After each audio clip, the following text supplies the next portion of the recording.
so maybe we could do something with that. So we could model this by creating a file res interface in which we've added the created property, which is a Boolean, and then the file, which is the same interface file that we have already had. TypeScript also allows users to define enums, which are basically named constants.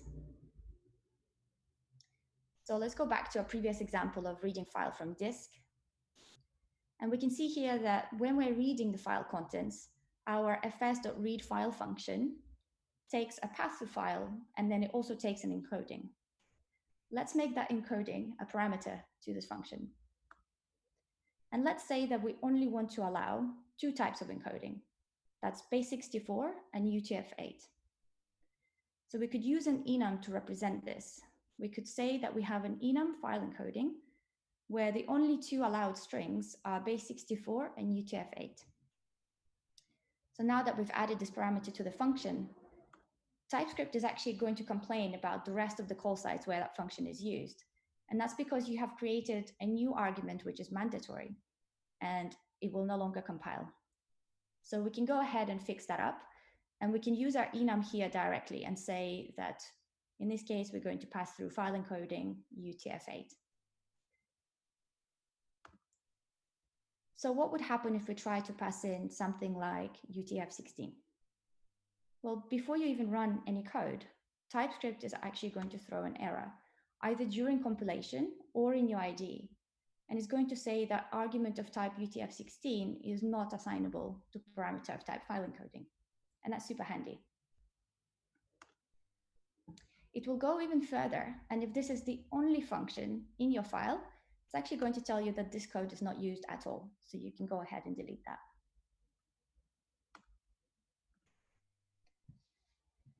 TypeScript can also infer the type from the context around it. And whenever you initiate a variable, it can also infer the type from that. So here we are saying that we're going to let created to be false. Therefore, if we try to reassign this afterwards to a different type, like in this case, we're saying that created is 12, we're going to get an error because type 12 is not assignable to type Boolean. So this means that you don't have to be extra verbose with your typings, which is great.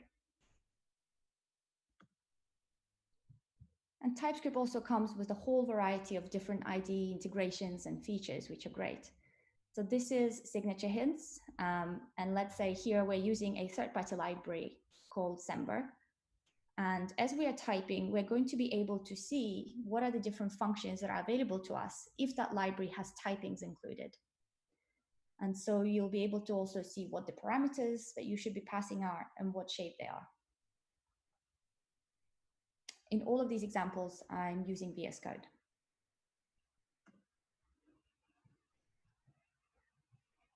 After talking about moving to TypeScript in our engineering meetings, we decided that it would be best to jump straight in and choose the repo that would benefit the most from type checking.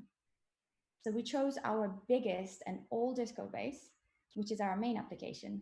And this isn't something that you would normally do when trying out something new, but with so much legacy code that we constantly had to rewrite and refactor, this was going to have the biggest return on our investment. So the initial effort was only about 1 day to create an app that would be a mixture of TypeScript and JavaScript. And to do that, we needed to introduce a very basic tsconfig with the key property of allow.js set to true.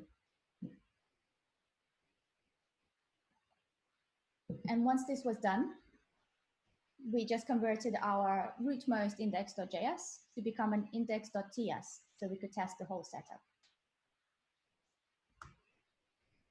And this is what the conversion might look like. So if you have some legacy ES4 like we did, you might be updating all of the vars to const, and you might be updating your imports. So overall, it's quite an easy diff. And immediately we saw some things that just would not work for us. Our code wasn't structured in a way that was easy to compile into a single dist directory. So we had to create a root level lib directory and move everything in there. And this was simple enough, but unfortunately it did generate a huge diff in our Git history. So it was harder to see the history of the commits. But once this was done, we decided to continue. And as we started running the tests, and this is where, boom, we've realized that our testing tool at the time, TAP, doesn't actually support TypeScript. So this was maybe a year and a half, almost 2 years ago now. And this wasn't great. And it meant that we had to basically create our own fork of TAP and use TS Node in order to run our tests. This wasn't such a big deal, and overall it did only add a little bit of extra time to our 1-day estimate. So we were ready to continue. So things were looking good now. And by the time the tests have finished running and we were done with all of the changes, it was quite late on a Friday afternoon. It was almost 8 p.m. But we have a culture of kind of merging it in once it's green. So we went ahead and merged it anyway. And things were looking good. Nobody got paged. There were no incidents over the weekend. And we were quite happy. But unfortunately, early Monday morning, we came in and we were horrified to find that incremental compilation was taking 10 to 14 seconds. And that really sucks. After doing a little bit of digging, we found that ECMAScript 2015, just like TypeScript, considers any file with a top-level export and import to be a module, and otherwise it is a script on the global scope. And that means that it actually completely invalidates the build cache. So the fix for this one wasn't going to be easy. We either had to go full on TypeScript or at least full on ES modules, which meant that we all had to understand and learn how to convert this. So we needed to go from something that looks like this to something that looks like this. And most of the time, this is simple enough. And we did spend our first day just converting as many as we could to try and reduce down the compilation time. But because we have legacy code, we also had a whole bunch of code that looks like this. So what would you do with that? This is not easy to convert. You have to actually refactor this away.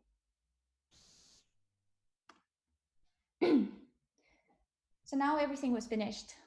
And the next steps would be to continue rolling out TypeScript to the rest of our 200 repos. So we needed a few simple guidelines to help us get there and to do so gradually. We settled on just a couple of simple rules that we would all follow. And I would like to touch a bit more on each one in a second. We're saying that we want to convert all of our templates to TypeScript. All new repos are TypeScript, and we want to convert any existing ones as we go. All new files are to be TypeScript and convert any existing ones as you go. And we want to keep track of the progress that we're making. So if you have any templates at all, convert those up really early on and make sure that this is your ideal repository so that you can have TypeScript from the get-go, but you can also use this as an opportunity to switch out any tools that you might want. And we actually used it to move away from Tap to Jest. And also to introduce Prettier and some other updates. And once you have this in place, it's going to be really easy to make sure that all new repos are indeed TypeScript. However, for any existing repos, it was going to be more involved. So we agreed that while we are planning for our next feature, we would incorporate a little bit of extra time into each estimation so that we could convert the repository to TypeScript and then add our code on top. And this might sound like a lot more work up front, but overall, this has actually helped us to move faster. Once you convert something to TypeScript, it's actually easier to write code in there, and spotting mistakes becomes much simpler as well. And this, in fact, has worked so well for us that this is now our sort of default go-to action on the team. We always add refactoring first before adding the next feature or a fix. And once you've done that, that means that you can do what we've done for the main app, convert just the bare minimum to TypeScript and enable allow.js. And on our team, we're really, really into incremental delivery. And so that meant that we were trying to make sure that everything we were adding was a small incremental PR. And that meant that we could take the conversion as far as we could afford and then come back to it later and keep improving. So everything would be an individual PR. For example, the conversion to bare minimum and adding TypeScript would be one very small pull request. And it might just look something like this, where you've added TypeScript, you've maybe changed some scripts, and you've added the build step. And then after that, you might, next time you're in that area of code, convert all of the existing files very quickly to TypeScript and just update whatever is the bare minimum, which usually happens to be the import statements and getting rid of vars. But we also took this as an opportunity to remove any .then promise chains because we really wanted to move to async await. So again, the diff that this generates is quite easy to review, and generally there was no hard refactoring of the code. And once you've got this, it's basically rinse and repeat. So every time you're in that area, do a little bit more, do a little bit more. Ideally, add some types for your key data structures and your key functions early on as well. But even if you don't, you're going to benefit from type inference. So similar for all new files, we would make sure that any new file that gets added is always .ts, and we would enforce this during code review. And you would convert any existing ones as you go along. And the same goes for any tests that are attached to whatever feature you're working with. This one was quite important for us. We wanted to treat this like we would any other feature, and we wanted to be able to see the progress we're making.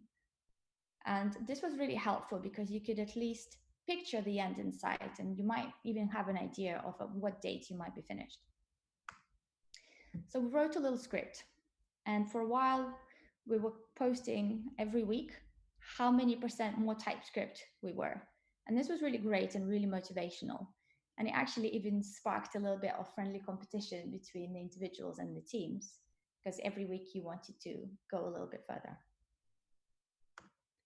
It was quite a simple script. We were just basically trying to see what was the difference in that repo between TypeScript code and JavaScript code.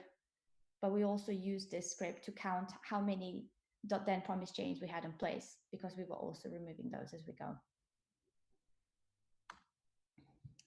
And quite recently, maybe just a couple of months ago, we were actually finally able to remove allow.js property from our TS config, which is absolutely great. So that means that we've completed the migration in our main application. So it's been just over a year and a half now. How far did we get? And what did we learn?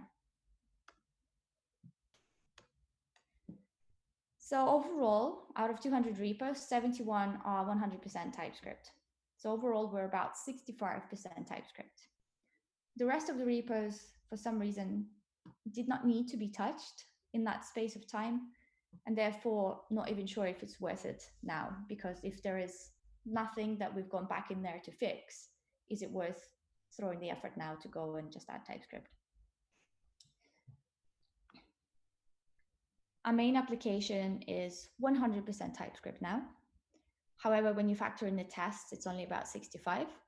And again, some of the tests haven't had a chance to be updated at all, as we didn't need to touch them. So we might need to have some dedicated effort to just go in and finish those off. And our second main code base, which is our CLI, is now 90% TypeScript, 80% if you include the tests. As soon as you convert even one file to TypeScript, you're going to get immediate benefits. You're immediately going to be able to spot unused variables, unused functions. You're going to spot function calls where the parameters are the wrong shape, they are in the wrong order, there isn't enough of them. You're going to see tests where you're mocking the boundaries incorrectly, where the data structures are not right. This is really, really eye-opening. And it was a little bit shocking how much you could find by just enabling TypeScript. But the most dangerous mistakes were the ones where you believed the code did something that it in fact did not. So let me share just a few examples of what I mean here. Let's say for some reason we want to calculate a bill tip after we've been out in the restaurant. Alice comes along and she sees that this is how we use this function. We're calling calculate bill tip with an amount and then the country code.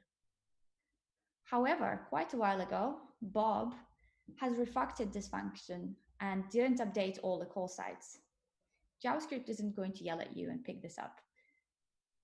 So Alice believes that the country code is important in this calculation and is surprised when she finds weird results that the amount she gets back doesn't change no matter what country she puts through. So the understanding of the code changes. You believe that the country code is important and you might be building other features on top of this that rely on this, when in fact it is not. And this one I call, you wanted a cat, but you got one without a tail. And you might be wondering, what am I on about? So let me explain. Let's say we have a main application, and we also have a microservice, and it is our cat service, and it has the cat API.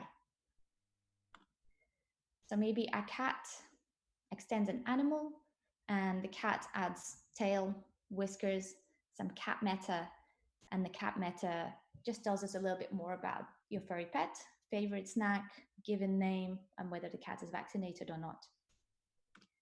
And the animal has some basic properties like ears, eyes, paws, coloring, and the allowed colors are ginger, mixed, and black. So let's get our request together to generate a new cat. So the cat request body needs to look like this. We are passing through cat meta and then some cat settings, in particularly the color. So let's say we want to create a pet with the name Fluffy and the color brown. But actually, TypeScript is going to tell us that brown is not one of the allowed colors. So let's quickly fix that up and change that to ginger. Okay, so our request is ready. Let's see what's going on the other side. So when our request comes into the cat service, we are just going to take that through and generate some cat data and return that. So what would happen if we shared the cat type across from the main application to our cat service? Let's do that now. Okay, so now we're saying that this is returning a cat. And immediately TypeScript is going to tell us that actually the property tail is missing in this type. So while you believed you were generating cute cats, you were actually creating little tailless monsters. With TypeScript, mistakes like this are much easier to spot. You can start sharing types between the services. You can start noticing when things have changed. Refactoring becomes much easier. If you are able to type the input and the output to the function, it is much simpler to refactor whatever is in between. You could use types to help you mock the boundaries between your services. It also helps you think about the wider context. You're not able to just add a type just in the context that you're working in. If anywhere else is using that type, you will have to zoom out and think about what are all the different uses and properties that this data structure might have and pick up along the way, because you will have to model them all together before you get your app to compile. So this leads to better understanding of the code, better thinking about future features you might add. And it also means that you can start thinking about how you could improve your architecture once your understanding of your code has improved over time. Overall, our code base has never been in a better shape, and I actually cannot imagine not using TypeScript anymore. Thank you.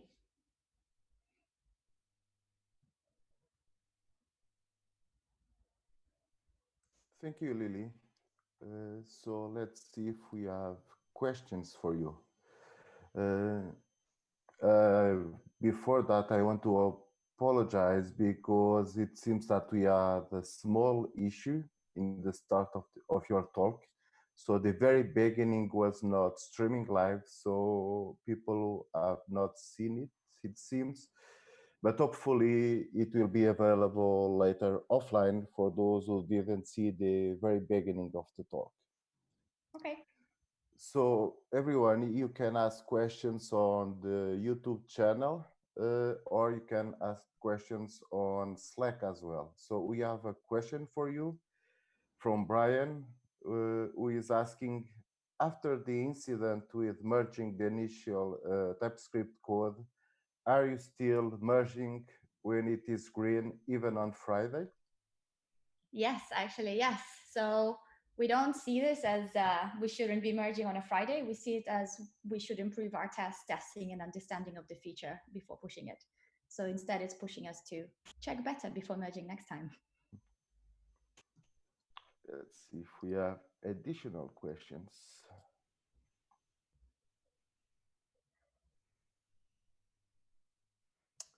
Uh, so someone is asking if we will publish the slides. The talks will be all available offline in the Jnation channel. So if you want to see the full presentation later, you can come back. Probably in a few hours, it will be already available to you. Okay, another question on Slack. How do you handle plan upgrades of TypeScript? There are interesting TypeScript releases from time to time. How do you handle / plan upgrades of TypeScript? Generally, we kind of just bump it as it shows up. It does sometimes mean that you might be biting off more than you thought, where you might have to run through and update quite a few things. But so far, they haven't been like big, huge things that would block you. It was mostly been little tweaks that you have to do. So it hasn't been an issue. Mhm. Let's see. Everyone, do you have that is a question from me. Do you have to change your linting configuration a lot of time, or it's still quite stable between different TypeScript versions? So those are usually the little niggly things that you might have to run through and format. But no, we haven't really changed our configuration. With time, as we're using TypeScript more, we kind of become and tighten up the rules and get a little bit more restricted. So over time, we're hoping to get more and more restricted. But apart from that, we haven't had to do huge changes.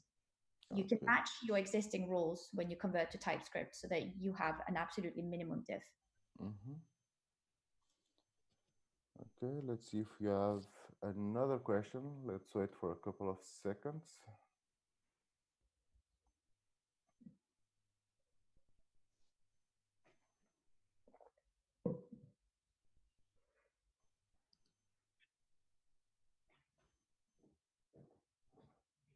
Do anyone have another question for Lily? Okay, it seems that we have. Brian is asking, was the transition to TypeScript hard to get adopted by the teams? Every team went at a slightly different pace. So I think anyone that has tried it early on was able to see the immense benefit and therefore encouraged everyone else during code review to do the same. So it really helped that we had kind of those baseline sort of rules where we would say that during code review, you are going to say, hey, how about converting this to TypeScript? What about adding a type here? And then that also means that you kind of control a little bit adding TypeScript at every PR. So we avoid merging pull requests if you haven't actually done a bit of legwork and added TypeScript in. Okay. So we don't have any other question. So I think this is it. Thank you, Lily, very much for your talk. It was amazing. Hope to see you again very soon. Thank you. And thank you, everyone that has stayed with us until now. We will do a short break and come back at 11 in the West time zone. So thank you very much. See you.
All right. Thank you for being with us. How are you? Hi, I'm doing very well. You as well? Yeah, I'm fine. Thank you very much. How are you doing during this crisis with this Um, I'm pretty fine. I'm coronavirus? able to work from home, so for me, it doesn't really matter if I'm working from home or work from the office. Yeah, How's we that for are. you? Yeah, for the same year. I think we are one of those lucky guys that can work pretty much from everywhere, so it doesn't matter too much, right? Yeah. Okay, so are you ready to start? Yes, I'm ready. Okay, thank you. Let's go then. So, hi, yes, welcome. So, my name is Roy. I'm here from Amsterdam today. So, last year I visited Coimbra, and yeah, the weather is definitely better than the Netherlands right now. We have like 25 degrees, and probably in Portugal it's more. And always in the Netherlands, when the weather is like this, it's really hot and warm, and you're definitely gonna want some rain. But for my home, it's fine. So I can talk to you about how you can use TypeScript together with GraphQL to create web applications. So let me start by sharing my screen instead of my face, so you can see my presentation. How is that? Is everyone seeing my slides? Yes, Guess it's fine. so. So web application of the future, and for this we're going to use TypeScript and GraphQL together. And so who's this for? This talk's actually for people that already have some familiarity with TypeScript or with GraphQL and make applications with preferably React, but you can also use Angular or just vanilla JavaScript or actually TypeScript in this case. So um, let me start with my story by asking you what a date is. So a date can be a lot of things, right? Probably one form of dates you haven't had that many, recently with all the lockdowns going on. Um, but one form of date is actually the today's date or a different date in the past. So an actual day or a date is what we call a date. But a date is also some sort of kind of ripe fruit. So I'm not really a fan of ripe fruit, but maybe some of you are. But they actually can also be a date. And then you can also even make the word date. So the word date itself is also date. So we have three kinds of dates that there are already, and you can think about how this would work in programming, right? All those different dates. What actually is a date? Is it maybe a string? Is it an integer? Maybe it's an actual date timestamp, or maybe it's a timestamp. It can be basically everything. And like especially these kinds of dates, if you don't have like a relationship, you probably didn't have a date like this quite often the last few months. So let's look at JavaScript. So in JavaScript, date can be everything, right? It can be a variable, it can be a constant, it can be a let variable. It can also be a date object, or it can just be a string representing a date object, or maybe it's a timestamp. Um, Maybe it's a string with some formatted kind of date. So maybe I'm not really sure what the date format in Portugal is, but I guess it's pretty much the same as in the Netherlands, just with different local strings. But all these things can be considered a date. And it can get quite confusing, and probably it will lead to bugs in your application at some point. So that's why you actually need type systems. So in this talk, I won't only show you how you can have TypeScript and GraphQL work together, but I'm also going to show you why you actually need type systems. Because type systems, they're going to make your life a whole lot easier.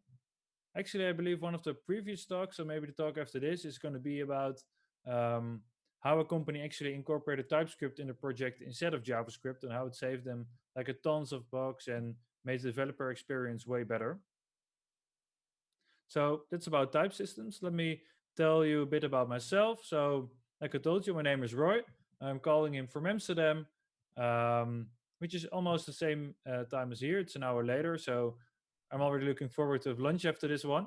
So most of my time I spent working on open source projects for the city of Amsterdam, where we create all sorts of JavaScript, TypeScript, React, but also Python projects to create applications and APIs to make the life of people working in Amsterdam better, but also for people living in Amsterdam, and also for researchers and people that work for the university. And I also teach React and GraphQL at the GraphQL Academy, and I also work with some other companies to help them create cool content or work on their open source projects. So, what do you already know about TypeScript? Usually, when we would have been in some sort of hall, I saw fingers. So, I'm going to assume like 50% of you already know something about TypeScript, and maybe the other half has heard about it but doesn't really know how it works. So, what TypeScript actually is, TypeScript is a type superset of JavaScript. So that might seem like gibberish to you, what actually is a type superset. So if we ask the internet, a type superset or a superset in general actually is a programming language that contains all the features of a given language. So this tells us that TypeScript has all the features that JavaScript has, but those features have been expanded or enhanced to include other features as well. And this is where the type comes in. So TypeScript is a typed superset of JavaScript. So basically, it means it has all the features that JavaScript has, but it has a type system, something that JavaScript does not have. So maybe when you're working with React, you may be using prop types, or you might be using Flow to introduce some sort of type system into your code. With TypeScript, you already have an integrated type system. So that could be one reason to change from JavaScript to TypeScript to get the type system that's already included.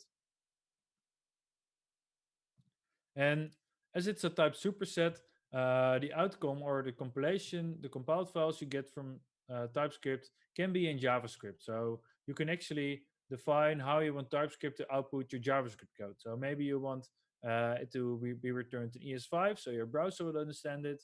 Maybe you only use modern browsers or React Native and you want it to output ES6 or maybe native code. So you can use TypeScript to compile to plain JavaScript. And it's up to you how to configure it and how to actually tell TypeScript's compilers to output the JavaScript code. So if we look on the left, you can actually see TypeScript code. So you can see we have type called fruit. It has two fields or two types. There's our names and variety. They're both strings. And we have a function called create array. And in this function, we're going to use this type for the input, and actually we should have used a type for the output as well, but clearly I forgot, or maybe I don't have my type to be my code to be fully typed.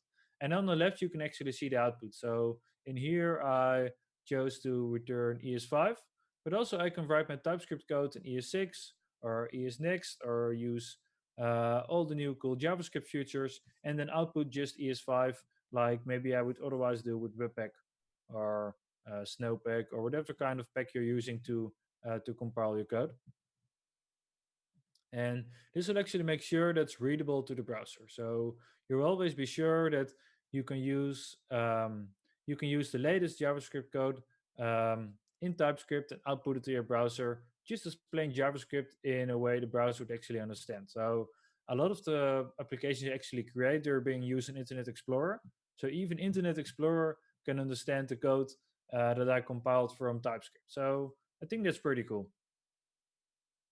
And like I just told you, it uses the latest ECMAScript feature. So a few months ago, we had the release of TypeScript, of a new release of TypeScript that actually integrated all the ES Next features, like optional chaining or knowledge coalescing, searching functions.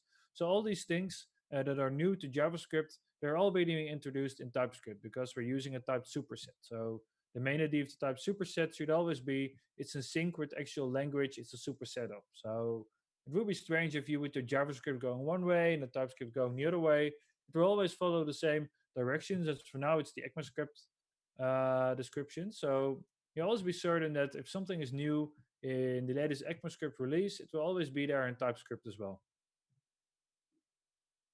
And then you might know what also is type. So if you are familiar with GraphQL, you probably figured already that those two type systems could work very well together. So as GraphQL also has types, you can be pretty sure that those type systems have a way to interact with each other, or maybe even have a way to be synced with each other, or maybe the one could be generated from the other feature. So both have type systems, and that's why they can work together very well. And if you're already thinking, what the hell is GraphQL? Let me tell you what GraphQL is, because maybe you don't know what GraphQL is. It isn't strange because GraphQL it's not around for that long. It's like only 5 years in stable release. But yeah, let's have a look at it. So GraphQL is what we call a query language for APIs. And another form of a query language for APIs is the REST specification. So REST is a specification on how you can actually interact with APIs. In the same way, GraphQL is a convention to interact with APIs. So it's what we call a query language. Basically, look like this. So on the left, you can see a query. So this is what a GraphQL query looks like. It's a bit different from how queries you might use from like SQL and NoSQL databases look like, but it's what it looks like. So we're going to define, we have a query. We're going to ask for something, which is a product. We've defined an argument, so the argument ID with the value of 3. And we're going to ask for some fields to be returned. And then on the right side, you can see that all the fields that we're asking for, those fields will be returned to us. So you can see we have an object called data. It will return a field called product, which is an object, and it's all the fields we requested, like a title, a thumbnail, or price. And something you don't see in here, but I'm going to show you later on, is that those fields all have types. So we'll always be certain that when we ask for a title, it will always be a string. And if you look at price, I guess it's a float. So price will always be a float. It won't ever become an integer or a string because that isn't possible. Then GraphQL will break because it has a type system. And something else that's differently from query languages for APIs you might know, like REST, is it offers a single endpoint for multiple resources. So whatever happens, you will always know you can get all your data from just one endpoint, and you aren't tied to certain endpoints like you would be used to with REST. So if we look at this query, it's almost the same query that we just saw. So we still have to find that we want a query. We have to find we're looking for a product with the ID of number 3. And we're going to ask for the title and the thumbnail. And I added some fields like price. I also added relational fields. So if you look at the categories field, it's a relational field. So categories has a relationship with product. And in that relationship, we're going to ask some information about the categories like the title. And we're doing the same for the reviews. So the reviews is also a relationship with product. And then we're going to ask for the average rating for this product with the ID of 3. So if you would be working with a REST API, you're probably going to have to send 3 different requests, right? Because one is for the general product information, another is for the information about the product categories, another one is about information for the product reviews. And with GraphQL, we're going to define all those nested relationships just in one single query. And if you look at your output on the right, you can see it returns category information for us in the form of a title, which is always a string.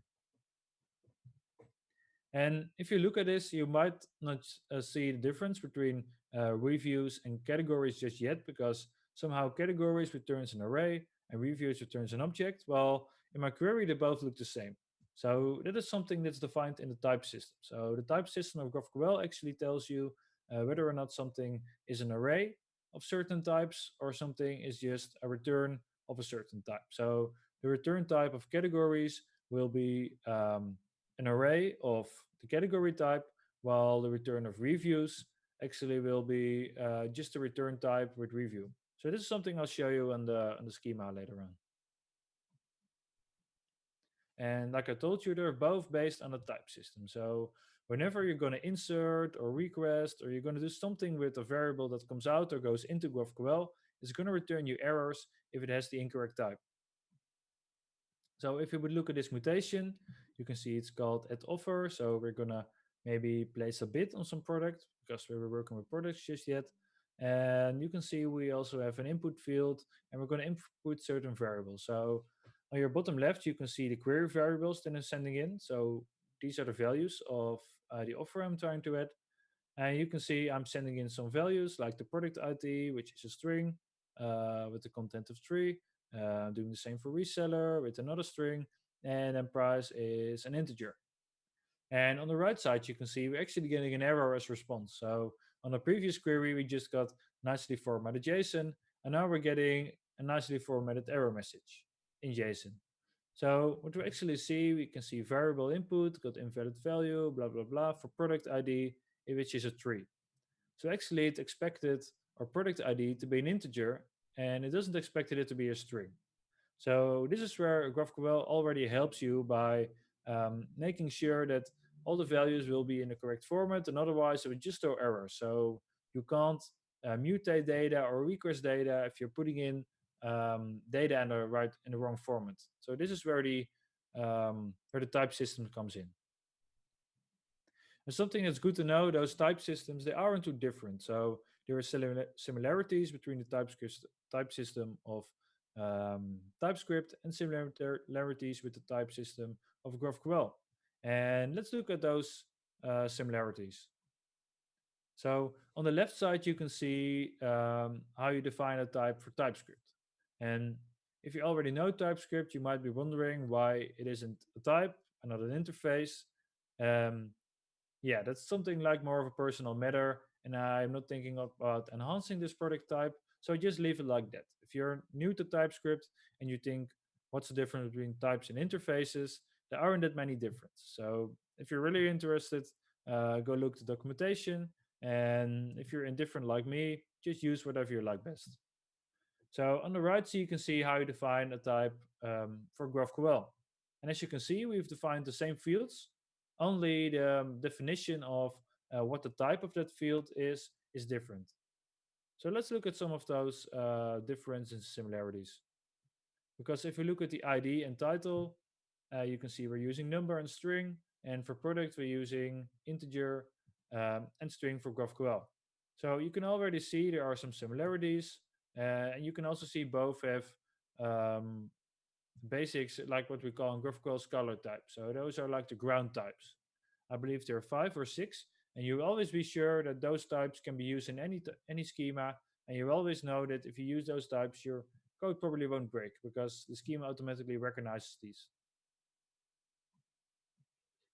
And they can also have relationships with other types.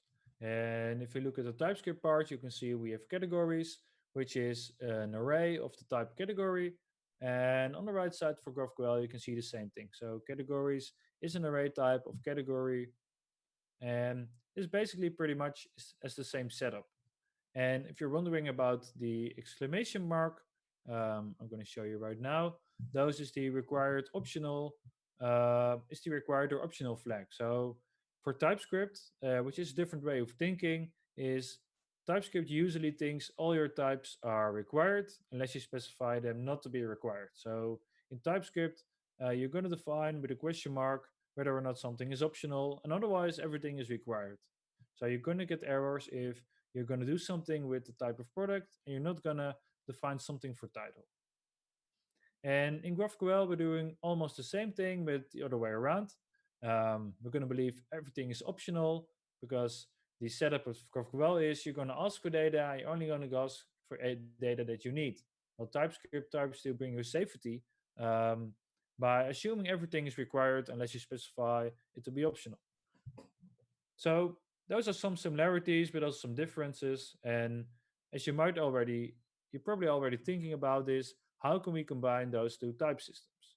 So those two type systems can be combined pretty well, and there are different ways to doing so. So in this talk, I'm mostly going to show you how you can do this from a front end side of perspective.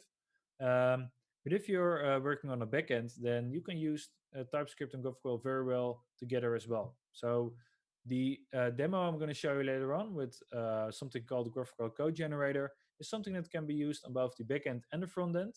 But if you're starting with maybe a greenfield project, then there is something called um, type GraphQL, which is a way to create TypeScript GraphQL servers, and it works a bit different. So I'm going to tell you more about this later on, but if you're already getting curious about how to use TypeScript and GraphQL on the backend side, go look up type GraphQL, and maybe we can talk about it in the questions later on.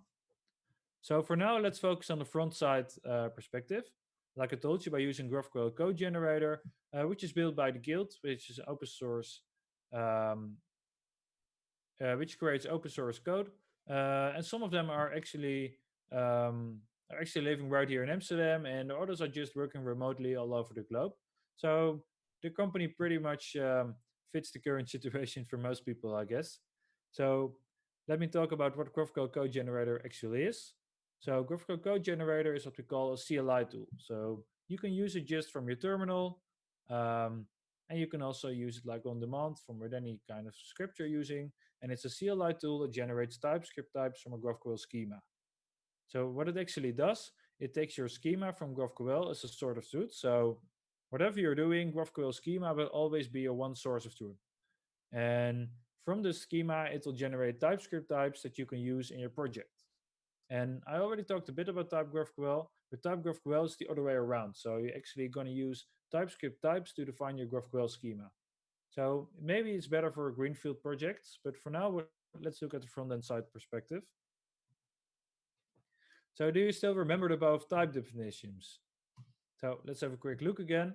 So we have a type for product, which is all those fields. We have types defined for those fields, and we also have relationships. And for GraphQL, we have the exact same thing, right? So you can probably already think that if we look at the field ID, it's a number in product in TypeScript, and it's an integer in GraphQL. There's some way to map it, right? You're just going to say every number is an integer in GraphQL. It doesn't have the question mark, so it's required. So let's put an exclamation mark behind it in GraphQL. And the same is probably for title, right? So you have a title, it feels a string. In GraphQL, it's a string as well. It's written a little bit differently, but still the way to convert those, right? And the only thing that's actually is getting harder is where you go to categories and reviews because they have relationships with other types. So it's going to take some level of nesting if you would create a formatter for this yourself. So maybe you could be thinking about creating a cool generator from GraphQL types from TypeScript or the other way around. This is something that GraphQL code generator already does for you. And like I told you, the graphical schema, it's a source of truth. So whatever is defined in your graphical schema, it will be outputted in TypeScript. So you can't mutate the graphical schema with TypeScript in this setup. That's something that should be important to understand.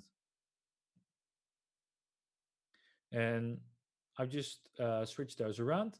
So if we look at the GraphQL schema, the type product will be converted to TypeScript, and then it will look like this. So you would still have all the TypeScript functionalities, but you haven't created the types yourself. And basically, like I told you about the basic color types, if you try to convert it yourself, you can actually see there are some basic TypeScript types that can be mapped to GraphQL type. So um, the ID type in GraphQL is something I haven't talked about because I used in this example, but it's actually usually a string. So it's a way of GraphQL types to be defined something should be unique. And you can see the relationships with string, boolean, integer number, float number. They're pretty much the same. And if you work with TypeScript, you can probably create some sort of mapping with it. And you can also keep the relationships with non-scalar types because the stuff you see on the top left, those are the scalar types, and those will never change. They will always be there in GraphQL. And if you look on the left, you can see there are relationships with other types. So those relationships are harder to actually auto-generate. So that's why a package like GraphQL Code Generator can actually help you doing so. So how does it work? Um, like I told you, the GraphQL Code Generator is a CLI, something you can just install using npm or yarn, and you only have to use it as a developer dependency because you don't. The way it actually works, you would generate your types, and your types are pushed and only used in the build, and they aren't used after. So you can just use a developer dependency, and then you can use the wizard to set up the GraphQL Code Generator configuration. So there are some questions that will be asked, like how do you want your codes to look like? What's your sort of truth? Where did you place your GraphQL documents? And something I'm going to tell you about documents later. Or you can define your own setting. So if you've got a bit more complex project, you don't want to follow the default specifications, they can just define your own settings. And this is done with a YAML file. And in this YAML file, you're going to say where GraphQL Code Generator can find your GraphQL schema. So this can be locally, maybe you have a locally created schema, or this can be external. So you can even use Code Generator to create TypeScript types for maybe the GitHub GraphQL API. So those are all things you can do. And then you can just run the CLI and it's going to generate all the types for you. And this might sound like magic, so that's why I created some examples for you. Oh, Let's go to the other array. Yes, so the first thing I actually did was creating a GraphQL API. So I've created this GraphQL API. It runs on Code Sandbox. Let me just refresh this to be sure. So now Code Sandbox is running my GraphQL server. It's going to return me some data. And as it's GraphQL, I have full ownership of all the data that's returned. So I have a query, it's called get products. It's going to get product information. Um, it's going to return an ID, like it does here. It's going to return the title. And it has a relationship with something called offers. And there's that fields in it as well. And as it's GraphQL, I can just define what it would look like, right? So I can do this because maybe on one page I'm only using the ID and title. I'm going to run the code, and then what's returned is way less. And how this actually works, I've created other talks about this previously, even at Jnation last year. So if you're really getting started with GraphQL and want to know more about this, make sure to find the talk online because I believe they were just posted recently. Um, but to be short, all this is based on the GraphQL schema. So the queries I can define right here, they're based on the schema you can see here. So in this particular situation, I'm asking for products information, which will be this query. And you can see the type. I believe we saw this type before. Um, it has an ID, it has a title, thumbnail, relationships with other fields, and it also has deprecated fields, which can be a thing in GraphQL as well. And you can just click through and you can see what an integer actually is. It's a non-fractional signed whole numeric values, which is a whole lot of words for just an integer. I just call them integers, but and you can also look on a relationship. So with a relationship with reviews, you can just click on it and it's going to find the type review for you. So this is all automatically done by GraphQL itself. So you can just include the GraphQL playground or maybe use GraphQL, which is another thing which is very similar to this GraphQL playground. And it's going to help you, and it's also going to auto-generate all this documentation for your server. So if you're working with GraphQL, you just get past a new GraphQL server, make sure to find out if there's a playground. And if there's a playground, just go play with it and go see what you can actually do. So from here, we can see we can add other fields for this one, like a thumbnail, and it's going to auto-complete your request. So, and you can also see some very nice thumbnails for my blue t-shirt. So this is most of the things I want to talk to you about GraphQL. And let's have a look at some TypeScript code here. So I've created a small application, and I believe it's running somewhere. Let's see where we can find it. Let's hope it's not on the same port. Let's go here. Yes. So this is my application. It's very fancy, right? I'm basically doing this request. I'm asking for products information. What else am I using here? I'm probably using the title. I'm not using the thumbnail. So those are my titles, right? That I use in this application. And then I'm using something called offer information. So if you want to know more about this, maybe we can start asking about offers. Maybe have a click right here. It's tracing it for me. No, it takes so long. Just proceed. We're going to go with offers. It's a relationship. So let's open a relationship. Maybe we're using more information from offer. So we can just go here, look at the queries, products, offer. You can see it's an array. And then we can see the fields in there. So let me see what I'm using here. I'm probably using like the reseller name and the price. So we go for reseller and price. It's all in there. And the price. Yes. So basically this query that I'm sending right here, it's going to get me products information. We can see titles. We can see offers that are being added for this one. And we can see this for like the blue t-shirt, the bright red purse, for a nice backpack. And this is what's happening in this application. So that's all there is to it. I didn't put that much time in there because actually the thing I want to show you is not a nice application, but it's how you can reuse those types from your GraphQL schema inside an actual application without having to go over the typings all over. So if you're familiar with TypeScript, you can see I've created types here. And here, this is something we might already saw. And here I chose for interfaces, but I can also just for types. But not in this scenario, I guess. Just need to change them a bit. Let me just make types out to be more consistent with the slides I just showed you. Let's make this a type as well. Yes. So we have some TypeScript types here, right? So one is for called getting products, and this is actually it's being used by my GraphQL Apollo query component. So in this application, I'm using React Apollo, a bit an old, a slightly older version. Sorry for that, because Apollo is using hooks out of the box now, I believe, in the latest beta version, or maybe it's already being pushed to stable. But I chose for the query component because I think more people are actually very familiar with the query component instead of using hooks, especially if you're not familiar with React that much. So in here, I've created an application and I've created types for it as well. So I have a query component, which is used to send this query to get my products, offers, reseller, which is this query. So just to be sure, purify it. Yes. So we're working with the exactly same query in here. So this query component is getting this query, which is all the information that we're showing in our application right here. So this query component, it's going to be returning data, like you see over here, and we want the data to have certain types, right? So you can already see the query components. It's using generics to get my products type, which is this one, and it will know, like, it will return the information in this format. So my data object, it will have products in there that have the type product, which is an array because we're defining multiple products, and product will look like this. It has another relationship with offer. So it's already getting quite complex. And this return fields where the data and the product is based on the JSON return from the GraphQL server, which you can see here. So data and products. And it loops over this data.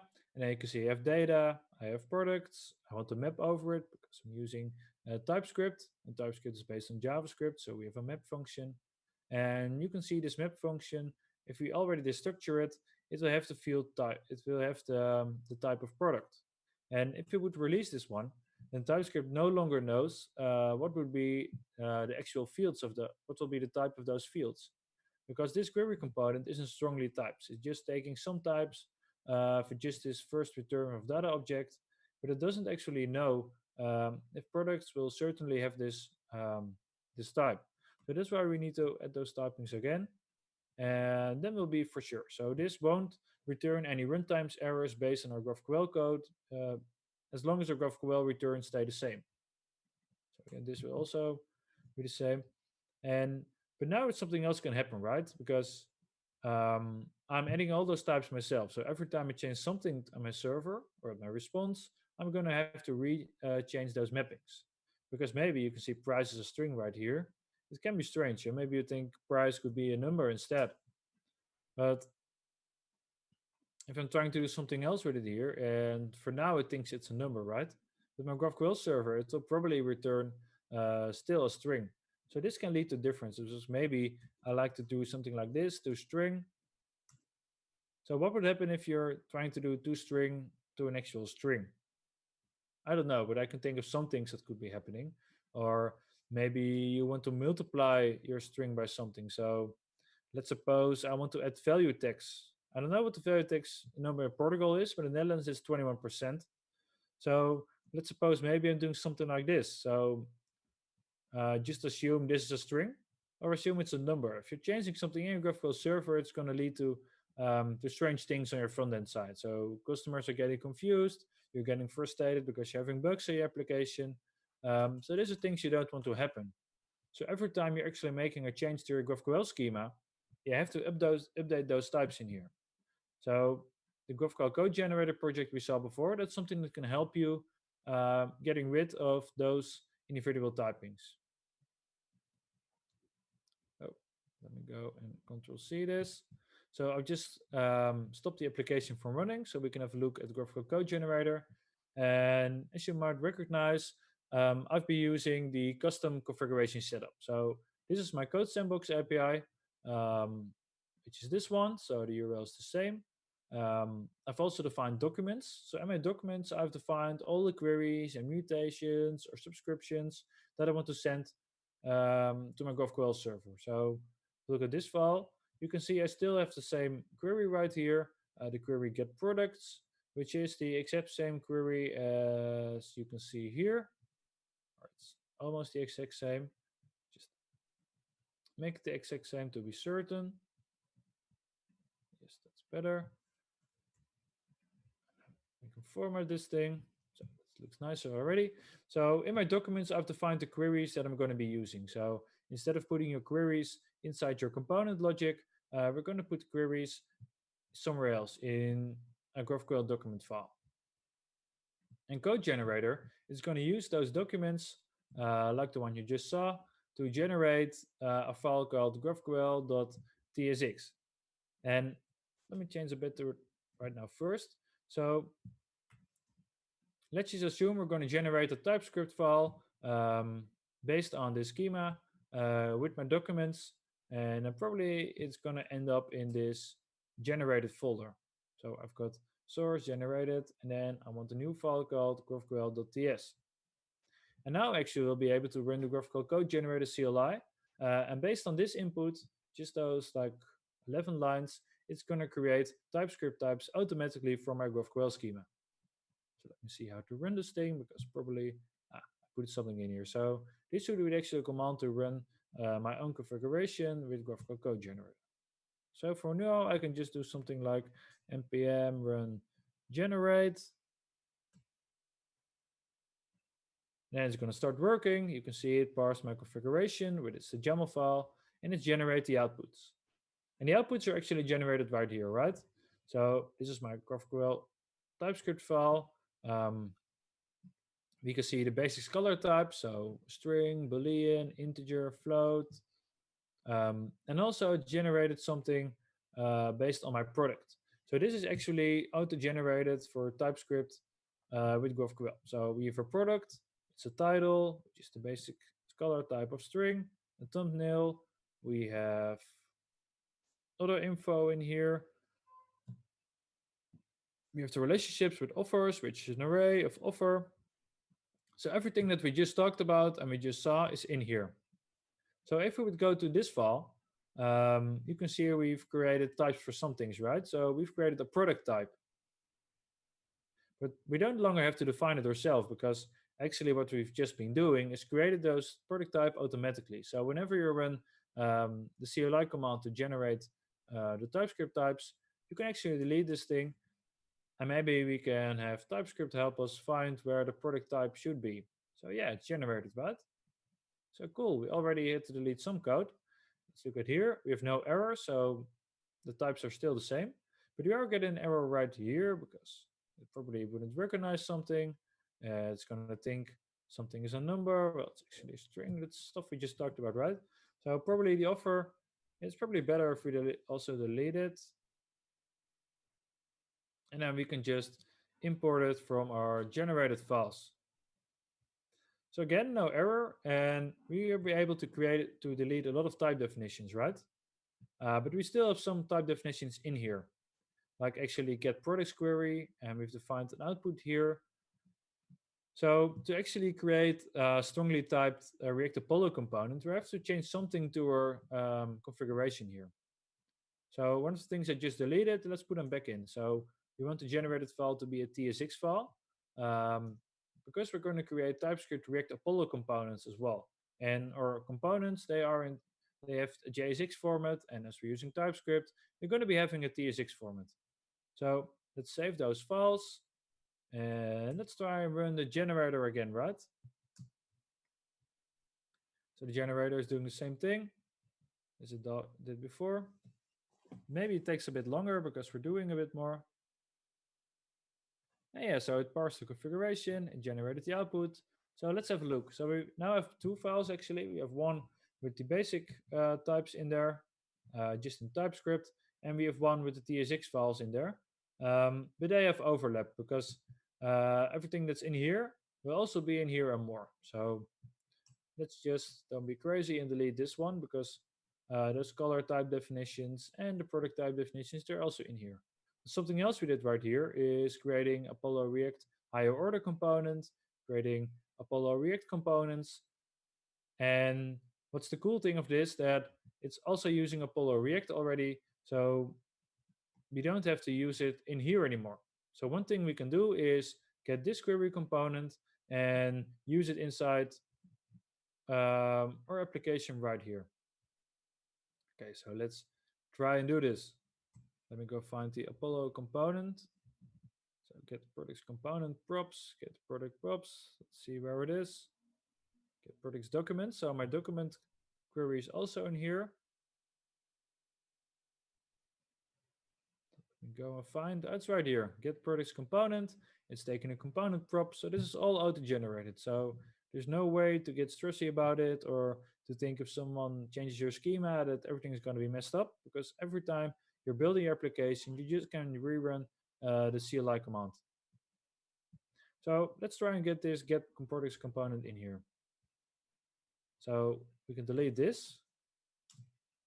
And now everything's going messy. So let's get the get products component. It's going to auto import. Oh, we don't want to close that right there. Take it. Oh, just want to take this part. We're going to copy it. And we're going to put it here. Let's see if we can format this sample a bit. Yeah. So what we've done here, now we've eliminated actually this type definition. We don't have to import the query anymore. And we also don't have to find our get products query here because it's already in our documents, and our documents are used to generate the get products component.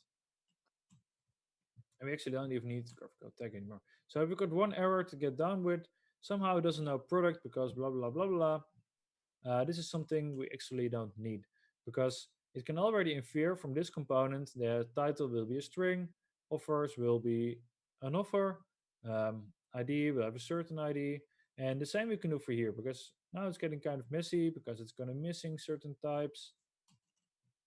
Just get rid of it. And somehow it doesn't know ID. I guess we delete it somewhere. So just delete this one for now. And we can also get rid of those type definitions that we imported. So the only thing we need to import right now is no longer Apollo, no longer create all your types in here. We just look at this file just to make it more clear. So you can see in just a few minutes, I deleted tons of code. It's like 22 lines over here, even more. Let's assume I deleted 30 lines of code just by using a CLI that didn't even auto-generate my component, but also make sure that my graphical schema is always in sync with the TypeScript type definitions. And then probably the final thing I want to know, is my application still working?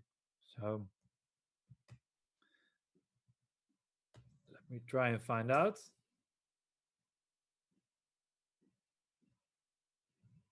going to be starting the development server. Might take some while. Oh, we're getting errors. What did I do? I didn't save this one. Save it. It still failed to compile. This is strange. Something I didn't even put in there. Try and figure it out. We need to ask for office here.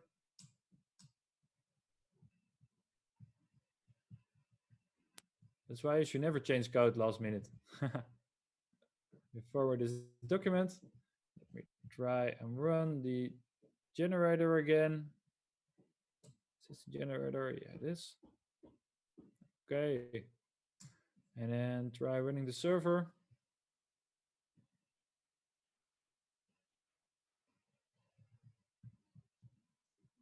And refresh this.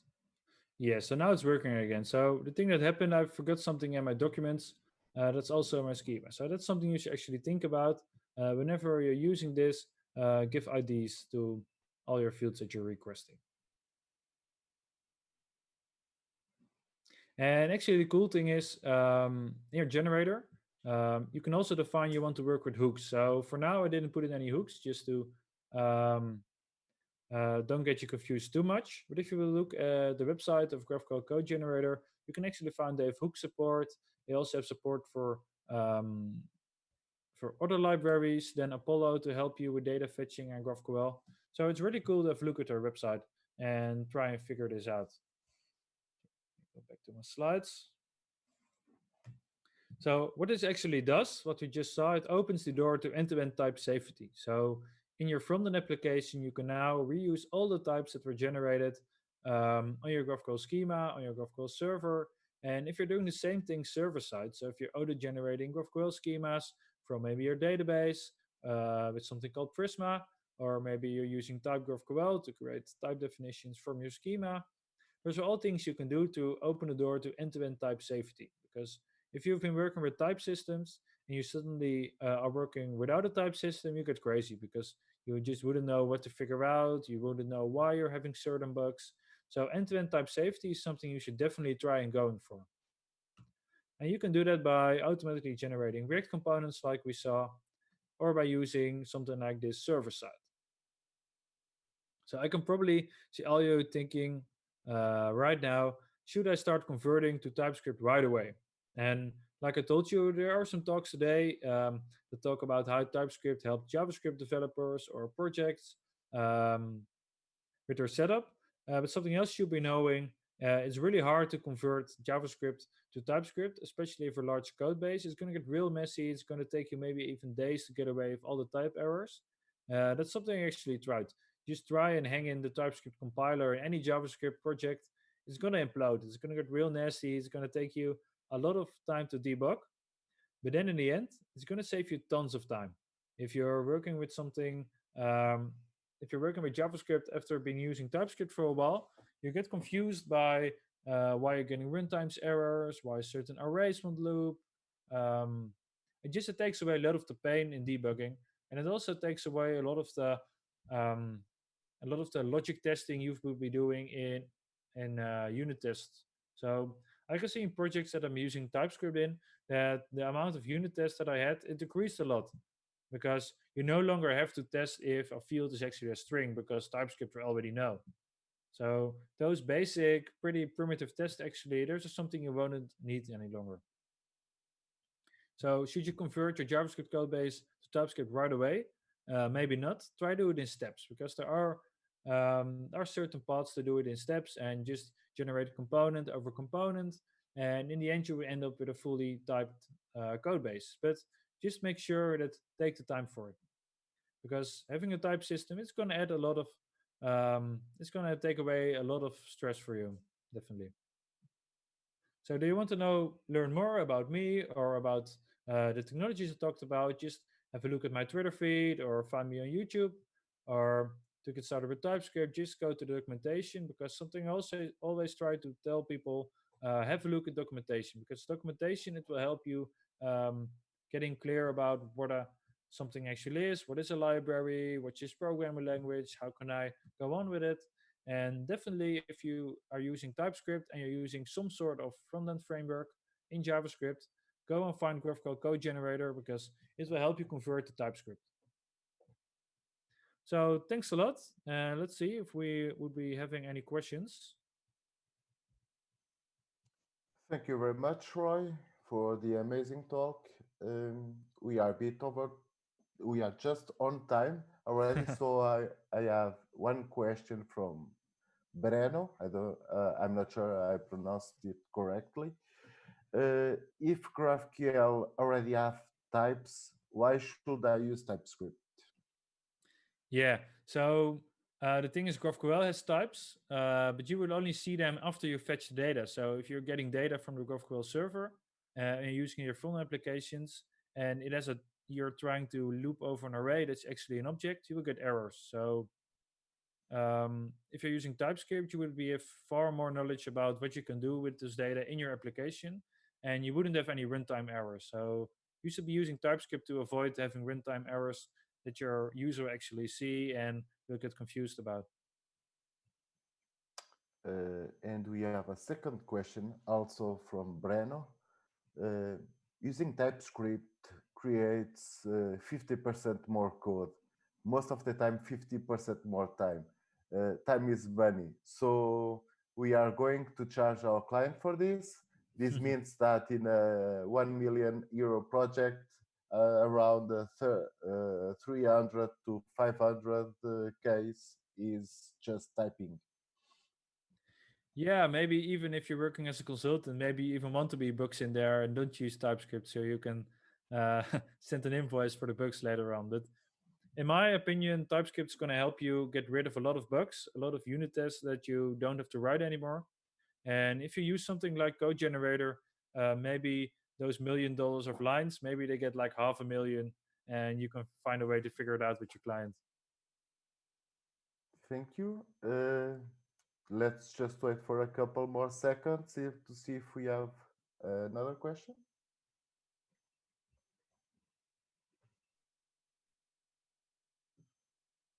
Okay, so we have a question from Ricardo Simões. Are there any other GraphQL generators like for Angular or VJS? Um, I'm not sure if they're here yet. I'm not using Angular myself, but I believe GraphQL Code Generator can do Angular as well. For Vue, I wouldn't know. I haven't tried Vue that much.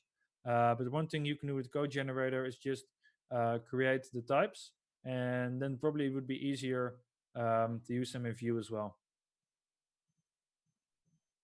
Okay, so I think we are out of questions. So thank you very much, Roy, for being with us. Hope you enjoy it as much as we have. See you next time. Thank you all, Yes, guys. thanks a lot. Bye. Thank you. Cheers. Bye bye. Bye.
Comfortable?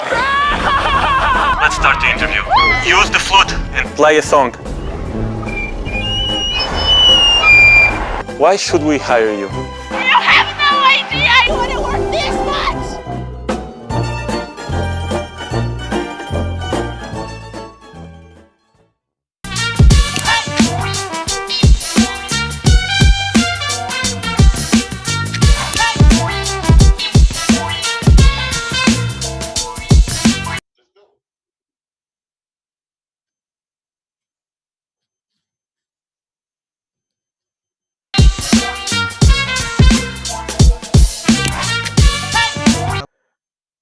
Welcome back, everyone. So we are here with Tiago. Thank you, Tiago, for being with us today. Tiago actually lives in the same city as most of us from Jnation lives on, Coimbra City in Portugal. So welcome, Tiago. How are you feeling today? I'm fine, thank you. I hope this talk will be fun as I expected. Yeah. So are we killing robots or not? Uh, or they will be killing us. I don't know. It can go either way. Okay, so I see that you have a baby from what you can see in the background, right?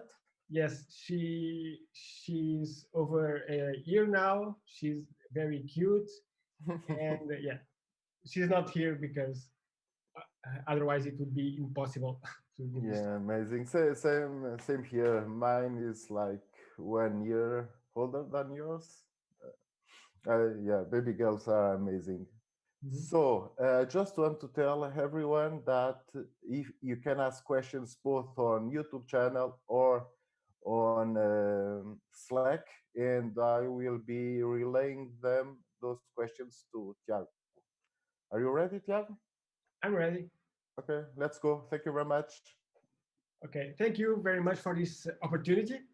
I hope we get to learn something about view composing API and robots. So in this talk, I will present view-powered fluffy killing robots. So I don't know if Vue.js is evil or is good. Maybe we will find out. So we will dive in Vue.js 3 composition API and learn this new API through robots and hardware. Also, maybe mankind will be annihilated. But before, a bit about the future. We don't know what the future will bring about using robots. We do know that there will be lots of robots in the future. We have more and more robots. I really hope that they will be nice robots. That's what I expect, and not the one from like the one from Terminator. But I mean, uh, even if robots are not good, I don't think the future will can be much worse than 2020, right? So yeah, even if there is a robot uprising and they destroy humanity, I mean, humanity had is its shot, and we kind of blew it. So if robots want to take over, I don't know, maybe it's their turn. So I am Tiago. I love robots. This is a time where I was giving another presentation on robots, and I did this. So uh, if you are a robot from the future and you are looking at this talk right now, know that I love robots. I am on your side. Please don't kill me. You can put me in that human zoo that you will make for humanity. I also love Vue.js. It's my favorite framework. I also love NativeScript, which is a framework for developing native applications with JavaScript and also with Vue.js. And I love IRC.com. That's my company. We are bringing IRC protocol to the 21st century and building actual um, usable solutions on top of IRC. So that's me. Oh, I am Tiago, by the way. So Vue.js version 3. Why is this important? Why should we learn it? Well, first we have the reactivity package. It's actually now standalone, so you can grab it and use it in other projects. That's um, pretty cool. So you can use all of Vue.js reactivity with Angular, or even with Node, or with React, or even with Arduinos and some hardware, as we will see next. Also, in Vue.js version 2, whenever we wanted to like compose some behavior, we had to use mixins or scoped slots, but that syntax was not great. It was kind of confusing. Sometimes if our application grew too much, we couldn't tell where the data was coming from. It was a mess. So the new composition API is much clearer and allows us to compose our application in a much straightforward way. Also, Vue.js version 3 uses proxies to like listen to changes in an object, and so it's much faster.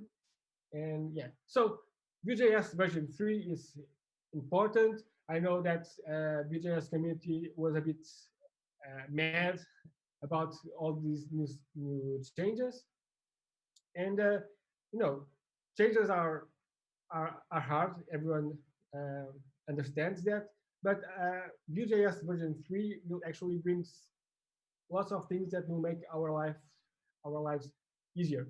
Also, if you don't want to use any of this, you don't have to. So all the composition API is purely additive. So if you don't want to use it, you can just keep using Vue.js as you have always used. So JavaScript plus robots, you have NodeBots. That's the name that you will find on the internet.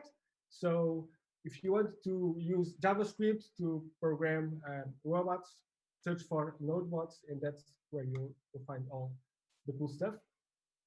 I will be using this amazing project, Johnny 5, that it has lots of a very clean API for all types of hardware, of boards, Arduino, Raspberry Pis, everything. And the API is very clean, is very simple to use. So I highly recommend it if you want to start playing with this kind of stuff. So, but if you grab NodeBots and you add Vue, you have VueBots. So you will not believe it, but I actually invented the word VueBots. So yeah, VueBots, robots built with Vue. Wow, will this work? Let's see. So let's start by trying some hardware and some code and mixing some Vue.js reactivity to see if we get this working. So I will switch to my editor, and you can see on this side a mess of wires and also an Arduino, and there is a LED here, a button here, and some more stuff that I will show you later. So let's dive into the reactive API. So with Vue, you can actually import the reactivity module as a standalone. So you don't have to import everything in Vue just to use the reactivity. And you can use this module in a separate way. So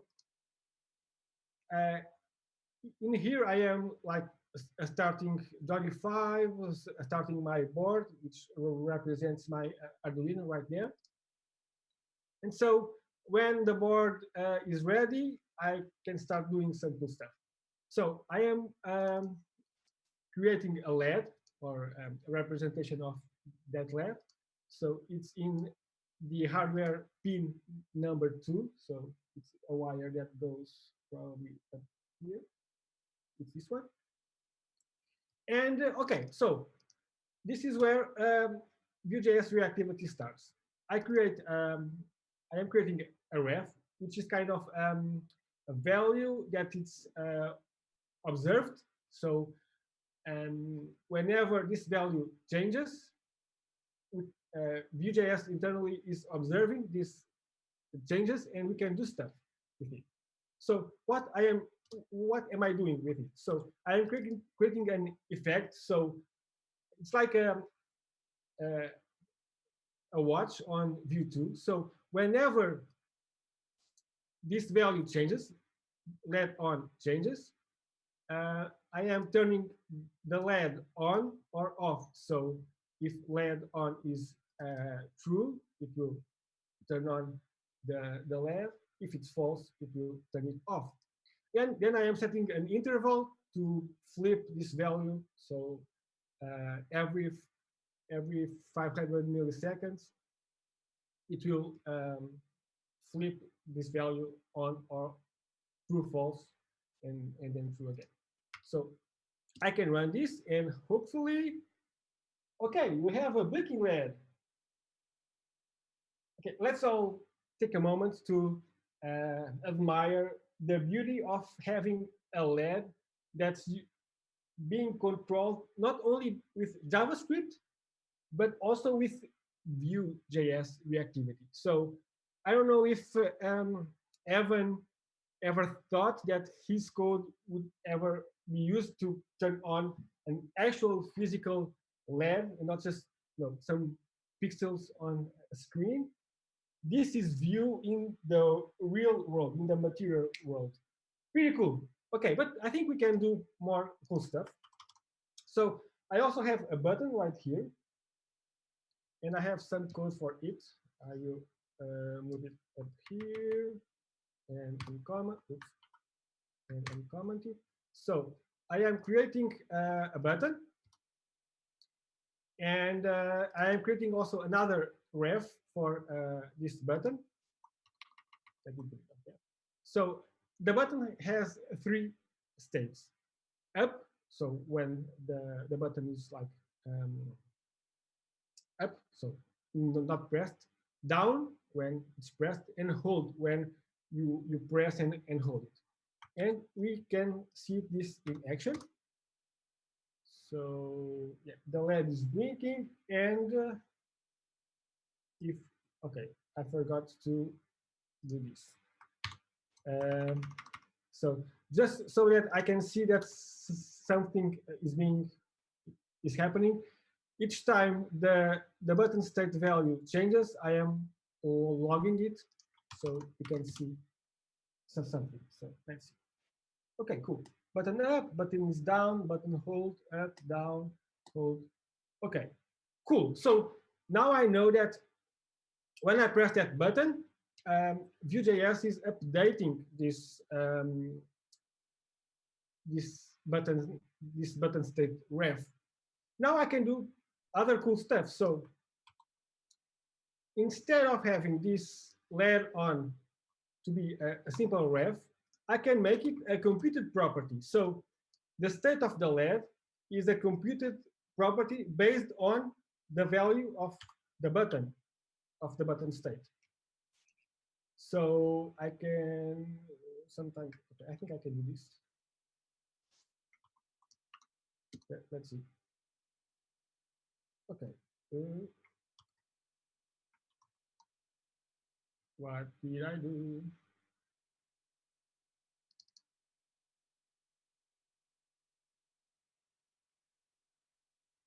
Okay, yeah. So so now this is a computed value, and I cannot set this interval. I cannot be changing a computed value because it's read only. So yeah. Okay, so now I have my button up, and when I press the button or when I hold it, so when I press or hold, the the LED on will be true, and so the LED will be turned on. Okay, cool. So right now, the LED is turning on because I press this button, which changes a reactive reference on Vue.js, which in turn turns on the state with an effect or with a watch. So pretty cool so far. But I think we can take this a bit further. I have this other file. Okay, in this file, I am using another component. So I am also using the LED. Okay, so it's the same LED on pin number 2, and I created a reference named blink with a value 182. So blink 182. So, and when this value changes, I have an effect that will set the blinking value of the LED. So this means that the LED will blink in 122 every 182 milliseconds. I can run this. Let's see this working.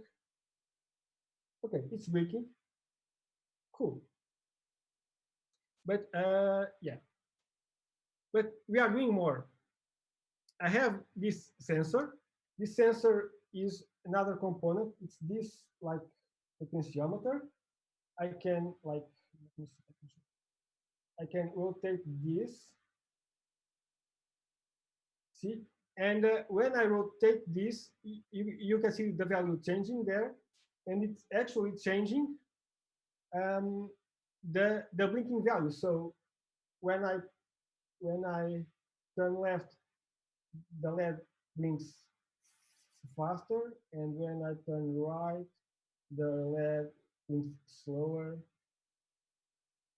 Okay, cool. So it's also reactive, and it's changing very fast. You can see those values changing very fast, but Vue can deal with this kind of stuff. No problem. Cool. So right now we grabbed the reactivity module in Vue, and we are using it in a totally separate context to change and update some state. Cool. And then we'll watch that state. That's good, but I think we can go. Oops, not this. Sorry. What happened? Okay. Okay, so we are using the reactivity part of Vue. But you know, I don't know about you, but one of my favorite features in Vue is actually the components. The fact that you can create some behavior using components and you know, combining different components and wrapping behavior in components. So I really wanted to use also components, but in Vue for the web, your components will be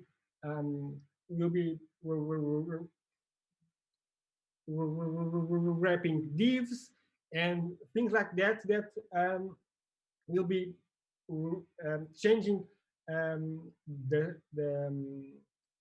virtual DOM, and then will be updated on the browser. But so with Arduinos and nodes, we don't actually have divs or spans or anything like that. We have other types of components. So how can we use the components with Node? So there is this thing called runtime, and in the Vue.js project, you have the runtime DOM. So it's the runtime that runs on the browser. So the runtime is the component that it's responsible for running components. It mounts components and makes sure they actually do something. But there's also this other runtime, the runtime test. That's a very basic runtime. It's used for testing, view for internal tests, but it's actually enough for doing some cool stuff with components and view, and we will see that now. Okay, components. So this is what we are doing now. Okay, we are also importing some reactivity stuff. And then we are importing the age function. That's like the render function, I think. And the render function itself and other stuff we can also import unmounted, so we can grab the mounted events. And I am importing all this from the test runtime. And so this is where things are interesting. I am creating a Vue.js component here called LED. And the new composition API allows us to have this special method set up where we can, initialize our component, and instead of putting our code everywhere in several methods and lifecycle hooks, you can do it all in one function, which is kind of cool. This function can return a function that's actually the render function. So our LED component will not render anything because there is nothing to render. And so this is my component. It receives some props, including the pin, the pin number, the hardware pin number, and it initializes the LED from Johnny5, and then it uses that same effect to listen to the state of props.on, so the prop on, and turn on and off. So kind of the same thing that we were doing before, but now we are wrapping this behavior in a component with just a couple lines of code. I also have the same thing for the button. So I am initializing the button. There is a prop that will be the pin. And then the button has 3 events, and I am registering all 3 events and emitting the event, so event up, down, and hold, and also emitting an event like a global event, a change event, so that whenever, for instance, if I have a down event, this will emit the event change, and then with the data down. So it's good if I want to listen to all events at once. So I have these 2 basic components that represent these 2 pieces of hardware right here. So now we can start building our robot using this using these components.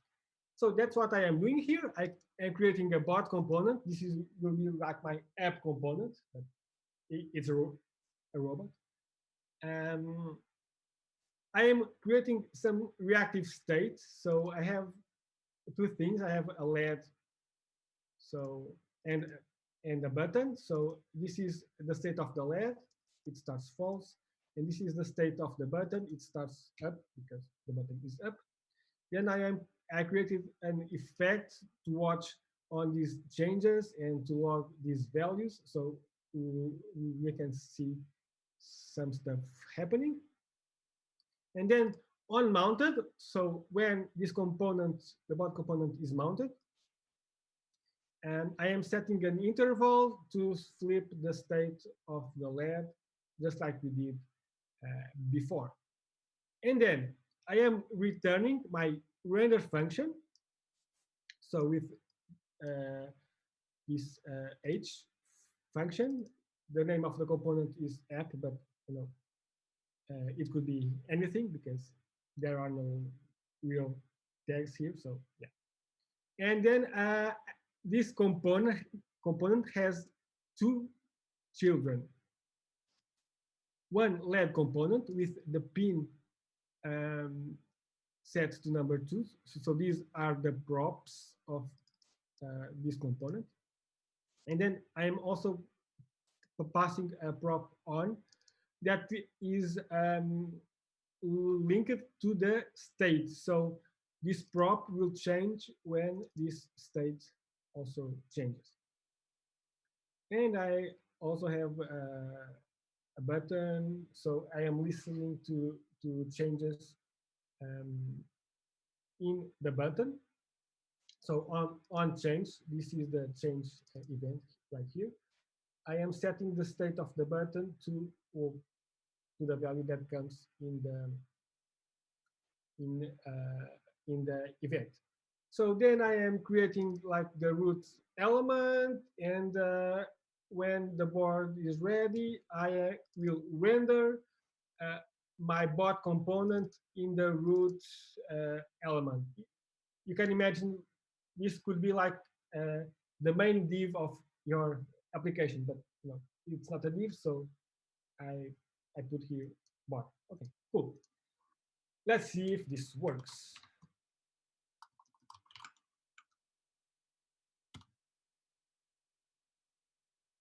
Okay, so right now you can see the LED is blinking as expected, and when I change this this state, this button, you can also see this state changing.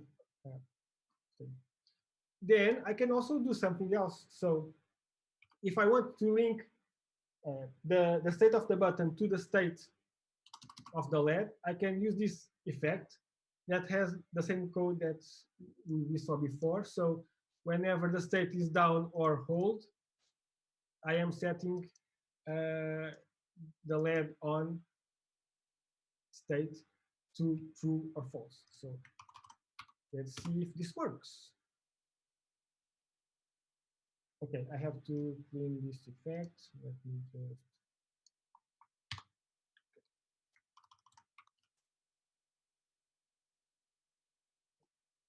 And there we go.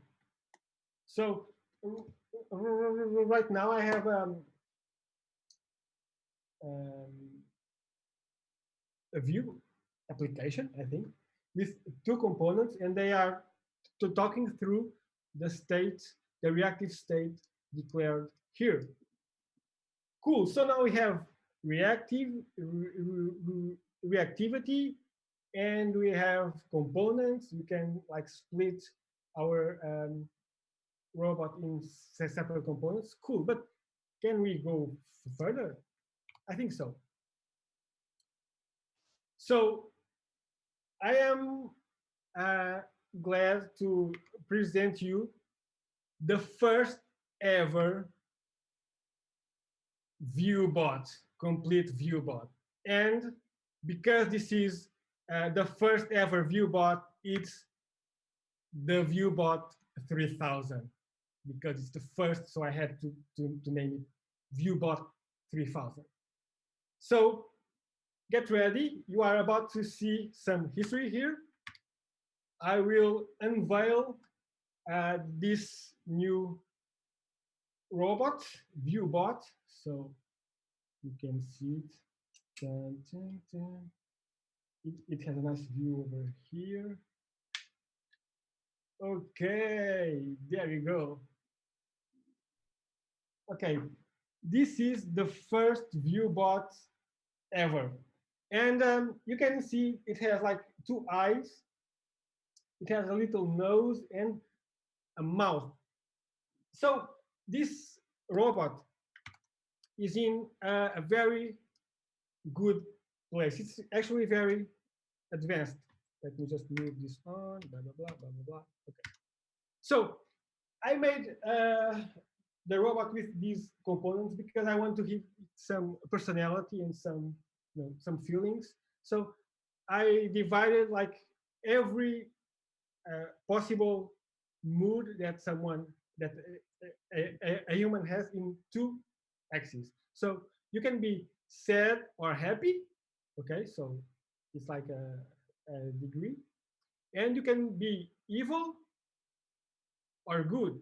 So if you are happy and if you are good, it's like that good feeling of happiness. And I have like the greatest actor in history to show us all these moods. So if you are sad, but it's kind of a good sad, maybe you are missing someone, or you are sad because you have deep good feelings about someone. This is the expression that you make. But also you can be sad, but also an evil type of sadness. So you are sad, but also angry. You are desperate, and so this is the face that you make. And there is then the worst kind of mood. You can be happy and evil. So you are evil, but you are happy about your evilness. So you are like sadistic, and you are smiling, but with an evil smile. So this robot can, I thought that if I can represent all these moods in my robot, I think I have a very good place to start. So let's see how this works.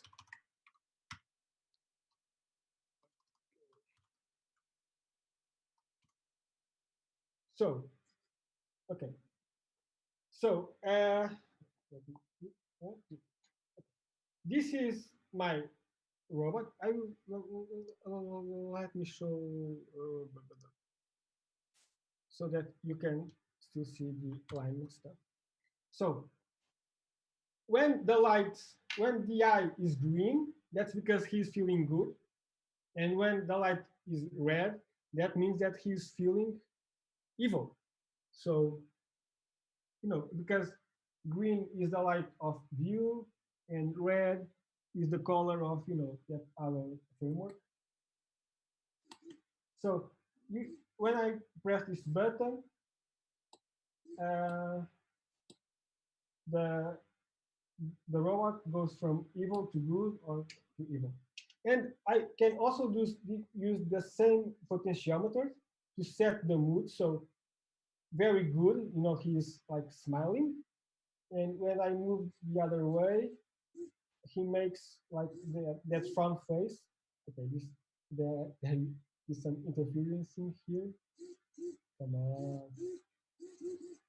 Okay, and also I can show like the whole spectrum of human experience. So I have like very sad, a little sad, normal sad. I am changing this now.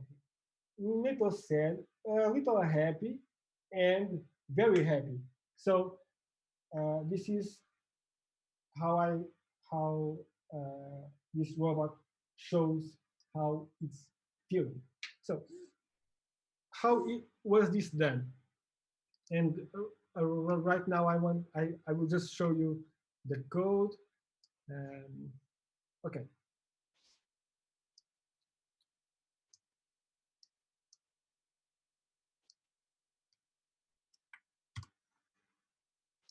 Okay, so I am importing the reactivity stuff, the runtime test, so that I can mount my components. I am also, okay, these are some like electric interferences, or maybe my robot is starting to gain conscience. I don't know. Okay, but so I also created this this file components where I am creating all types of components, the LED, the button, the servo, that's the motor, the potentiometer, the light sensor, and I am exporting all this so that I can import it here. I am importing all these components here. Then I have my main app. I created a reactive object, so and I call it the brain. So it's where the main feelings are. So it's in the brain, and the brain has two properties: happiness, that goes from 0 to 100. So 0 is very unhappy, 100 is very happy. And then the alignment, good or evil. Then I am creating an effect just to log some stuff so that we can see it happening.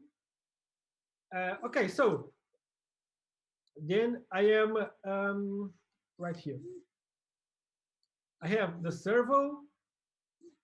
I have the eyes. I will go to that later. Then I have the servo. That's the motor. That I am passing as a prop a 2 property. This is like the angle where the servo will move, and this is using the value from this computer property. So the angle of the mouth will be the brain happiness plus 40. There's just some calculations to put it in the right place. So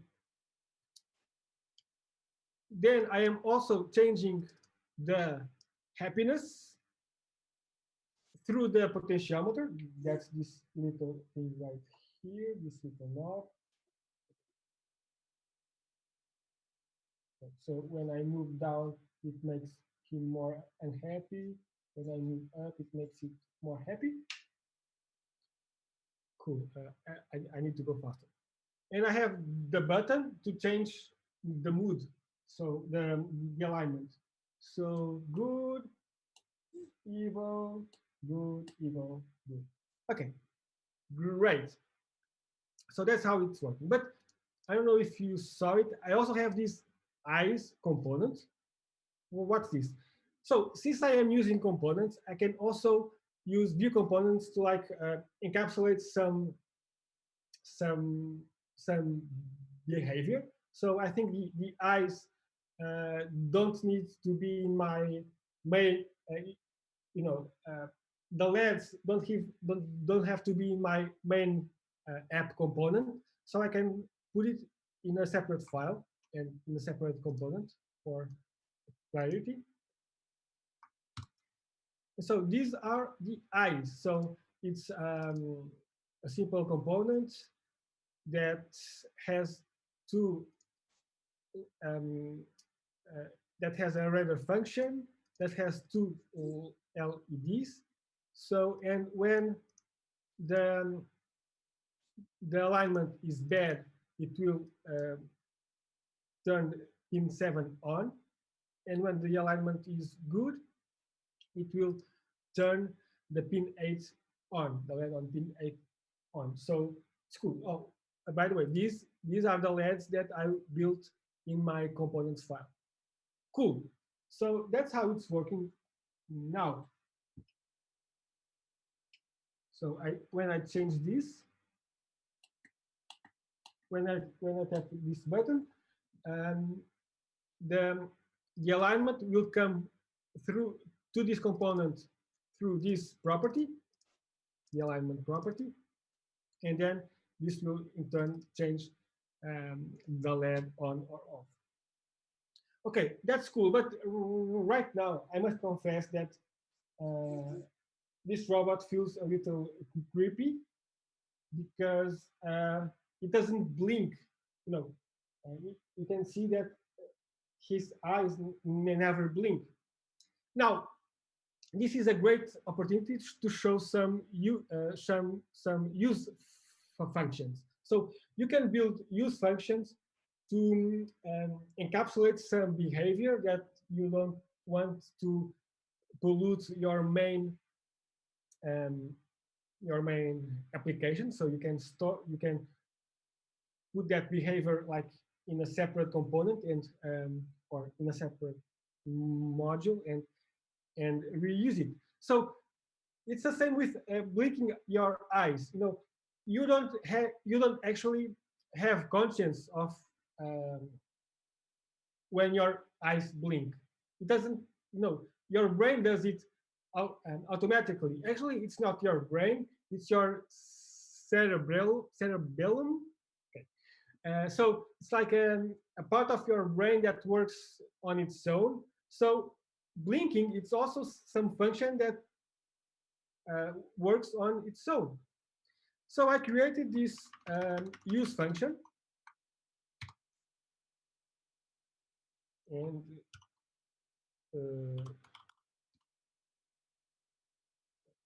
I created this use function. It's very simple to create them. You can, it's just a function. You can have internal state in there. So in this function, I am booting the light sensor. Oh, by the way, the light sensor is the nose right here. So I am creating and so that I can listen to the state. Why am I doing this? Because you blink more when you have a lot of light. Okay, so and when there is dark, and when it's darker, you blink. You don't need to blink as much. So that's why the light sensor is there. And so then I am creating this blink function that reads the state of the sensor and calculates when the next blink will be, and then it sets a timeout there, and okay, and then to turn it on, and then whenever it blinks, it turns it on, and then after 200 milliseconds, it turns it off and calculates the next blink. And I am exporting this. Cool. So I can. So then I am importing.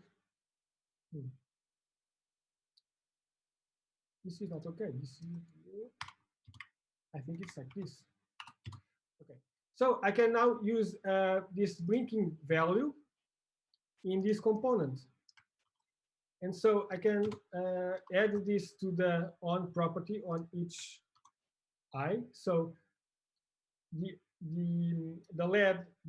eyelid will be on if it has the right alignment, and if it's not blinking, because when it's blinking, the eye will be shut. So let's see if this works.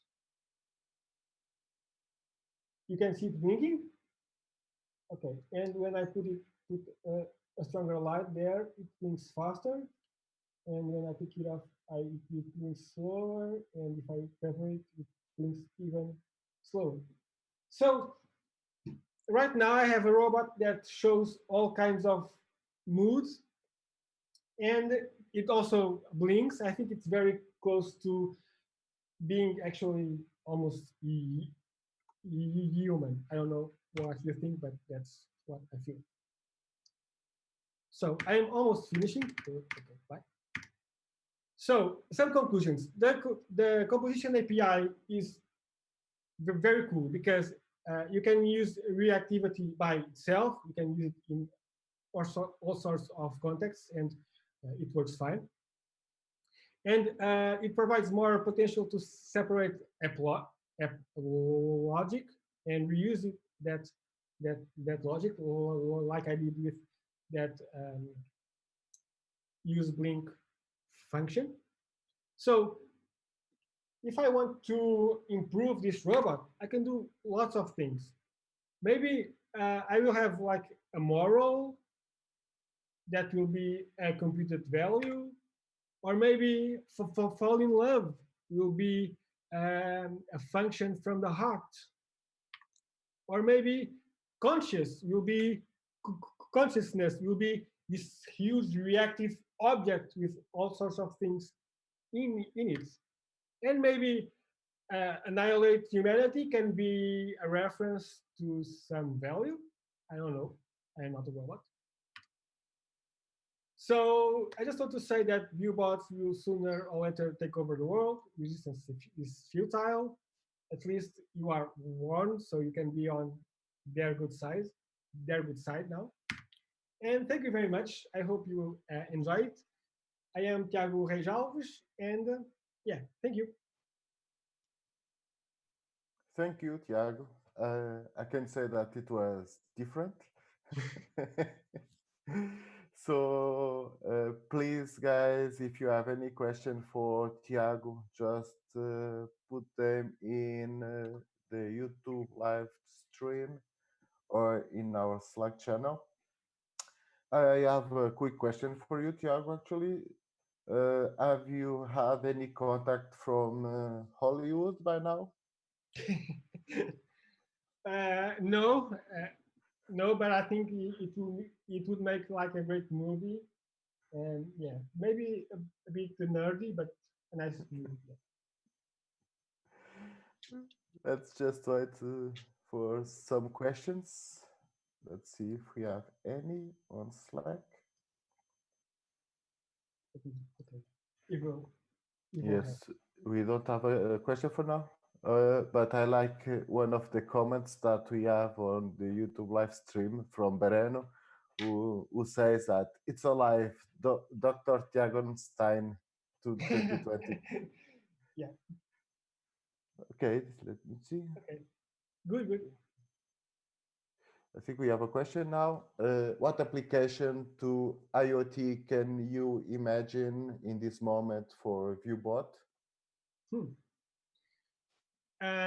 Well, there are, tons of things that even as I was building this, I was thinking about, like, maybe reading a Twitter feed and set the mood of the robot to happy or sad according to tweets. The possibilities are endless. So maybe control the house, but using Vue, as you can see, it makes it very easy to compose your behavior. You can see that this robot is, whoa, okay, is simple, but it's not even that simple. But I was able to separate several bits of code through different files that I can reuse. So I think using Vue for this kind of stuff, it works. Yeah. Okay, so another question from Breno. What is the basic hardware I should buy to start testing this? Okay, I have like the most inexpensive Chinese Arduino you can buy, and it works fine. So this is like a support Arduino just to give power to the motor, because the main Arduino was not strong enough to power the monitor, the motor. But you can buy like a big kit with Arduino and all sorts of um, um, LEDs and sensors and components and wires and the bread box and all this stuff, and even a remote controller, more motors for like $20 on on Alibaba or even Amazon. So there are some really cool kits, and inexpensive ones. But try Arduino Uno. I think it's the easiest to get started. It works like right away. So yeah. Okay, so we just have time for one last question from Elder Ventura. Will we see more and more Vue in IoT? I don't know. I don't know. I really feel like now I want to create a library around Vue and um, and, Johnny 5 for this kind of stuff. Maybe with more examples. I will put this code on GitHub. So if you want to go and check out and try new stuff, um, yeah, go for it. But I think it's a good idea. Okay, I think that's all for now. Thank you very much, Tiago, and to everyone else. We will be back at 1 p.m. So in 8 minutes from now. Thank you. Okay. Bye. Viewbot is happy now. Happy.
Hi everyone, welcome back.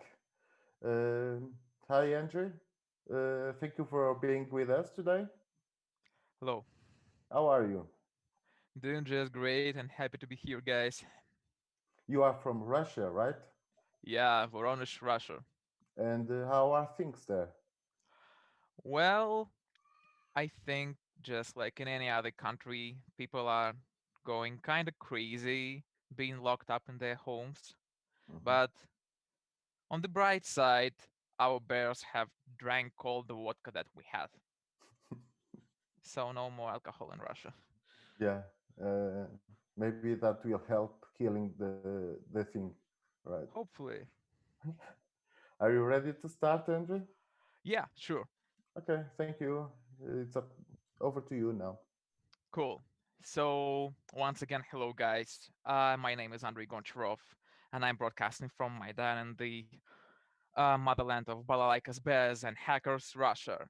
And today we're going to talk about lifting state up in our React applications and how that might affect the performance of our applications. But before we dive in and proceed to the technical side of things, let me say a few words about my company and about me. So, who am I? I like calling myself a full stack TypeScript and JavaScript developer, and that means that I've done a fair share of front end projects on React, Angular, even AngularJS, and some older stuff like jQuery, maybe any other overhyped as usual on the front end thing. And on the back end, it's primarily Node.js, but my experience is not limited to Node.js only. Whew. Going further, my career path can be visualized as going from two software consultancies, pretty significant in Russia. And now I'm happy to be a part of the family at Hazelcast doing everything related to JavaScript there. And I truly love open source. Now about the company. What do we do at Hazelcast? At Hazelcast, our primary product is a memory data grid. I know it sounds fancy, but in simple words, it's an enterprise, super blazing, fast cache. So when your monstrous enterprise SQL query doesn't fit um, your needs in terms of performance anymore, come to us and we'll cache it for you.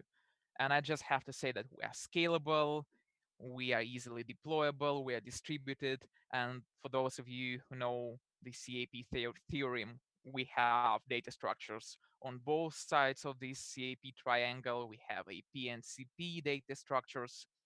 Um, we have cool enterprise features like near cache. Uh, the coolest thing is that we are open source and we have official support for dozens of clients for different languages. Whew. Now our PR department is not going to put a bounty on my head and I'm not going to lose my life and my job. And we can go further to the management center. That's actually the team that I'm working in. And well, like any distributed, self-respected distributed system, self-respectable, sorry, we have management center, which is a huge console that allows us to manage our spaceship called a distributed cluster. We do monitor some statistics, some data structure statistics, and etc. Blah blah blah blah. So now we have that all covered. And let's talk about the history of how I came up with this talk, so you know the context. At one of our internal hackathons, I came up with an idea of displaying our cluster as a graph, a real graph with edges and vertices. And just so you can imagine the scale, we can have up to, well, it's hundreds of nodes, it's thousands of clients, and data is distributed in hundreds of partitions across those nodes. So we are talking about displaying tenth thousands of DOM nodes simultaneously. Well, it was a hackathon, and the demo went smoothly because nobody reveals the performance issues on the demo, right? You just take the sunny day scenario and you run it. And for me, that was a 3-member cluster, and I didn't have any performance issues at that point. However, after the hackathon, I decided to see what React is capable of and how many nodes we can truly make it render without any significant impact on the performance.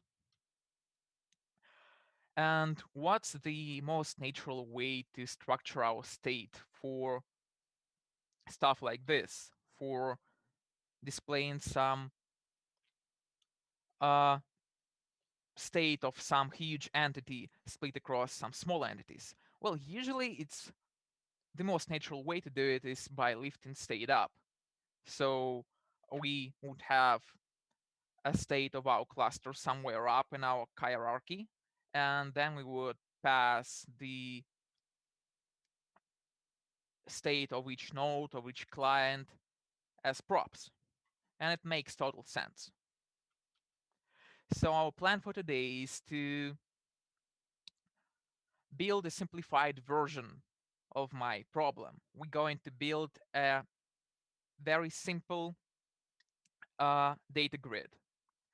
We're going to lift the state up, create a naive implementation, refactor it using standard practices, see where it fails and why.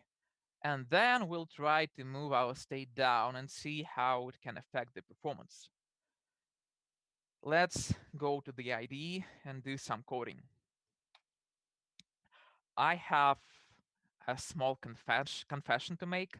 I'm not that good at live coding, so I prepared a series of commits for you.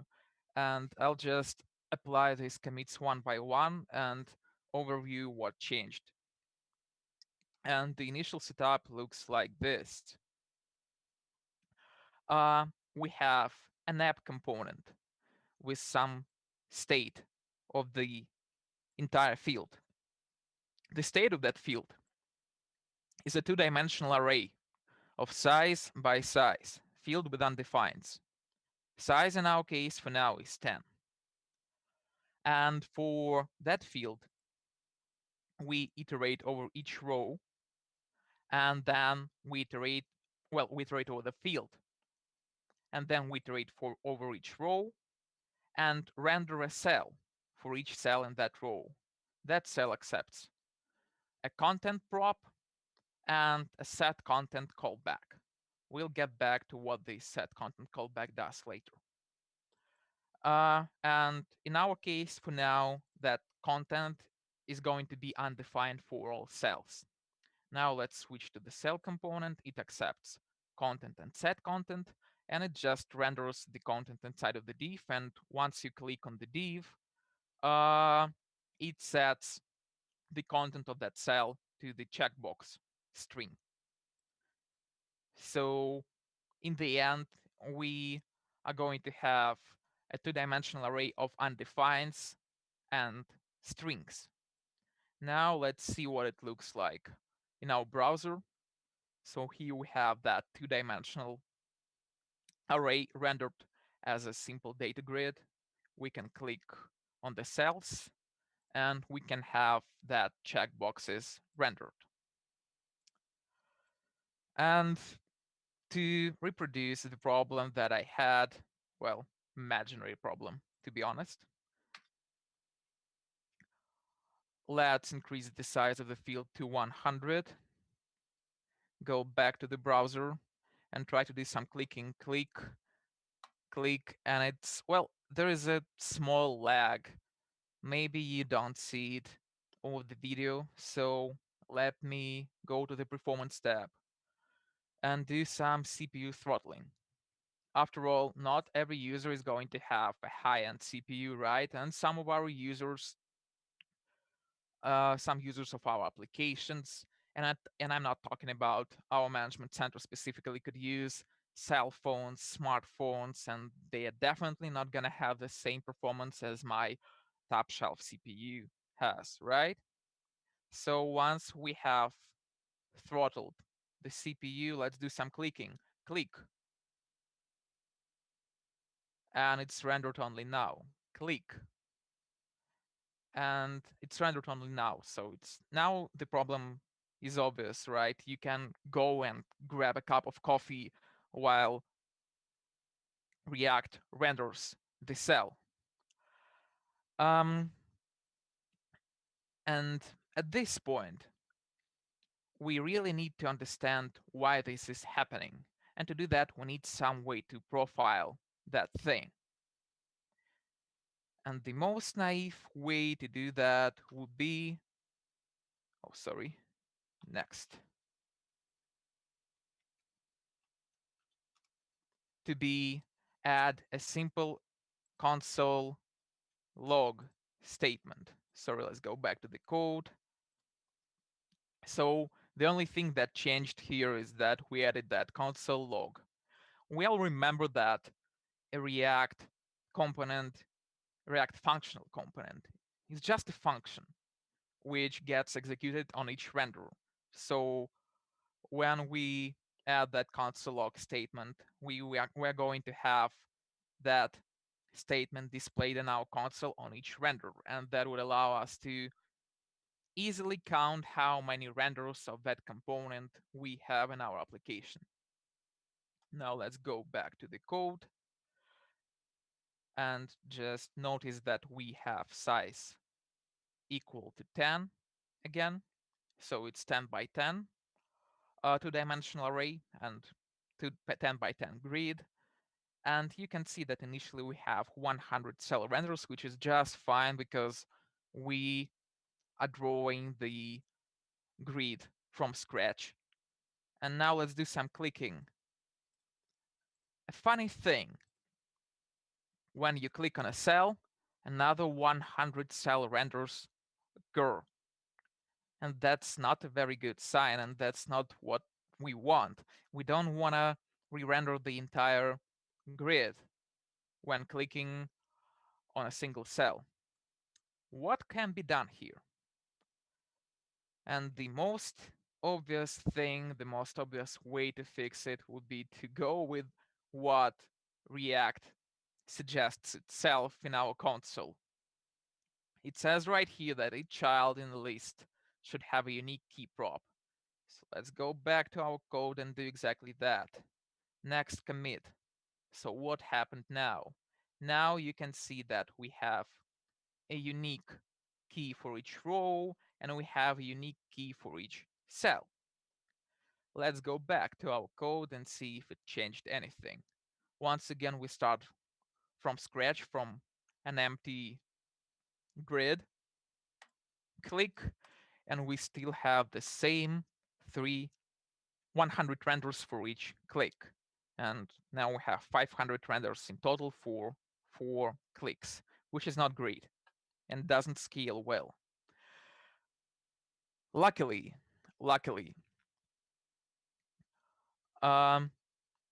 React team provided us with a great profiler, which can help us with defining why some components render. So let's go back. Let's go to the profiler. Let's go to the settings and check that checkbox, record why each component rendered while profiling, and let's start a profiling session. Click, stop, display it as a ranked chart. And now we can see that, well, why this component rendered. And the profiler tells us that props changed, specifically set content. Let's go to our code and see why is that. So what's happening here? I promised you to go back to set content at some point, and now is the perfect time to do that. What happens here?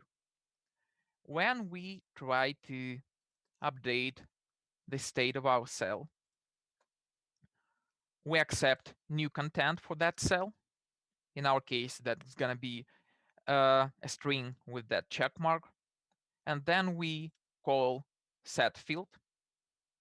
In that set field, we copy all other rows but our target row that we want to update. We copy all other cells but our target cell in that row, and then we replace the content of that cell, of our target cell, in that row. And why does it change? The thing is that we use field from the outer scope, right? VS Code highlights it. So when a single cell updates its state, it updates the whole field. And then the set content callback is updated for each cell because the field from the outer scope is updated. Now let's try to eliminate that update. We need some consistent function, some consistent callback that we pass to our cell to update the state of that cell that doesn't change over time. So a lot changed here, but don't worry, we'll go over it line by line. So let's start with the cell component as the easiest thing to do here. We still accept content, but now we accept cell index, row index, and another new version of set content callback. And in that set content callback, we're going to pass that row index, cell index, and the new state of our cell. And the most interesting thing happens in that new set cell or set content callback. So what we do here is that we accept row index, cell index, and new content. Then, to eliminate that dependency on the field from the outer scope, we use a callback signature of the set field or set state callback. So as you might know, our set state callback can accept new state in two different versions. You can either pass a new state as a variable, as an object, or as a primitive that you defined earlier, or you can pass a callback that's going to get an old version of that state that you can manipulate. And that's exactly what we do right here. We use the callback signature, which accepts the previous state. We use that previous state to do the same thing that we did before. We immutably copy each row besides but our target row. And in our target row, we copy each cell but our target cell. And for our target cell, we update its content. And we use callback helper provided by React to maintain a stable reference to our set cell callback. That should help, right? Let's go to our application and do some clicking. And still we have 100 renders for each click. But now you know the drill. We start the profiling, click, stop the profiling, rank chart, and let's browse through each cell render and see why was it rendered. And our React profiler tells us that the parent component was rendered. Going back to our code, what happens here? So with each field update, the set field callback is called. It updates the field variable. And because that variable is updated, our app component re-renders. So for each cell update, our app component is going to be re-rendered as well. But that's expected, kind of. What's not expected is that every cell is going to be re-rendered when our app component is re-rendered. We maintain a stable reference to our set cell prop. Our other props are primitives and they have the same value. So what we want here is that our cell component is no longer re-rendered with each re-render of the app component if its props doesn't change. Cool. How can we do that? In our case, we can apply memo, which is going to, well, kinda memoize our component, if you want to call it that way. So the bottom line here is that if props don't change, the component is not going to be re-rendered. Other ways could be to use pure component if you use class components, or should component update. So once we have that memo in place, let's go back to our browser and see what's going on here. Let's do some clicking. And yay! We can see that every click is producing a single cell render. And now you gotta be asking yourself a question: why have I come up with this presentation with this talk in the first place? Because the standard way to optimize that kind of application works out of the box. And we have hundreds of great articles, including React documentation explaining that procedure on how to optimize renders for lists and etc. and etc. I suggest we increase the field size to 150. It's going to take quite some time first.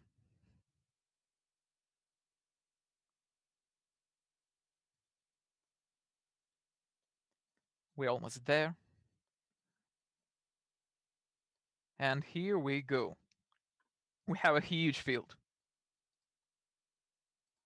And no CPU throttling. Let's try to do some clicking. Click. Click. There is a slight tiny lag that I see and you might not see. Let's do some throttling. And remember that not all of our users are going to have top shelf CPU. Click. Blah, blah. Click. 1 Mississippi, 2 Mississippi, 3 Mississippi. Click. 1 Mississippi, 2 Mississippi. So it takes on average between 2 and 3 Mississippis to render even a single cell when we have a huge grid of cells to display. Once again, profiler to the rescue. Hopefully it's going to answer the question why this is happening. Now we're re-rendering only a single cell. So what's going on here? Why does it feel so laggy? Let's start the recording. Click, stop the recording. And here we see a weird thing. The render of that very cell takes not so much time. Actually, it's crazy fast. It's 0.3 milliseconds. However, the time that takes to render the whole application is enormous 100 milliseconds. And that's exactly what we see. Why is that? Let's go back to the slides. So the reason why React succeeded, one of the reasons was that we tend to think that rendering DOM trees is crazy expensive. And then React came with its own version to its own its own version of how we have to do things to avoid that expensive real DOM rendering, and React introduced a virtual DOM. And we tend to think that virtual DOM is cheap. Rendering virtual DOM is cheap because it abstracts the real DOM manipulation, and it's cheap indeed. However, we have to remember that cheap doesn't mean free. What happens there is that, let's go back to the code.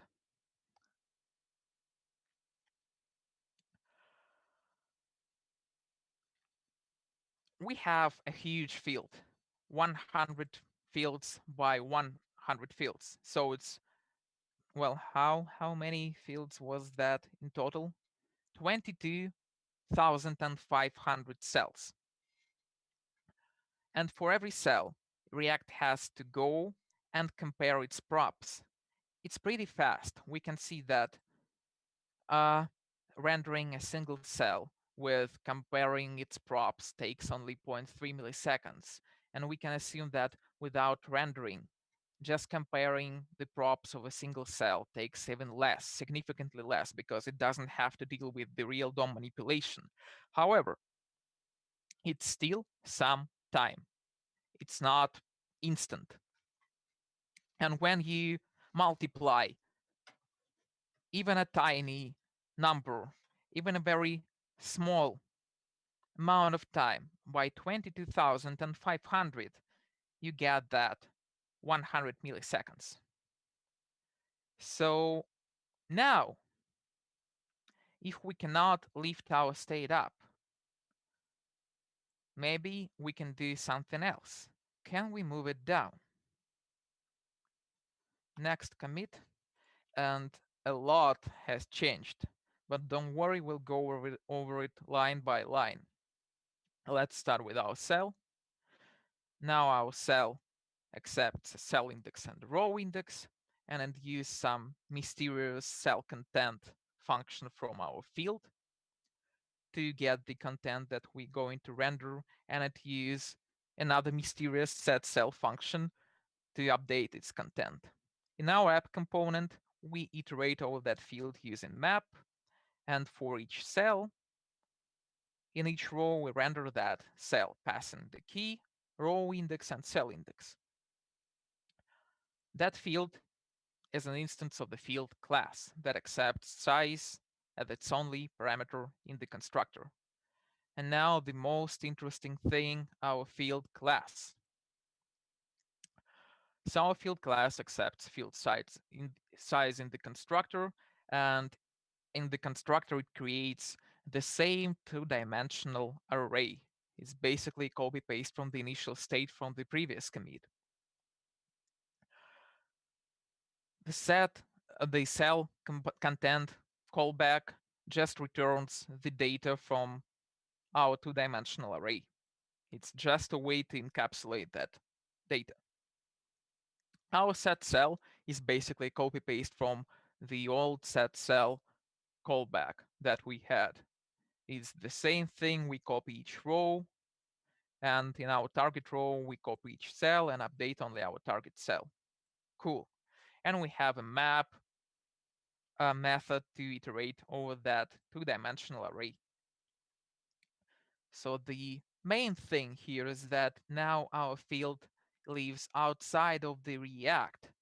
So React doesn't know what's going on with that field. So you can imagine it like having some React scope on one side and field somewhere else. And React uses that field just from the outer scope. Let's go to the browser and do some clicking. And you can see that we have some set cell console log statements, but we have nothing displayed on our screens. Why is that? As I said, now React doesn't know what happens inside of that field because, well, it's just a variable from the outer scope. And we have to somehow let React know that that variable is updated and React has to re-render. Next commit. What are our options to trigger a component re-render. We can update the component props, which is going to trigger the re-render of that component. However, that would defeat the purpose of our optimization. We try to avoid changing props at all costs. Another thing that we could do is to use force update if we use class components. However, here we don't use class components, and I'm not willing to rewrite my entire application to class components. And one last thing that we could do is to update the state of our component.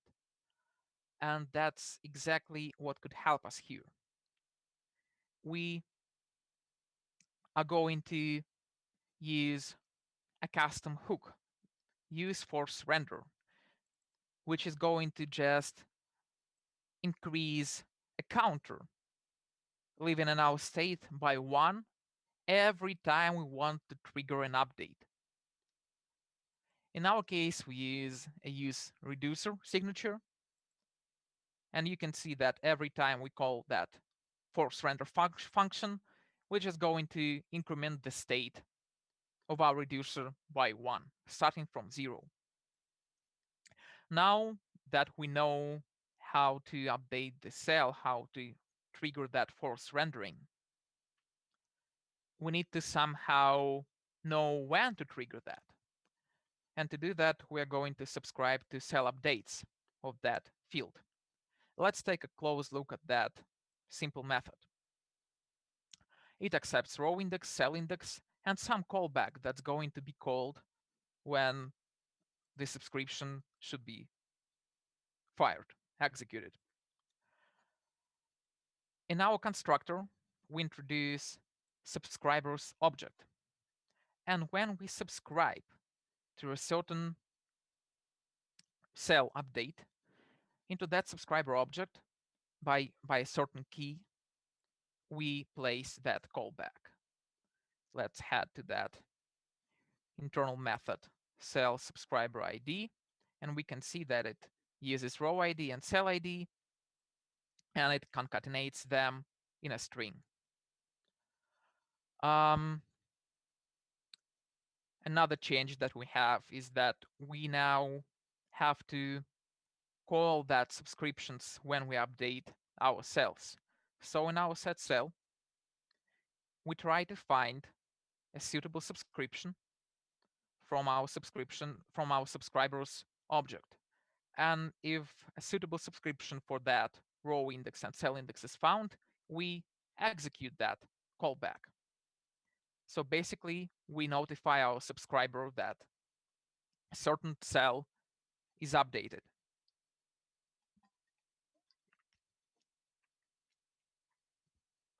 In our cell component, we still accept the same cell index and row index.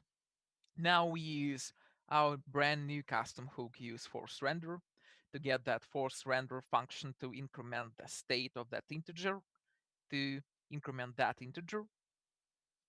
And using use effect, because it's a side effect, we subscribe to our cell updates, passing the row index, cell index, and that force render.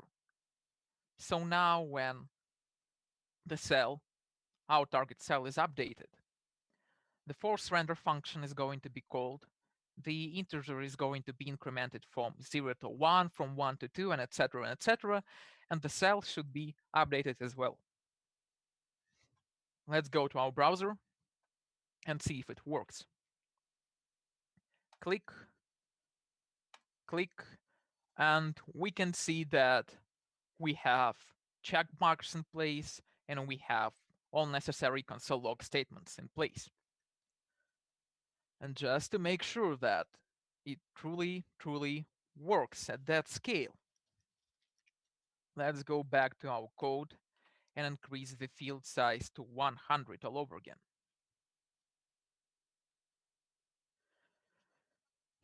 It's a perfect time to grab a cup of coffee.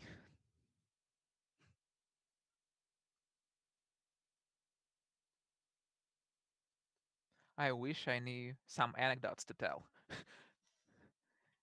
while this grid is rendered. Okay, now we have 22,500 components. And let's do some clicking. Let's click on some of those cells. At this point, it's blazing fast, but we all know that the thing might not be what they appear to be. Let's do some CPU throttling to account for cell phone users and old PC users. Click, and it's still pretty fast. Click, click, fast, click, click, click. And I want to raise my hands in this victorious gesture. Seems like we have defeated the culprit that prevented us from having a super performant, infinitely scalable data grid. And just to make sure that everything goes as expected, let's head to our profiler and do some profiling. Stop. Yay, now we can see that we no longer have that enormous app re-render that took 100 milliseconds. With each click, we re-render only that very cell. Let's do some profiling all over again, do some more clicking. And we can see that for every click, we have a different commit. And we have a different cell rendered. And that only that cell is re-rendered. And last but not least, let's head back to our IDE and apply one last commit. Because you have to remember to unsubscribe every time you subscribe to something. Otherwise, you're facing some memory problems. So now we introduce unsubscribe cell updates, which removes that callback from that huge object. And in our use effect, we return an unsubscribe function, which unsubscribes us from that cell updates. Let's see that we didn't break anything, and we didn't. Cool. And back to our presentation. Closing words. Don't do any premature optimizations. I mean, really, really don't do it. Because as we saw, well, it's a way to work around the problem. But first, you have to ask yourself a question. Do you really have a problem in the first place? And by saying it, I mean, uh, do we really need to render that huge data grid? Or is it just an imaginary problem that your engineer shaped mind came up with? Because most applications, I would say 99% of the applications would do just great using standard practices. Because, well, we saw that these practices work on a pretty large scale. And even with this data grid, if we had a field of size, say 50 by 50, we would probably be better off with using the standard practices. However, you should always remember that rules are meant to be broken, and if you have a good enough reason to break a rule, just don't hesitate. Go ahead and break it and share experience with other people, with other folks. Maybe someone else is suffering from the same problem. And one other thing, I'm not saying that this implementation is a reference implementation of how you should move your state down. There are great libraries to do that, and I have not used them personally, but um, as far as I know, Mobax does exactly that. So it places your state outside of your React tree, and you subscribe to only that pieces of the state that you need. And I'm pretty sure that there are other libraries, other great libraries that would help you with moving your state down. So consider this as just a way to maybe extend your horizons and think all over again on about how React does its rendering, and that nothing is really free in this world. Um, in this presentation, you'll find the links to the related article and to the repo with the source code. You can contact me in any way you want using Twitter, Telegram, email. Here's the QR code of this presentation, and happy to be here, guys, and happy to share this afternoon with you speaking about React. This is it from me. Any questions? Thank you for being here, Andrew. So yes, we have some questions for you. If you have other questions, guys, please ask them on YouTube live stream or in the Slack channel.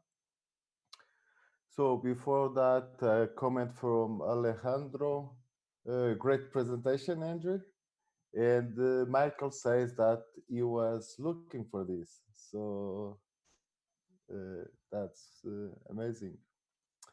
A question we have is, I want to understand correctly. By default, React don't do it right, or we just can do it better?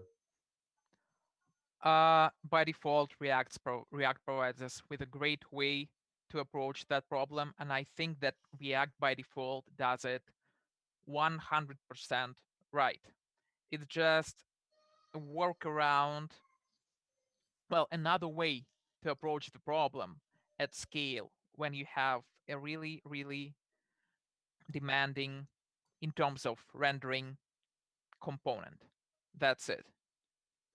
And even if not that, maybe just a way for you guys to remind yourself about the trade-offs, about the price that you pay for each optimization and for each engineering abstraction. Let's see if we have another question.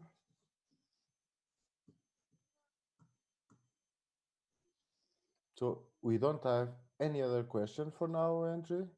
If you want to ask Andrew a question, maybe leave it on Slack, and if Andrew can join us on Slack, maybe we can answer it later. Yeah, So, sure. Sounds like a great or way to do it. yes, Or you can tweet me, guys. Just everybody's on Twitter, right? So just yeah. use Twitter. Okay, so before you go, just one last question that was asked just now. In your example, each square was representing a component, right? And you were optimizing the way the state is updated, uh, uh, and you were optimizing the way the state is updated. Is that correct? Well, yeah, yeah. We had we had thousands of components, and we just tried to optimize how we update the states of that components. Yeah. Yeah. Okay. Thank you, Andrew, again. Nice to have you. Hope to see Thank you you for again having in the me. future. See you. Yeah. Bye. Thank you all. See you guys.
Mindera, it's first and foremost a tech company, but I would say it's not a very traditional company.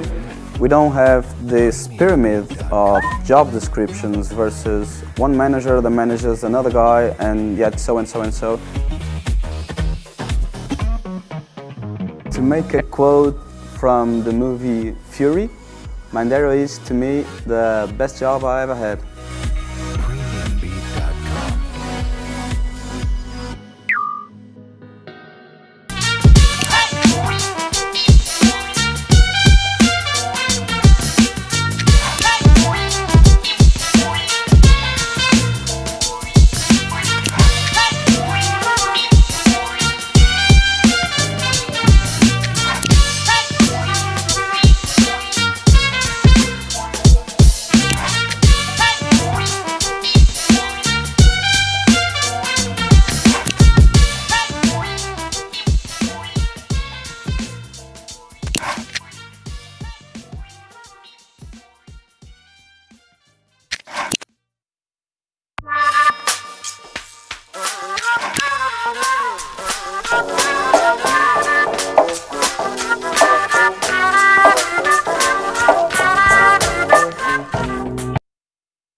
Welcome back, everyone.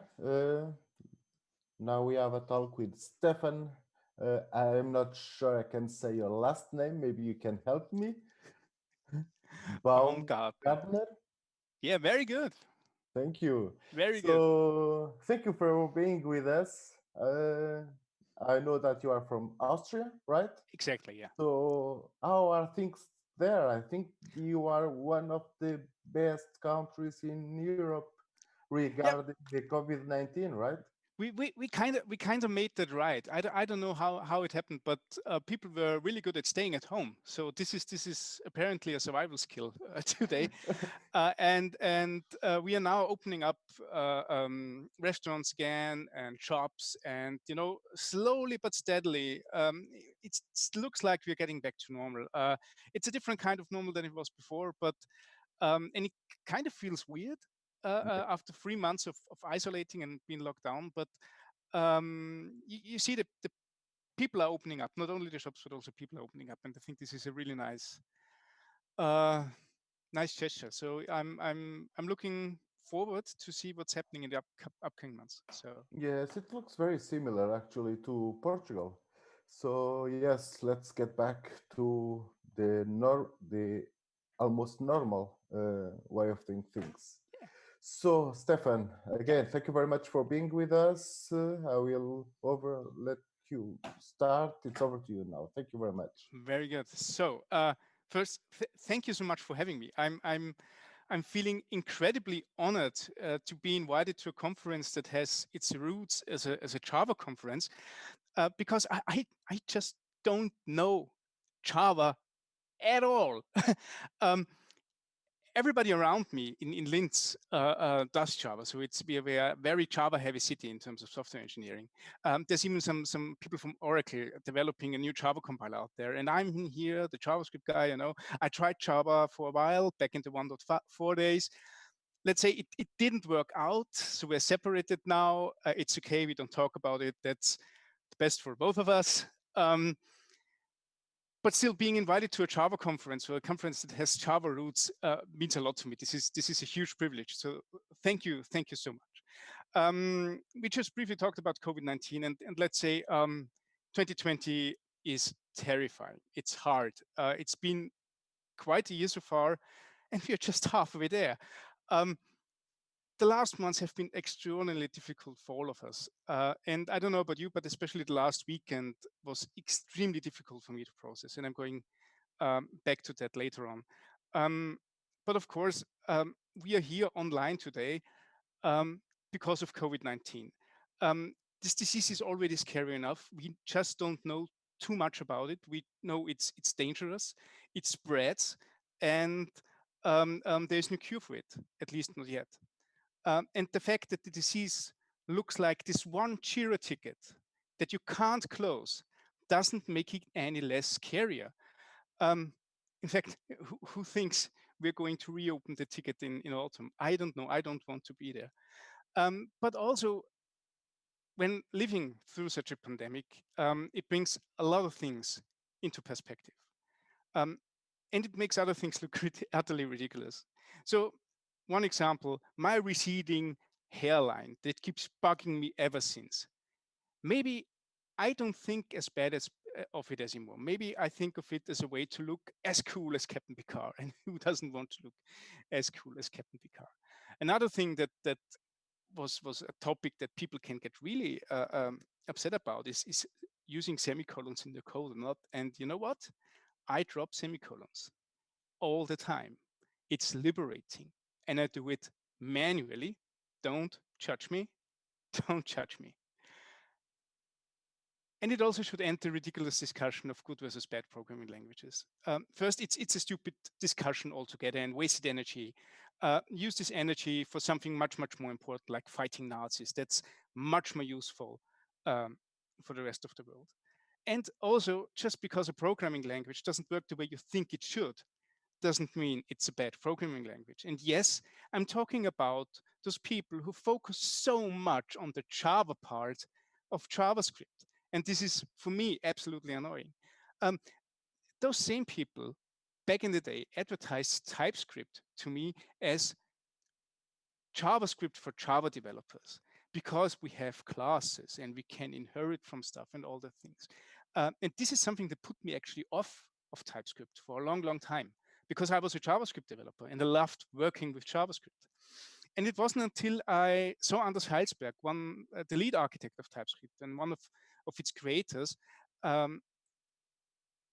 I found appreciation for TypeScript. When Anders Heilsberg talks about TypeScript, he doesn't talk about making a programming language that gets rid of all the quirkiness or difference in JavaScript. He talks about it as some additional layer of tooling on top of JavaScript. He talks about the design goals. He talks about its strong relation to JavaScript, and you can feel that. And coming from Anders Heilsberg, this is no wonder. Anders Heilsberg has always focused on making programming languages wonderfully usable. When you look at Turbo Pascal, it made programming fast. Back in the day, you had to swap tons of diskettes to just make your code compile and to run it for the first time. A compile cycle took 30 minutes until you found your error. And then you had to go into the debug phase. And Turbo Pascal just integrated everything to bundle together with a nice editor. And you were able to code immediately, find errors immediately, and get immediate feedback. That's where this turbo comes from. The same with Delphi. Delphi made Windows applications easy to program. Look at the editor. Editors are still inspired by what Delphi did back in the 80s. Same with C#. C# lives from the whole tooling and editor experience. It comes bundled with, or when you have Visual Studio, for example, you can write C#, you have your database applications with it, you can write web applications with it. Everything is integrated, everything is bundled together, everything works out of the box. And those were also the design goals for TypeScript. This is from the Strada design document back in 2011. That's more than 9.5 years ago, where they said, okay, we want to be tooling for JavaScript. Tooling was one of the main and major goals of creating TypeScript. And also regarding language, they just want to do language innovation where it's critical to the Strada goals, which is now they don't do language innovation at all anymore, because JavaScript went into a really, really good process of getting new language features. Just like Roy said today in his talk earlier, that all the new JavaScript features you get in TypeScript. In fact, the TypeScript team is part of the TC39 standardization committee and plays a major role into getting new features into the language. And before they land in browsers, you get them in TypeScript, which is cool. If you're still not convinced, I can highly recommend watching this video from Anders Heilsberg and Lars Bach. Anders Heilsberg, creator of TypeScript, Lars Bach, creator of Dart, both at the same time developing languages that transpile or compile to JavaScript last bug having the goal of creating an entirely new language, entirely new syntax that compiles to JavaScript, whereas Anders' idea was to create a language that evaporates to JavaScript, for lack of a better word. It just disappears and JavaScript is left. And when you hear him talk about this programming language, he talks about tooling. TypeScript is first and foremost a tooling layer. So for me, this means, and this is what brought me to TypeScript in the first place, TypeScript is JavaScript. And if you're not convinced by that, look at the website. It says so on the website. TypeScript is JavaScript. JavaScript that scales, yes, but it is JavaScript. And I wondered, if TypeScript and JavaScript are so closely related to each other, can we see that while we are coding TypeScript? Can we see through some behavior of TypeScript? Can we see JavaScript shine through? And this is what I set out to find out. And this is what brought me to lots of realization, not only about some behavior in TypeScript, but also about stuff in JavaScript that I didn't know. I've been using JavaScript now for almost 20 years. And by using TypeScript, I still learned new things about this programming language. I'm now switching to my editor. And there you go. Here I am. I hope you can see my editor now. If you don't, I'm sure Samuel will get back to me. Let's start with this simple function. It's a function saying I have no return value. It takes any argument, logs it out to the console, and returns nothing. It returns void.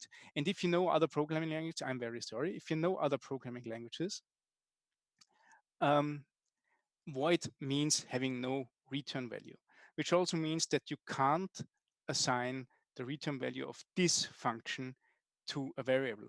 But if we do that in TypeScript, like const return is I have no return value with anything, let's say 2, it compiles. We don't get any red squiggly lines. And if we hover over return, we see that return gets a type, it gets void. So return is now a value that we can work with. Well, it has no type. It has the type void. It might have no particular value, but we can assign the return value, even if it's void, to a variable or to a constant. And this is because in JavaScript, every function returns something. Even if you don't put a return statement in there or return a value, every function returns something. In case of this function or of many other functions, they at least return undefined. So void is in TypeScript or in JavaScript a fancy way of saying undefined. Let's just let's take this function for instance. So if void is a type and void can be a value, I can also use it as input value. This function I take name parameters takes just x, which is void. So what are we allowed to pass? I am so sorry. What are we allowed to pass to it as argument? So I call I take no parameters. This works. Okay, I take no parameters. I don't pass anything. This works. I can't pass 2 because 2 is not in the same type space as void. And I can pass undefined. Undefined compiles because undefined and void are very similar to each other.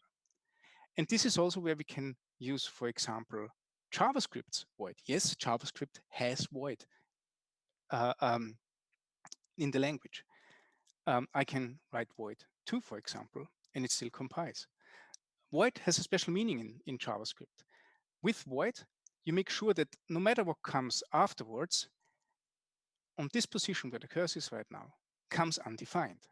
So no matter what you do, no matter what you execute, no matter what's coming afterwards, void makes sure that there will be undefined. And there's some very interesting use cases for that. There's even more. Let's go to the next example. This is a function that accepts a callback, and it accepts a callback that returns void, which means it returns nothing. As you can see here, we see C gets void as type, If you call the callback, it gets void as type. So big question, if I write a function that looks like this, a number callback that returns a number, can I use this callback here and do something? Let's try it out. A number callback. I can. It compiles. No red squiggly lines. This is because, so if you can see here, this method signature is entirely different from that one. It returns, this one returns number, this one returns void. But this is one of the particular things in TypeScript where they try to comfort what's happening in JavaScript. There are so many callbacks that don't accept any return value. But in reality, when you're using JavaScript, you pass callbacks that return something.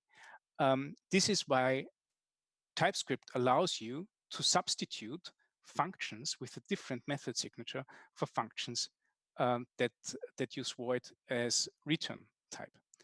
So the reason for that is that when you use it in here, inside here, you still can't do anything with C. So you can't say console log C+2 because it's void and you can't add to void. So you get the compiler warning there. But as long as you don't do something with the value, you can pass any callback that at least has the same arguments, doesn't have to have the same return value. We can change it if we say, okay, this function has to return undefined, and suddenly this callback doesn't work anymore because number and undefined are not substitutable. But void is substitutable. So this is the special thing with void. You can use void and can substitute other types for it. Same with this example. So this is if you go into substitutability, there's more to it. This is a fetch results function that also accepts a callback, and the callback needs a status code, a number, and the results a number array and returns void. So we call it like that. Callback is 200 as status code and the results. I can now use this function handler that just accepts the status code and just accepts a number as the first argument, and I can use it together with fetch results. This compiles, and this compiles because, again, substitutability in TypeScript. Even though I pass multiple arguments and the method signature is different from what we have here, as long as we don't do something with those arguments, it's totally fine to substitute this method signature for this one over here. The moment I pass here an argument, let's say results, and I expect a string array, I get error messages again. This is great. It has to be number, or it has to disappear. And this is also because you can pass as many arguments to a function as you like. In JavaScript, you can pass all the arguments into it. Doesn't matter. The function just works with the arguments it can name, it can work with. And that's why we are allowed to substitute functions with a different method signature with less arguments for functions that have a wider method signature. This is all part of structural typing. So here, not the shape of it is important, but the order of arguments. But as long as we match parts of it in order, we are allowed to use it. And this is due to the flexibility of JavaScript and TypeScript trying to be as comfortable for JavaScript users as it can be. Next example, now we go into some object-oriented programming. Let's open example 7. So this is something that you see probably all day. We have an abstract class. It's a filter item. It takes a constructor. It has a couple of functions, and the filter function should be implemented by other class. For example, this one and this one. So two classes, they implement. So think about the implementation yourself. Doesn't matter. But they implement this filter item. So here I have constant width, which is a filter item, and I initialize it as a new A filter. So this works as intended. So this happened some time ago in a project that I was supervising, where we tried to create the map of all possible filters that we have. And adding an identifier like a number filter, it's a stuff filter, whatever. It's a map that it's a generic. We say keys or string, and we get filter item, or sorry, type of filter item to it. So we can set those filters, which is good, and can then retrieve those filters again once we need them. So I fetch the constructor filter map.get number. There we are. And if the constructor is not null or undefined, then we say const object is new constructor. Bam, this doesn't work. And of course it doesn't work because what we are getting is an abstract class, okay? And we can't make an instance of an abstract class. This is we know that. This is not something that's new to us. So what we think of maybe is getting some interface. So this is an interface. This is the TypeScript way of saying we need a constructor. It has all the functions that we know, and I say, okay, instead of having a filter item, I have iFilter here. Bam. Looks good, doesn't work. So suddenly the filters are not compatible anymore with iFilter, even though the structure is kind of the same. So we might want to fix that by saying it implements iFilter. But then we say, okay, a filter item doesn't actually implement iFilter. So this is something that's entirely different because it lacks the constructor, but the constructor is here. So how can it lack the constructor? What is happening here? Let's move that again. And the reason for that, and this is something that I found wonderfully interesting. Let's look at what we had before we had ECMAScript classes. We had something like this. This is not really important, and this property here is a string. Before we had classes, we had prototypes and constructor functions. So this is a constructor function called cfilter, and this is part of the instance. So cfilter prototype filter, cfilter prototype something. And the moment you say, okay, new cfilter, hello, you get an object that has everything inside this prototype. So this is a way how we did that previously. This for some reason doesn't work. Maybe I have an error here, but this was how we were creating objects back then. Creating a function, a constructor function, then creating the according prototype to it. And if you look at that, this is actually two different types. It's not one type, it's two different types. It's a type for the constructor function, and it's a type for the prototype. And this is also what we need when working with patterns like that. When we want to separate what we have in the constructor from what we have in the object itself. So let's go to a correct implementation. So instead of having everything in one interface, we create two interfaces. One is the interface, the filter constructor, which creates a new iFilter, and the other one is the actual object then. And now I implement here, implements iFilter. I guess this should work now. Type of iFilter. Dum, dum, dum, dum, dum. Something doesn't work here. Maybe I have some problem. Sorry, no, I don't have a problem. I just forgot something. So I have a filter constructor that creates iFilters, and I have this new iFilter. So here I add filter constructors to my map, and I have to pass an argument here because it's a string. But suddenly, the moment I pass filter constructor, you get a filter constructor out of it. And when we create this new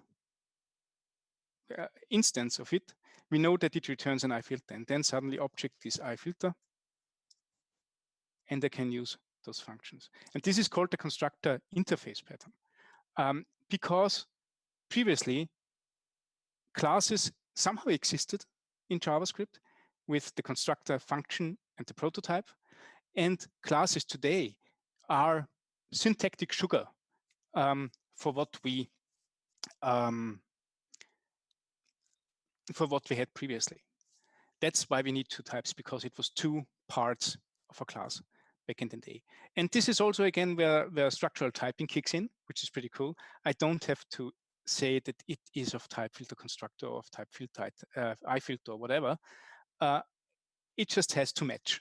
So a filter matches definitely the filter constructor because it has this constructor and it implements all the functions that are required by a filter constructor.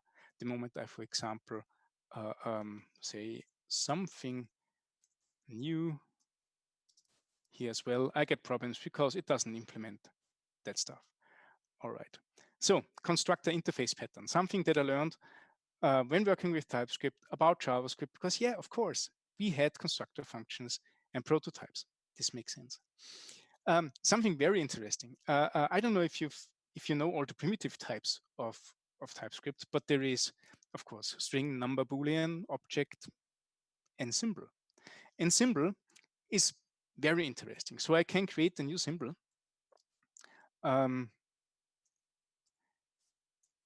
It's a symbol.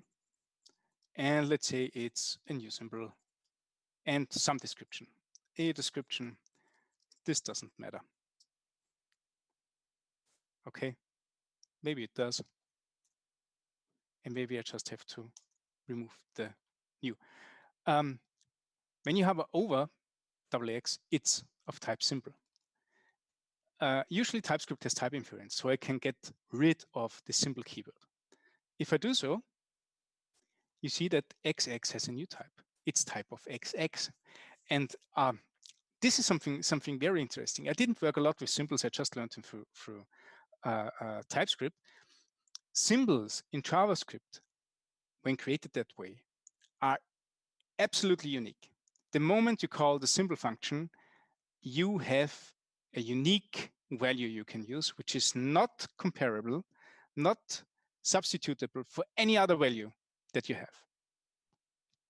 It is an entirely unique symbol. And this is also something that TypeScript declares like that with the unique keyword. So we have the unique keyword and can say you are a unique symbol. And then you get again a type of XX. So it's unique, which means that if I have YY, which is a symbol, and there's an XX to it,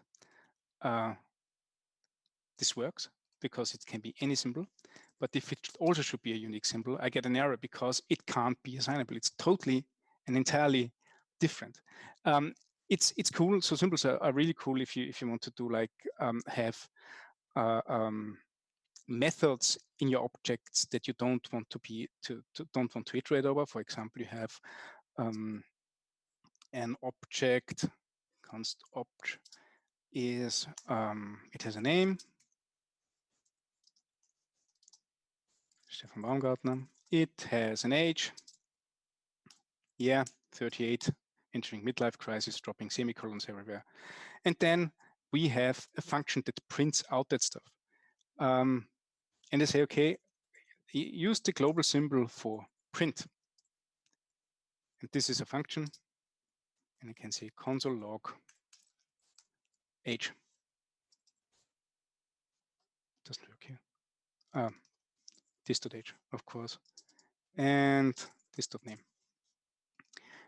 So it's not iterable, which means I just get those properties, but I can access it again with the global symbol for, symbol for print.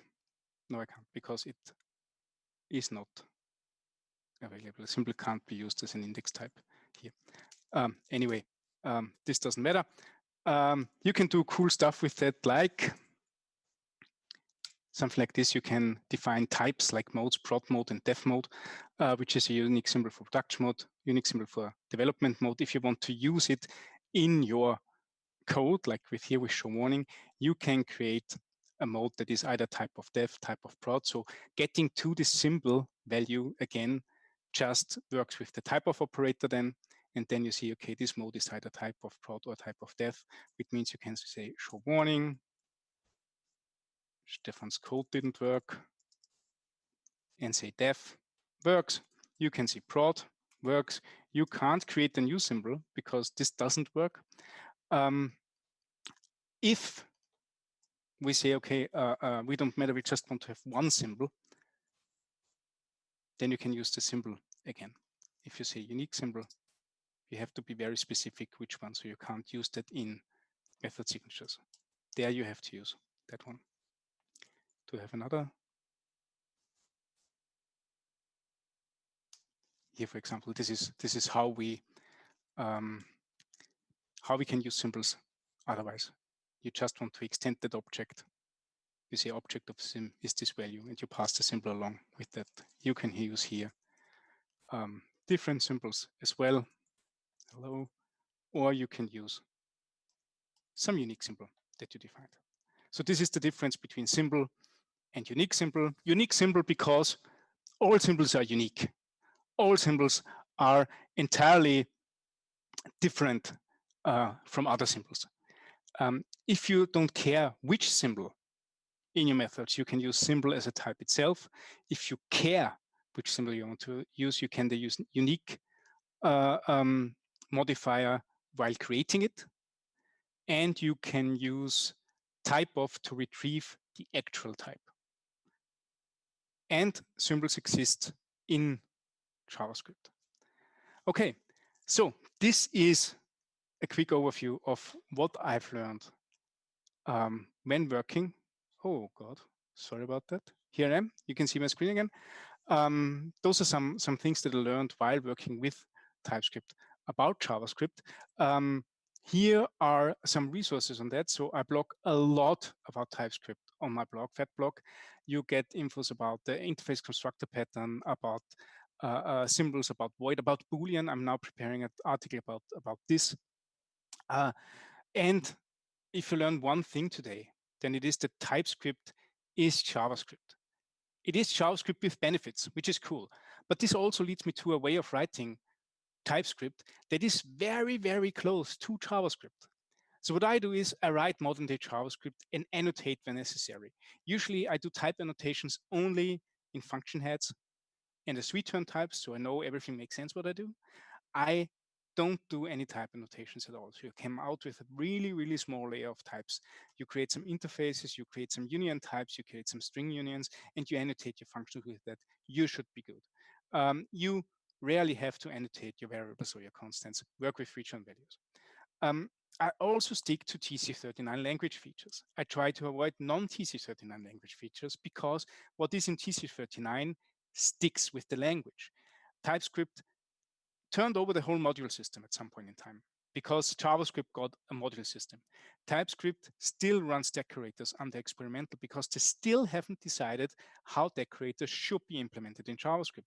And this might change. So especially if you're an Angular developer, the way you write decorators might change in the future because browsers might implement it differently. That's why I stick to something that is already stage 3 in TC39. Stage 3 meaning safe to implement, safe to use. Stage 4 means shipped. And TypeScript is one playground of TC39 stage 3 features. So the moment features arrive in stage 3, TypeScript is implementing that. And for the case of, let's say, the optional chaining argument, the question mark you can put after object properties, this is something that kind of landed in browsers and in TypeScript around the same time, just with a couple of weeks, a couple of months time in between. Very cool. I try to avoid stuff that kind of is not only type system and not only programming language, stuff that is kind of both, because I never know what I get. So abstract classes, for example, or something like that. Enums or something like that. Classes aren't. Classes are JavaScript feature, just the way you used it. Decorators should be in JavaScript at some point. And then I'm happy to use them as well. But hey, those are all recommendations from somebody who loves to write JavaScript and finds himself in TypeScript. There are many, many more important things that you should learn today. I think we as software developers have the power to change the world for the better. And that's why I want you to stop talking about tabs versus spaces, or good programming languages versus bad programming languages, or if you want to use semicolons or not. Hint, it can be liberating not to use semicolons, but that's not something we need to talk about. Let's talk about something where we really can make a change. We have extraordinary skill at software developers, and we can take our skills and do something useful for society. We can use something for people who are in need of help. And every action that you take, every code that you write, every statement that you make, please validate it if it's something useful for the society. This is our application. This is our responsibility. And I think this is our duty. And with that, I want to thank you. If you want to read more from me, listen to more from me, want to go to one of my conferences one day or up again if COVID-19 finally goes down for good, hit me up. Hit me up on Twitter. I'm @parrot on Twitter. Thank you very, very much. I'm open for all your questions. Thank you, Stefan. Super interesting talk. Everyone, if you have a question for Stefan, please drop it on the YouTube live stream or in our Slack channel, and I will be happy to pass it to Stefan.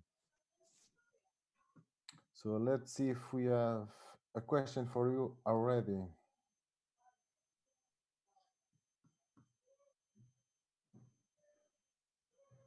Not yet. Not yet. But we have a small delay between live and YouTube, so they're still hearing me talk about semicolons there. The thing is, everybody tells me I should install Prettier. Yeah, I know, but it's not as much fun. Yeah. And I freak people out if I run over code and just remove. I think semicolon after you say that you don't use semicolons, everyone have left the room. Probably. Yeah, most likely. I'm very sorry. Don't judge me. I'm an old guy. I'm starting midlife crisis. I have a Twitch account. I started using React. All those things kids do, which also means I stopped using semicolons. After 20 years of programming JavaScript. So have you considered moving to other language that don't use semicolons from the start? Actually, one language that I'm very interested about is Rust. And I honestly can't say if it features semicolons or not, because at the moment I just don't read them anymore. The thing is, I'm at the moment I'm very happy with TypeScript. So TypeScript is when used as this typing layer, it's really liberating on how much info that you get. And this is, I guess, something that's important to think about when using TypeScript. TypeScript has language features that are just there to make more sense out of JavaScript. And if you know the flexibility of JavaScript, you can have a function where you can pass anything into it, and all the logic inside that function can have a totally different outcome than you would expect, because you just drop any arguments in and the function decides what to do with it, with lots of type checks, lots of value checks, whatever. This is the flexibility that we get with JavaScript, and finding a type system that can understand this behavior. This is incredible. This is something that's really, really masterful if you have to develop type systems. And this is how they came, for example, to conditional types. Conditional types where you have a type that can change its form depending on what it gets as an input, and having inferable types for that. This is just plain crazy. But this is how JavaScript works.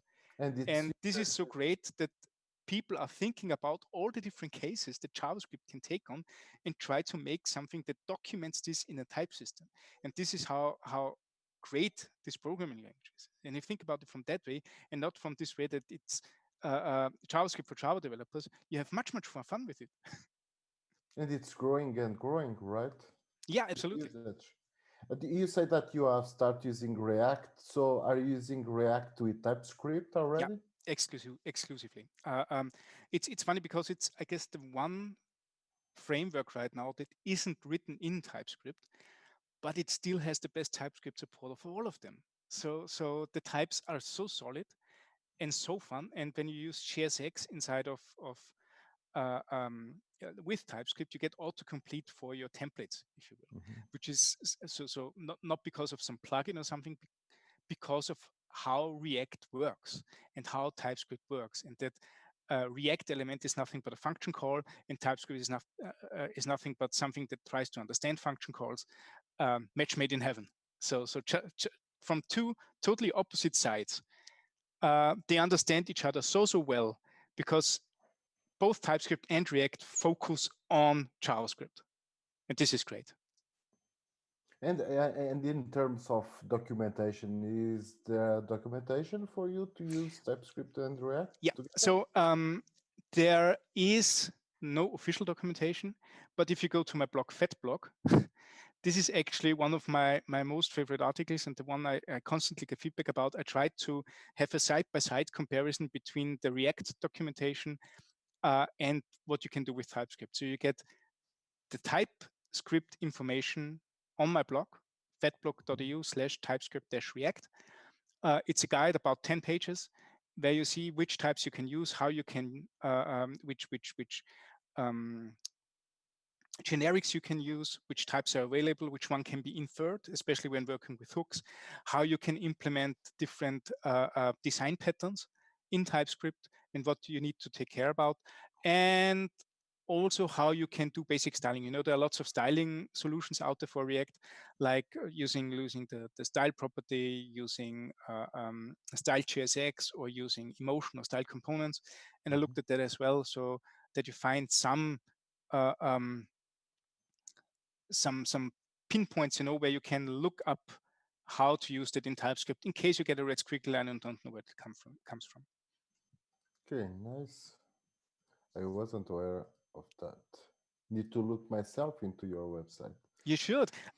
Spoiler, next week I'm going to relaunch the whole website. It's going to be a lot more colorful. It gets all the gradients, and I try to at least publish one TypeScript article per week. So definitely worth to checking that out. Okay, so Stefan, it seems that I was the only one with questions, because we don't have any question for you. We have, however, people saying thank you for your presentation, which was very nice. Thank you. Thank you very much for having me. It is a privilege, really. It's wonderful to be here. Thank you. I hope to see you again soon, maybe in a future edition of Jnation. Yeah, and hopefully face-to-face in Portugal at the same spot. That would be great. That would be terrific. Yeah, thank you very much. Right, folks. See you guys. Bye-bye. We are coming back in 90 minutes. So see you.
Go.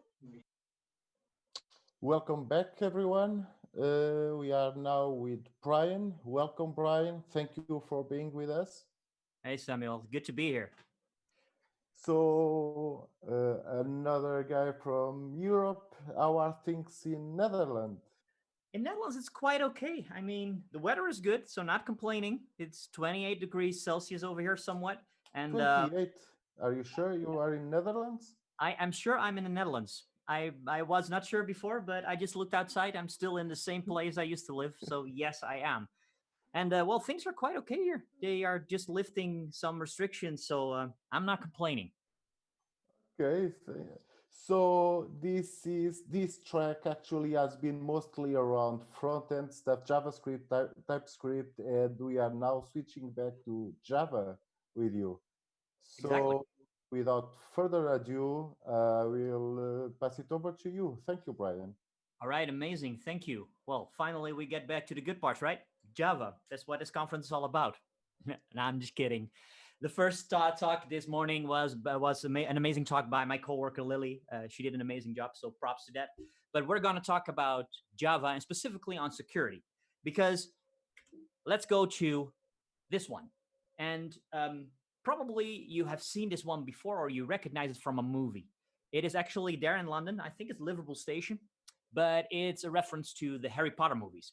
And you know that Harry Potter needs to be on platform 9 3/4 to catch his train to Hogwarts, right? But if you don't know it's there, you will not find it. Only if you get with the right amount of force, with the right amount of tools, with the right amount of pressure on the right spot, and you hit it, you will turn into that platform 9 3/4. Unfortunately, there's a link with security over here, because in many cases, if we look at programs, we see that these programs are looking perfect. From a functional perspective, they are working, they are doing what they must. We have tests around it.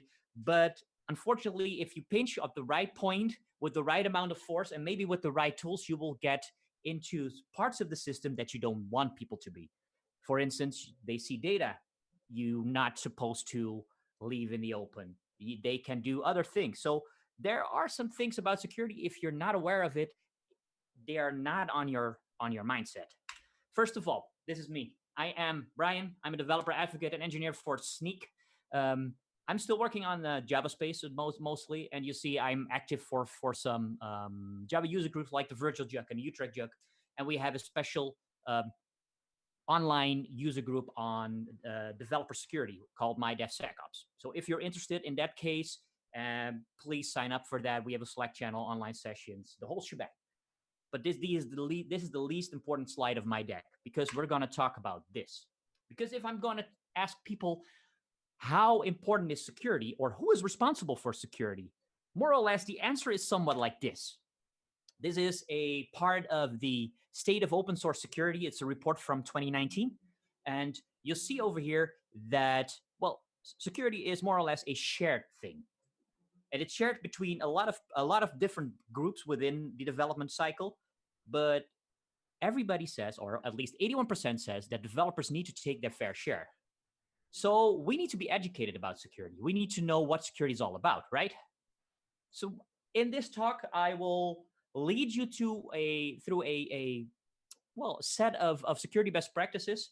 And it might be that you are already familiar with all of these. And if in that case, you're on the right track, my friend. You deserve a security badge or a raise or more vacation days or whatever. But if there's one thing or maybe two things you can pick up and you can implement tomorrow, I'm a happy man. So let's go to the first one. And it seems obvious, some of them, but hopefully some of them will not be as obvious as you think. The first one will be SQL. And why SQL? Well, although we do a lot on NoSQL, it's still called a SQL injection. And we're going to talk about SQL injection. And don't be afraid if you say, yeah, but I work with a NoSQL database. Well, in many cases, NoSQL databases have some engine that is similar to, you already guessed it, SQL. So in many cases, NoSQL or SQL injections are also available or can be utilized in NoSQL databases. When we look at the OWASP top 10 vulnerability sheet, The last one was the released in 2017, if I'm not mistaken. You will see that SQL injection is still at the top of the vulnerabilities that will be exploited. So that means even though a lot of people will say boring, it is still something that you need to learn, you need to take, and you need to take into account when you code and when you review code. Because you might be the smart people, you might be the smart person in your team, but you probably work with a junior as well. So teach your people not only to code right, but also code secure. Let's go into SQL injection, and I will do this with an example. You will see my IntelliJ over here, and you will see I have a search function over here, and I have a show all function over here. Well, let me just quickly run this one, and you will see what this demo is all about. This is a very, very short demo, and it contains a database with 5 entries, entry 1 to 5, with 5 familiar superheroes or their nicknames: Clark Kent, Bruce Wayne, Tony Stark, Barry Allen, and Steve Rogers. In the second line over here, I search for Stark because my search query allows me to search for the last name, and it will return me Tony Stark. Cool. But if we look closely at this part of code, you will see that I am using my parameter that I insert, I probably insert from a web view or whatever, directly into my query. And there's the problem, because this code is vulnerable for SQL injection. Because if I'm not like searching for Stark, but doing something like this, I quit the query, or I shortcut the query over here, do an OR exception, and say something like this. If I do this, and you will see what happens, and let me just block out that show all for a second and run this, you will see that instead of searching, you will see that I entered the whole database, because I simply, with this single quote, I quit this part and I just executed the OR part. But it can be even worse, because if I do this, and instead of that, and do something like update users, what is it, set last name is, well, like make it Jnation, not Jnation. Sometimes typing is kind of hard. If I do it like this, you will see that it doesn't have any feedback, right? Because it doesn't give anything back. But if I do a show all after it, so I do this, and I will give you a show all, you will see that instead of just querying something, I actually was allowed to change the stuff in the database. So by not being aware of this and just having functional tests like, oh, it works fine, cool, you should be testing all these weird queries like this as well. How can we solve this? If we work with a old-fashioned SQL database, we can solve this by not using a statement, but by using a prepared statement. And a prepared statement is a tool to parameterize your query parameters. So we want to cut down, we want to distinguish the part of the query and the part of the parameters that you insert. And in this case, we want to bind them to the type system. So we know that what's coming in there is not part of the query, but is a string or a long or an integer or whatever. So by doing this, we can simply do something over here. I can refactor my code to an instead statement. I will do a prepare statement. And instead of create statement, it must be something like, I think it is prepare statement. And let me insert the query. Cool. Now what we have to do is we have to insert that parameter I want to do, right? Because we still want to we want to set something. And in this case, I bind it to the type system. I bind it to a string. So my insert is a string and not part of the query. So I will do it at part 1, and I would say parameter. So now I insert over there, and I can simply execute it. So by doing this, again, I decouple the parameter from the SQL string. And in this case, if I run this again, you will see that basically nothing happened, because this one doesn't do anymore. This doesn't do anything anymore. We're not allowed to do SQL injections, and in this case, we're not allowed to do a new SQLs, new queries indeed. So by doing this, you have saved yourself the trouble of going into SQL injection debugging. Again, most people nowadays are using Spring Data. And if you're using the Spring Data interfaces that do a lot of things by default, a lot of this is already done for you. But in many legacy systems, you still have to do it yourself. Just be aware of the fact that if you need to specify your query and you have parameters that you make a separation between them and that you bound your parameter and you check it and you bind it to the type system in this case. So that was the first one. That was easy, right? So let's go to the second one. Then the second one is also not that hard. Actually, if you look at them all, they're not so hard and they're quite easy to implement, depending, of course, on your context. Second one is OpenID Connect and two-factor authentication. Well, why do we need to discuss this? Well, first of all, identity management and access is hard. It is still, again, in that top 10, and you see that field identity management or trying to do identity management yourself, in a lot of times it goes wrong. So the first thing is that, and that's basically the tip for, I think 80% of the Java developers. Do you actually need to do this yourself? And if you're not, then you're on the right spot. If you have to do it because you're in a certain sector that we cannot leave this to another party, you still might reconsider because, well, we're also using cloud vendors, right? But let's go into OpenID-C or OpenID Connect. What we're trying to do with OpenID Connect, we're trying to bind OpenID Connect or an OpenID profile to your system. So basically, we want to not do it ourselves, but leave it up to things like Google or LinkedIn or Twitter to use their authentication process, or even other third parties, to help you out by doing this. Because they have strong passwords, so you do not have to manage that. They have all sorts of things in place that their authentication is already there. In the early days, we used to do things like if you need to import something in LinkedIn or whatever, they will call out and ask you to input your password so they can actually access them themselves. Now that's not necessary anymore. With the use of the token, it's built up on top of OAuth 2.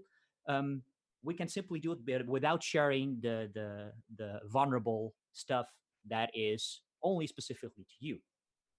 So basically what I want to say is try not to do identification yourself. And it's quite easy. If you, most of us will probably are using Spring Boot for our applications. And I did it over here. This is a part of my Spring Boot YAML, and everybody loves YAML, right? And what I do here is I do my Spring Security OAuth 2 registration with both GitHub in this case and with Okta. And I can choose, I can do both, I can do 2, I can do 3, whatever. And with multiple clients, you can log in and they will do the authentication for you. And they will give you information on what the user is and what their rights might be and who the user is, what's their username, etc., etc. Why I inserted Okta is because Okta is a provider, in my opinion, a very good one to use, or a very good one to use for this application. What you can do with them is you can manage everything yourself. If you're not comfortable by doing it by Google or by LinkedIn or whatever, you can use them. You can create an account. You can create a free dev account, if I'm not mistaken, and you can do it over there. But most importantly, they also provide you stuff to do two-factor authentication. And two-factor authentication is basically this. It's something you know, so your username and password, so you need to log in. And it's something you verified with, something you have. In this case, your phone. So you log in and you get a text message on your phone, or you use an authentication app that gives you a code back. That means that you're not vulnerable to password attacks anymore, or not so much. Because there are multiple factors available, and two-factor is, well, it says 2. You've got multi-factor authentication that consists of more than 2, or can be consisting of more than 2, like iris scan, fingerprint, whatever, name it. But it's something, two-factor is something you know and something you have. So you do not need to re-enter your password every 3 months anymore, but you ensure that safety as well. Try to use it in your apps by using a third party. That's my advice on that. Unless you need to implement it yourself, then think about how you do that, because that's a hard one and you probably need some expertise on that.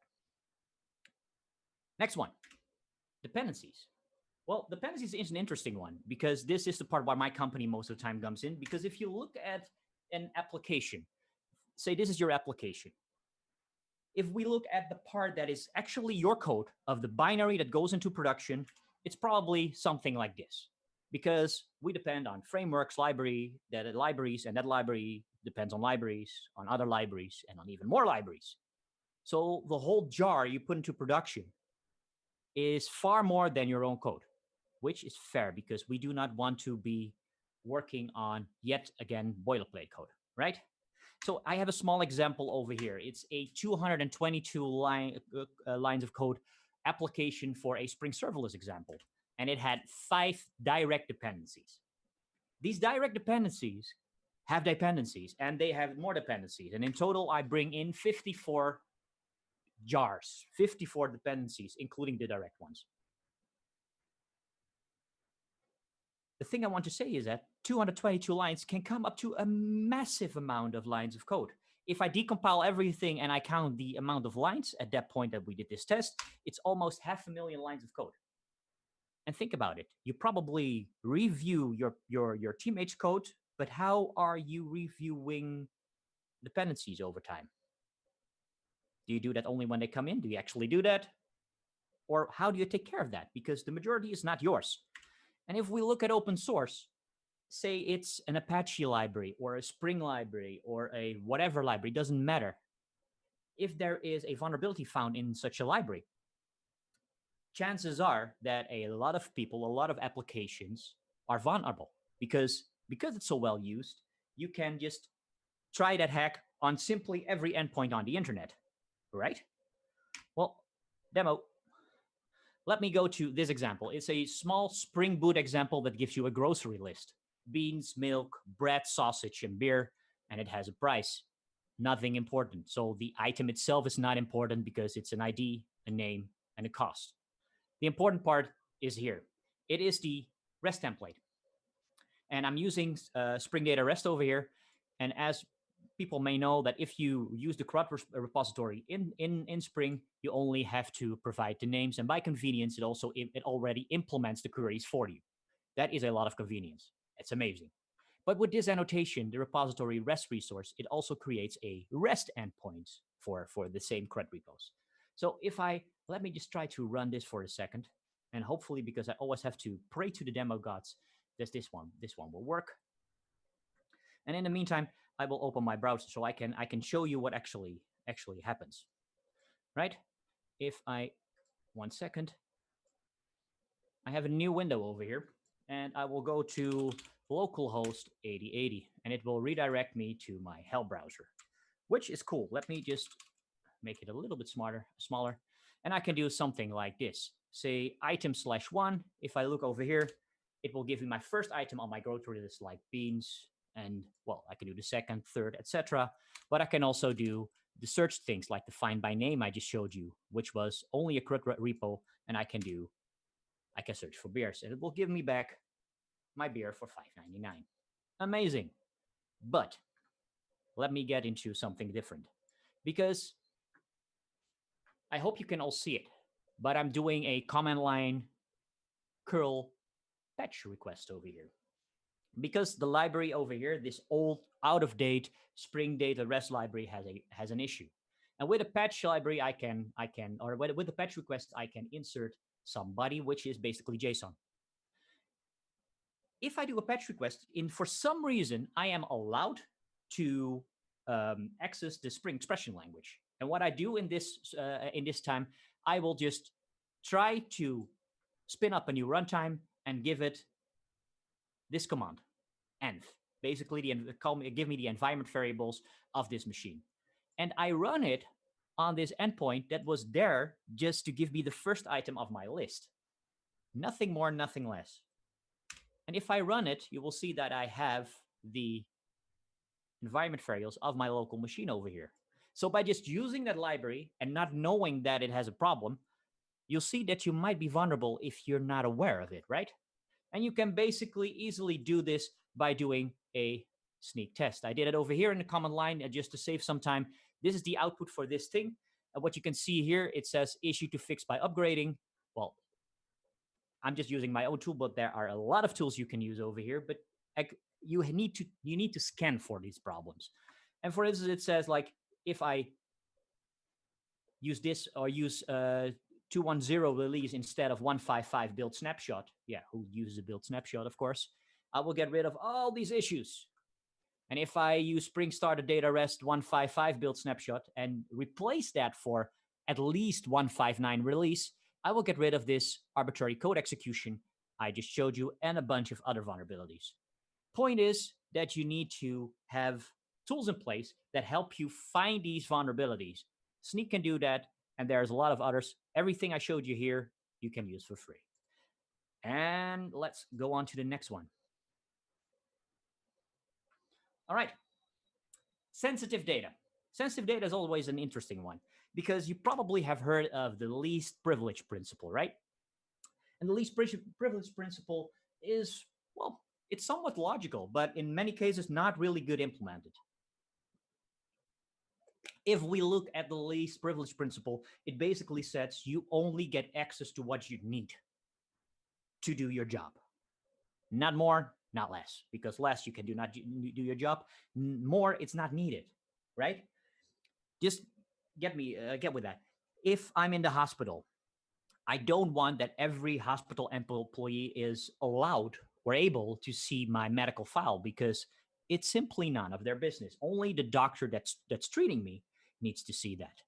And on top of that, that doctor does not need to see what my yearly income is and that I have a wife and a girlfriend, for instance. This is not true. My wife is watching. No, it's not.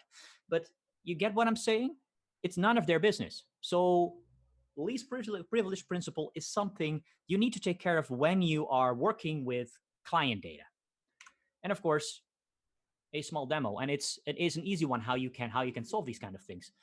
So let me see which one I need to use. Oh yeah, first of all, I need to cancel the other one or else we have a clash. Let me stop this one because I need to spin up another Spring Boot application.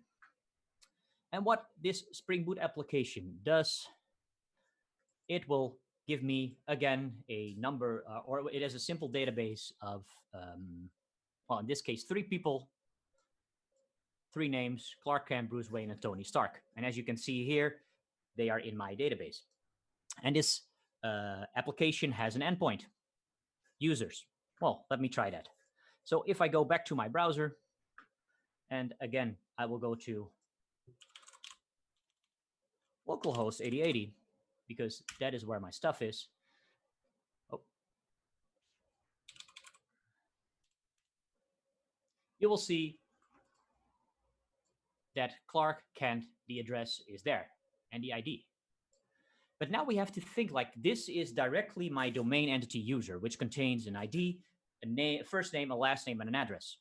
Do I actually need to expose all these things in my endpoint? Because maybe I need it for the front end or something, and maybe only the name, the first name, and the last names are needed to display, and not the address and not the ID. If you do that, if you display too much, you're simply linking data. And people will try this endpoint out because it's quite easy to find out which endpoints you're using, and people will try this manually and see that, well, you're now not only giving the last name, you're also giving the address, and you have a PII incident, or basically a GDPR incident. Well, we all know in Europe what GDPR is. It's about data privacy, and etc. But then we can track it to a specific person, a specific location. It's way too much to just expose, right? So say in this case, we want to make sure that only the first and the last name are displayed and not the address, although it needs to be part of my domain. Well, I have my domain entity over here, and the domain entity is basically what I want to show. I don't need it for anything else. And by simply doing something like a JSON ignore over here, it will make sure that JSON parser will make sure that it doesn't take this part into account when marshalling and unmarshalling the stuff, or in this case, marshalling it to JSON. I'm sorry. So by doing this and rerunning this, yes, I want to rerun this. and this might be in your opinion, a silly thing, but I was actually in an incident where we showed way too much information on an endpoint, like in the early days. By doing that, the fix was just add JSON ignore. So it was fixed within 2 minutes, but the aftermath of explaining why this specific token or whatever it was exposed in the outside world was a big hassle, right? So now I know that if I'm going back to my application and I rerun this, you will see that I only have my first and my last name, which is enough for my front end. What we do see is that in the logs over here, it still prints the whole stuff, the whole shebang.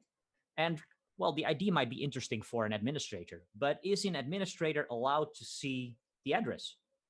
Maybe it does, maybe it doesn't. But say it doesn't. Well, then we have to rewrite, for instance, the string method or the logger or whatever.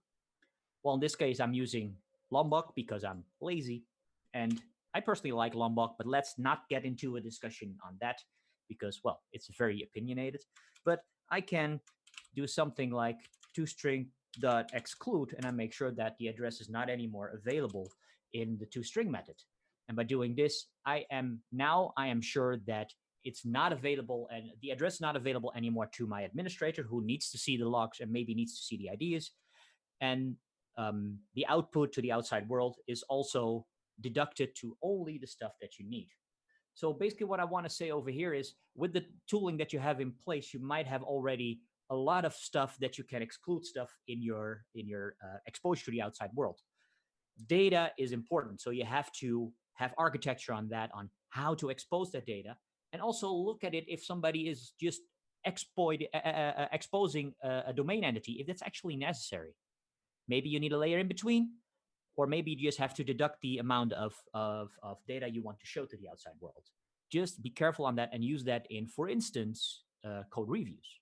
So you see over here that now it's only for the it's only printing out the ID, the first name, and the last name.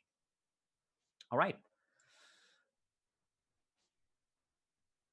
Slides. Input. Well, I'm from a functional programming background, so we say input needs to be done in a monad. Let's not go there, right? But input is something that is both dangerous and inevitable, necessary, because if we cannot get user input, what do we want to do with the program, right? But users can do a lot of crap. Maybe not manually, or manually they can do it, but if they can automate things, they will do a lot of things to try to hack your system, like giving you input that might lead to cross-site scripting. XSS. Basically, cross-site scripting is we are inserting some script tag or some script file or some script input, and we try to execute that on a remote machine. So basically, if it's on the front end, the remote machine of the next one who is executing that page or rendering that page. If we look at the OWASP rule set and we see rule 0 for preventing XSS, it's basically saying never insert untrusted data except in allowed locations. So that's a good one to remember. It's very straightforward, it looks like, right? But just deduct the amount of places where people can actually insert things and are free to insert things. Maybe you can deduct it to just a button, that it's just only pre-programmed stuff. But if it's a free range form or that it's something that if it's actually necessary, then you need to do it. But just allow it over there and not more. It can be convenient because testing, I know, but from a security point of view, narrow it down to the least part. And for that part that needs to be there, when you need to have that insert field or whatever, make sure you sanitize it, because every input must be considered harmful. If you consider every input harmful, you're basically on the good path. You have to sanitize everything. Every input can potentially be harmful, so we have to do something about it. But how can we sanitize stuff? Well, it can be quite easy in Java because there are a few things available. For instance, if I look at my POM file, I'm using here the OWASP encoder. And with the OWASP encoder, I have a lot of encodings over there available. It's a very small library that can help me encode, for instance, JavaScript for HTML. So that if I want to insert JavaScript or people insert JavaScript, it escapes the characters and I do not have to do it myself with regular expressions because, well, although some people think it's fun to write regular expressions, it's always the hardest thing to debug somebody else's regular expressions, right? Or if there is somebody who likes that, please ping me today and I will send you a bunch of regular expressions to debug for me because I personally hate it. But okay, let's go to the sanitize example. Say I'm inserting a note, a comment in a website, and that comment consists of an ID for a user, the user ID, and this comment like this man is not a real superhero. Okay, so this sounds good. If it's like this, it's already fine. I mean, no weird things over here. But can you imagine that somebody inserts something like this? So instead of doing that simple string, I'm trying to actually do a script. And well, I hope everybody knows that if I do this and it will, without anything, nobody touches this and it will be rendered on a page, it will give me an alert with one, right? It's basic high school JavaScript. So, and again, if I don't do anything, it will be stored in my database as literally this tag. If I use this tag and output it on my website, I might have a problem because if they are allowed to do these kind of things, they may also be allowed to look if my cookies are there, what's in my session ID, etc., etc., etc., and might forward it to some evil website. What I want to do, if people are using this create comment, I can say, okay, normally you can do this in the front end, but I would also want to make sure that it's possible from the back end. And by doing something like this, I'm losing that encode library from the OWASP Foundation. And I say, for instance, encode for instance, HTML, because I want to output it straight away from this entity. And by doing this and printing this out, you will have a nice and nifty library that will make sure that the JavaScript here is escaped and is not, well, it's not harmful anymore for HTML. Look at this library and see what's useful for you and think where you need to do this, because this is, again, a silly example, but it shows the purpose of this library. But think about it. Where should we do this? When things come into your system or things go out to your system? Or maybe both, right? Because I do not want to have corrupt data in my database, but maybe my database is also accessible from another system. So that means that that database is not totally under my control.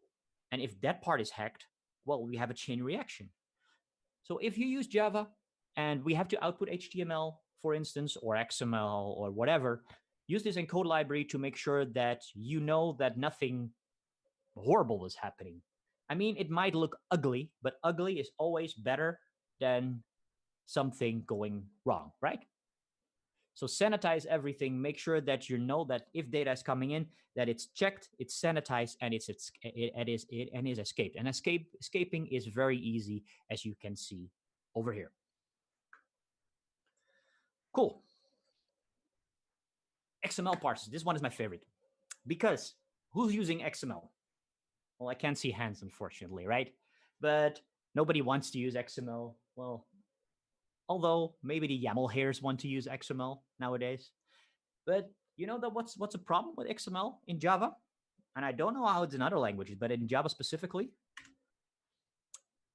it's external entity injections. Because by default, XML external entities, XXE, is allowed in every XML parser which is known in Java. And I will show you what the problem is with that injection. And if you need to integrate with an older system, this might be an issue. So I have an XML parser over here. Let's get this one a bit down. And this XML parser is, again, silly, but it makes a point. It's a sucks parser. And what it does, if I feed it an XML file over here, it will just go over it. And for every start element, so the start tag, it will print it out. And if there's something in the tag, characters, so a value, it will print the characters out as well. So the start tag and the values.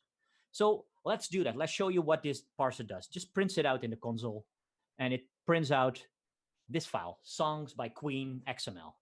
If I'm looking at the songs by Queen, you will see I have songs, which is a list or a collection of 2 songs in this case, both by Queen, Bohemian Rhapsody and Killer Queen from, in this case, both different albums.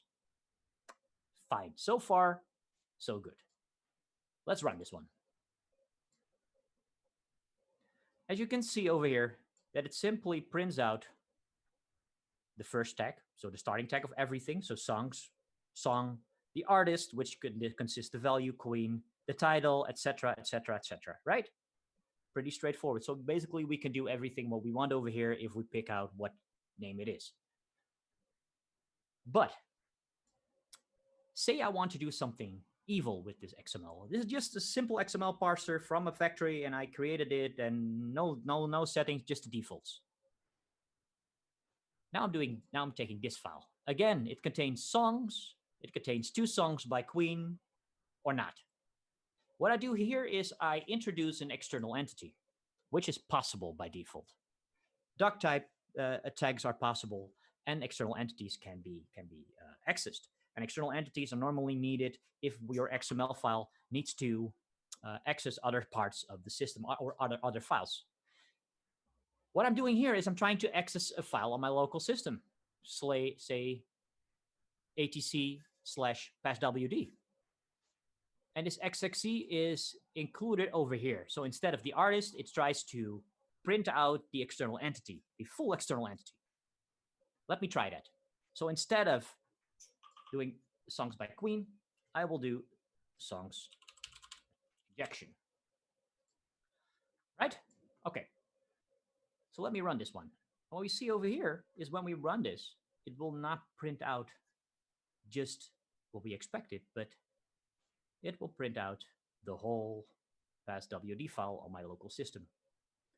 So if you integrate with another system using XML, by default, these external entities are available. If by default, or if somebody knows that and is able to alter that XML file with an external entity, they might be able to show stuff that is not, well, that you do not want to show the whole world. Let me get to that. Of course, you need to also make sure that your user on the system has not more rights than needed, etc., etc. But by default, the external entities are possible. And it's quite easy to solve this because it's basically making sure that the external entities are set to false, and in this case, also DTDs. So if I put in these 3 lines and I make sure that they're uncommented, yes. And what I do over here, you see both on the factory and on the parser, I will say that external general entities are not allowed. And just to be sure, I make sure that doc type inclusions are also not allowed, because you can do this in multiple ways, but this is just one. And by doing these 3 things, and you can set this on basically every XML parser that holds the standard, maybe in a different way, but these are the things you can set. You are not vulnerable for these attacks anymore, because if I run this again with these flags on, you will see that artists, which normally shows the XXE or the external entity, will not print anything anymore because external entities are not allowed. So just be aware that external entities by default, without doing any settings on it, and you are introducing stuff from other people's system, you might have a vulnerability. Cool. Java serialization. All right, it is the gift that keeps on giving, as they say, right? Hopefully nobody's using Java serialization. Well, we already know it has some problems, right? Because what does serialization do? We have an object and we translate that object into a byte stream.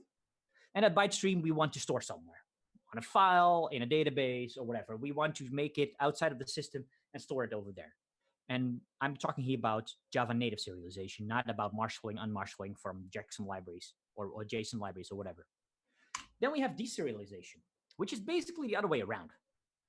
We have the byte stream, and we want that byte stream. We get it out of that database or out of that file and we want to transfer that back into an object, which seems legit. We can also send it over the network or whatever.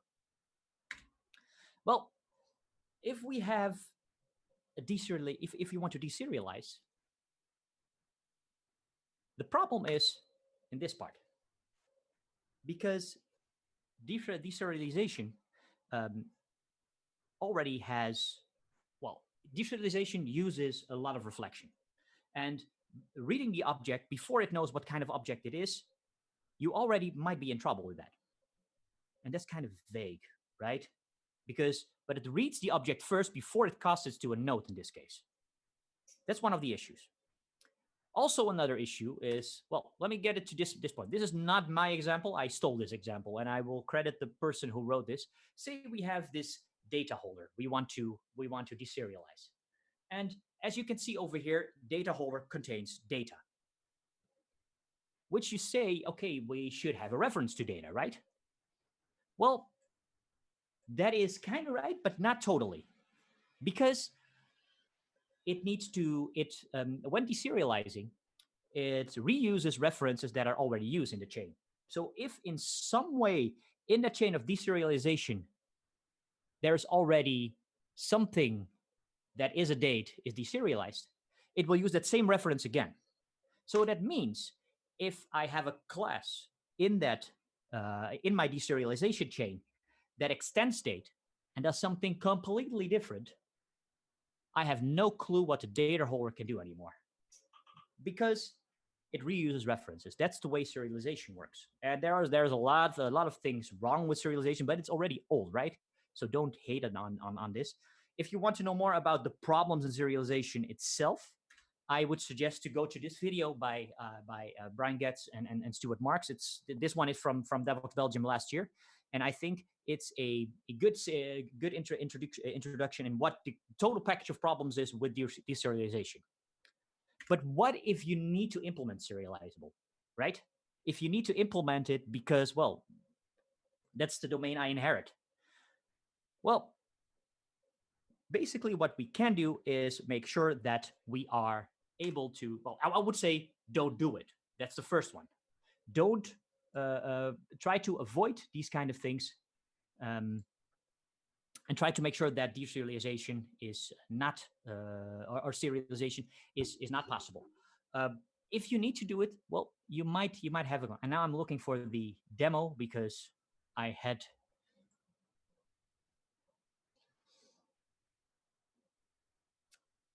Yes. And this is not the good demo. Oh, I got it. Well, the point is, say I want to serialize an entity I have here, this node entity. What I can do is I can implement this private method read object, and I can throw an exception. If I throw it as exception, it's although it's a private method, because deserialization is using a lot of reflection, we can make sure that it throws an exception right away and it doesn't go any further. So by doing this is one of the things you can use by implementing this private method read object if it's a serializable object, and make sure that it throws an exception. You're not allowed to deserialize it. So if there's something wrong in that chain, you prevent it. And you might think like, yeah, what the hell? There is nothing wrong in my chain. But you know how many classes are there on the class pad already on your system? We already showed you how many files there are or how many lines of code there were. So there might be a file possibly there that might have a problem or might execute code when it is created. So if you prevent serialization by default, you will not have that issue. Also, this problem also comes more or less up when you do marshalling and unmarshalling with libraries, but that's a whole nother story. And you just have to make sure that if you use a separate library, that it's not vulnerable for deserialization issues. Due to time, I going to the next one. I have, well, 7 minutes left, and I will go to encryption and hashing. Well, we need to make sure that we do encryption and hashing, right? But first of all, don't write your own. There are still people that are convinced that they can write their own encryption algorithms.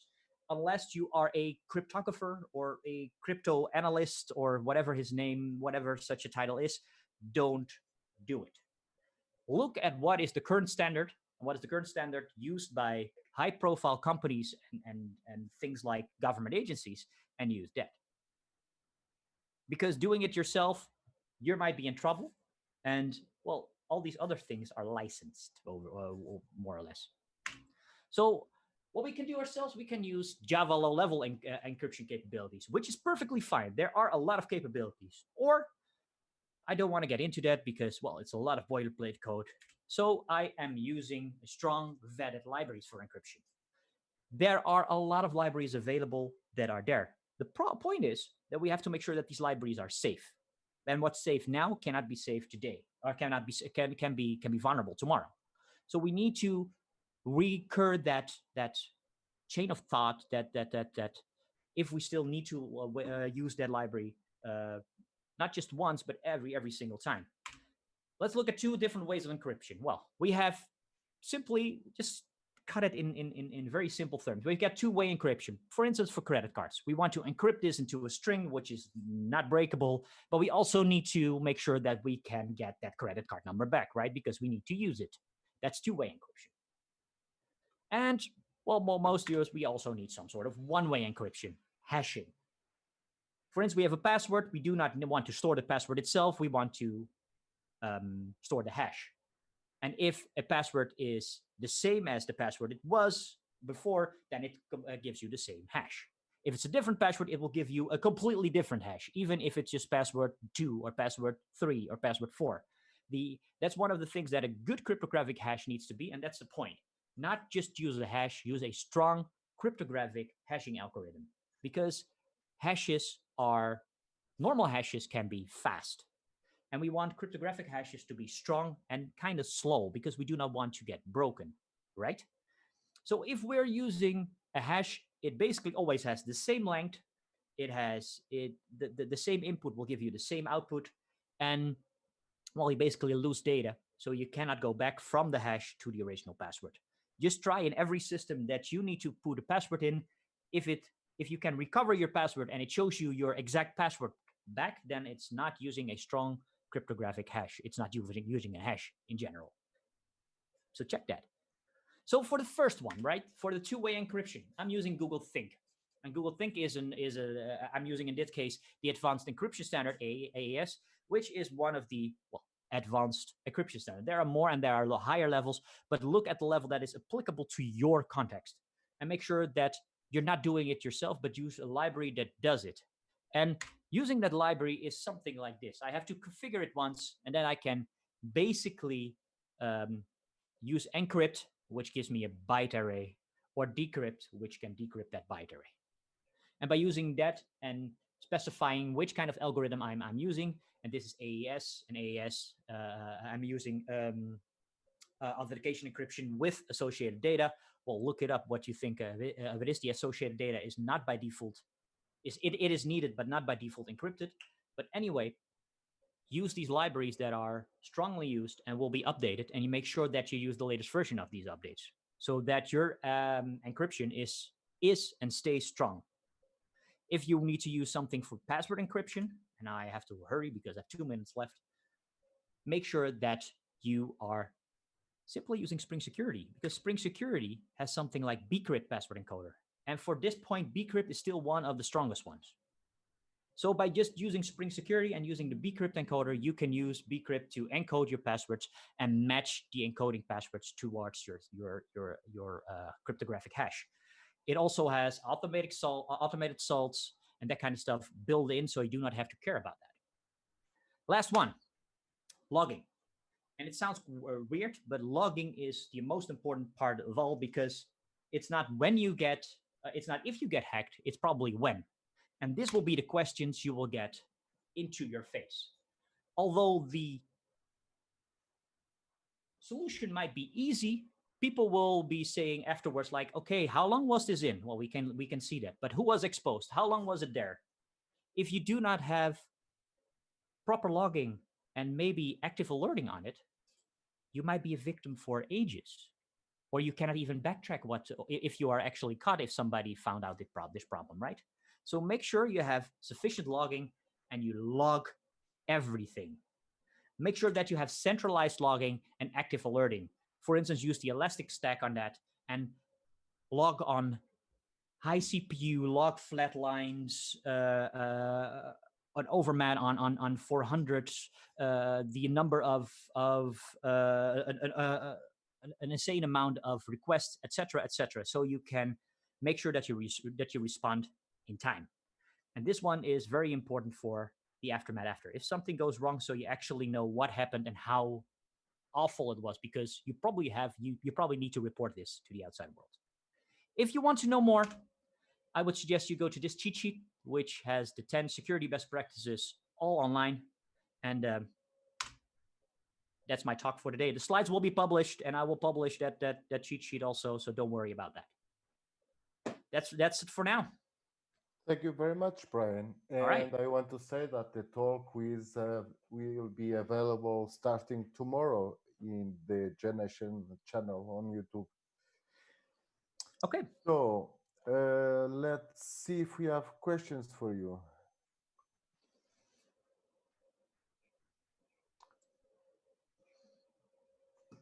Actually, we have a question on Slack.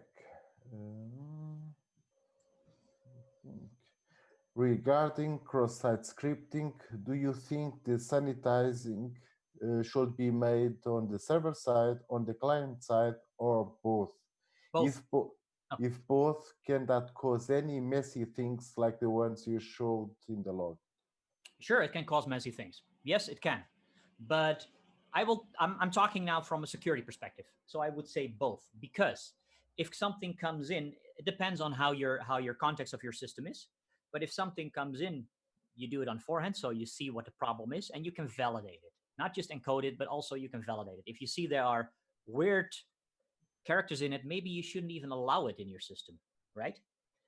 The other way around, if it comes out of your system, if it comes out of your database and you show it on your website, on your web front end or on your app, who knows who's there already in the database? If it's a shared database, or for instance other parts of the system are compromised, you do not want it to be like a virus that spreads, right? You just want to contain it in the place where it is. So I would suggest, from a security perspective, I would suggest both, and make sure that you have proper validation on your entities that you put in to your database to make sure that you have valid stuff in there. Mm-hmm. Thank you. Let's see if we have another question.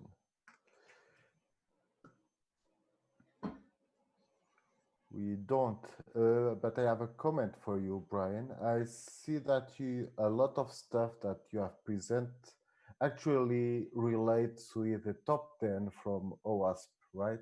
Yeah, it relates a lot to the top 10. Exactly. Yes. So as a suggestion, if I may, everyone should look at the OWASP project, because there is also very good insight there to everyone, for web applications, for mobile applications, for a lots of good stuff there. Definitely.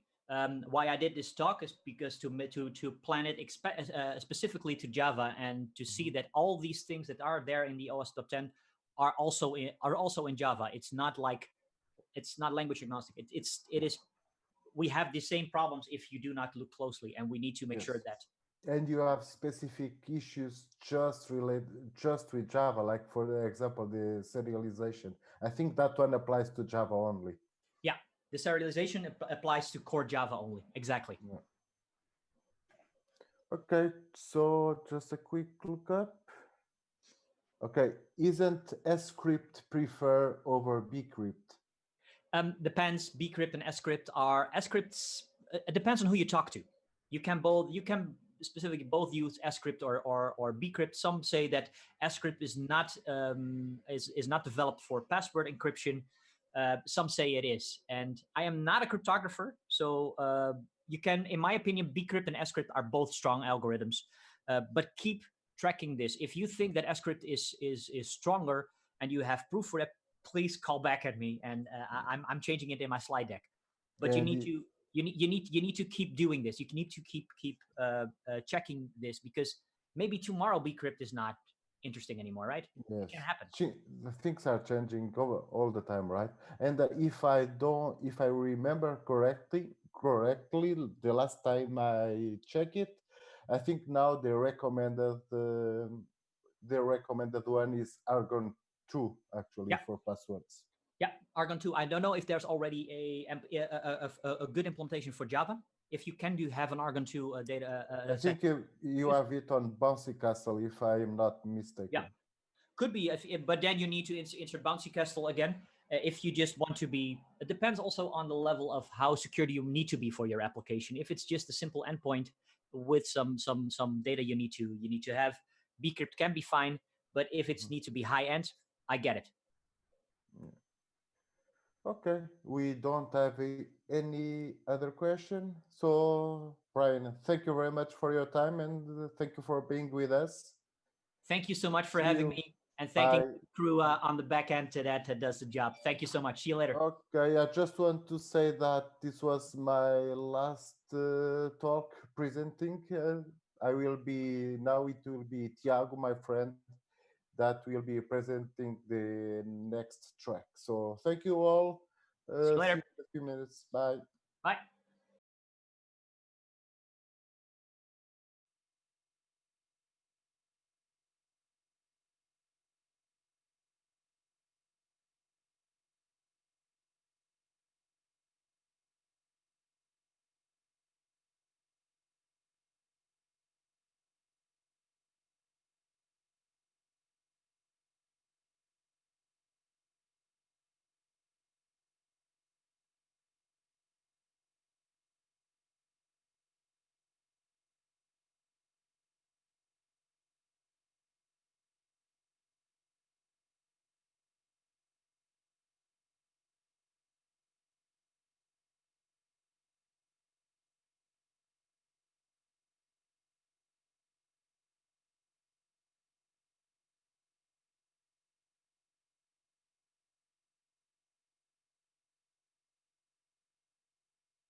welcome to Jnation 2020. I hope that you all are having a great time with us. In this session, we will have James Burney presenting what a great architecture looks like. Hello, James. Everything fine with you?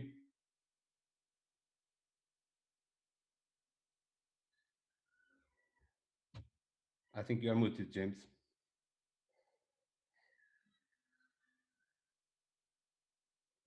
Unmute. Okay. So Thank you. everything fine with you? Yeah, all good with me. Thank you very much. Ready to rock this session? Hope so, yeah. Okay. So without further delays, I will hand over to you and let's start this session. Thank you. Thank you. Okay. Well, thanks everybody for coming. I have no idea how big the audience is, so it's unlike a normal conference where you can just see in the room. So I just assume that hopefully one or two people turned up. So let's get cracking. What does great architecture look like? So first of all, just a very brief introduction. I'm James. I work for a UK consultancy called Codurance. We're big in the London software craft community, in fact, the worldwide software craft community. I've got experience as a consultant, and before that, I worked for 9 years in a startup, so I've been around a while. Fun fact, I suffer from something called face blindness, but since I can't see anybody's face in this talk, that doesn't really matter too much. Okay. So, architect and architecture. What are we talking about today? So first of all, I'm going to talk a little bit about what is architecture. And the reason for that is because I think it's unclear in software what architecture means. Then, as always in these type of talks, I'd like to talk about some anti-patterns, some things I've noticed in my travels, which I don't think necessarily work that great. And then the real piece of the talk is what should good architecture look like and what does great architecture look like? So let's start. So this is a cat, and cats, I like to use cats because they're very selfish and they don't necessarily listen to what you're doing, but they always clearly think they know best about things. So the cat pops up from time to time to tell us what she knows best about things, and then she might come back. Okay, so what is architecture? Well, I find that there's lots and lots and lots of different views of what architecture is. Now, a couple of years ago, when I was doing a short talk on some aspect of architecture, I went on Wikipedia and I looked up the definition of software architecture. I haven't refreshed this slide for a few months, so there's a good chance it's changed. But what you might notice is if you read those definitions, you're probably still none the wiser as to what software architecture means. I think those definitions are pretty nebulous. They're not very precise. So, you know, I didn't get much out of those. I think we understand what building architecture is. And these two buildings here, I photographed these when I was in Vienna a couple of years ago. I was at a conference in Vienna. And in fact, the building on the right was where the conference was being held. And what I like about these buildings is, to me, they sum up what building architecture is about. No doubt the internals of the buildings require some design from the architect to make sure they function correctly. But also it's very much about what the software looks to the outside world, sorry, what the building looks like to the outside world. And I think we probably understand that as building architecture much more. And if you look at that building on the right, it looks a little bit like, I don't know how obvious it is over the Zoom, but it looks like there's some really weirdly shaped bridge behavior going on joining those two towers. But actually, if you look much more closely, you'll see that they are just straightforward, straight bridges joining the one tower to the other, and the building is designed so that the reflection of the left-hand tower is making it look like there's an impossible angle engineered between those two things. And I think that's really, really nice. And that's to me what building architecture is all about. It's about giving those type of visual elements to a building. And I think architects have been doing that through the centuries. But what about software architecture? Now, when I worked for ThoughtWorks for a few years, I started to notice that there wasn't really consistent definition of what architecture meant. Everybody had their own opinions. So I started asking various people. I asked many of my colleagues, I asked many of my clients, and here's some of the answers I got. So all the stuff that's important in your system, everything that requires a conversation with another team, that's not a bad shout, because that's kind of talking to wherever the coupling points lie. Shared understanding of the system design, that's a bit less good. Somebody said, well, it's stuff that doesn't change very often. And I kind of, these days, I think I got that answer maybe 5 or 6 years ago. I kind of totally disagree with that now.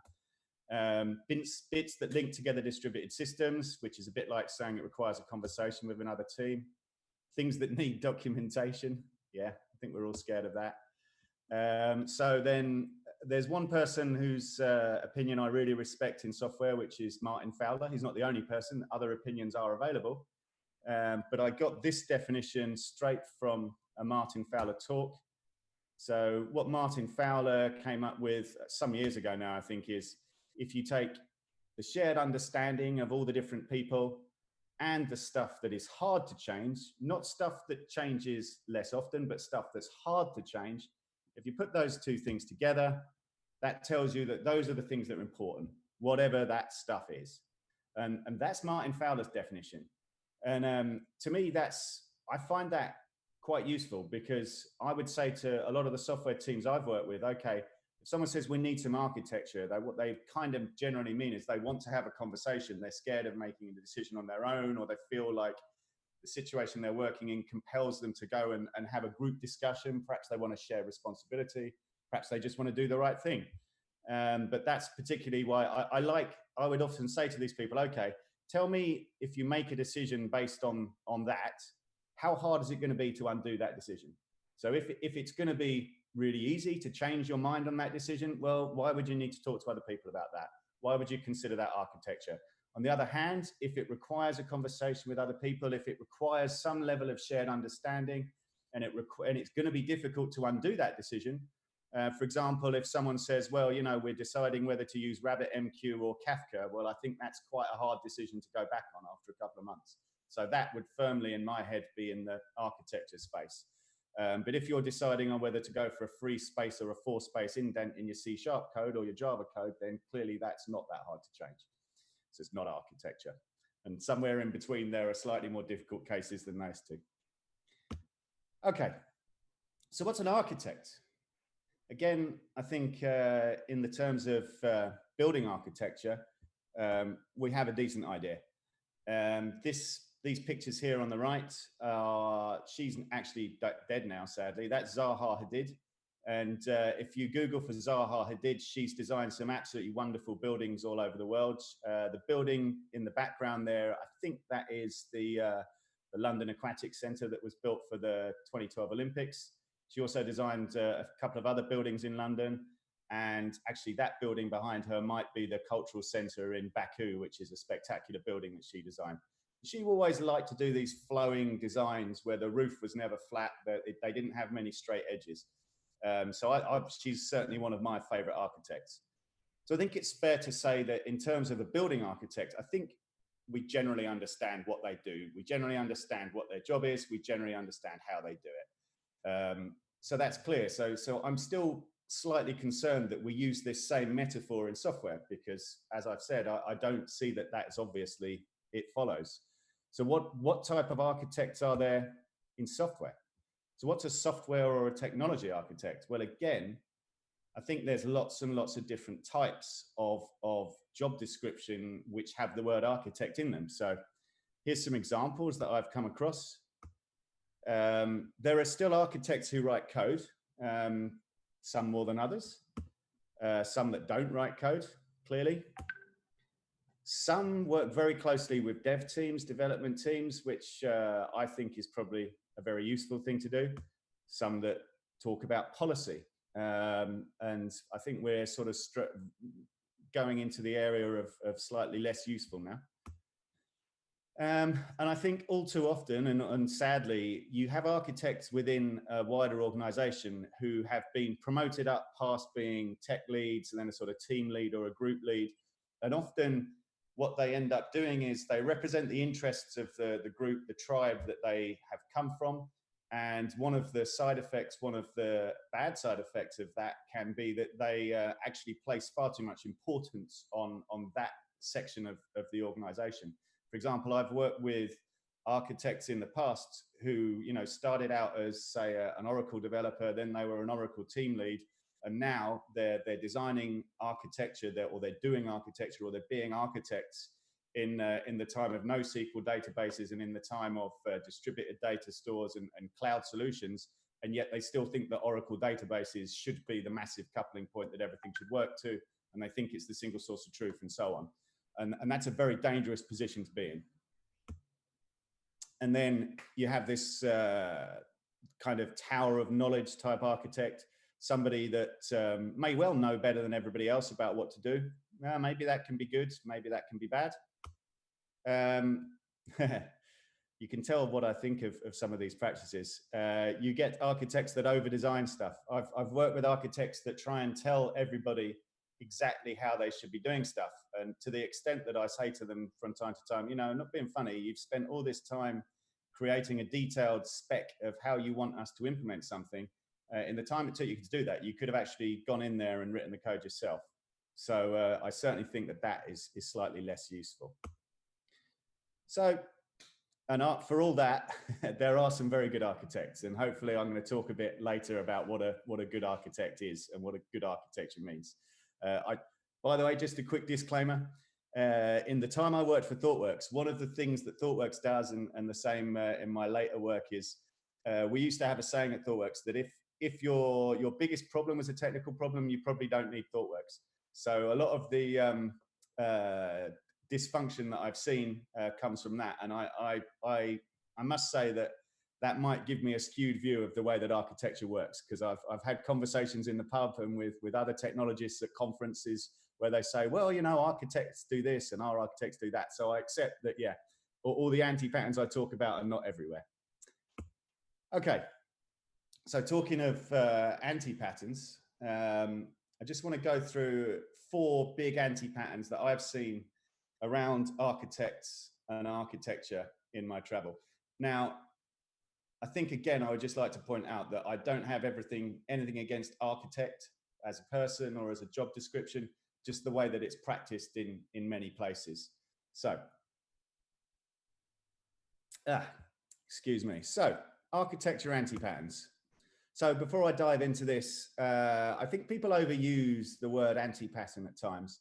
So just a quick definition. Again, I took this off Wikipedia, but it's more useful than the definition of architecture on Wikipedia. The reason why I think people overuse anti-pattern is that some people say, oh, that's an anti-pattern referring to something, and actually what they mean is it's just a bad idea. But for something to be characterized as an anti-pattern, it has to be a common response to a recurring problem. So it's not just something that some person came up with. I think, you know, I like this definition. It says lots of people are doing this, therefore it's an anti-pattern. So it can't just be Joe having a bad idea or John having a bad idea. Okay, and there are two conditions for an anti-pattern. So the first one, it says it probably looks as if it's a good idea, but it has more bad consequences than good ones. And the second point, and I think this is crucial, is another solution exists that is effectively repeatable and proven to be effective. So I think if we're going to start to characterize things as anti-patterns, we have to understand what problem they're trying to solve, and we have to pick something out as being a better solution to that problem. So on that basis, let's go through what I consider to be the big architecture anti-patterns that I've come across. So here's my cat again. By the way, this is not my cat. I had a picture of my cat, but the designer at Codurance told me that it was crap and it wasn't an HD picture, so he insisted on giving me this better picture of a cat. Okay, so anti-pattern number 1 is the technology police. This is the architect that insists that we need a standard way of doing things. You can't do it that way.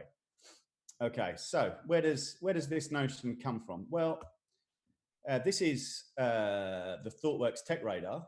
Now, what ThoughtWorks does, and as you might have guessed, I used to work for ThoughtWorks, is it produces every 3 to 6 months the Tech Radar, which is essentially a list of technologies, platforms, languages and frameworks, tools and techniques, and I can't remember the other category.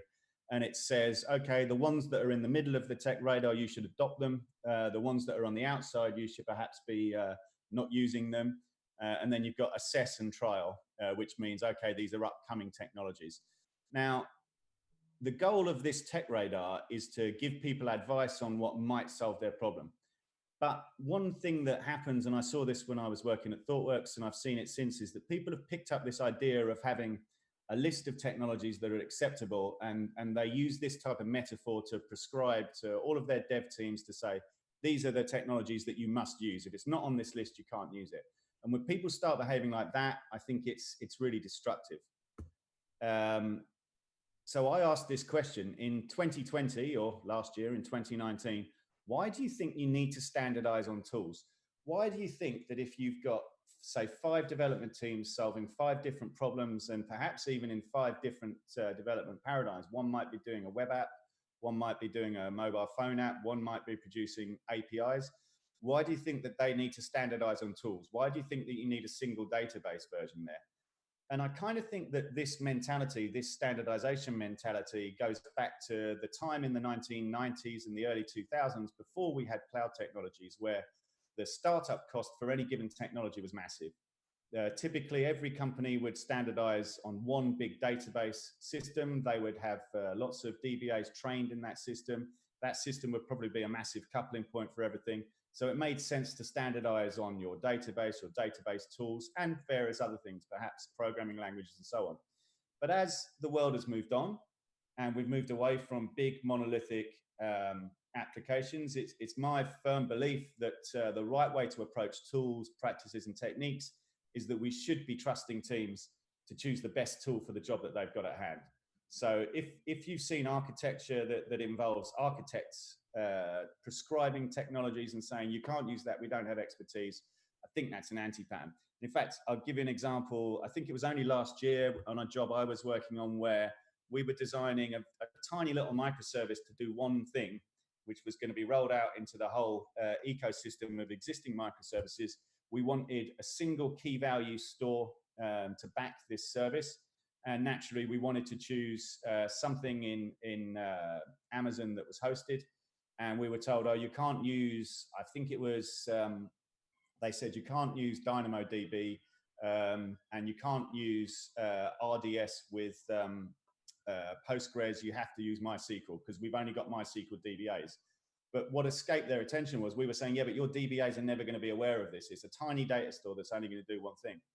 And these people were saying to us, yeah, but what about if the indexes go wrong? What about? And I was like, yeah, but you've clearly missed the point about how the world's moved on. Amazon RDS is going to handle all that stuff. The whole point of something like RDS is abstracting away the problems such as indexing, such as how to design your data stores, is abstracting it away from the developers. So that's the first anti-pattern. And as I say, what's the proven repeatable solution? Well, choose the best tool for the job. So secondly, and this is an anti-pattern that I've seen to be very destructive, the framework designer. You sometimes find architects that think that the right way to go to develop everything is to create a framework. And to be honest, I did this myself in the early 2000s in a company I was working for. I thought I knew better than other developers, and I invested a lot of time in writing what I thought was a good framework that could be used as the building blocks for all of the applications that we needed to build against our ecosystem. So how does that normally play out? Well, what normally ends up happening is that this framework gets built and it doesn't do what everybody wants it to do. It probably solves quite well the problem that I was trying to solve, that I was most closely associated with, but it won't solve everybody else's problems. And it misses the point. And I see, as I say, I was an inexperienced developer at the time. I think effectively I rewrote something like Microsoft MVC. And I've seen people do things where they write a messaging framework on top of RabbitMQ, because they're saying, well, yeah, but if you use this framework, you'll be using it right. You'll be doing the messaging consistently. And it kind of misses the point that the developers, again, ought to be capable of understanding how to use RabbitMQ. It's like if you're writing a framework on top of a framework, you should be asking yourself some questions here.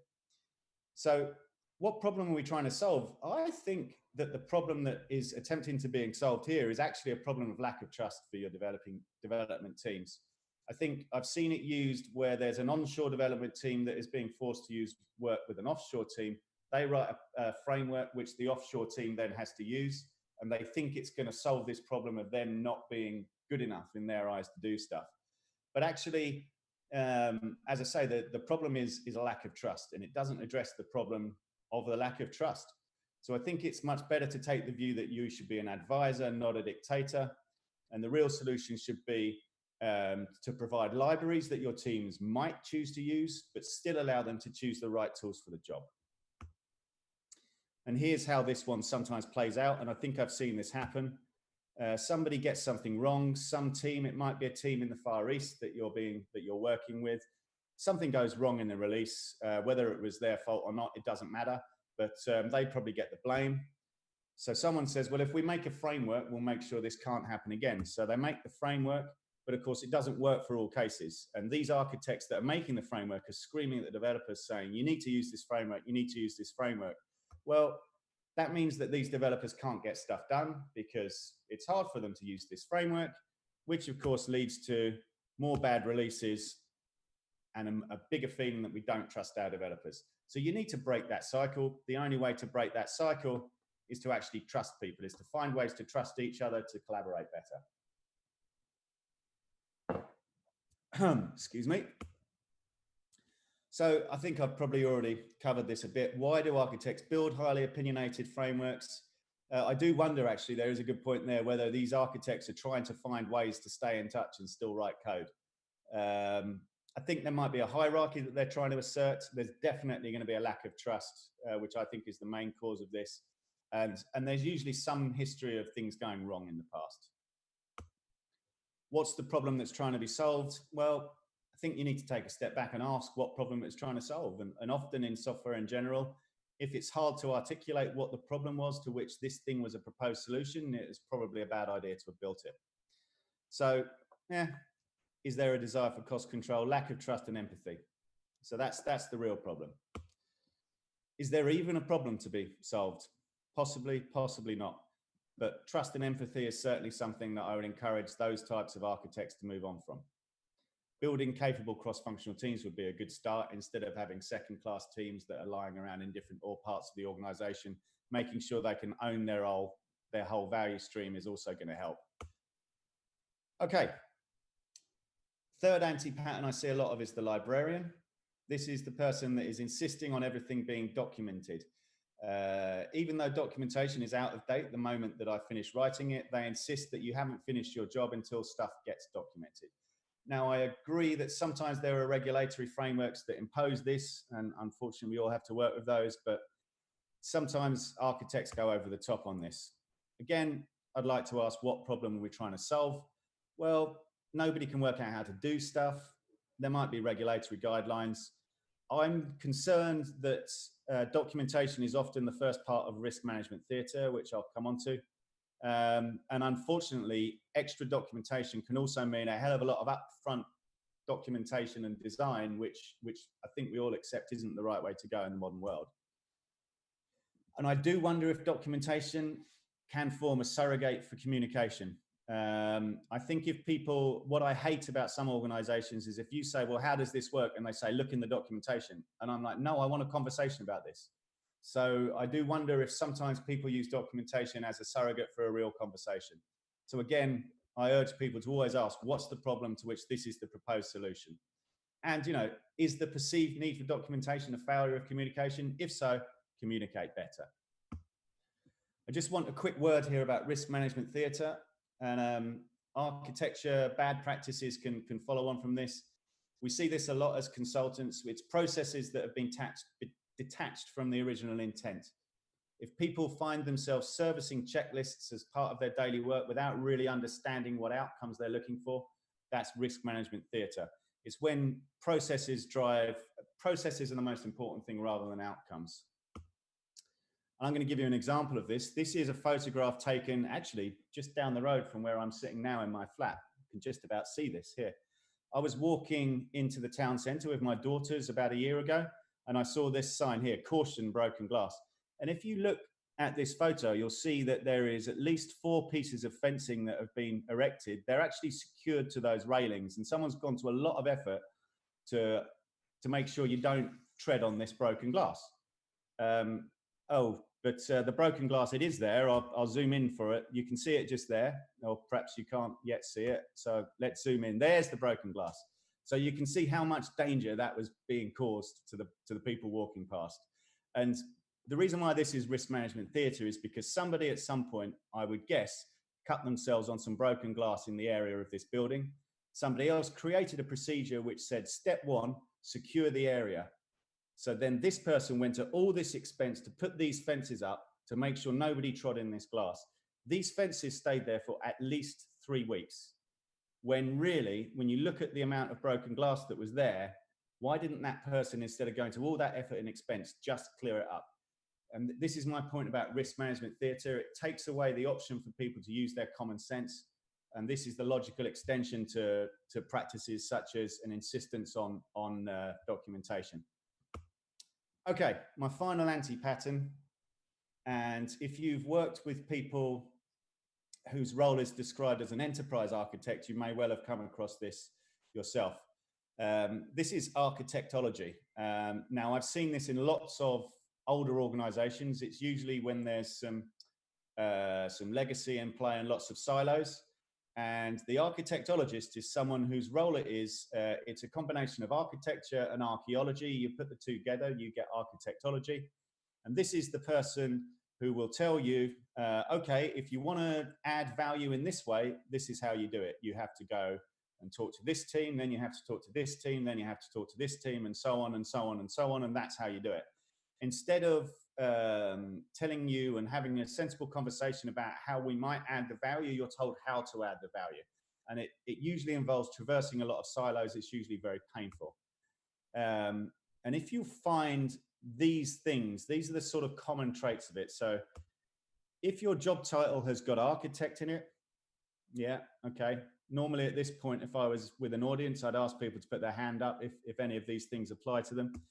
If you very rarely or you never write code, if you've worked on a lot of different systems in your company and you still do talk to a lot of those people in your company, and you certainly talk to a lot of tech leads about what their system does. If you do a lot of diagrams, if you find yourself drawing many, many diagrams with this title, current state, then you also find yourself drawing a lot of diagrams with the title, future state, but you don't have confidence you'll ever get to that future state. If you find yourself saying, this is how we do this a lot, and you go to a lot of committee meetings, and you negotiate between teams a lot. If you find yourself traveling between different teams and about saying, you need to do this, you need to do this, you need to do this, and you spend a lot of time coordinating releases. So if many, some, or all of those things are true, then there is a good chance that you may be an architectologist. And how does that end up playing out? In an organization with architectologists, you can normally end up with conversations like this, where someone says, I want to do something which sounds pretty simple. The architectologist will say, that's pretty easy. You need to use this system. It does exactly what you need. Talk to Sam, she'll help you out. And then you'll go and talk to Sam, and you'll be talking about a business outcome, I hope, because you're delivering business value. And you'll talk to Sam, and Sam is the person that you were told to talk to her. And Sam will say to you, well, I know exactly what my system does, but I've got no idea what value it adds to the end users. So her system will be siloed, it'll be locked away somewhere, and she doesn't really know what it does. She knows technically what it does, but she often won't know what it does in terms of the bigger picture and how it delivers value to our clients. This picture is a genuine slide that I once made for one of our clients, describing, it used to have lots of transitions where things were coming in bit by bit, and the little envelopes were representing an email exchange. The people were representing real people that I met. The little wheels are representing different systems that I knew about. And we were trying to do something really simple that we were told should only take a couple of hours. In the end, it involved 1, 2, 3, 4, 5, 6 different groups of people, at least 3 different systems, lots and lots of phone calls and email conversations. This thing that we thought would only take 2 or 3 hours ended up taking something like 3 weeks to do. And it involved all of these integrations of all of these systems. And at the end of it, we ended up going back to the the enterprise architect that we've been talking to and saying, you know what, why didn't we just rewrite this thing? We just want this tiny piece of functionality. It seems silly to have done all this, but of course it was the way they did it. So we had to use that stuff. So what problem does that anti-pattern try to solve, architectology? Well, I think what it's trying to solve and get around is the fact that there are lots of legacy systems in an organization, and they're hard to change. They think they're business critical, and there's lots of knowledge silos. So these people are being the mediators between the different knowledge silos, I think. And nobody has ever thought of saying, well, actually, why don't you just consider not having the silos? And why don't you think about how you might modernize those legacy systems or not use them, or just understand the value that they deliver rather than starting from the premise that you have to use these systems. So I think the real solution to these problems, and these are very definitely problems that need solving, but a better way to approach it. Oh, I forgot about this slide. I'm sorry. These are the bad consequences from architectology. This was one of the conditions. If you keep using all of these old systems and you work with them and you don't move to modernize them or bring them up to date or perhaps strangler them, fewer and fewer people are going to be available to maintain your business critical components because no one wants to work on an Oracle 5 database. Your releases will take longer and longer because, you know, to add new value, I'm just integrating with more and more systems. You're probably going to end up in a place where you're not confident about your changes. The silos will grow and start to defend themselves. People within those silos won't see the incentive to innovate. And worst of all, your business will find that it gets worse and worse at reacting to customer need. Your business agility goes down. And I think that a lot of large organizations that have these roles, which I would call architectologists, which they would probably call enterprise architects, will find that they're not actually solving any of their underlying problems. They're just working with them in a more and more expensive way. So what do I think is the real solution to the documented, proven solution to those problems? Well, effectively, it's tackle the core problems. You've got silos, you've got excessive legacy. So build cross-functional product-focused teams, fund products, not projects. So get people to think in terms of products, get people to think in terms of business value. Isolate your legacy. This is about software modernization. Understand that your legacy is holding you back. Think about how to decouple your systems and your teams from one another. Assign your architects. Yeah, this is a good one. I was involved in a thing a few years ago where the one piece of advice we gave to our client was change the focus of your architects from systems to business outcomes. Instead of having 10 architects that understand various bits of the system, reassign their role, get them to focus and own several business outcomes and talk about how to deliver those. Then they'll stop focusing on the existing systems and they'll start understanding how we might just add value rather than how we'll focus on prolonging the life of existing systems. Then you might go some way to starting to solve that architectology problem. Okay, so that was architecture anti-patterns. I hope I haven't ranted on too long. So I want to talk a bit about what good architecture looks like. And hopefully from this, you can pick up some tips and some ideas about how to take things forward. So I'm going to tell a story quickly. This picture, I'm assuming most of my audience today is from Portugal, so you have no idea what this picture is.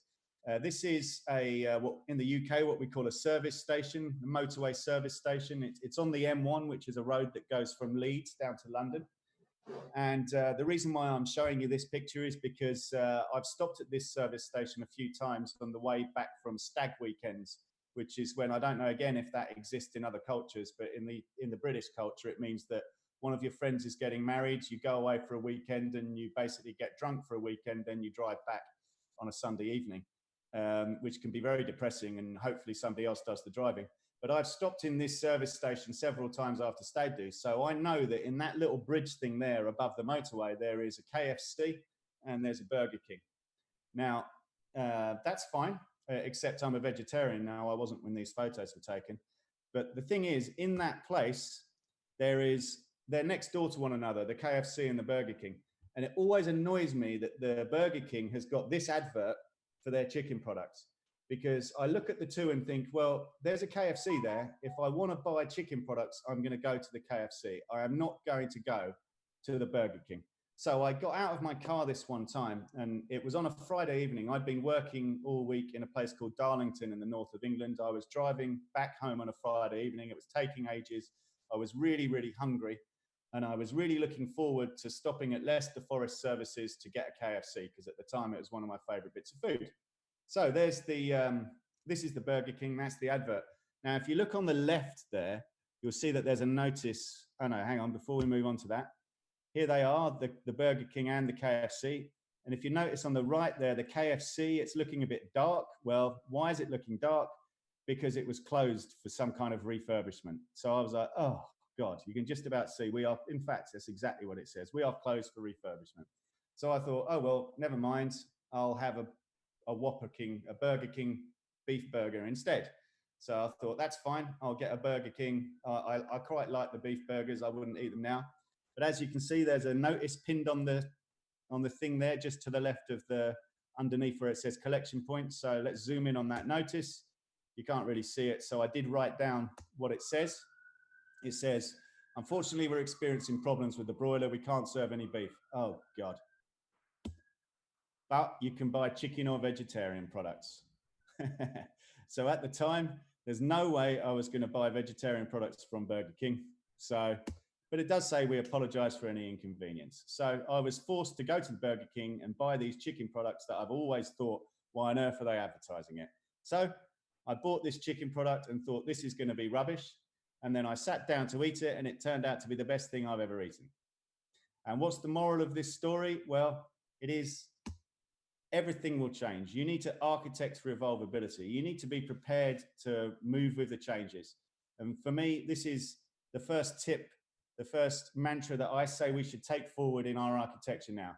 Forget about what somebody said earlier on in the talk about architecture is the things that change very rarely. We should be anticipating the change. And that's the first thing we should do. So this goes into all of those anti-patterns that I mentioned. Why would you document something really thoroughly that's about to change? Why would you employ somebody whose role it is to always tell you about these software systems that have been there for 20 years? Why might you just not assume that things are going to evolve? And so on and so on.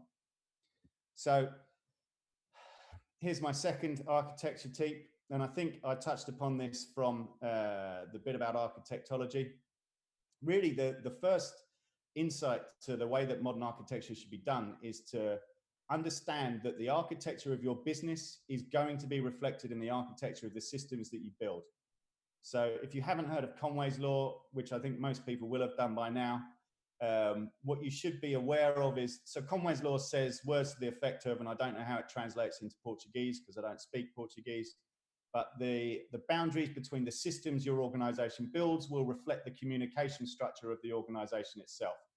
And what that has traditionally meant in software design is that you end up with a tiered architecture where you have a database tier, a business layer tier, and a front end tier, and so on.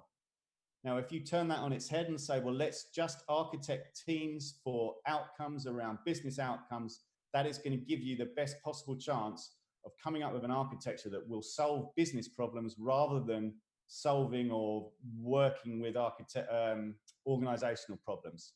So to make Conway's Law work in your favor, you build cross-functional teams around business outcomes. And you need to be empowered to do that. If you have architects that aren't empowered to do that, then I think somebody needs to really examine more closely how your organization is structured. I think I've touched upon this on several occasions already. A good architect should be constantly saying, what's the problem you're trying to solve? Now, often you see this at every level of magnification. People might go to architects and say, oh, I need a database, and I need a transport layer, and I need this, and I need to build an API. And if the architect starts answering that question saying, okay, this is how you build an API, this is how you build a database, this is how I want you to implement your caching layer, I don't think they're doing their job. What they ought to be doing is saying, okay, what is the problem to which this is the proposed solution? An architect needs to be problem focused and solution focused for real business problems. So if you constantly say to people, what is the problem to which this is the proposed solution? Okay, what are we doing? And if you can't answer that question, if you can't articulate what the problem is to which this is the proposed solution, if you can't do it in terms of solving an external facing problem, an external facing business problem, then I think, you know, you've got to ask yourself, are we doing the right thing? Or are we just following some process because we've got some risk management theatre in place? And I think a really important thing here about understanding the problem is, and I'm going to come back to this, is understand how to measure success when you're trying to solve a big problem. If you've got a big solution that is going to take a long time to solve a big problem, understand how you're going to measure and understand the success of the solution you put in place. And the final thing in this section is to create some architectural principles. I think rather than dictating architecture, a good architect and a great architecture team will give people principles by which to work. And unashamedly, I base this on the principles of Agile. So if you can come up with some architectural principles and ways of doing things for your teams, that should be enough. And then trust them to apply those principles to the best of their ability. So if you have architectural statements such as, we prefer libraries over frameworks, we should be concentrating on business outcomes, not on systems, we value the right tool for the job over standardization. If you can have several value statements like that, trust people to work within them, but have some mechanism to have a check and balance. Maybe you can have architecture meetings, but then you can start off by saying, well, are we following the principles? And if we're not following the principles, why are we not following the principles? But essentially what I'm saying is these type of mechanisms for working, this will start to build trust with your development teams, and it will start to answer most of those other questions about dictatorial architecture. For example, you might have heard of 12-factor applications. That might give you a good framework by which to start building your architectural principles. I'm not sure how many of those, some of them look a bit dated now. But yeah, that type of idea, you could start with those and say what's good, what's bad. So what does great architecture look like? So if we assume, and bear in mind, these are my opinions, although I did road test this with a lot of my colleagues at ThoughtWorks and at Codurance. What does great architecture look like? Okay, so moving on, there's been a lot of literature written recently about metrics, about various things. Well, this has been going on for a while. So my first caution is be careful what you measure. This is a quote from Ellie Goldratt. You might have read The Goal. It's basically a seminal business book. Tell me how you measure me and I'll tell you how I'll behave. And really what that's saying is if you start to measure things, you will change behavior. For example, if you measure code coverage, you won't get better tests necessarily, but you will get better code coverage, because I'll write unit tests that will just do code coverage and won't have any assertions. I can get 100% code coverage like that, but it ain't going to show that my code's any better. So be careful how you measure things. So moving on from that is this notion that I would love to see more and more teams embracing. I've started to work with several people on how to do this in some of our clients at the moment. There's a great book called Building Evolutionary Architecture by Pat Quire and Rebecca Parsons. It's 2 or 3 years old now, and it talks a lot about building architectural fitness functions. What this means is have a way of understanding that any change that you make to your architecture improves your architecture. So find a way to measure how scalable things are. Find a way to measure how highly tightly coupled things are. Find a way to measure how easy it is to make changes. Understand what things are important about your system architecture and find a way to measure them. It shouldn't be a judgmental thing. It shouldn't be something that you're using to measure the effectiveness of teams. It should be something to measure trends over time. So that if I say something like, for example, well, I think we should be using this component because it's more scalable than this other thing that we could have used. In times gone by, that would have been the extent of our design on that. We would have said something like, well, I'm going to use Oracle because it's more scalable than SQL Server. But we would have no way probably of understanding how to measure that over time. And we much less would we have a way of assessing the overall scalability of our system. So the point of architectural system fitness functions is to find a way of verifying that architectural changes have made things better. So what these numbers are, you don't necessarily have a view of what the target number should be, but if my number is X today, then I know that X plus 1 is better and X minus 1 is worse, or whatever. So these fitness functions should show us over time whether our system is evolving in a good way or a bad way. So how do we write fitness functions? How do we define fitness functions? Well, sadly, I can't give a straightforward answer to that. Although since I made this slide originally, which was maybe a year or so ago, there have been a lot of movements in this way, and I've picked up some techniques which I can share. Well, firstly, defining fitness functions. What we're trying to do is find things that measure the whole system. In fact, unit tests and automated tests, they're fitness functions, but they just tend to test one application or one part of an application. And my advice is be creative. One way that I, in the past, have helped to get a sense of coupling is by using our meeting system like Outlook or whatever to basically just count the hours that tech leads spend in meetings. And that gave us an indication of how tightly coupled the teams are to one another. It wasn't a hard and fast metric, but you could see definite trends. So if you started to decouple things, there'd be fewer meetings. And you can start to look at your tools such as Jenkins and Jira to start getting useful metrics on things that can matter to your system.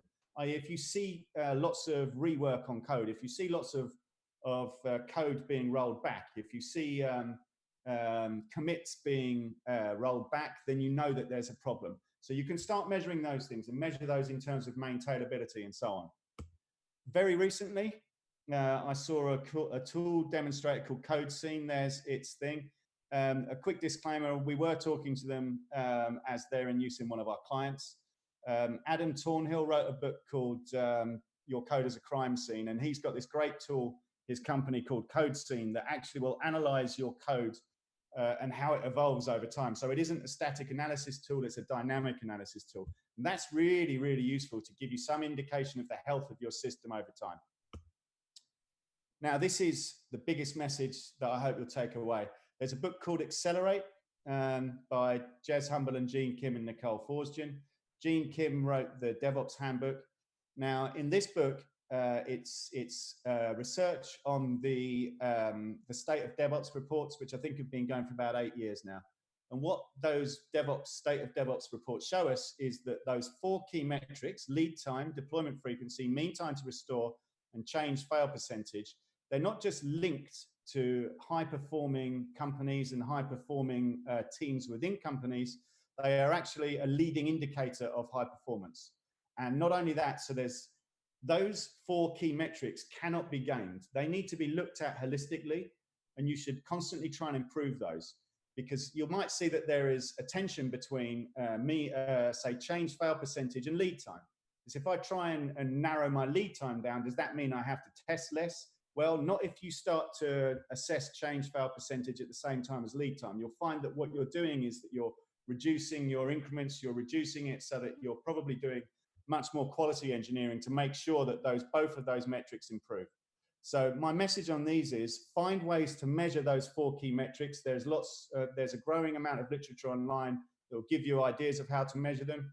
You can use your Jenkins pipelines and your things like your Jira and so on to measure it, and iterate on those, and you will find that everything else should improve. You will find that these are the best way to measure the health of your system over time. The last thing I did for ThoughtWorks, and I've been building this into a proper methodology at Codurance, is answer the question, how do I iterate on those 4 key metrics?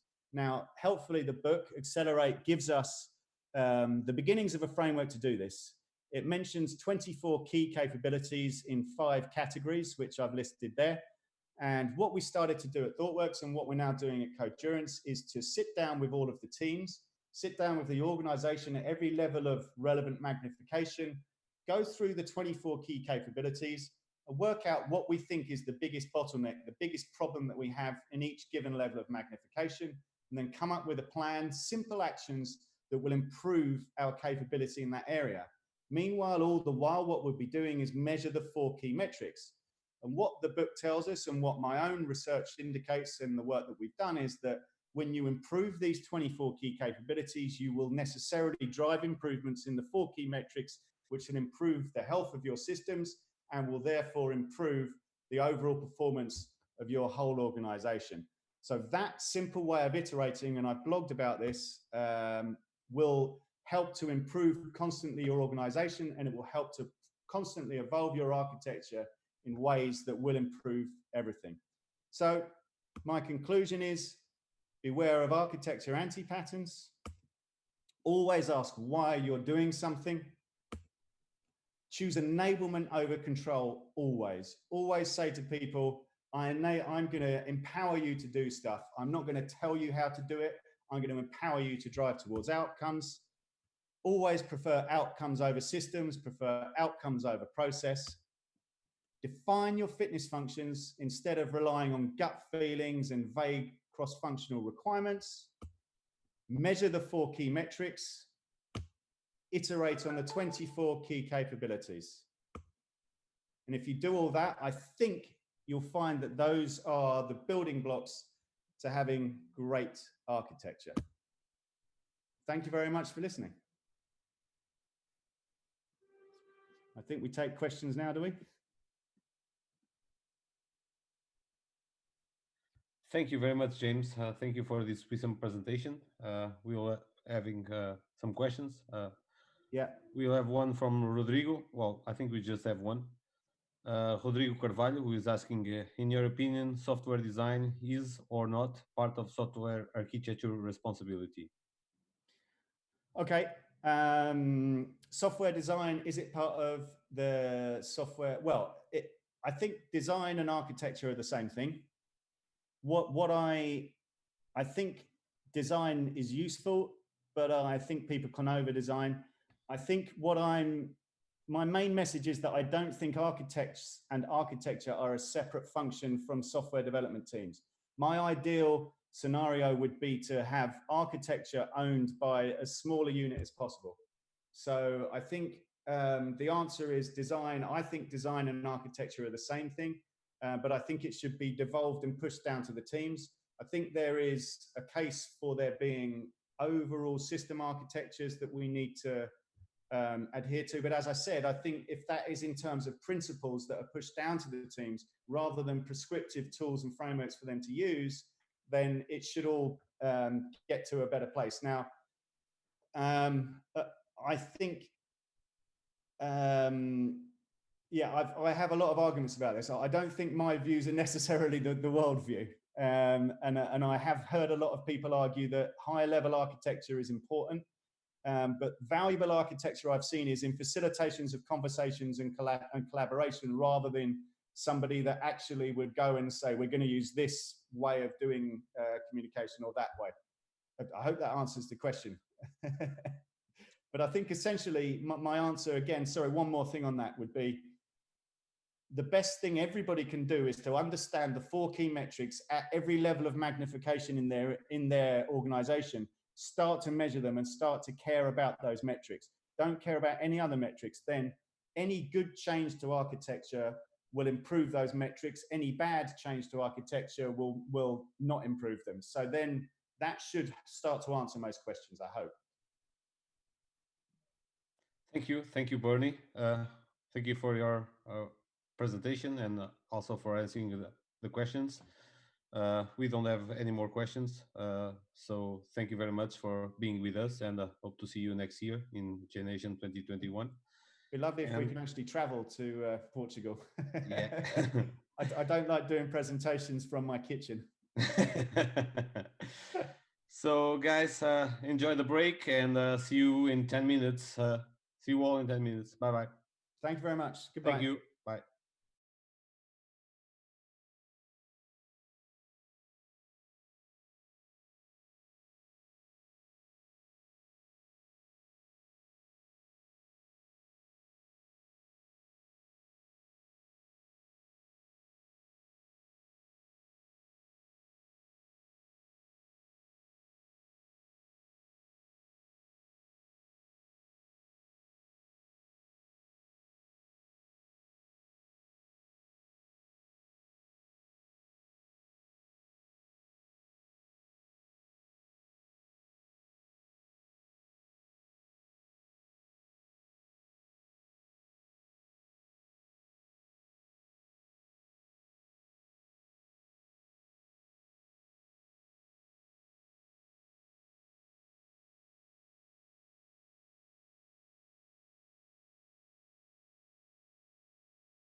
20 seconds. Ready to go. You ready to go? Yeah. Okay, 5, 4, 3, 2, 1, go. Hello to all and welcome to Jnation 2020. I hope you're all having a good time and great sessions over here. Thank you for being here with us. In this session, we have Olfiria from Greece, and she will be presenting us. It's easy to create a good-looking product, but how about a useful one? So, hello, Olfiria. How are you? Hi there. I'm fine, thanks. And you? I'm also fine. Thank you for joining us and being with us with this presentation. Are you ready to rock? Yes, I'm ready. Okay, fine. So, without further delays, I will hand it over to you so you can start your presentation. Thank you.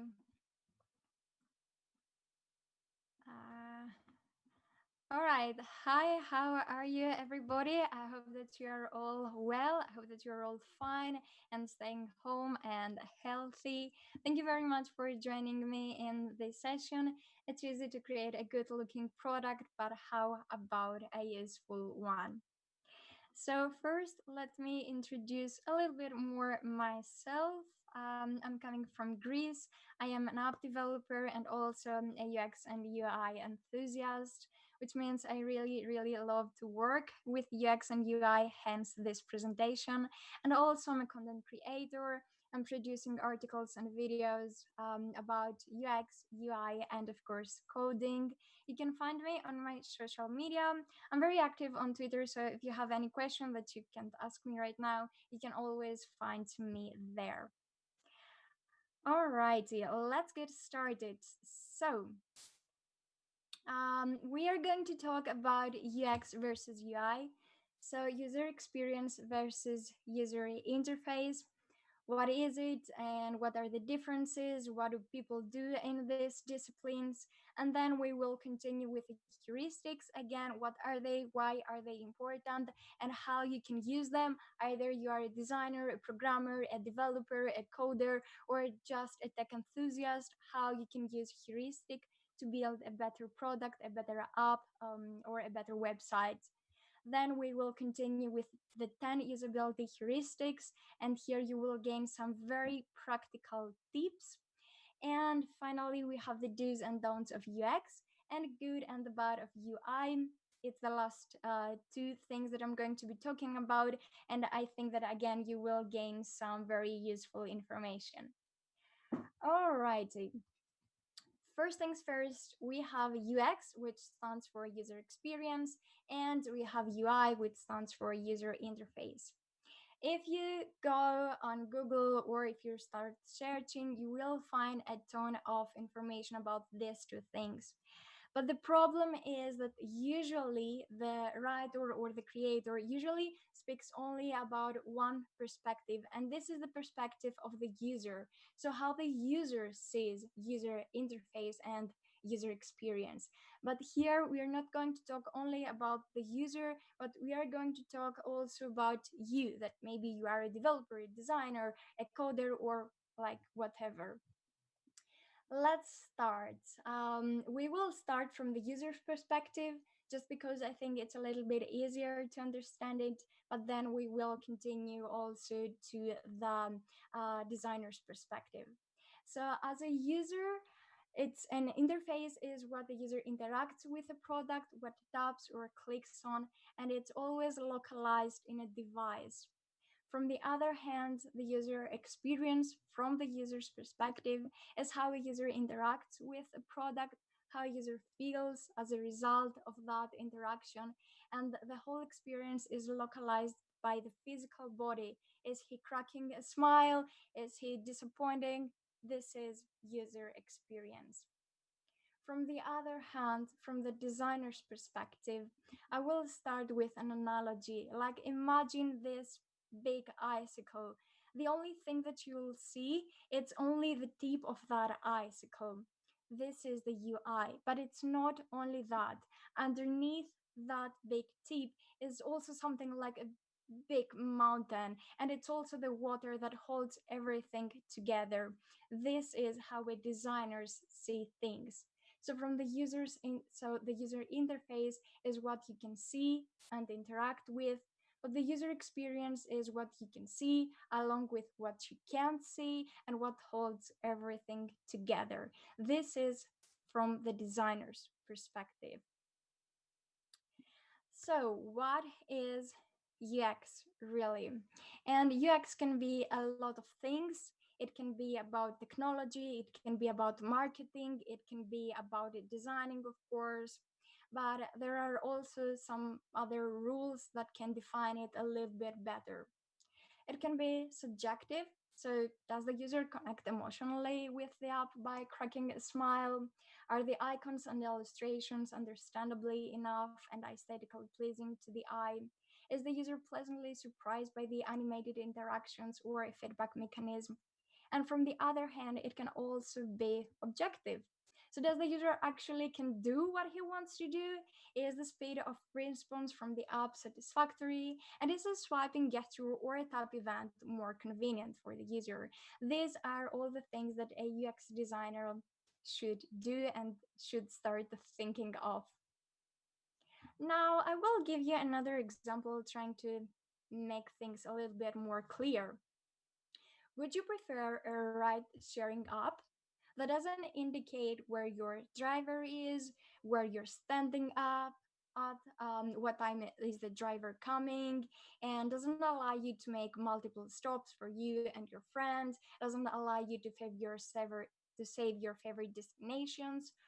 Or would you prefer another app, again, a ride sharing app, that is personalized to your needs? It lets you save your favorite destinations. It helps you like do things with one or two clicks. So think about that. Which one would you prefer? And now maybe this is like a quite a drastical example, and maybe sometimes we also see our apps or our products as the perfect ones because we are the ones that building them and we know how things are done and we think that everything is easy.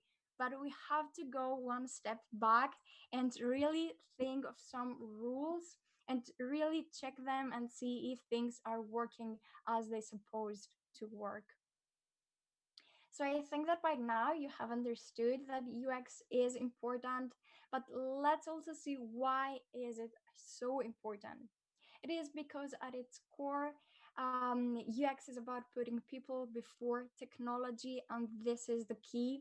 The focus is always on creating positive experiences for users, and the result is a win-win scenario both for the users and the businesses. So now let's see, what does a UX designer do? Which, like by one sentence, we could say the practice of UX. And actually, before saying what does a UX designer do, let's check or let's talk a little bit about history. Yes, history. Maybe some of you don't like history that much, but this is important and I'm going to be quick with that one. So this man that you're seeing on your screen is Don Norman, and he is a pioneer in UX. He is the father of UX. This man worked in Apple, and he started as an electrical engineer, but then he continued his studies in psychology, and the most important one, he started to observe how people interact with computers. He was the first one that did that. And of course, all that knowledge went back to Apple, and now Apple has all the design that it has. This man, again, it's like really, really important, and he also have written a ton of books. I think that the most well-known one is The Design of Everyday Things. And if someone is starting his journey on UX and UI, I would totally suggest them to read that book. I think that you can find it for free over the internet. Okay, now let's go back to our original question. What does a UX designer do? A UX designer solves real problems for real people, and he is working towards satisfaction and usefulness of a product. He's never alone. He always has other people with him, so he will have marketeers, other designers, developers, and of course, and users. And when he has all of these people, he will start asking questions such as who are the users and what do they want? What are the many features the user needs? What are their current behaviors? How will the product connect with them? What type of content users want and need? And what does the product look like? And when he has the answers to these questions, he will go even more deeper and deeper and deeper. So he will ask more and more questions. And again, he's never alone. He has other people with him and he will interact with them and he will make plans with them. Let's continue with some of the jobs that a UX designer has to do. And trust me, he has to do a lot of things. Here I have a pyramid that shows only the most basic things, like this is a basic structure. I will start from bottom to top, and I'm not going to go into much of detail because you could speak forever about this kind of things. So down you have user research and analysis, then content strategy, information architecture, interaction design, and visual design. Now, in the step of user research and analysis, which is from what every product and every designer should start with, you have the user interviews, user behavior studies, focus groups, and surveys. And when you have all your data, you will continue as a designer to creating user personas, user stories, empathy maps, and customer journeys. When all of those things are done, you will continue with the next step, which is content strategy. This step is very crucial, but some people think that maybe it's kind of boring because you will work with things such as writing product copy and micro copy, selecting the right wording and tone for the target users, and writing email messaging and designing emails. It's really important, but sometimes people don't really like doing this kind of things. And then you will continue as a designer with that information architecture. This is the lifeblood. This is what connects the two steps below with the two that are coming, and how the data are organized and presented like heavily influences how the product is going to be consumed and is going to be used. So information architecture is really important. In that steps, you will do things such as cart sorting, sitemaps, wireframes, user flows, and a lot more things. And then as we continue to the interaction design, here the designer will do things such as user interfaces that are easy to navigate, micro interactions that enhance feedback, screen states for relying system studies, and interactive prototyping.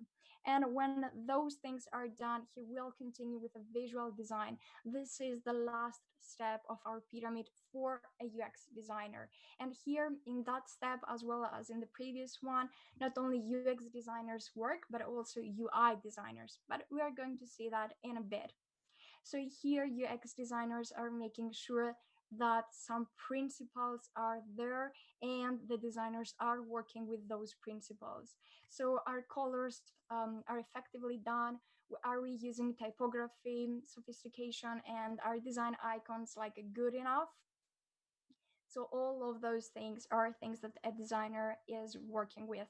Sometimes if you are in a big company and if there are many UX designers, everyone will get something different. But if you are in a small company and maybe you're not even a designer, maybe you are just a coder or a developer, these are some of the things that you will have to do if you want to have like a nice product. So by now we talked about UX, and we talk about the perspective of the user and the perspective of the designer. But now let's switch gears and let's see some things about the UI as well. We're going to start seeing or having the same questions. So what is UI really? And a lot of people think that UI, it's only what it looks. It's only colors. It's only icons. But trust me and bear with me, it's not only that. And I will give you an example right now. UI can be audible. Imagine like Siri or Amazon's Alexa and stuff like that. All of these are software programs that you can play with them just by shouting some commands. Like beautiful stuff can happen. You can know the weather, you can play music, you can have all sorts of different information. This is audible. This is not icons, this is not typography. But also we have another example, this one. And again, I'm pretty sure that you have seen that one. It's a command line. UI can also be textual. I'm not saying it's pretty, but I'm saying that we have also a textual kind of format. Just by clicking something on a command line, the system interacts with that and it gives you again useful information or whatever you may need. This is a kind of UI. So why is UI so important? Because a well-designed UI adds value to product, it creates a friendly environment that users can understand, it establishes a strong and clear visual language, and it creates smooth interaction and an enriching experience. I'm pretty sure you don't want a bad UI, as many things can go wrong. Now let's see what does a UI designer do, which by one sentence, it's the practice of UI. But let's go back to our pyramid and let's see what he does here. He works more with the top two levels, the interaction design and the visual design. He has all the information that he needs from the 3 steps below that one. He has like pretty much everything, but he needs to focus on the design. So he will do the things that we mentioned, like buttons, colors, typography, and he will give the finishes touches to the whole product experience. A UI designer has to know a lot of things, has to have a lot of skills, such as typography, color theory, iconography, illustration, visual hierarchy, alignment layout, spacing, readability, and contrast. And all these elements work in conjunction to define a particular UI look and feel. Now, in the last step, which is the visual design, people focuses here on possible variations of the screen and how it will respond to user input. And again, here the designer has to apply design patterns effectively, create component libraries, establish complete design systems, and all of these kind of things. And of course, let's not forget that a designer has to be prepared for different kind of screens. So yeah, sometimes we tend to forget about these things, but we shouldn't. I think that this image tells well what I mean. And by now, you probably have understood the differences between UX and UI and also the similarities about these two disciplines. And from a user's perspective, these two things are quite distracted. So UI is what something looks like and UX is how it feels. But from a designer's perspective, things are not so simple. UX and UI are connected. UI cannot exist without UX. First, we have to have the UX and then we can continue with the UI. Okay, and let's continue with our next part, which is heuristics. What are heuristics? Why are they important and how you can use them? And again, you don't have to be a designer to use heuristics. In simple terms, heuristics is making decisions with the information you have. And I will start with a quote that I really like, and it's coming from Don Norman. And it says, good design is actually a lot harder to notice than poor design, in part because good design fits our needs so well that the design is invisible. If you have good design, maybe no one even will notice it. But there you having a bad design and people will come for you. So heuristic evaluation, what is it and how it can be done? Heuristic evaluation is a key part of designing a great product that users will engage with and find the value. Its purpose is to detect usability issues that may occur when users interact with a product and identifies ways to resolve them. and is conducted against a predetermined set of usability principles known as heuristics. And this is what we are going to be talking about. Let's see in details what are heuristics. There are numerous heuristics, but we are only going to focus in some of them. And this is because although the end goal of all those heuristics maybe is similar, maybe it's the same, the efficiency and the validity are not.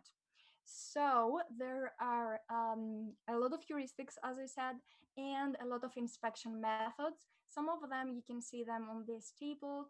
So you have the cognitive walkthrough, the user testing, and the heuristic analysis. There are even more inspection methods. We're going to be focusing on the last column, so the heuristic analysis. And this is because it can be done by the system experts. And I hope that I will help you be a little bit closer to a system expert. And because, as I just said, the validity of that method is better from the others ones. So, how to conduct an effective heuristic evaluation? And here again, you have to answer some questions. As a designer, you have to answer some question by yourself and of course with other users. You have to define the scope of your evaluation and you have to ask yourself, what do I want to test? The second thing is that you have to know your end user, about who is this product for. Thirdly, you have to choose your set of heuristics, and this is also something that we are going to be talking about. So which usability principles should be followed? And you have to set up an evaluation system and identify issues. This is really important. So ask yourself, how will evaluators assess and report a usability issue? And last but not least, analyze and summarize the findings. Even if you have done like all the work, but you don't do the last step, which is like to analyze and track everything, then all the research that you've done, like it doesn't even matter.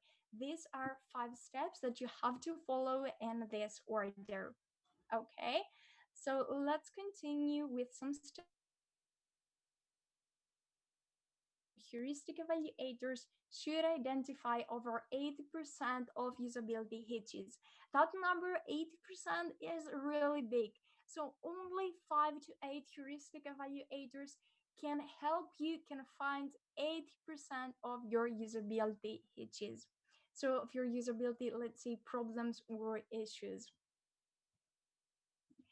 This is the third part with the 10 usability heuristics that are written by Jacob Nielsen in 1995. And I think that they are actually 10 simple rules that you should check your product or your app or whatever and check if your product meets those criteria. They are really helpful, and let's start seeing them. The first one is visibility of system status. What do we mean about that is like, if you check right now your phone, as soon as the screen lights up, you will have information about the weather, the time, notifications about social media. You will have your emails. You will have everything. But imagine that someone took all those things from you. How would you feel? It's probably the same with your user. The user wants to see things, and sometimes only a color or an icon can do the trick. Let the user see the information that he wants to see. The second rule is match between the system and the real world.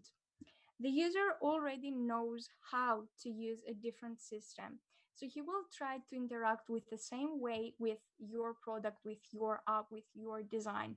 You want to keep that. You don't want to confuse the user.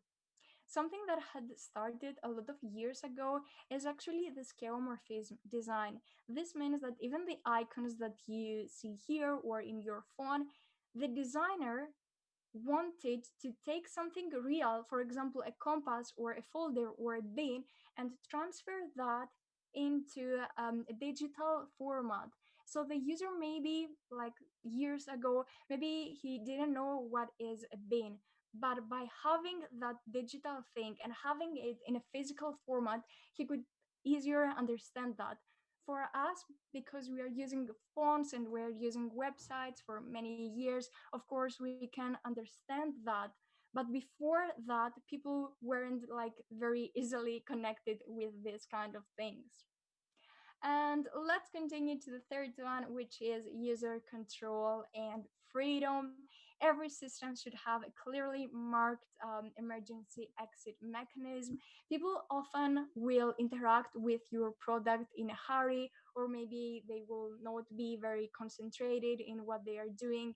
So you really have to give them the choice to go back or to undo an action, because sometimes, either you want it or not, they will make mistakes. So always give them the possibility to again go back or don't do something. Make sure, for example, that when you are deleting something, ask them, are you sure you want to do that?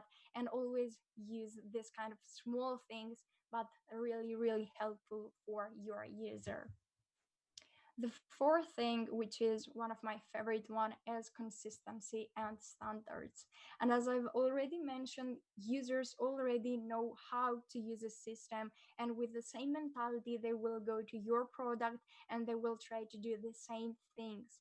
For example, copy paste works everywhere the same. Do you think that this is done like by an error or a mistake? No, developers want to work in the same way. It's going to be easier for your users, so we want that. But of course, it's not only that. If you have icons for an action, again, let's say a delete thing, use always the same icon for that delete. Maybe you're using a bin, use always the same bin. And if you want to delete something, don't just say delete and the next time say erase or another word. Always stick to the same word, to the same icon. And I think that you get the point of what I'm trying to say. The next thing is error prevention. There are two kind of errors created by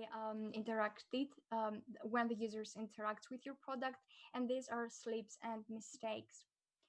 The sleeps are the things that pretty much we've already mentioned. These are the things that the user will do, maybe because he's in a hurry, maybe he's not very concentrated, maybe he will just misclick something.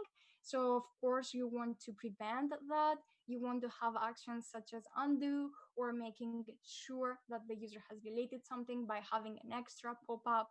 But from the other hand, we have some other errors and we call them mistakes.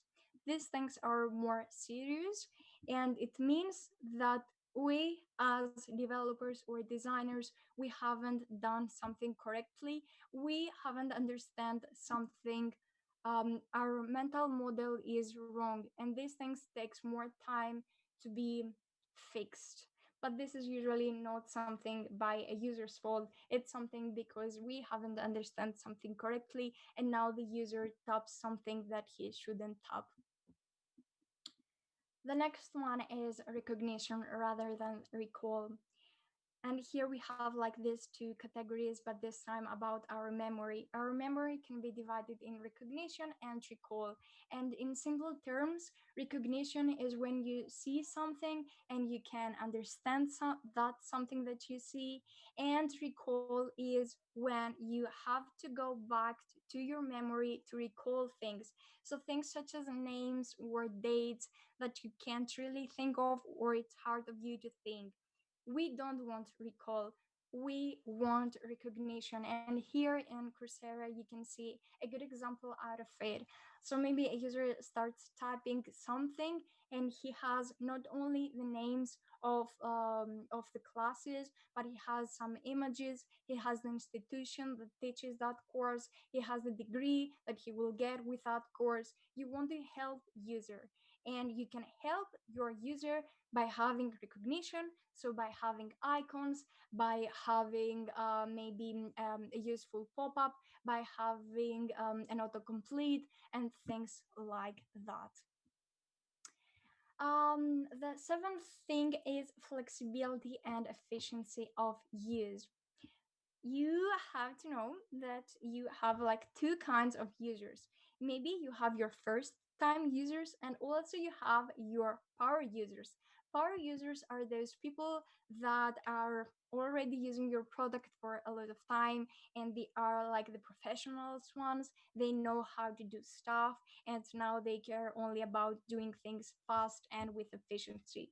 You want to have things to help your users, your power users. So you want to have like hotkeys, maybe you want to have some extensibilities, you want to have some like power features and stuff like that. But of course you should also be really careful with your first time users as well. You should have like maybe a pop-up with some information and stuff like that to also help your first time users. Don't forget that you have like both of these world, because sometimes you maybe think that all your users are advanced because it's more helpful for you to design things, but it's not like that. Every user is different and he has like a different mentality. Sorry. Let's continue to the eighth one, which is also one of my favorite, is aesthetic and minimal design. And I will start again with the quote: perfection is achieved not when there is nothing more to add, but when there is nothing left to take away. You want your designs, so you want your products, your website, your apps to be decluttered, to be minimal, because otherwise the user, like there is a big chance for your users to get distracted by something else. Some simple tips that I can offer you here: if you are like a more beginner designer or programmer, start by adding a lot of white space. Don't add too many information, but do add a lot of white space, big font sizes, and only the most important stuff from your user. Take for example Google. Like when you first open Google, the only thing that you have is a search box and that's it, nothing else. This is the best example of aesthetic and minimal design. You don't need many things, you just want the most basic things that your user needs. And after that, if you do provide the basics ones, then you can continue to a second page and give them more information. And ninth, help the users recognize, diagnose, and recover from errors. As I said earlier, whether you want it or not, your users will make mistakes, and maybe it's not even your fault. Maybe they're not very concentrated, they are in a hurry, maybe they will misclick something, and all of these kind of things. You should help them, and you should help them to recover from that error. For example, if in your system your user can upload an image, make sure that you tell the user what kind of images they can upload, so it will save them some time and probably some frustration. And last but not least, you have the help and documentation.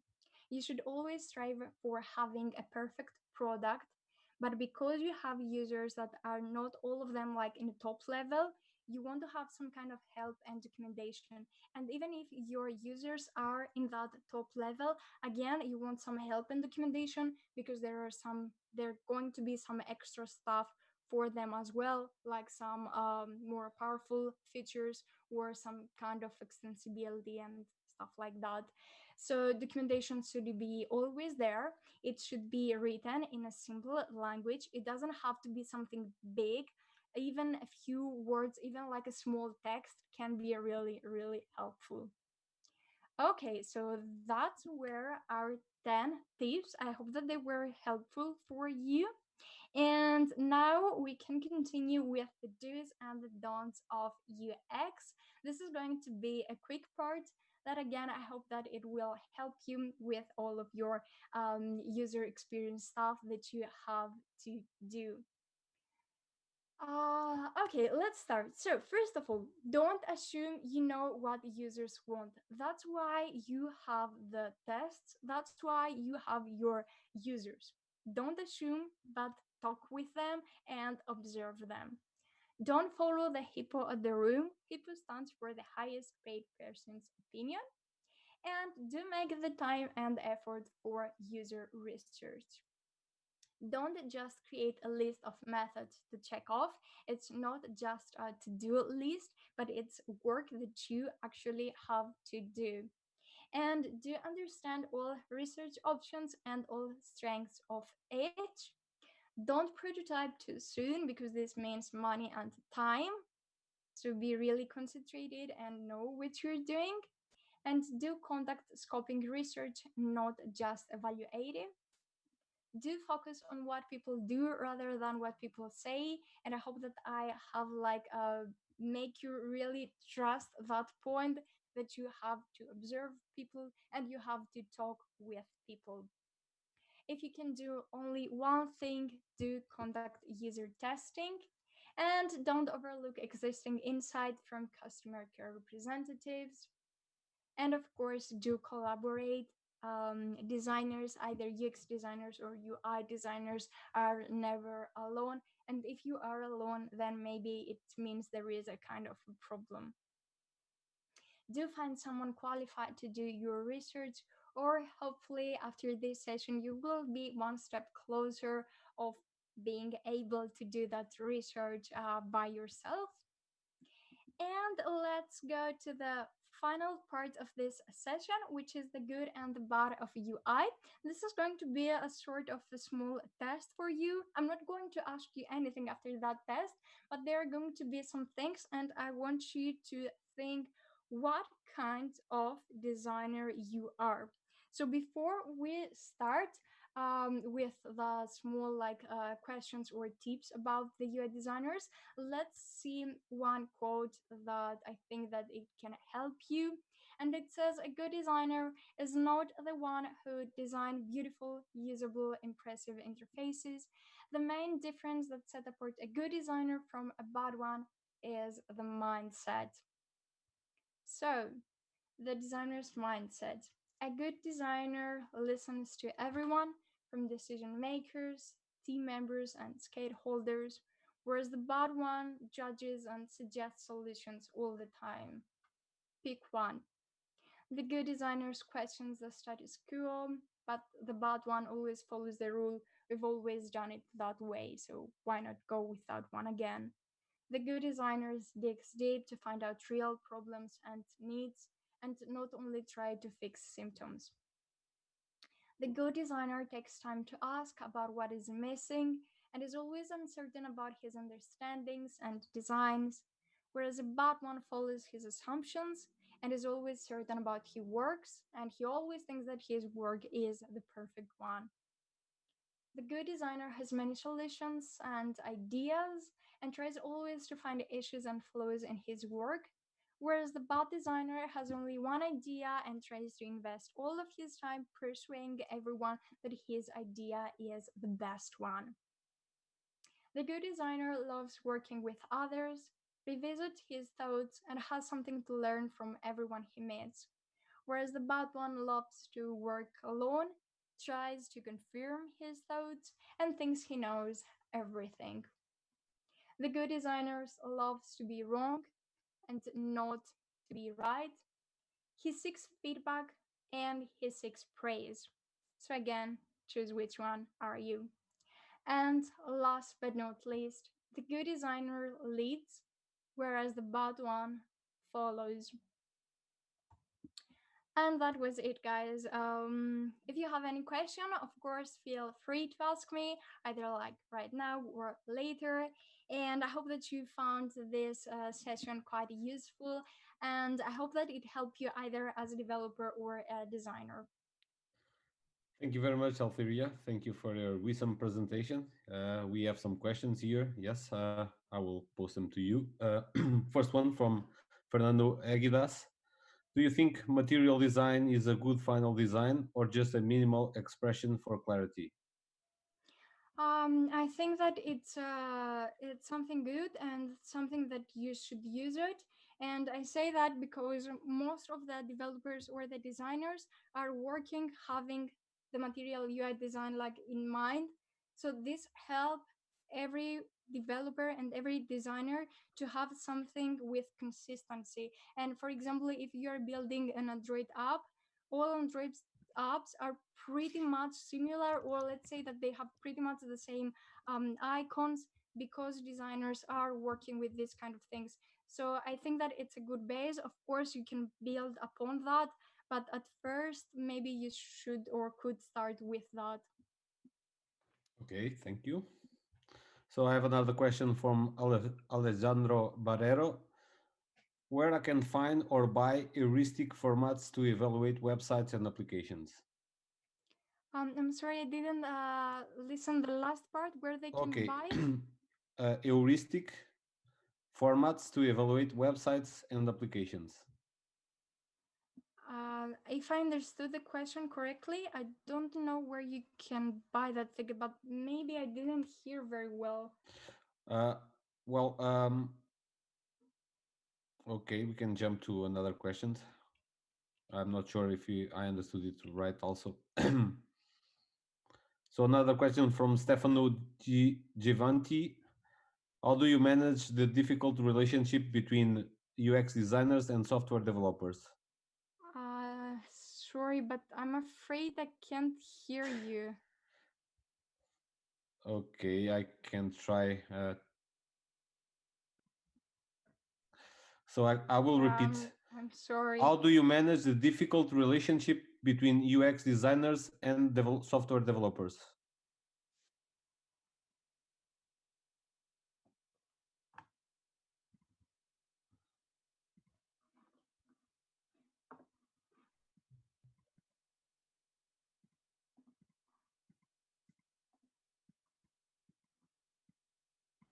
Hello? Yeah? Are you listening to me now? Yeah. Okay. So how do you manage the difficult relationship between UX designers and software developers? Okay, this is a good question, and Yeah. yes, it's a difficult situation. I think that both parts should be open to listen to the other part, and because I've been in both situations, both as a designer and as a developer, I think that what the designer has to do is to give a lot of data to the developers, because sometimes developers doesn't trust designers, and sometimes the developers thinks or wants to do stuff because they are easier for them. So as a designer, you should present your data and you should explain what are the things that should be done. But from the other hand, as a developer, you shouldn't think only about yourself and your work. You should be thinking also about what your user wants, and try to put yourself in the user's space. So what the user wants, and try to be open and listen to the designer. Very well, thank you. So we have another question from Fernando Aguilas. He would like to know how do you manage your work when it's mixed with code? For instance, Vue.js components involve both code and CSS design. Do you prepare first and structure artwork or anything? I'm afraid that I can't hear you very well. Sorry, could you please speak a little bit louder? Okay, so Fernando Aguilas would like to know how do you manage your work when it's mixed with your code? For example, Vue.js components involve both code and CSS design. Do you prepare first a structure of artwork or anything? Again, if I listen correctly, I think that the first thing that someone should do is have a design, and that design should be well done.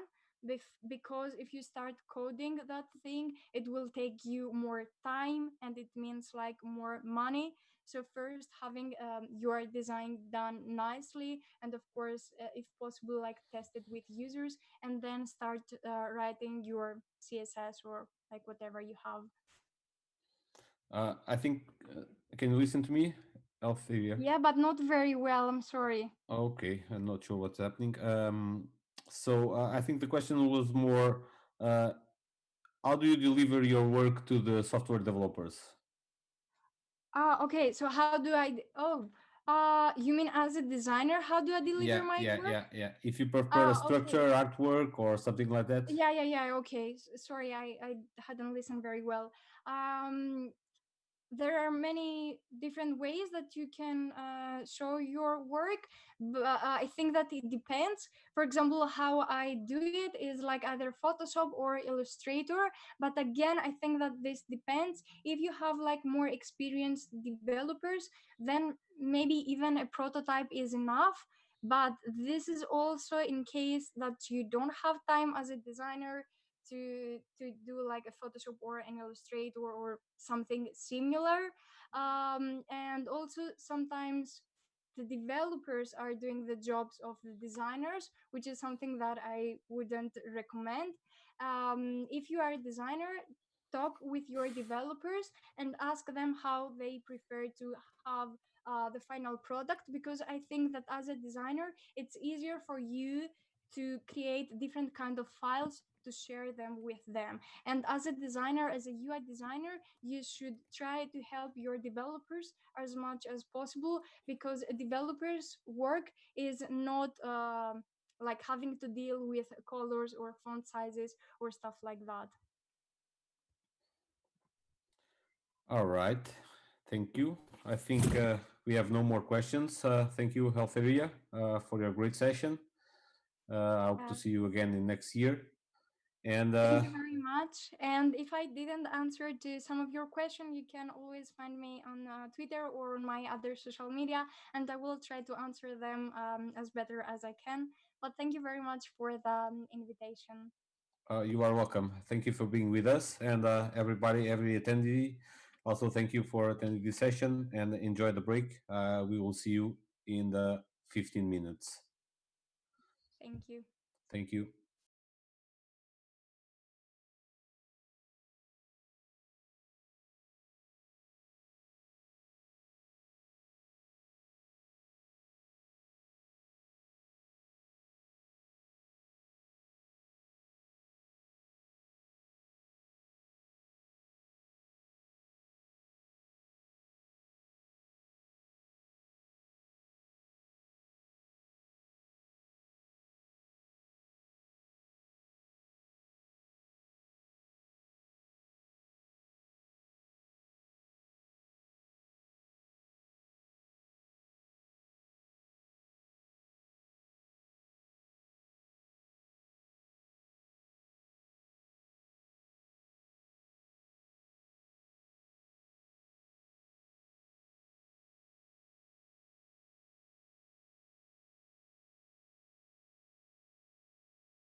When we move with purpose towards a safer, more reliable world, striving to protect you, your business, and your assets, finding financial crime immediately before it happens, and assuring that someone truly cares.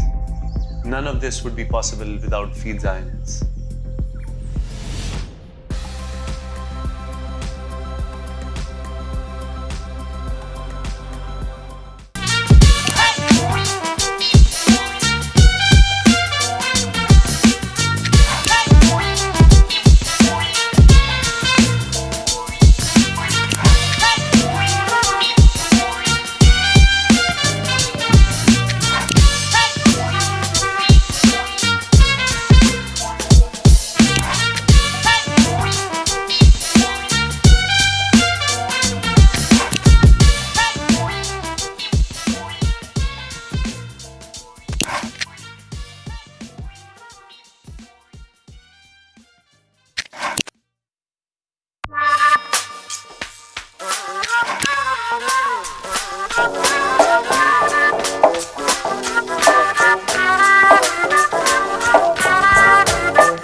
Hello and welcome to Jnation 2020. I hope you are all having a great time and with us. And in this session, we will have Nicholas Frankel presenting It's Easy, an experiment in continuous deployment of GVM applications. Hello, Nicholas. Are you fine? Everything fine with you? Hi. Thanks for having me here. Thanks for the introduction. And thanks everybody to be attending this session. Okay, cool. Are you ready to rock this session? All right. Sorry, so, I didn't understand. Without further delays, I'm going to hand it over to you. Good luck, mate. Have a Thank nice you. session. Thanks everybody to be here for this session about continuous deployment of GVM applications. I'm Nicola Frankel. I've been doing technical stuff for like nearly 2 decades, being a developer, an architect, a team lead, whatever. 1 year and a half ago, I decided to do developer advocacy because I had already started to talk. And the good thing with developer advocacy is you can have a lot of ideas that they don't necessarily need to work or not, but and then I had this like crazy idea, or I would prefer to say creative, that I mean, how can we try to do continuous delivery of bytecode in production? I work for a company called Hazelcast, and perhaps you might know about Hazelcast. We have two products. One of them is an in-memory data grid. So basically, to like be very, very short, it's like data structures that are distributed on the network. So you have a simple API. For example, it looks like a map, but the data is all over the network in every node. They are sharded. And the second product that we have is called Hazelcast Jet. And because I will be using it later in the talk, then I won't talk about it further right now. So probably you are already familiar with continuous integration. The fact that every time a developer pushes, then the server, the continuous integration server, or no, there are GitHub actions, it's serverless anyway, but they do some specific tasks such as compilation, unit testing, packaging. If you want to go further, of course, you can do integration testing on a new package. And if you are like one of those hype guy or girls, then you are doing containerization, and then this container should be stored in the registry, but the package can also be stored in the registry. So this is everything that in general you do when you just push, whether it's on master or not.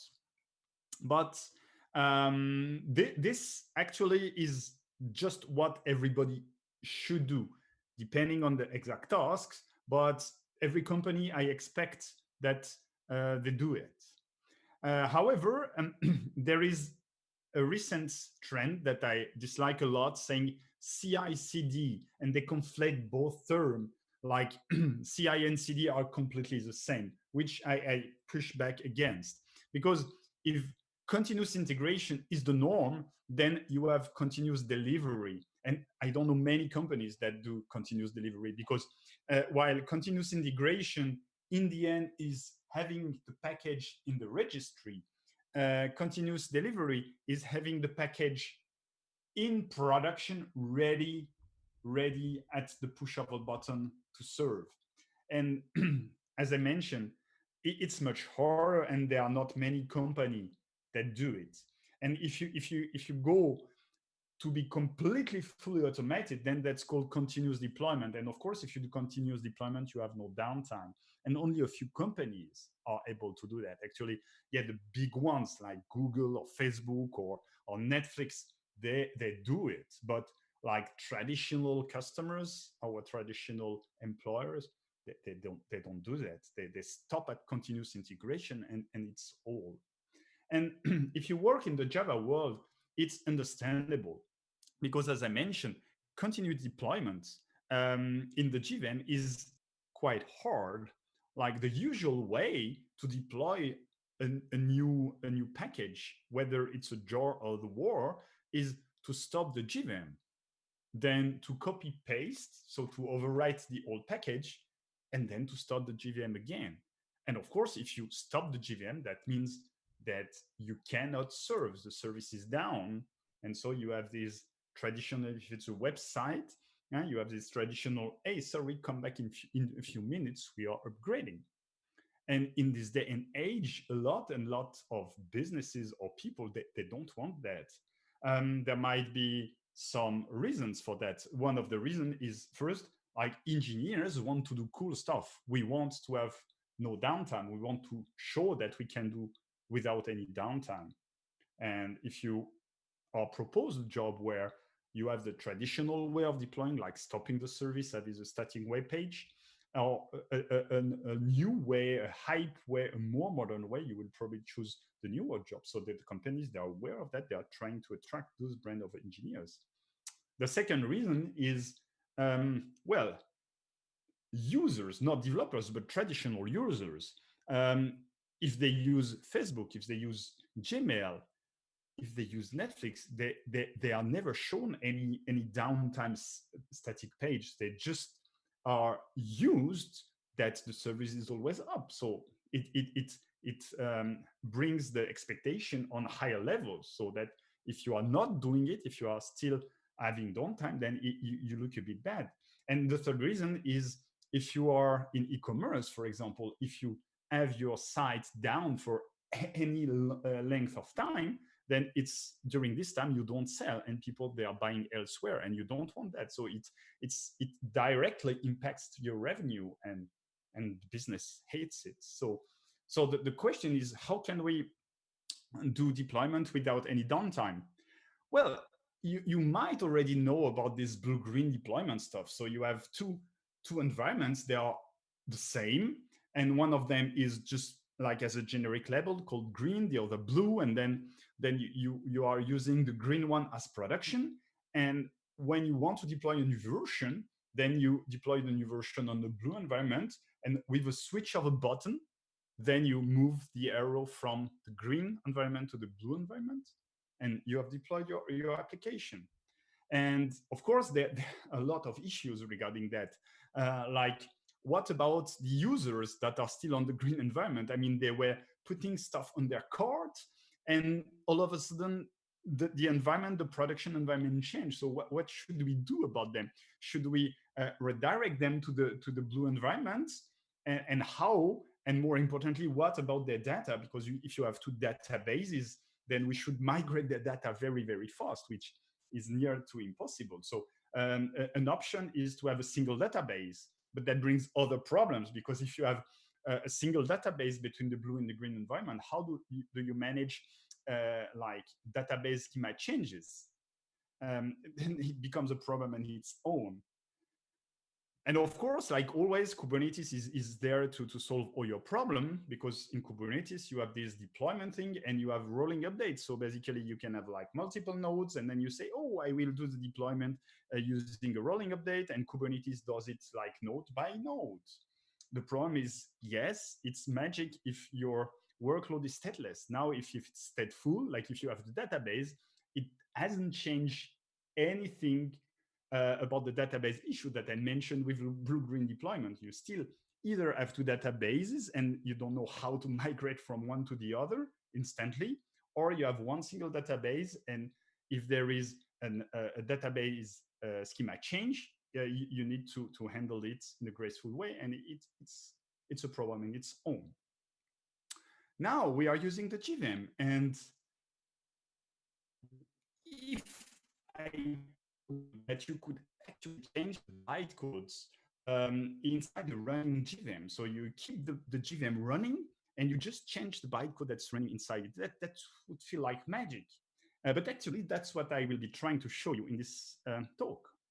So in this talk, I will go through a couple of APIs. So the first is called the instrumentation API.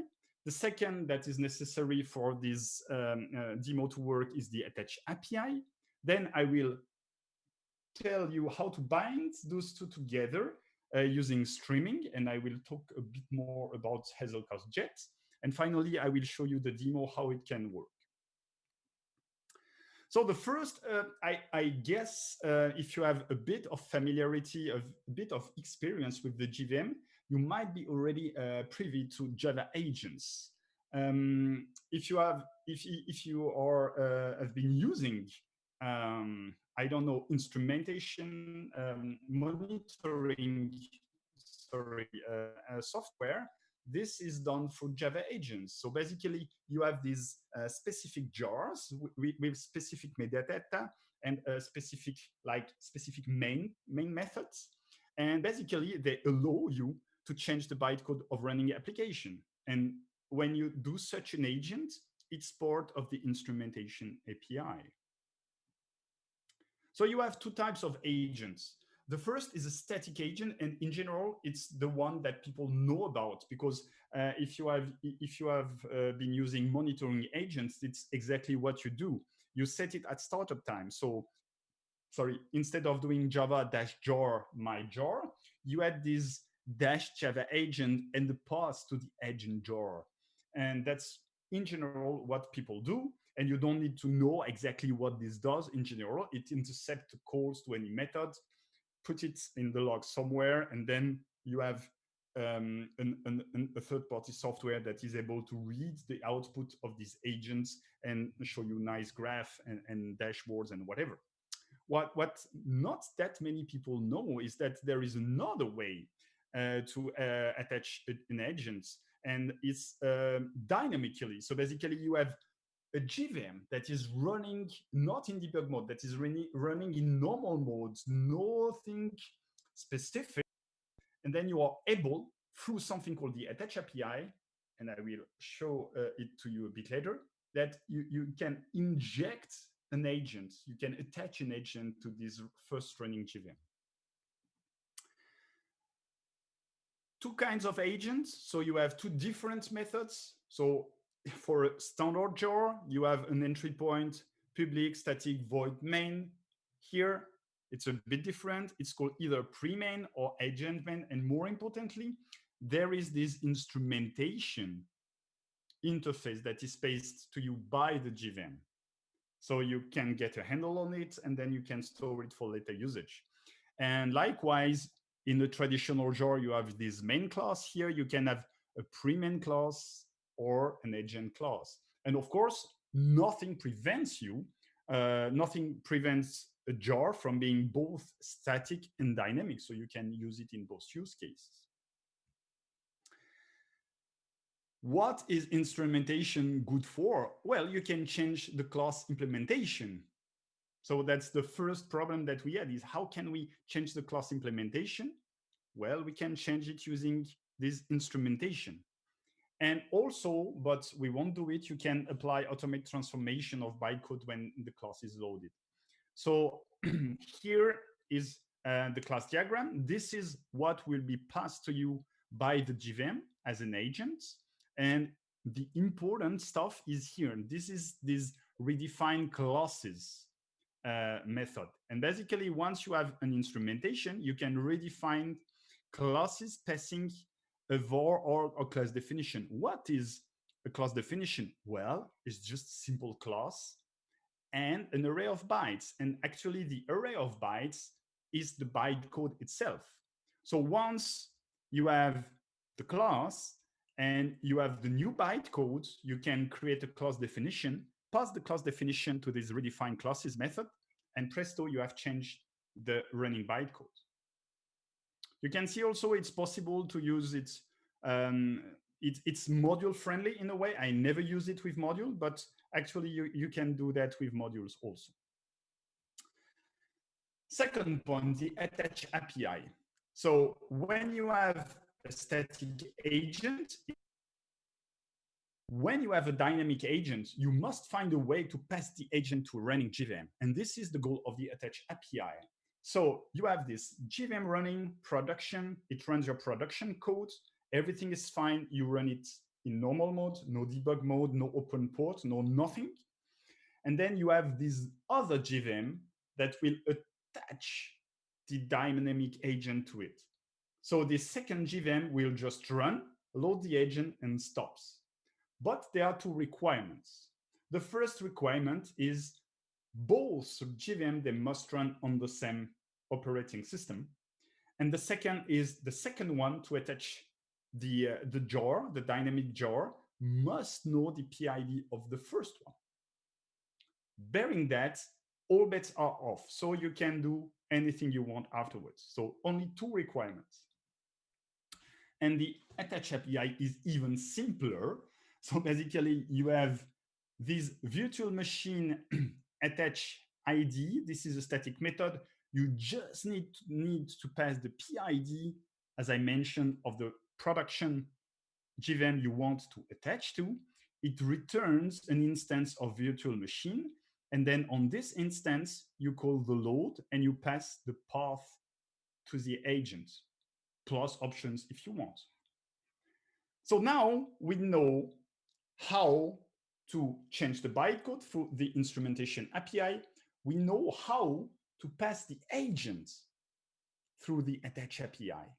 So how can we basically read bytecode changes? There comes the third part, streaming. So one way to move the bytecode around is basically through batching or through streaming. Most people are aware of batching. Batching is in general those big ETL jobs that takes data from one place to another place by perhaps doing some transform. ETL standing for extract, transform, and load. But actually you can batch anything. It's just that when you are doing batching, you move bounded data around. So you move the content of a database or the content of a table or the content of a folder or whatever. So you know it's bounded data. So once you've gone through all of it, then it's finished. But then you are probably aware of the streaming API in Java 8, and the streaming concept itself is just moving unbounded data, because in streams, I mean, a stream can be infinite. And the concept of streaming in that case is the same. It might be infinite. So what we want is we want to receive events. And you might know about some, or let's say some kind of in-memory stream processing engines, though there are some running in the cloud, such as Amazon Kinesis or Google PubSub or whatever, or on-premise, and I need to mention Flink or Hazelcast Jet. A special mention to Apache Beam, because it tries to be an abstraction layer over different implementations, which is super cool. Of course, on one side, it's super cool. On the other side, because there is a standard and because this abstraction layer has been designed afterwards, then it's a bit leaky. So it's not as easy as, let's say, changing your JDBC, database from Oracle to MySQL or otherwise. There is a joke because it's not as easy either. But let's say that the JDBC layer is less leaky than this one. Anyway, it's still, I think it's a worthy effort to have this abstraction layer. So Hazelcast Jet is an in-memory streaming engine. It's delivered under Apache 2 open source license. So basically you can use it however you want. And there are two ways to use it. Either it's through embedded mode. So basically your application will say, oh, I will use the library. So you will embed it as a jar. It will be part of your dependency. And then you have one node, because it's distributed system, per instance of your application. The issue with that is that if you need to scale, because you need more Jet nodes to handle the load, then you will need to create as many nodes as your apps. So that's not that great. You cannot have independent scaling. On the good side, it's very easy to use right off the bat to have fun and to start developing. So on your machine, you can just add that to your Maven POM or to your Gradle build and start hacking right now. The other way is to use the server client API. And so there is independent scaling. So basically you will always, your application will be a client of a server. Hazelcast Jet tries to bridge the batch and the streaming API so that basically if you want to go from batching because you are used to it to streaming is just one line of code that you need to add. And this is like an overview of the ecosystem. So it's also what, as I mentioned, it's also an ETL, but it uses unbounded data sets. So you can extract from any of those sources, Kafka, like any IoT device, of course, IMDG, a file system, a socket, or if you are aware of change data capture, you can also read your database events. And of course, if something is not here, you can create your own. So you have an API to create your own way to read it. And then, of course, on the opposite side, you have all the same plus different alerts or whatever. Again, you can have custom stuff if it's not there. And meanwhile, you can do everything that you would do with ETL. The only difference is that it's distributed. So that's the really cool stuff is basically when you are doing ETL with traditional ways, you are reading from one database, for example, putting into another database, you need to put that on, you need to read from master and you need to put it somewhere also on master. And it's very hard to scale, but Hazelcast Jet is distributed all the way. So you can map or filter or whatever all over, not only over one single node and all the processors on this single node, but all over the networks of all nodes. And if you need, then you can probably read your database, put that in memory in Hazelcast IMDG, and then you can enrich it. So if you have reference data, instead of every time you need to read it from the database, which is super expensive, then you load it once into memory, and then you can enrich it, and memory access is very, very fast. So now I have all my 3 ports, and this is what it looks like. So I will have my production JVM that runs my app. And because it's a JVM, then it offers the attached API. Good. Then I will have the Jet job that will read changes to my classes, to my source class on my local file system. And every time there is a change, I will directly push it to Hazelcast IMDG. So basically it will be here, it will be a gigantic hash map of classes name and byte code. And finally, I will start the injection JVM that will push the agent jar to the production JVM through the attach API. And what this agent jar will do is it will subscribe to changes here in this Hazelcast IMDG stuff. And every time there is a change, it will actually get the new bytecode and change the existing bytecode to the new bytecode. So here is the same diagram in a nice sequence diagram.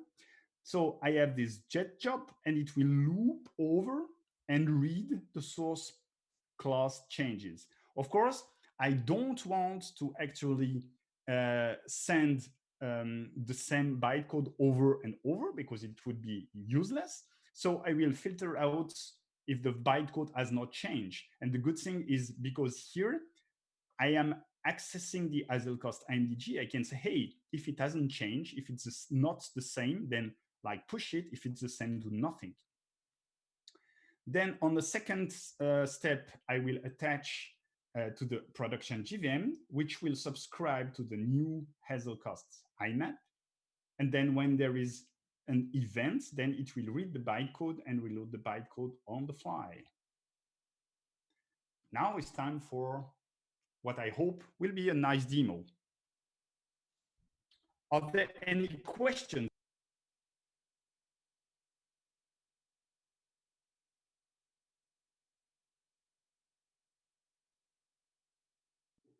Well, Nicholas, there is one question regarding the instrumentation API, I guess. The question is why there are still some packages. Will they be deprecated? I think you used some package on your presentation. I'm not sure I understand the question. Well, let's be honest. I'm pretty sure I don't understand the question. Okay, the question was why you are still using some packages. Will they be deprecated? Okay, I will get back to the question later, and I will stay on the Slack because I'm not understanding the question now. Okay. Okay.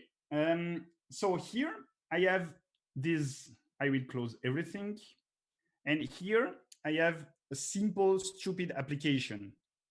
So it's a main class that basically uses Tomcat embedded, adds a new context, and adds this servlet, and the servlet is here.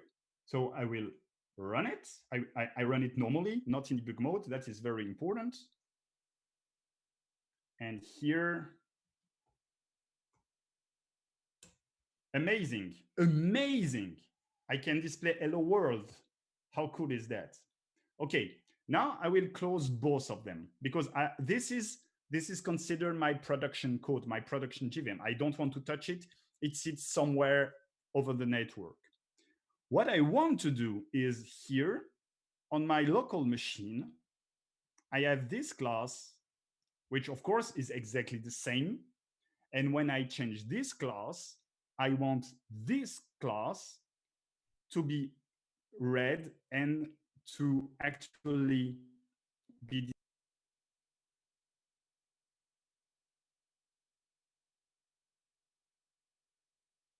sorry, I need to stream. So the first thing I need to do is to actually launch this pipeline, and this pipeline, sorry,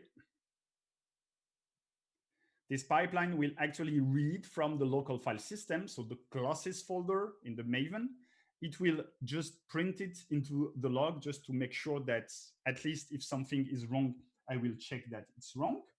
And then I will filter it because, as I mentioned in my presentation, I don't want if the bytecode has not changed to stream it.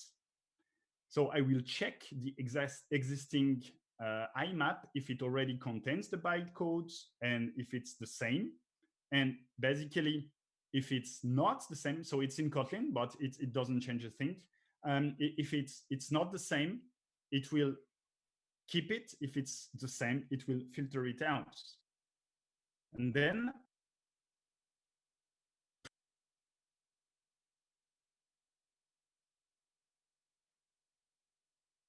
run it after. I will run it afterwards. Then I will the agent.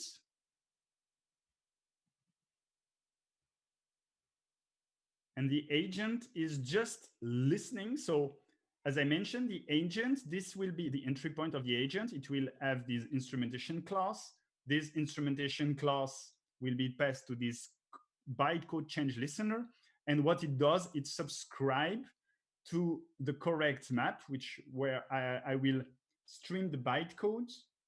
And every time there is a change, I will call the redefined classes, creating the class definition with the existing class and the new bytecodes. So this is the agent. I've already created it as a jar. And finally, I will need that using the attach API. This is the JVM that will take the jar and inject it. And as you can see, it's that simple. I will get the main PID because since the PID will be changing every time, I'm using the process handle to filter out processes that are of type org hazelcast bytecode_stream.main, which basically is my main, my running server from now. So I will run this one. So this is a jet job.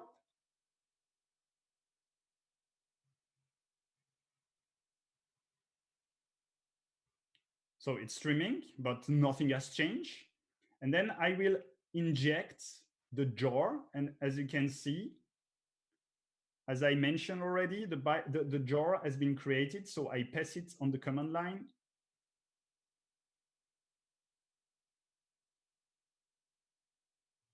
And here it has injected it. And you can see that it has injected it here because here is my production JVM. And you can see that now it's listening to the IMAP, to IMDG.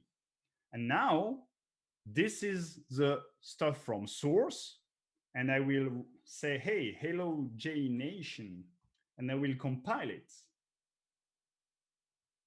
And normally, if everything is good, it works. And of course, you can do whatever you want. It's HTML, so you can say,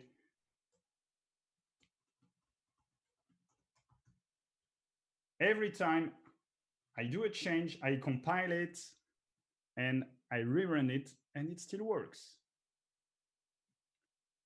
And this is this class, source. But this class was the one.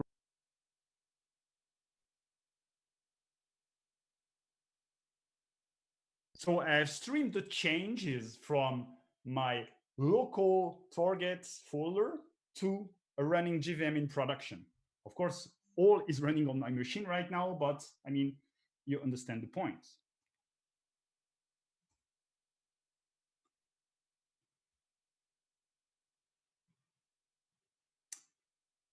And now there are, of course, some limitations.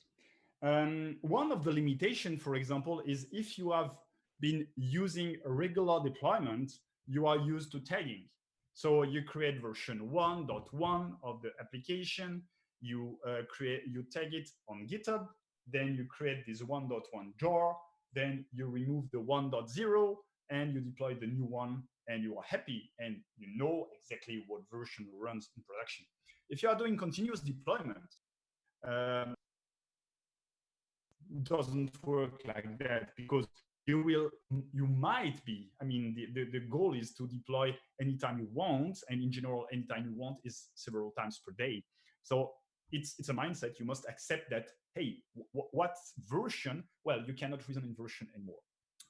The second is I am being very lazy. So basically, I don't create new classes. I don't create new classes. I could like do some loading of the class, but I've checked the API. It's a bit more involved, and well, I didn't do it. The third is a bit harder. It's actually much harder because the redefined classes is limited by itself. You cannot add or remove or rename fields nor methods. You cannot change the hierarchy of the serect natures of methods. So it makes the thing quite limited. However, we can do some improvement, of course, because as I mentioned, I'm using my machine, which is just good for a demo. But imagine we could do the same at the end of a continuous integration pipeline. So instead of reading my local folder, we could be reading a folder that is on the CI server. And every time there is a change on that folder, then the changes would be streamed as well. So the fact that it's running on my machine or on the pipeline, it's not very interesting. The second is if you are very stressed about having the correct version and you want to know what's running in production to be absolutely sure, well, you can actually take the metadata from Git tag or whatever and inject it as well, because nothing prevents you from adding additional metadata. And if you want to go the complete, to remove the limitation of the redefined class, that you cannot add attributes, remove attributes, change the method signatures or whatever, what you could do is you could implement a custom class loader. So if you know about Spring DevTools, for example, Spring DevTools, if you put it on your Spring application, then it uses two class loaders. The first class loaders is for libraries and it never changes and it's good. And the first one, it's only for your classes. So basically, if it detects a change that's not compatible, then it will scratch this class loader and restart it. And the good thing is, since it won't bring the JVM down, it will keep the libraries already loaded. So the restart is very, very fast. So it's just for fun. But actually, if you want to go a bit beyond, it's a bit more involved, but it's not impossible. So it's a good prototype for you, but of course not ready to use. So I thank you a lot for your attention. You can read my weekly blog on blog.frankel.ch. You can follow me on Twitter. It's always nice. And more importantly, if you want to redo the same, if you want to understand how the code is done, then you can get it from GitHub. It's public.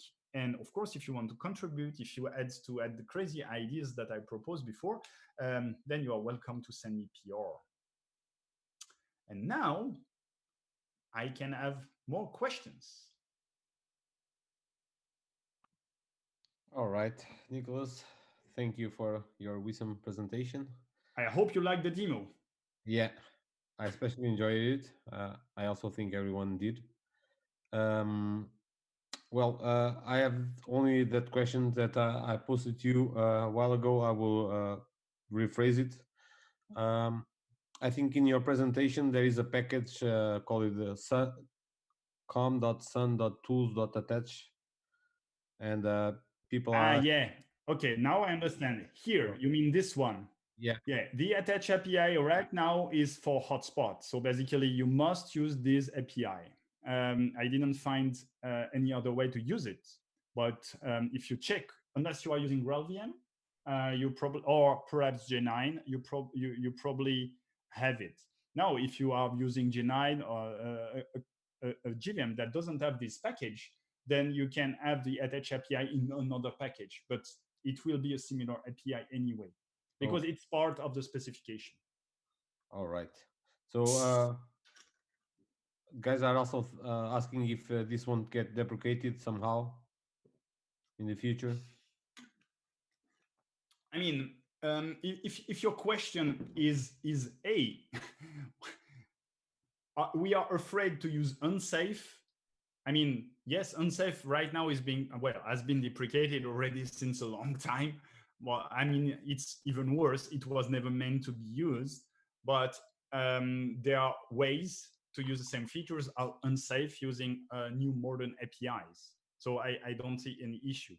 What's the real issue with that is you must have the attach API open, which basically means you must have configured your security manager so that it allows the attach API to work. That means that, I mean, people who are access to the production machine, they are able to change the bytecode, the running bytecode. So they could do bad stuff as well. Yeah. So the question, as always, it's not black and white. It's a trade-off is, hey, do you want to do that? Do you want to use this feature to do this super cool stuff? Because here, that means that if you have a bug, for example, and you can say, oh, here, I forgot something, then you can fix it on the spot without any downtime. That's really, really great. Now, on the opposite side, somebody, a hacker who could have access to your system, could say, oh, I will get the bytecode and I will change it to something. I know if you are working in the bank that I will shave off a few cents and send money to my account. So you must be very careful. It's a trade-off. You must consider whether it's worth it or not. If it's not worth it, you must use a security manager to prevent it. But if you think it's worth it, then it's a way to use streaming. And of course, this talk is about like distributing bytecode. But the important stuff in this talk is that if you consider everything as an event, you find a lot of use case for streaming, but really, really a lot. Like streaming in general is just meant to say, oh, we must take data from one place to another place. But bytecode is data actually. And if you look at things, a lot of things is data. So this streaming way of thinking can you apply to a lot of different domains. Of course, I'm not working in a domain anymore, but if you're working in e-commerce, if you're working in banks, if you're working, you probably have a very good understanding, a very deep understanding of your domain where streaming can be used for like to improve stuff. And this is the domain I know. This is like deploying, but probably you can have lots of other use cases that are very relevant. So think about streaming. Okay, thank you, Nicholas. We have no more questions. I will stay a bit on the Slack channel, so if you are a bit shy or didn't have time to think about it, then I can answer the questions on Slack channel. Yeah, thank you very much for Thanks a lot, your presentation. and enjoy the conference. Thank you for being with us. And to every attendee, enjoy the break and see you in 20 minutes.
Hello. Olá, bem-vindos a Lisboa.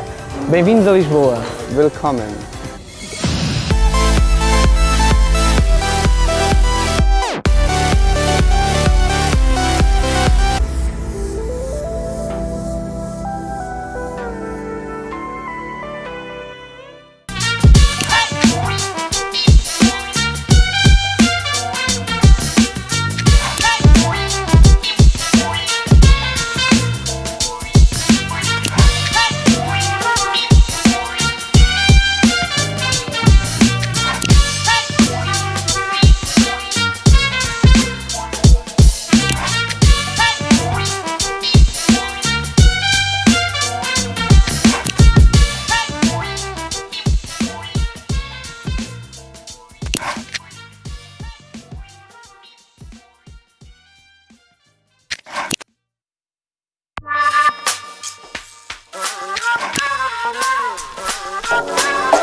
Hello everyone. Hello everyone, and welcome to Jnation 2020. I hope that you are all having a great time and enjoying being with us. In this session, we'll have Isabel Costa and presenting us why, where, and how to contribute to open source. Hello, Isabel. How are you? Hi, I'm fine. I'm Doing fine. fine? Okay, great. Ready to rock this session? Yes, All let's right. go. Okay, let's go. So without further delays, let's go. I will hand over to you. Thank you, Isabel, for being with us, and Yeah, have a great time. thank you for having me. Okay, so let's start. Um, well, welcome everyone, and thank you for attending my call, talk right now. I'm here to talk about why, where, and how to contribute to open source because I really love this topic. So, a little bit about myself. I am a software engineer from Portugal, and I'm involved with open source in about 3 years. I started in 2017 through 24 pull requests, which is an open source program that I will talk more ahead. And then I joined other programs like Google Summer of Code and Google Coding as a mentor. And now I'm one of the admins and a contributor and a maintainer for anitb.org open source. So who is this talk for? I really want to clarify this. So open source is often talked a lot within the developer community, but I want to be clear that this talk is for anyone within the tech industry or interested in getting into the tech industry and potentially contributing to open source. And it's for all levels of experience and all types of contributions. So what does open source mean? Um, well, often you may hear about a term called FOSS, FOSS, which is free open source software. So usually when people talk about open source, they talk about the process of contributing to FOSS projects.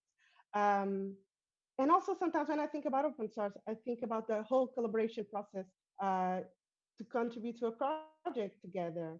So usually the environment, you may have to talk with people you don't know, you just know online from the platform that hosts the project. And you may have to work together with someone to get your contribution merged and into a project. So in my head, often when I think about open source, I just think about the whole collaborative process and this remote environment where, yes, you can talk with someone from the other part of the globe and contribute to a project together. So let's first start with the why. Why can people contribute to open source? So one of the first reasons that I can come up with is learning. And what do I mean by this? When you contribute to open source, you may learn about um, good practices or bad practices when developing software. You may learn about how to build and maintain a project.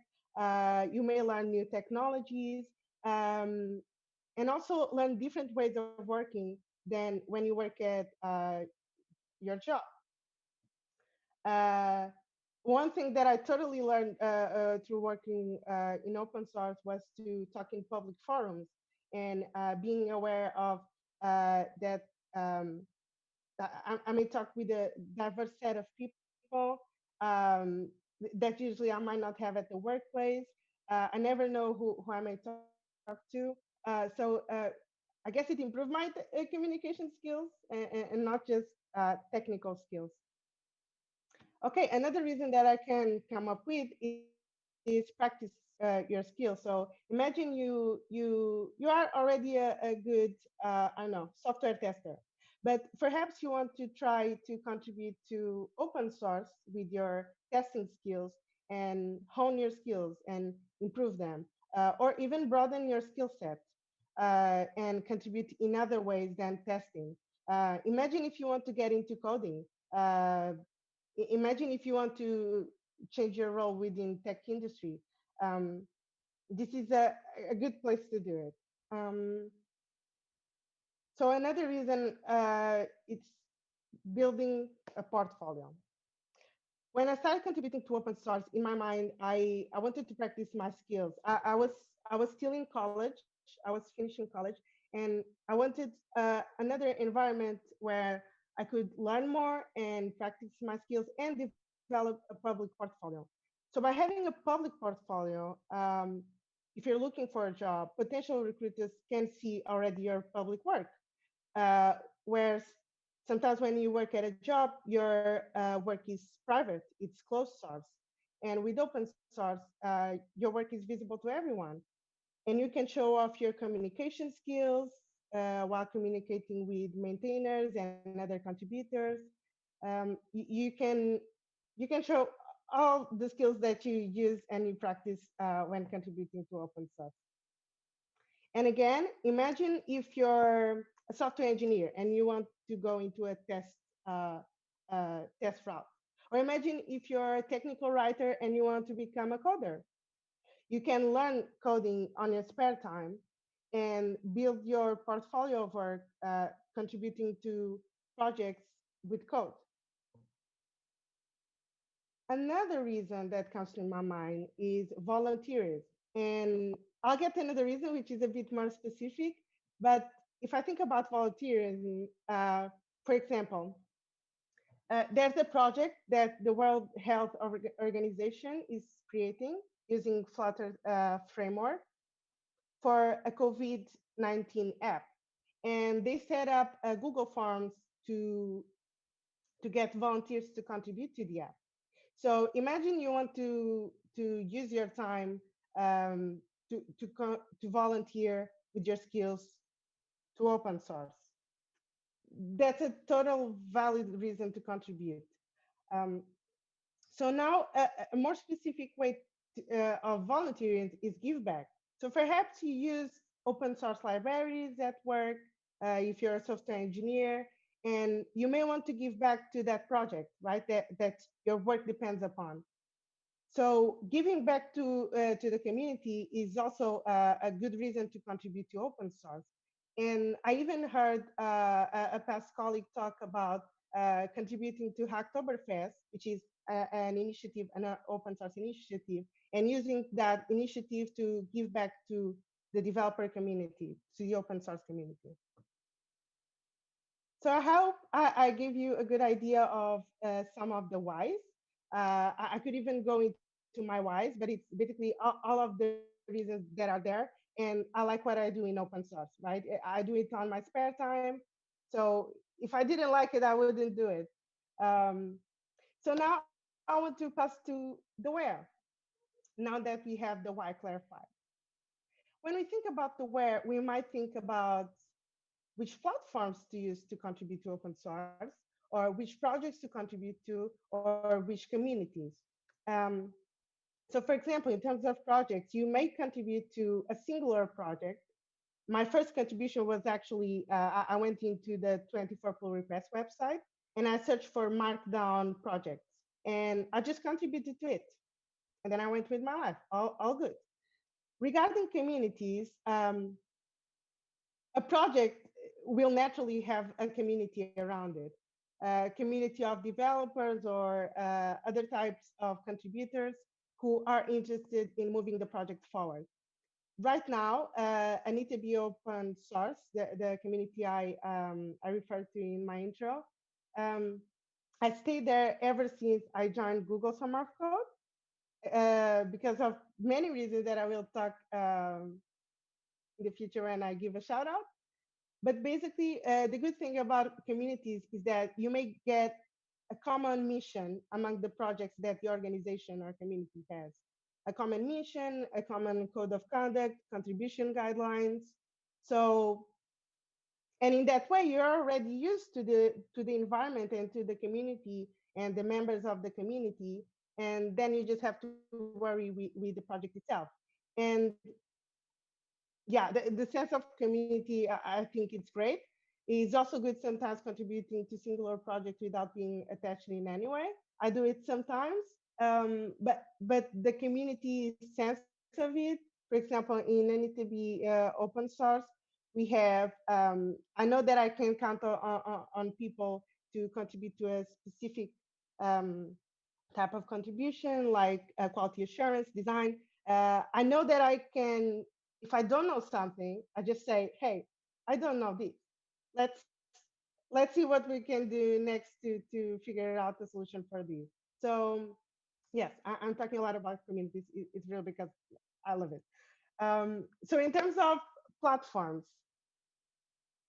these are the most popular platforms, I would say. And if I want to be a bit more specific, I would say that GitHub is most popular in terms of open source projects.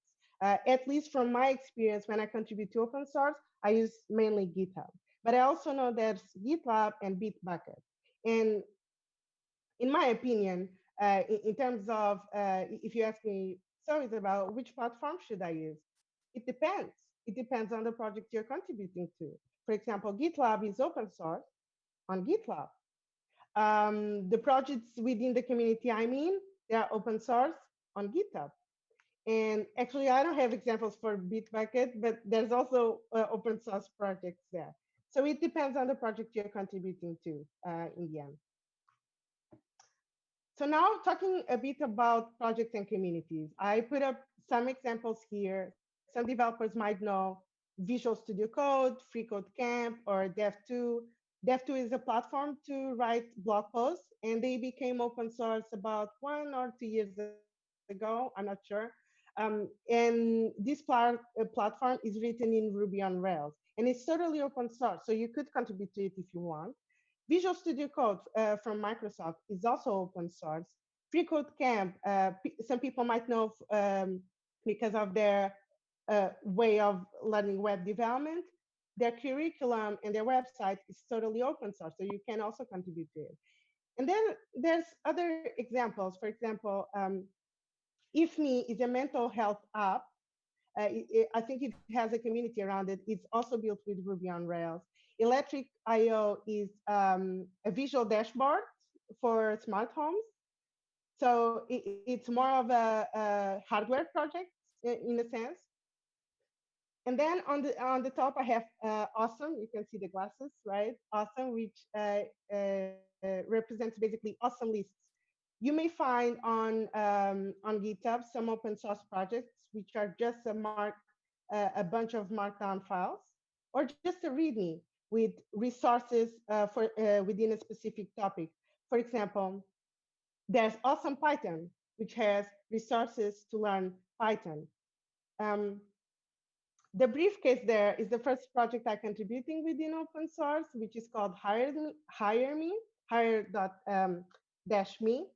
and has resources to help people on job search. I remember that when I went to 24 pull requests, I searched Markdown project and I find this one. And then I thought, I went throughout the project and I thought, oh, there's a job board that I know, a European one, and it's not there. So I just submitted a pull request after seeing the contribution guidelines. And there are many other projects. For example, I mentioned already COVID-19 app, and this is being developed in Flutter from the World Health Organization. If you go to github.com/World Health Organization, you will find the app within that organization profile, and it's open source, right? So you can just go there and try to contribute. There's also so a brief mention to communities. When I tried to apply to Google Summer of Code in 2018, I found Open Food Fact and Open Data Kit. Open Data Kit, they basically have software for resource constrained environments, and Open Food Facts has an app for sharing food facts. Well, it's in the name. Um, and there's also Zulip. Zulip I actually discovered this year, and this is a communication platform, just as Slack. You may know Slack. So Zulip is sort of that, and it's totally open source, and we are actually using in the community I'm in. And there's also anitabe.org open source, and we have projects for social good, and we do a lot of stuff there, which is exciting, and I will talk more further. And now I want to give a little shout out to Portuguese open source projects. I'm still new to the Portuguese open source ecosystem, but I try to pay attention to it. And I know there's certain projects like Política para Todos, which is meant to promote active citizenship during Portugal elections. There's also Flutter Portugal, which is a community that organizes events around Flutter. There's React Kawaii, which is a React library, a library with SVG illustration that you can use on your website through React components. And yesterday, I found data science for social good. I saw this on Twitter, and I was like, "What is this?" And basically, this is a community of data scientists, and they have projects revolving using data science and for social good. For example, they have data related to COVID-19 in Portugal. So some things to be aware of when you're choosing a project or a community to be a part of. Regarding the project, is it well documented? Is it active or archived? For example, if it is archived, the maintainers may not be looking for new contributions. But I mean, it's open source. You can still fork it and do changes on it, right? Are the maintainers responsive? For example, if you submit a pull request, will you get a response from maintainers? Is the project alive? Do they have a code of conduct? Do they have a contribution guidelines? Usually contribution guidelines, most projects have it, right? Because this is the way for maintainers to tell the contributors what they expect when you do a contribution. And code of conduct, well, it sets the bar for the behavior within a project. Regarding communities, are the communities inclusive? Are the communities transparent, and do they promote open communication? Are they beginner friendly? Um, I think this is very important if you starting. Um, Imagine if you're a newbie at coding, and you're just starting contributing to open source. So having a beginner friendly community uh, may make you feel comfortable saying when you don't know something. But if they are not, well, maybe they are not the right one for you to start with. Are they open for every type of contribution? I think this is important, especially when you have in mind that open source is not just about coding, that you can contribute with quality assurance, you can contribute with the design. Are they open for people to bring new perspectives and contribute with other stuff other than coding? That for me is important. Uh, so regarding initiatives, there's plenty of initiatives out there, but I wanted to share some of them. For example, Google Summer of Code is the one I was that I was accepted as a student, and now I'm a mentor slash admin. And this was basically the program that got me introduced to open source, like an immersive experience, a 3 months period of coding a project from scratch. And I got to know the many layers of an open source project. Um, in Google Summer of Code, this is for university students, while Outreachy is similar to Google Summer of Code in terms of period and giving a stipend to students. But Outreach is not for students. Outreachy is meant for underrepresented people in tech. There's also Season of Docs, and this is a new initiative, and this is for technical writers. This is specifically for technical writers who write documentation. Google Coding, this is for pre-university students from 13 to 17 years old to basically complete tasks. It's like a competition where they have to solve tasks, and in the end of the competition, the organizations select the best student. Hacktoberfest and 24 pull requests, they are slightly different of the other programs, which are a bit more meaty. Hacktoberfest happens in October, 24 pull requests happens in December because it has a Christmas theme, like, right? It's to give back to open source during Christmas. I actually never contributed to Oktoberfest, but I know it's quite popular. Um, I know that if you submit 4 pull requests, I think it doesn't need to be much. If you submit 4 pull requests, you can receive a T-shirt from Oktoberfest. And 24 pull requests is, well, you go to the website, you type in a technology you want to use, and you can find a project to contribute to, a project that is listed on the website. So it's open for contribution. And that's actually how I started. So you can totally start with these initiatives. Now, to wrap up the where, I want to just summarize where can you find projects and communities. So in terms of projects, you may use open source libraries, just as I said, that you use at work and you want to enhance the features. So you can look at projects you use or projects you care about that you know that are open source. In terms of communities well established or organized, if you're just starting and you maybe want to take advantage of being in a community and lurking a little bit or seeing how contributors interact with themselves, a good idea is to go to the Google Summer of Code list of organizations page, right? You can see the organizations that were accepted this year or past years if you look at the archives. And basically, those organizations were accepted because they have projects which are ready to be contributed to. And you can also start with the initiatives that I just mentioned. That's how I started, actually. And there's also some websites like Up for Grabs, Code Triage, that this happened throughout the whole year. For example, Oktoberfest and 24 pull requests are seasoned initiatives, right? 24 pull requests during December, Oktoberfest during October. And Code Triage and Up for Grabs, it's a website which is up the whole year. So you can definitely check that. And now let's talk about the how. So 2/3 of the presentation done.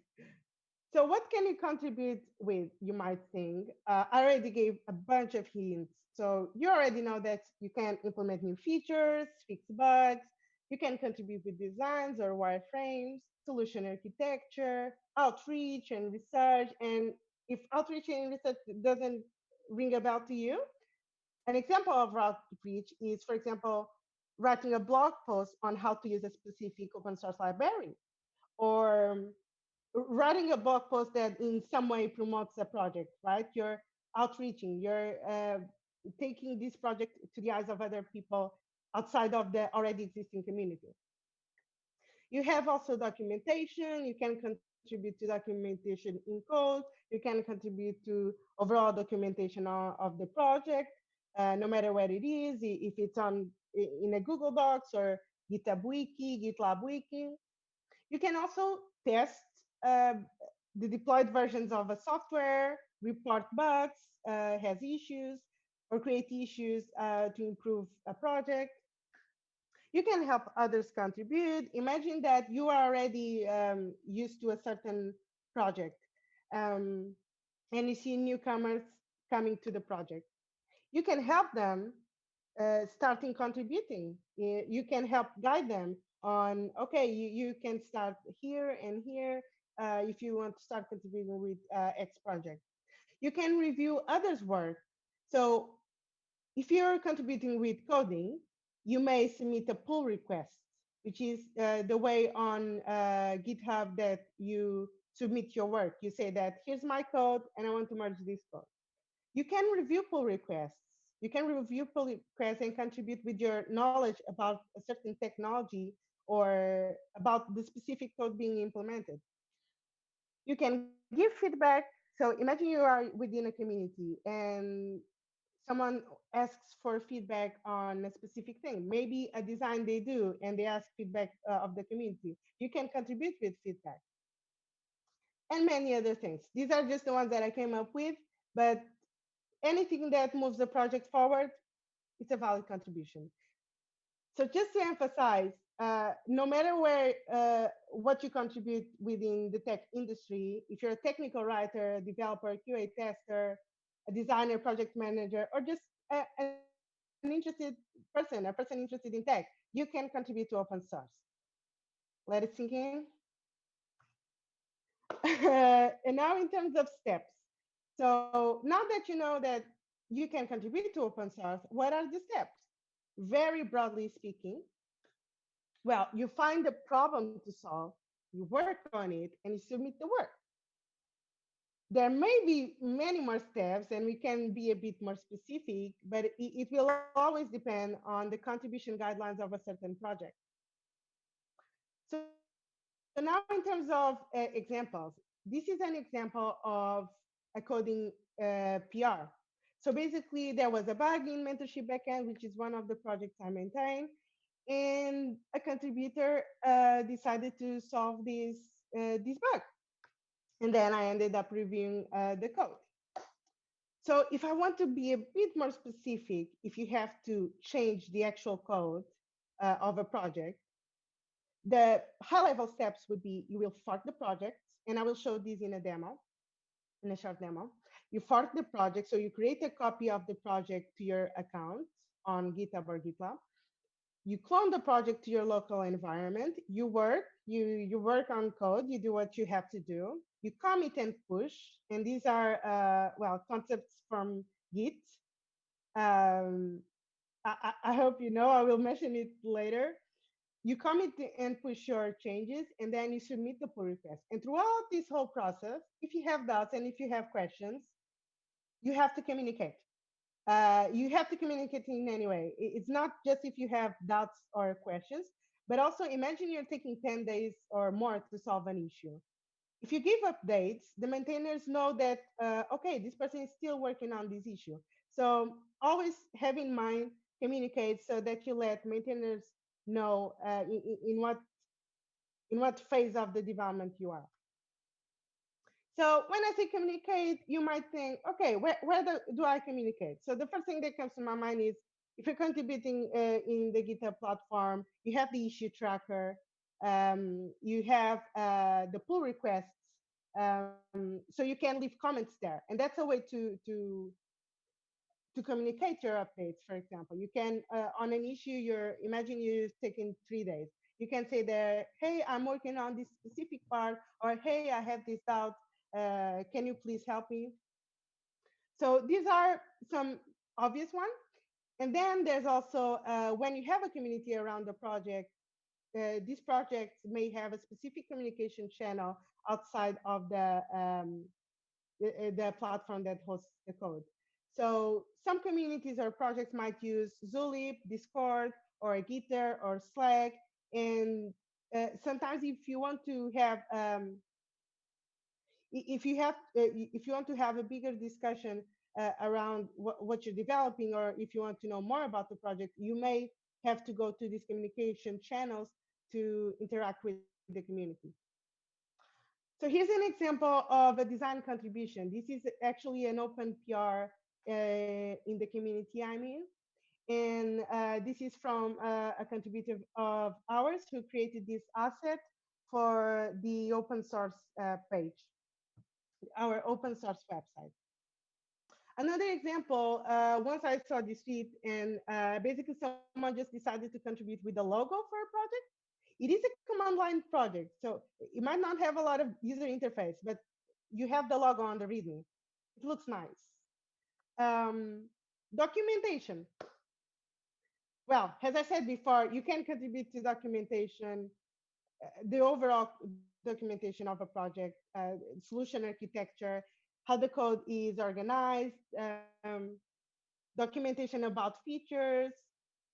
You can also document other types of things. For example, during Google Summer of Code, I started documenting some QA tables. So basically to let people know how they could test the backend API, REST API that I was building, how they could test specific endpoints, and what they should expect from these from a specific execution of the endpoint, from a specific test case. Now, quality assurance, I'm very excited about this one. I really like this one because I think that sometimes we forget about the testing part. Sometimes we do code reviews and we may not test the code. I know sometimes engineers don't run the code, but they look at the code and, well, it's fine. I don't think anything that could go wrong here. So I really appreciate that in the community. I mean, we are now trying to introduce this quality assurance step or culture of testing the PR. So having someone that will produce a test report on a PR. And of course, if we forget PRs, if you test the deployed version of a software, you can just report the bugs, right? Like this example. The test report that I mentioned before. So this is an example of someone within the community who tested the code of a PR, a pull request, and reported the behavior. So confirmed that the behavior was working fine. Now, an example of feedback. So I really like to show this example, and there's a blog post that I can share also later. But basically, this was way before I was in the community, but I saw this blog post and I really love it's called The Importance of Feedback. Basically, in the first image, you see someone in a wheelchair, but it looks kind of inactive. You can read there more on the blog post, but it looks kind of inactive, almost looks like she's waiting for someone to take an action. So throughout the process of designing these, people gave feedback, and the result was having a lady, but holding the wheel on the wheelchair, right? So it shows more, it shows that the person is active, the person is in control of the situation. So I really love this example. I encourage you to read the blog post. And now other types. Well, I don't know how to describe this type of contribution. It's a sort of invisible one, but basically when I joined the community, I noticed that there wasn't topics under each project on the GitHub profile. So I decided to join all the tags. So for example, Power Up Android or Mentorship Android, they are both Android projects. Mentorship Android uses Kotlin, MVVM architecture uses retrofit. So I decided to gather these topics so that then we could have this. We could have the topics aligned with the projects on the GitHub profile. And this can be extremely useful for a newcomer coming to the organization, and perhaps they want to contribute with Python. So they have mentorship backend. They can see right away, okay, this is a Python project. This uses Flask. Okay, I know Flask. So perhaps I may contribute to this project. Now, another example is I noticed that the GitHub wiki sidebar wasn't very organized. So I just decided to create a markdown template. So here it is. This is sort of the wiki sidebar we have at the moment. Yeah, I just decided to do it. I shared the Google Docs, and then we started applying to plenty of projects. So now I want to talk just a bit about some blockers you might face in your open source journey. How and where to start contributing. I hope I answered this already. You can see organization on the Google Summer of Code website. You can look for projects you already know. You can start small. You can start with just markdown contributions. So with just text contribution, fixing typos perhaps. Not seeing many beginner issues. This can be an issue for sure. And if you're starting, it can be demotivating not seeing issues that you feel you can contribute to. But in this case, so there's a specific label that is shared in some issues when a maintainer wants to signal, hey, this issue is a good first issue. They might label has good first issue or has first timers only. So if you look for that specific label, you may find these beginner issues. Or if you don't find any like this, remember that you can always create your own opportunity. I did this for one of the projects back in 2018 in the community I'm in, where I noticed that there was a text on the website that could be improved. So I created the issue, maintainers approve it, and then I just submitted a PR to fix it.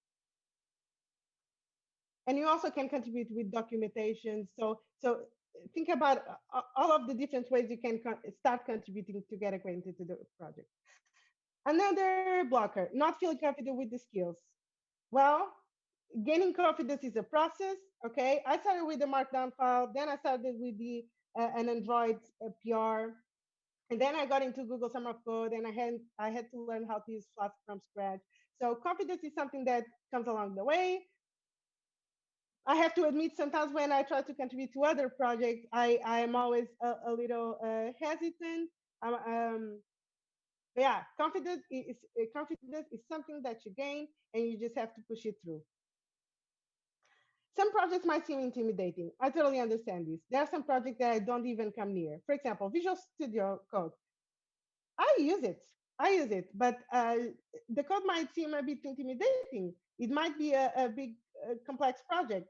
So this is normal. Well, open source is a wild west. You may find very simple projects and very complex projects. My advice for this is look at the documentation, look at past history of issues and PRs, conversations within the various communication channels until you get a grasp of the project, and try to start with beginner issues. Another thing, lack of time. I hear this a lot. I have a lot of people that sometimes tell me that they want to contribute to open source and it stays there. And then they don't. So what I have to say about these, the reason that I find time to contribute to open source is because I prioritize it, right? So for me, lack of time could be said in another way. It's lack of prioritizing open source, right? And you can also always start small. You can try, for example, okay, I will dedicate 1 hour each weekend to contribute to open source, right? So you have many ways to look at this. And if you do something you like in open source, I think you'll find the time for it, okay? And this is actually one that I never heard for anyone else. So one thing that sometimes happens is a contributor, okay, gets assigned to an issue and then doesn't update, just abandons the issue.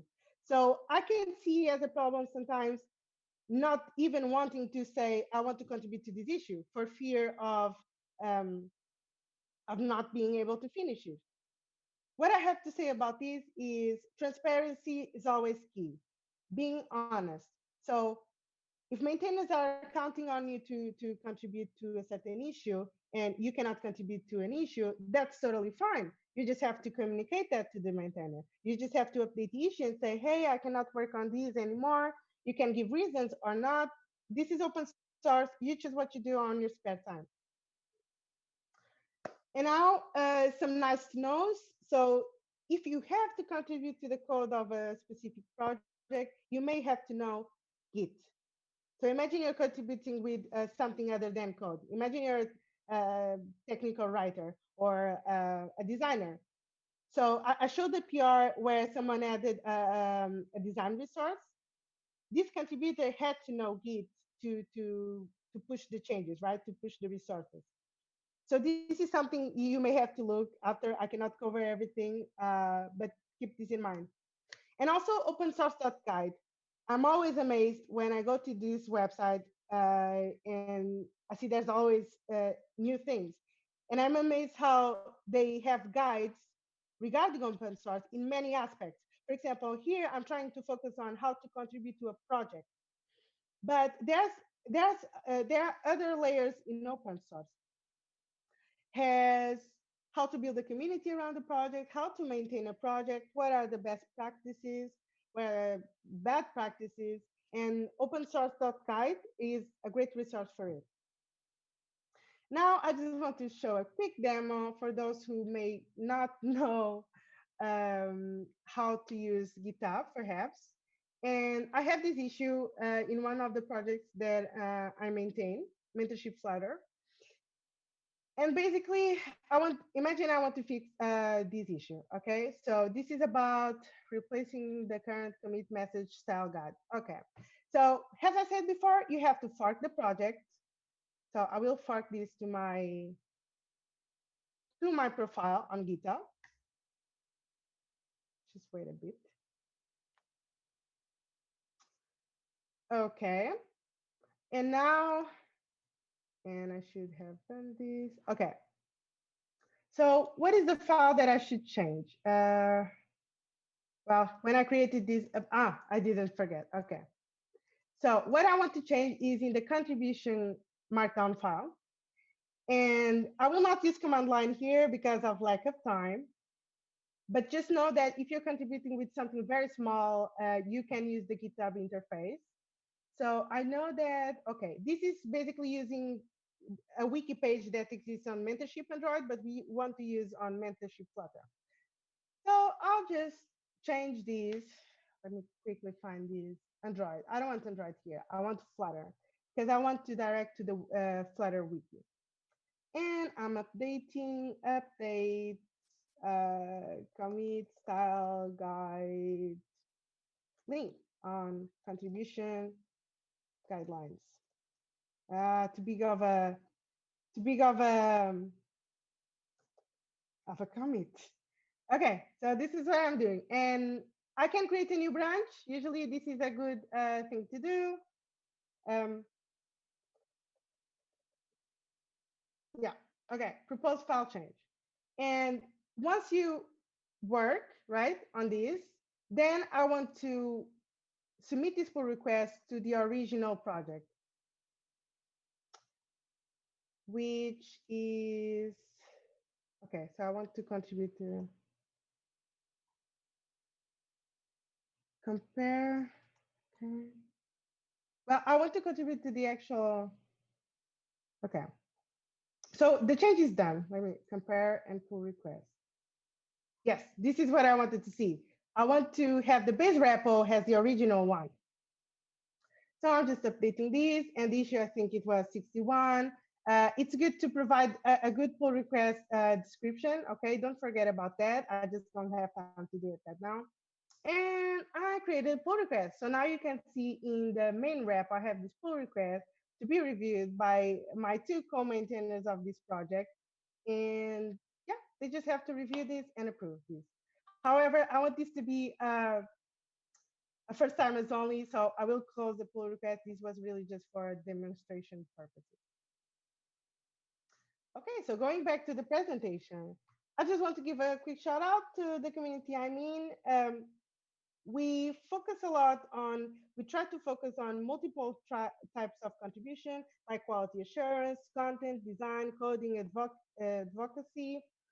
We have projects for social good. And we participate in a lot of open source programs. So if you want to get started with open source, feel free to join our community and try to contribute to some first timers issues. And it's a beginner friendly community. I can promise that. And yes, it's time for a Q&A. And I hope you all learn stuff in here. All right. Thank you, Isabel, for this great presentation. We don't have any questions from the audience to your session. So I'm on Slack. yeah, you are on Slack, also on Twitter. If anyone has future questions, be welcome to post them on to Isabel. And well, I have to say a great thank you to you, Isabel. Thank you for being with us. We hope to see you next year. And for everyone that is with us attending this session, enjoy the break and see you in about 15 minutes to the next session. Thank you very much.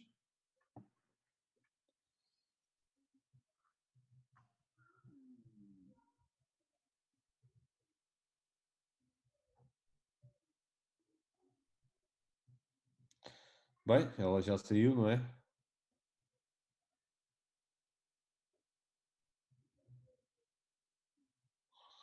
Bem, já saiu.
Hello to all, and thank you for joining us at Jnation 2020. I hope that you are all having a great time with us and enjoying our sessions. In this session, we will have Stephen Fluin presenting what's new in Angular. Hi, Stephen. How are you? Hey, I'm doing great. It's a beautiful day here in California. All right. Here in Portugal, it's evening, almost nighttime. So, are you ready to rock this session? I'm ready to rock and roll. Okay, so I will hand over to you. Thanks for being with us, and you can start. Awesome. Thank you so much for having me. It's good to be involved in all these events around the globe because there's so many people in the community that we just don't have enough time to talk to and be a part of. But we want to support as many people as we can. So whenever we can find an opportunity like this, it is really exciting to engage with the community and share kind of some of the things we're up to, as well as listen to what you're doing. So today we're talking a little bit about what's new in Angular. And so for us, that really means starting with the concept of version 9. And so in order for me to talk effectively about what we're doing, I just want to make sure everyone knows kind of who I am. So my name is Stephen Fluin, and I lead developer relations on the Angular team at Google. And so my job has a ton of really amazing parts. It used to be that I would travel the world, but I don't do that so much anymore. But really my mission is to help developers be successful with Angular, but then also to understand what it's like sitting on the other side of the screen where you're out there building applications and really trying to reflect those needs, reflect those understandings back onto the Angular team so that we can make really good choices for the product overall. So we're here today to talk about what's new in Angular. A lot of people already know about this, but I want to make sure that everyone's on the same page. So the big news in the Angular ecosystem right now is that version 9 is out. That's a big milestone for us, and this is going to be a lot of what we talk about today because it includes a lot of features and a lot of changes for the developer ecosystem. But to be more specific, we're not actually on version 9 anymore. The most recent version is 9.1, so woohoo about that as well. And there's not a ton new in version 9.1 that's separate from version 9. So I'm going to talk about these kind of together as a single set. So if you're on the latest version of Angular, there are a ton of benefits that you're going to get. And the big thing here is that we've actually been talking about some of these benefits for years now. This was me on stage at an event a couple of years ago where we were talking about the plans that we had for Ivy and for the Angular ecosystem and for the product. And it was a long time ago that we started introducing some of these things and started like mentioning them at every conference, every event. But we're really, really fortunate that in version 9, we were able to actually achieve some of these things and ship out some of these features. So the big thing that everyone kind of knows about is Ivy. And so we'll be talking a lot about that. A lot of these features are related to Ivy. But in general, there's about 12 different features that I'm going to go through that were kind of major updates to the Angular ecosystem over the last few months. So let's kind of dive in. So I mentioned this thing called Ivy. So if you don't know, Ivy is a project that the Angular team took on to rewrite some of the internals of Angular. We basically rewrote the compiler and we rewrote the runtime of Angular. So what that means is the way that we convert your templates into JavaScript that actually runs in the browser changed a little bit. And we did this to get a number of different benefits for developers.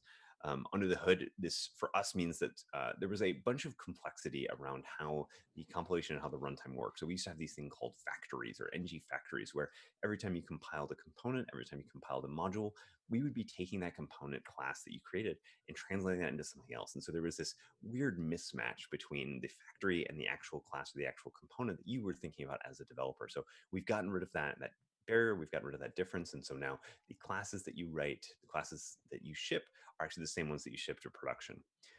Our compiler and runtime are really rewritten with this concept of locality really at the front of our minds, where we want you to be able to build an Angular application and be able to compile that Angular application without having to have global knowledge. With our old compiler and runtime that we call View Engine, we used to have global knowledge effectively to do any sort of compilation. We'd have to know how to resolve the modules, how to resolve the components, all those things at build time. Whereas now we can resolve a lot of that more at runtime by this principle of locality. And we've moved to an instruction set that is kind of brand new, and it's really designed to both allow for locality, but also give a whole bunch of other different benefits like improved tree shaking and improved debuggability. So that's a lot of what Ivy means. If you think about the kind of our Ivy strategy overall, the first thing that we're doing is really focusing on the ease of updates. What we want to do is we have this big bang rewrite between developers that are using View Engine and into the kind of under the hood changes. We want to do this without any public API changes, right? Like we've virtually completely succeeded at that. So there's just a few minor changes to Angular, but really what we want to do is we wanted to make everyone able to go from version 8 to version 9, turn on Ivy without even knowing about it, and their app just keeps working. And this is kind of essential to the Angular team philosophy on every major update, is we want these updates to be as easy and as direct as possible. But what we really see is that Ivy is an enabler, right? What we released in version 9, getting everyone on Ivy, is going to allow us to do a lot of great things in the future, where while version 9, as we're going to see, has some bundle size improvements, they are not the only bundle size improvements we can do. We have a lot of ideas around this. We have a lot of great vision that we are excited to start bringing to people. But before we could do any of these cool improvements to the Angular platform, we had to get Ivy out there. We had to get this refactoring out. And we had to get all the developers out there using it. So the first benefit I want to talk about that really comes directly from this Ivy rewrite is bundle sizes. So it's a little bit of a complicated picture because there's a lot of different Angular apps out there. On one end of the spectrum, we have small applications. So let's imagine you just create a hello world application. You don't use any of the features of Angular. So you don't have very much code that you've written, and you're not using very much of Angular. So those apps, they're going to see about a 30% size reduction. Then if we consider, for example, medium applications, we're still going to see a size reduction, but we're not going to see the same level of size reduction. So that's cases where, for example, you're using a lot of Angular, but you don't write a lot of code. And then the last type of application we see is large applications, where if you write a lot of Angular code and you use a lot of Angular features, you're still going to see a huge size reduction. And what happens and how this works is that we made tree shaking better. So features of Angular you use are going to be left out from your production bundle, or at least more features. And this is something we want to continue investing in, which means that if you have a small app, but you use all the features, we can't really leave that much out of your bundle. But the other thing that we did is we made the generated code, these instructions that we're shipping down to the browser, much smaller. And so if you have a lot of code that you've written, and this is actually most applications, you're going to see a large size decrease in your bundle. And generally, if the importance of bundle size is that the smaller you can make your bundle and the more you can lazy load your code in your application, the better the experience your users are going to have. And when we're thinking about building great applications, it is critical to be thinking about the experience our users have, even on mobile, disconnected, offline, low internet scenarios. One of the great examples that we had out there from the ecosystem was that their application decreased by 11 megabytes. So I will say 25 megabytes seems like a crazy application, but if you're doing a lot of functionality and you're using lazy loading effectively, this can actually be good. So what they saw is that their lazy loaded modules went down from 900 KB to 500 KB. And so that is kind of a huge, really, really positive improvement to their application. Another example was that this person updated a mid-size application and their bundle size went from 973 KB to 669. So 30% code improvement without doing anything. And those are the sorts of improvements that we did in version 4, we did in version 5, we did in version 6. This is something you're going to keep seeing in Angular, where your applications keep getting better without having to change a single line of code. And that's something that we really, really take to heart. The second feature that I want to talk about is faster unit tests, all the way up to the extent of these tests are now between 40 and 50% faster. And the big change that we made here is that Historically, with unit tests in Angular, we would actually have to compile all of your components once for every single test. But what we've done is we've now designed it so that you can compile the components and modules, etc., once, and then that gets reused across multiple unit tests in a safe way that still protects the concept of unit testing. And so this just means that all of your tests are going to run much faster, and the more tests you have, the faster it's going to run. We've also dramatically improved the concept of debugging. So one of the things you're going to see once you update to version 9 is that you're going to see a new global object on the window, which is called ng. And this new global object is going to give you a bunch of really cool debugging features in development mode. So I want to actually give a demo of a couple of these. So we're going to go into live coding. And this is my son, Daniel. He is the best live coder, but he's not available right now. So I'm going to have to step in for him and try and take his place. So what we're going to do is we're going to jump over to a terminal here. And we're going to see we have a brand new application that I just spun up using the latest version of Angular. So just whatever's straight off the internet, this works perfectly in version 9 as well. And then I ran ng-serve. So if we take a look at the source code, this should look like a blank, brand new Angular application where you've got source app. You can see we've got an app component. This is all default Angular app. And then what I can do is I can pull up a browser and I can actually load localhost 4200. And we'll see that application. So the debugging app is running. We've got a ton of code here. And what we'll do is just to show off some of the debugging is I'm going to delete all the template. So that should have nothing there. And then what I can do is I can put back that title debugging. So this app is title. So that should work. We should now have an app. I'll make that a little bit bigger. So very, very simple Angular application straight out of the box with the CLI. And you can see that this property right here is bound into the component that we're looking at. So one of the things I can do now is I can open the dev tools. So I'll just pop that open. And we can see, hey, we've got, here's our whole DOM tree, and I can pick that app root. And one of the cool things you can do now is in the console, if we close the settings there, you may know this or you may not know this. In DevTools, you can always hit $0 to refer to the actual element that you have selected in the element pane. And so what you can do is you can do something like component equals ng.getComponent and just pass it $0. And what that gives you is instead of a DOM node, it's actually going to give you the actual class, the actual instance of the component sitting in memory. And so what you'll notice is all the properties that exist on the component are going to be here. All of the methods that exist on the component are going to be here. And so what you can actually do is you can do something like comp.title equals hello, everyone. And what will happen is that will update the class. So that will update the property directly. And so this is a really, really nice way for developers to reach in and poke different parts of their application and understand what's going on, test, debug, figure out what's going on under the hood. So let's actually execute this, and we'll see that within the data model, the title will change, but we won't actually see anything in the UX. So when I hit comp.title, we now see that the title is hello, everyone, but you notice that that has not actually applied to DOM. And that's because Angular has a separate process for actually rendering out to the DOM called change detection. And so we can actually trigger change detection if we want. So we can call ng.apply changes on our component, and then we're going to see that change. So these are tools that we want to make developers' lives easier. We want it to be a really, really simple process of taking an Angular application and getting Angular out of the way, so to say. We want to show and expose these direct classes so you can call the methods, update the properties, debug them in real time, which we're kind of really, really excited about. So that is kind of the core. There's a lot of other cool features of debugging in Angular that you can do. You can do, for example, breakpoints. So if you have a change detection that throws an error, you can actually throw a breakpoint directly into a template now, which is really cool. You'll see that directly in sources. You'll see errors mapping direct to change detection on a single element in the HTML. So really lots of cool features, but I'm going to keep moving here because we've got a lot to talk about and a lot to demo. So jumping back to the slides. What we just showed off was basically ng debugging, right? Using this global ng object, you can see that we can get a hold of components, you can touch them, modify them, you can access their services, you can really do anything because you're accessing real JavaScript code at runtime. Another of the capabilities that we've done to improve debugging is that we've added improved TypeScript strictness. So for a long time, we've had this thing called full template type check, which basically says that we should check most of the things in the template, but there were actually gaps in that. We weren't type checking dynamic templates, for example, within an ngIf or within an ngFor. So there was some places where we weren't actually enforcing the right type checking.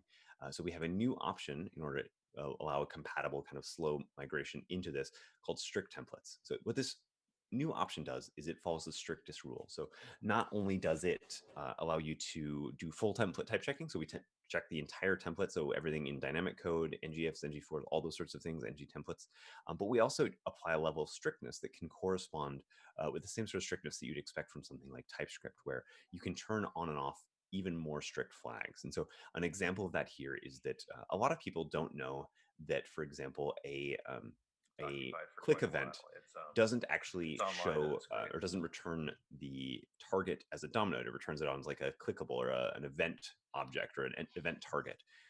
And so you might notice some weird typings if you're doing, if you switch over to strict templates and you're relying on the typings to match up between what you expect in the DOM, where you might expect a DOM node back, but you're actually, according to the JavaScript standard and the browser implementation, getting back a different type of object. So you'll actually have to take care of some of those use cases yourself to make sure you're building a high quality application. So there is something that we've done on the CSS binding. So if you didn't notice, you can bind to CSS in Angular a lot of different ways. You can put CSS directly into a style tag of an element. You can put it into a component. You can put it into a directive.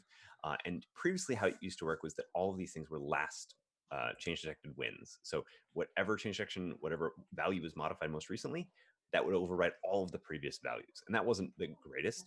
And even though we could have re-implemented that for compatibility, we didn't really want to do that. So what we did is we came up with a defined way that this would apply.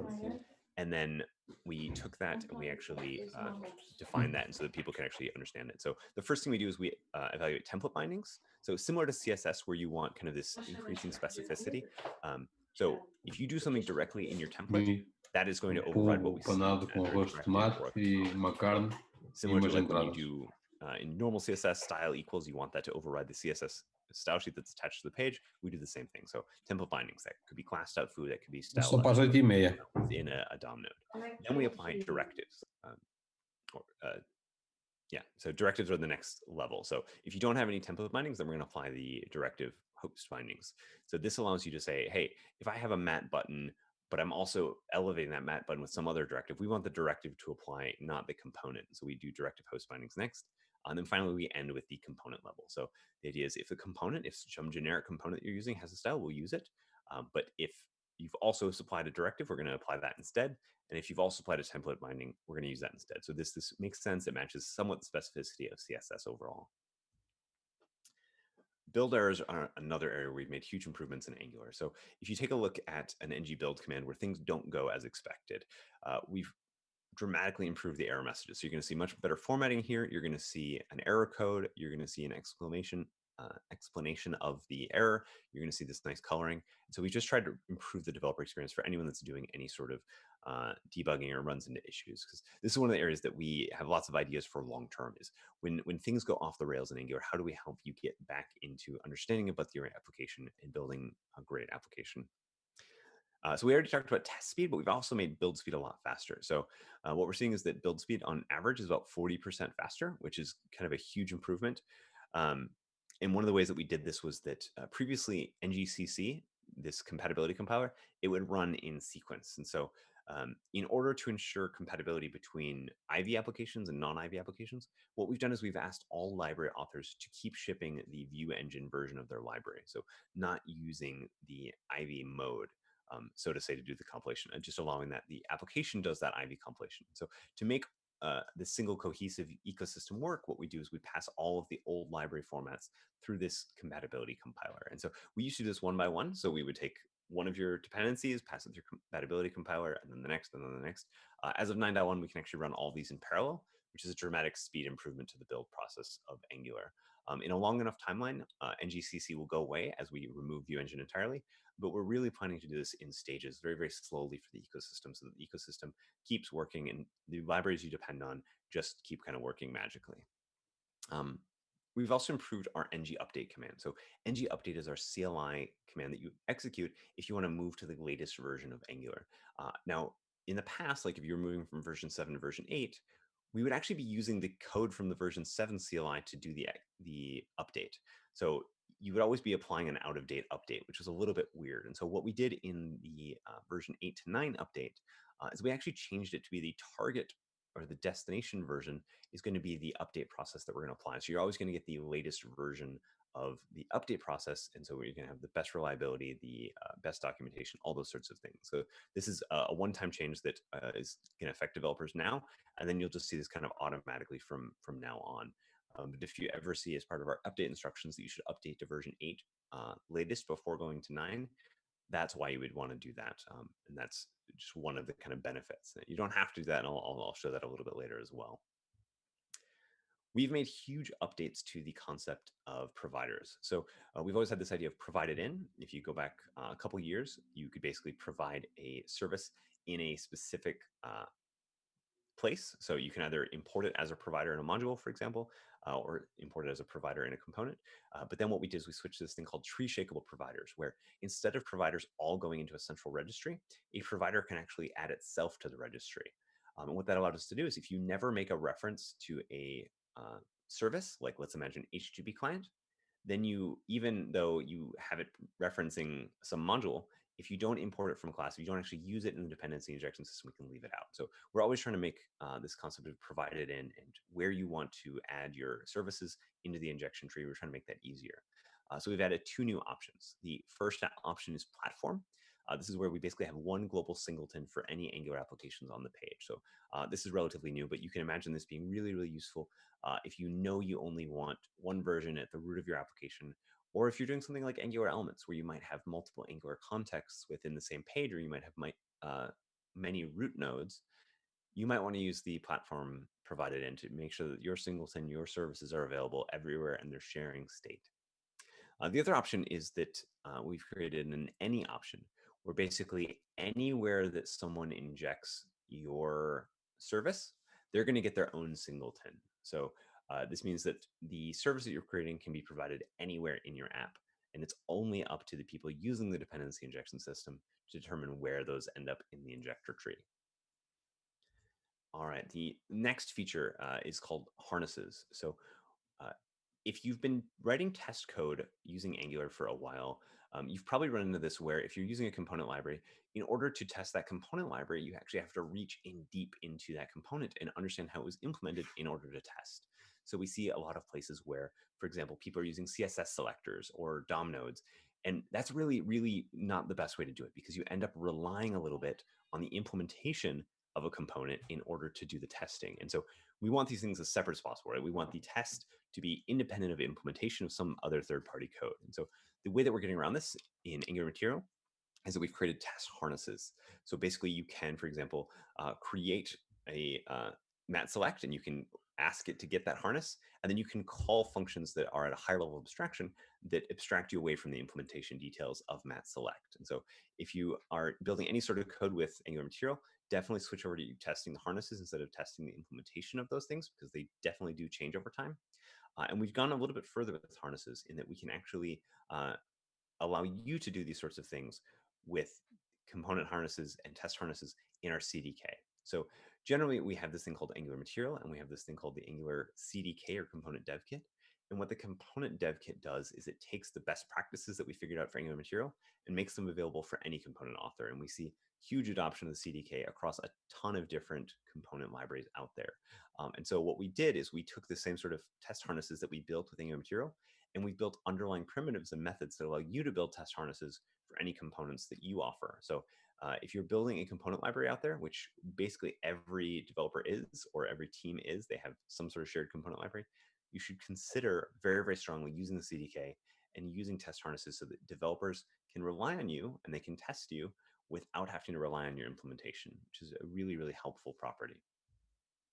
We've also shipped a couple new components out to the ecosystem. So as part of our components repository, we've now shipped a YouTube player. So if you want to embed a YouTube video and you don't want to use the kind of embed code, manually setting up the iframe, pulling in the dependencies yourself, you can now just add a YouTube player component with the appropriate imports, of course, give it a video ID, and then that YouTube component will show up on your application. It works just like an Angular component normally does.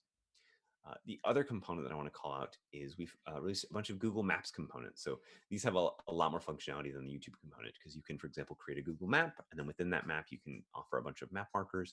And the nice thing here is it gives you APIs that look and feel like Angular, right? You can bind to events, you can listen to those events, you can bind to properties, you can set all of these things declaratively in your template in the Angular way versus trying to figure out, okay, how do I spin this up in the JavaScript ways and in the ng after review init?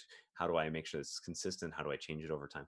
All those things are now, they just feel like an Angular component, which is really, really great for developers. And that API is very robust in terms of its capabilities. So item number 11 here is we've added support for TypeScript 3.7 and 3.8. And one of the biggest features that we hear about developers, why they care about TypeScript 3.7 and 3.8, is this feature called optional chaining. And so if you've ever worked with JavaScript, you've probably done this where you say if A and A dot B and A dot B dot C, then do something with A dot B dot C, right? You have to do all these extra checks to make sure that something is not undefined or null. And we don't have to do that anymore. Now we have this nice question mark syntax where you just put a question mark after each item. And then what it does is it automatically short circuits the evaluation of that. So we don't have cannot access make of undefined anymore, right? This one command where I say const result equals don't make me check everything myself, we know is going to work, right? It's either going to return null into the constant, to the result, or it's going to actually succeed at each one of those levels, call the function, and get down to the value that we actually want. And so this is much, much nicer, and it allows developers to save a lot of hassle of checking those things manually. Item number 12 on our list is universal. So if you wanted to use universal, that is a fantastic idea. So there is this concept of server-side rendering. So Angular applications by default are client-side. So you're running all of the code in the user's browser. But there's also a lot of applications, and this is a really big emerging trend across the ecosystem where we want to do some sort of pre-rendering or server-side rendering. So I define those as server-side rendering means in response to a request from the user, we are going to execute the JavaScript program and then result in a string and then pass that string down to the user. And then you can optionally bootstrap that application after it. So we've made a bunch of updates to Universal. Two of the ones that I want to call out are that Universal now has a pre-rendering feature. So you can run yarn pre-render. And we go look at the routes in your application. We figure out what the paths that we need to pre-render are. And then you're going to get automatically out to disk a bunch of static paths. And then by default, we bootstrap the client side on top of that. But you don't have to do that, right? That's really up to you. One of the things to think about when you think about server-side rendering is that this improves the perceived performance of your application. That's a really important nuance because if you're doing both a server-side render and a client-side bootstrap, you can actually slow down your application in terms of total CPU time that needs to be spent. But what we see is that in practice, this improves user experience because they see the application working, even if it has to still do that client-side bootstrap on top to be fully functional. And so users in general like this, and if before they click, the application is still client-side bootstrapped, the experience is just faster and better all around. And this is actually a really interesting space that is benefiting from a lot of investment from the ecosystem. One of the tools out there that we're seeing gaining a lot of momentum and a lot of traction is called Scully, from a team that's working on what if we could build a Jamstack solution for Angular. So if you've heard of other technologies like for other frameworks, you are probably aware of this concept of, hey, maybe I don't want to pre-render my application in response to user requests. I want to do it all ahead of time. Maybe I'm building a blog where my content doesn't change very much, and I just want to host static files on the web, and I don't want to be doing any sort of functionality in response to a user request. So Scully is fantastic at that. One of the differences between what Scully does and what Angular Universal does, Angular Universal runs the entire application in a node context. And so the benefit there is that it's very, very fast, right? Because we don't need to spin up a browser. We don't need any of that extra cruft that comes from the browser. We can just execute the application in pure JavaScript. But the downside is that your application actually has to work like a JavaScript application in Node. And so that means if you use a feature like local storage, which exists in the browser but doesn't exist in Node, then your application isn't going to work in Universal. And you have to go fix that. You have to go shim those things, figure out what environment you're operating in, and then actually force that to work. So the way that Scully does this is they actually do pre-rendering via Puppeteer. So they actually spin up a headless browser, they visit all the URLs, and then they use that to generate. And so you kind of, no matter what you've done in your application, no matter what JavaScript you're relying on, even if it doesn't work in Node, you can know it's going to work with Scully, which is just a really, really nice benefit. We've heard a lot of really positive feedback about the work that we've done on Universal. Upgraded a site this weekend, Angular 9 with server-side rendering. The developer experience is infinitely better now. We didn't have live reload before because we actually had to do a recompile of both the server-side rendered version of your application, so in Node, as well as a client-side reload, which was something that just hadn't been worked out, but we've added that now. So that makes it a lot easier. You don't have to go build custom web packs. You don't have to go do custom scripts. We basically have a script for you that does this live reload. So when you make a change, you're going to see it. You're going to be able to check the SSR and the client-side rendering of that universal application. This was a huge improvement that we made. So you might be wondering, how do you get all of these amazing features and benefits? And the answer is to stay up to date. We try and make it really, really easy to stay on the latest version of Angular. This is like one of the #1 things that we look at every release. So with version 9, if you're not on version 9 yet, you're going to run ng update at angular/CLI at 8. And you're going to run ng update at angular/core and at angular/CLI. And we can actually take a look at this, and we'll give this a try on a real world application. So we're going to do some more dangerous live coding. So this is unfortunately dependent on the internet. So we're going to see how well this goes. What we're going to do is we're going to take an existing application out there. We're going to run ng update, and we're going to do a little bit of bundle size analysis to really see what's going on here. So the first thing I want to do is I'm going to kill this ng serve, and I'm going to ng serve this application. So if we take a look at ng version, you can see this is actually a older application. So this is running on version 7.3. So it's a little bit out of date. So this is not my application. This is a application that's out there from a company called Thinkster, called Real World Angular, where they're trying to build a application that has more complexity, more nuance than a traditional Hello World application, to really help developers see samples, see how to build things, and learn from it. And so if I run ng serve, we'll be able to take a look at that. If you look at the code, it's broken down into a number of different things. So you've got the normal source/app. They've got a bunch of lazy loaded modules. They've got authentication. They've got a core services library. So this is a real application with some real actual functionality. So if we take a look here, we just refresh, you're going to see this is what the application looks like. It's a enterprise style application where you've got a database, you've got sign in, sign up, you've got content that comes in from users, you've got feeds. So it's got a fair number of features that we can actually kind of rely on to know that we're building a real application. So what I want to do is I want to do a couple things. So first I want to check the angular.json file here. So we're going to notice that there is AOT true. We're not vendor chunking. We're doing things like build optimization. And what I want to do is I want to say source maps true and named chunks true. So if you recall, I showed you that it's actually doing lazy loading with a bunch of different chunks, and you can see that in the build steps here, where we've got an article module, we've got an editor module, we've got a main. What I want to do is I want to maintain those in a production build. And so by turning that on in AngularJSON, by just saying source map true, we'll get source maps. And by saying name chunks, we'll be able to see what the actual chunk is and how it relates back to the application and the architecture that we've created. So what I'm going to do now is I'm going to do an ng build -- prod. So this is going to do a production build of our application using those settings we just said. So we're going to get the named chunks, hopefully, and we're going to get source maps. And source maps are going to be really critical because what we're going to do at the end is we're going to take a look at our bundle size and understand where it's coming from. So I will just let that go in the background.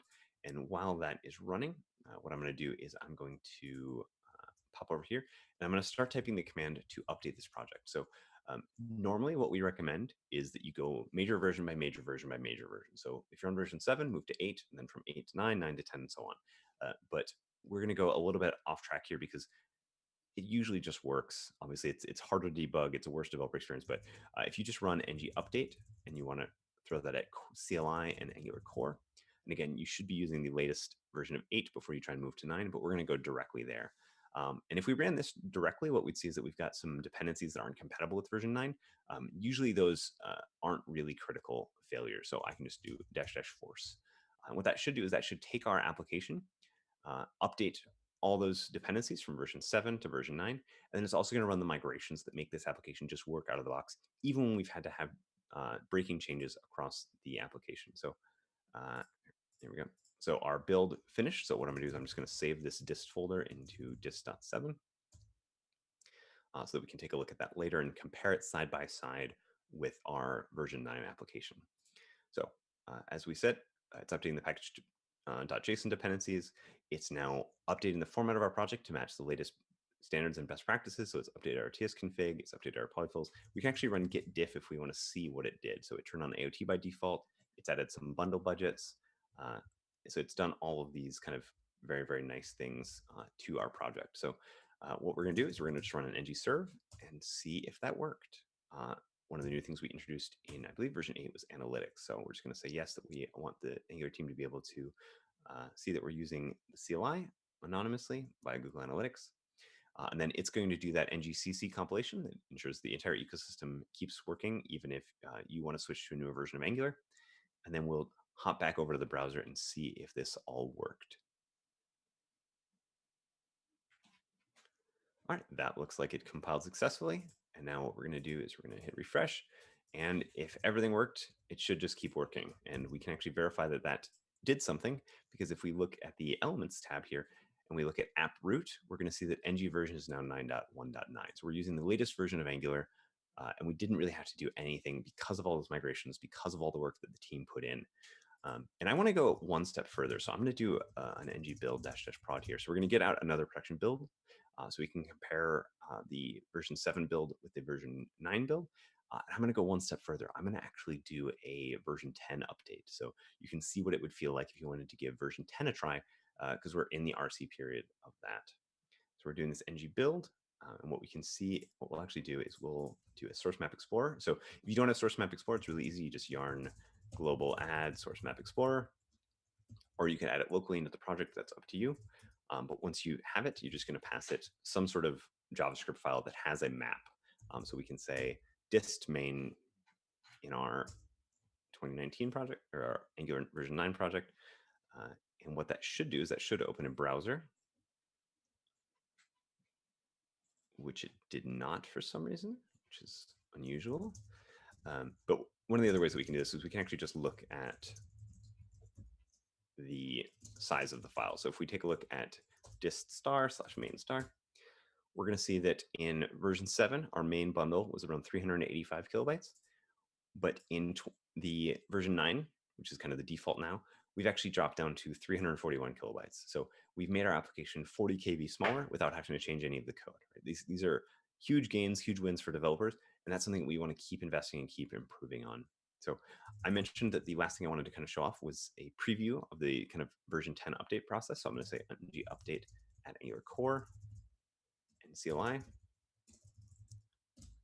And I'm going to say -- next. So this is going to move us to the latest pre-release version, and I'll just throw force on because I know some of the dependencies are not compatible. So here we're seeing that nice new thing that we're using the target destination of the repository. Let's just commit this real quick.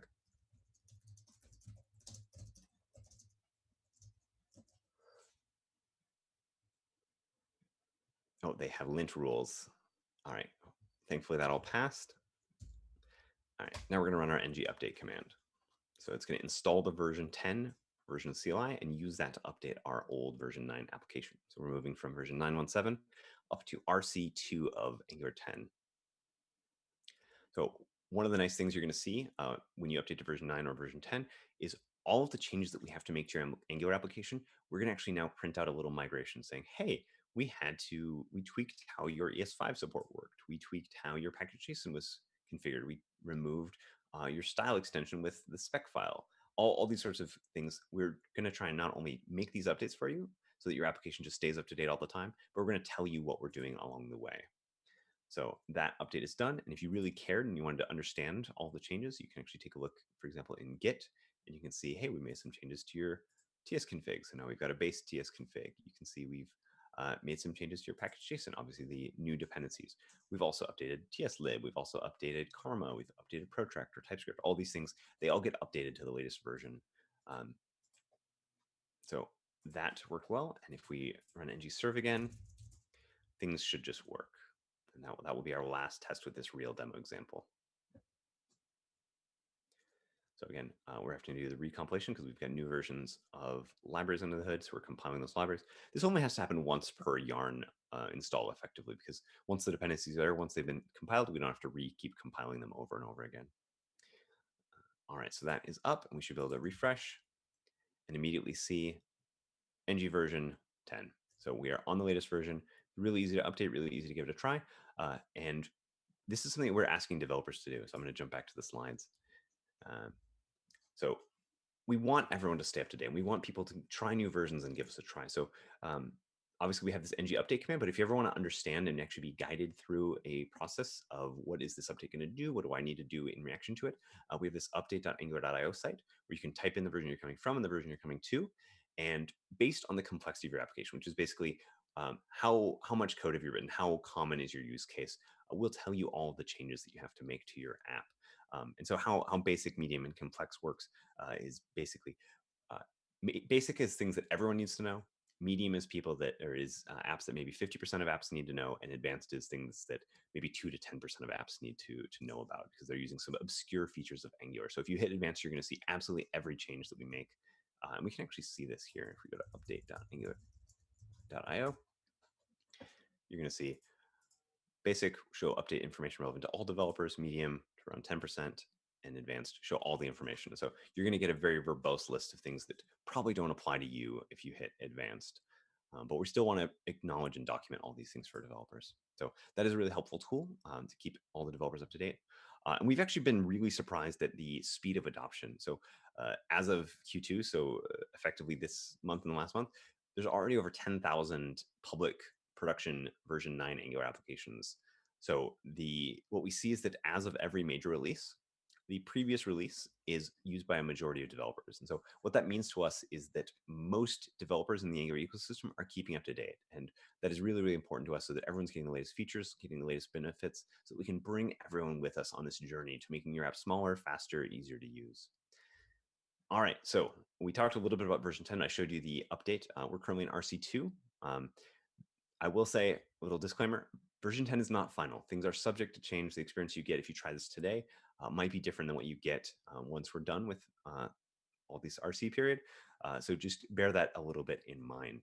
But just a little bit of background on our release plan. What we do is we try to be very, very predictable in our releases. So we have a time-based release instead of a feature-based release. So we are going to cut new major releases about twice a year and try and keep to that as often as possible so people can plan around this. We've actually heard from a lot of companies that are scheduling their updates based on our schedule, and they're actually updating their component library in the same way, all those sorts of things. One of the main reasons we do this is to stay up to date with the ecosystem. We have a lot of dependencies in the JavaScript and the TypeScript world. And if you are not staying up to date with them, then you complicate the problem for web developers that want to be using the latest and greatest, right? Because imagine if Angular was 5 or 6 TypeScript versions behind. That would be frustrating to be reading documentation about the cool things in TypeScript, but we can't take advantage of it. And the further away you get from being current with the ecosystem, the harder it is to stay up to date. And so we see a lot of teams out there who have kind of dead code because they can't keep up with their dependencies. And so part of what we're trying to do is we're trying to keep it very frequent and do it for you, keep it automatic whenever possible. And at the same time as doing all this, we really want to focus on this idea of stability and quality. So one of the ways that we ensure stability on the Angular team is that all of our commits, not just all of our releases, but all of our commits to the repository are validated against applications at Google, right? We have over 170,000 test suites. We have over 2,000 applications at Google that are projects, that are using Angular.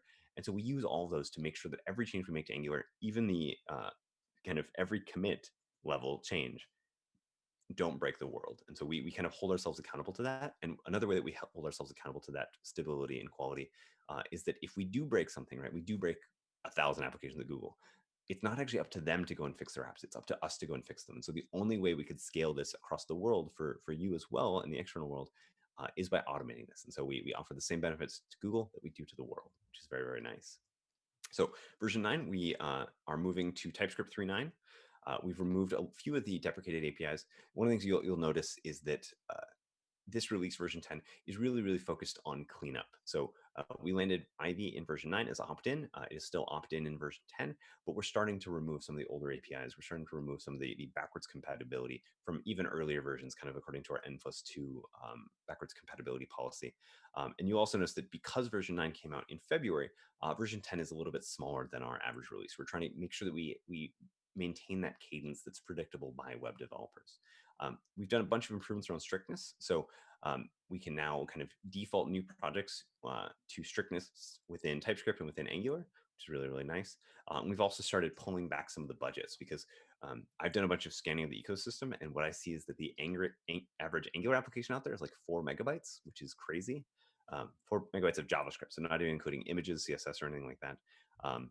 One note that I've seen in my testing is that non-Angular apps are about 5% bigger. So Angular has that going for it, but this is still much too big, right? If we're focused on users and global experiences in low connectivity environments, 4 megabytes is way too much. It's too much for slow processors, all these sort of things. So we're starting to pull back the budgets if you opt into this so that you can know when you accidentally make your application bigger, when you pull in a new library like Moment and it pulls in 6 copies of the locales, we want you to know about it so you can act on that and make an intelligent decision as a developer versus kind of just having these things accidentally hurt your user experience. One of the things that we just did last week was we did a triage fix-it. So if you saw a bunch of GitHub activity, that was what was going on. We touched over 2,000 issues. One of the really interesting data points that came out of that is we spend a lot of time on community responses. We really, really care about issues that people send us and PRs that we send. The average issue took more than 10 minutes for us to actually look at, think about, do reproduction, make sure that it's doing that. Has the information that we need to actually go fix it. So this is not even including fixing time. It's just to triage and to look at these issues. It took 10 minutes a piece. So this is a journey that we're on. We want to do more and more where we're spending more time on issues, more time on PRs. We want to really encourage a community and ecosystem where anyone can collaborate. So we're spending a ton of energy on that. And we really want to hear from you. We want you to be part of the ecosystem, and we want anyone to kind of be able to get in, modify Angular. That was one of the big goals of Ivy, was simplification so that more people can get in and actually affect the future direction of Angular. So the last thing I want to leave you with is that if you have thoughts, you have ideas, you have feature requests, you have feedback, we are always listening. So we want you to file us issues. If you're trying out the version 10 RCs and something doesn't break, if something didn't work out of the box automatically, tell us about it so we can fix it, so we can make the releases better, so we can make the product better, and so that we can make the ecosystem better. Because at the end of the day, we're here to make developers successful, and we can only do that with your help. That is going to be it for me. Thank you so much for having me. Thank you, Stephen. It was a great presentation. We have some questions for you. Absolutely. All right. So first question from Philip Mendes. Well, he has 2 questions. The first one is, when do you believe typed forms will be a reality? When will typed forms be a reality? So this is one of the top issues, if not the top issue in our GitHub, according to reactions and mentions and things like that. I cannot make any sort of timeline. I will say the Angular team talks about that a lot, and it is near the top of our priority list. So I can't make any guarantees about timeline, but we know about it. We want to fix it. It's in our roadmap to fix. I just can't tell you when. Thank you. Second question, also from Felipe Mendes, is which are your expectations for Angular framework in 5 years? Sure. What are my expectations for the Angular framework in 5 years? Well, there's probably a lot. So I think one of the things is that we have this general vision of getting to a place where people don't even worry about the version number. So kind of you can imagine an Angular evergreen where all the developers are just kept up to date automatically all the time. And then you don't have to worry about that, and just features kind of just show up in your application. So we think that would be a really nice vision. Another area that I think in 5 years will kind of be, I want to stop talking about Ivy. We've been talking about Ivy for a couple of years. It brought all these kind of benefits. We have a bunch of ideas for additional benefits that should be bringing, like additional tree shaking, additional bundle size reductions. So I think we want to get past some of those, get Ivy, just remove all the old version, all the compatibility stuff, and then just everyone kind of be back into this idea of Angular Evergreen where you get all those benefits and you don't even have to think about it. So I think getting past some of these major migrations are going to be a big part of it. And then it depends, right? Like one of the things we pride ourselves on is keeping up to date with the web. So for example, right now there's a lot of discussion. There's new browser APIs called trusted types where there's actually more secure ways of representing things within JavaScript. And so Angular in 5 years, we want to stay up to date with the ecosystem, right? TypeScript is huge right now. We were very, very early on in that TypeScript adoption. But at the same time, we're planning for change, right? We know that things are going to change in the JavaScript ecosystem, and we want to be able to think and pivot intelligently in a way that keeps the ecosystem with us. So there's a lot of those that we're exploring and discussing, like optional modules, optional zones. Should we make it easier for developers to use Cypress? Should we make it easier for developers to use Jest? Should we be able to do more lazy loading at any level of the component tree or service tree, all those sorts of things. So we have a lot of really cool ideas that we think are going to make developers' lives simpler and easier. And we're just going to keep moving forward towards that. All right. Thank you very much, Stephen. We have no more questions. It was a great presentation. A big applause to you by all the attendees. And thank you very much for being with us. We hope to see you next year in Jnation. And to all of you guys that have been attending to this session, enjoy the break and see you in about 12 minutes. Thank you so much, everybody. Bye. Bye, Sim. Thank you again.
and welcome back to Jnation 2020.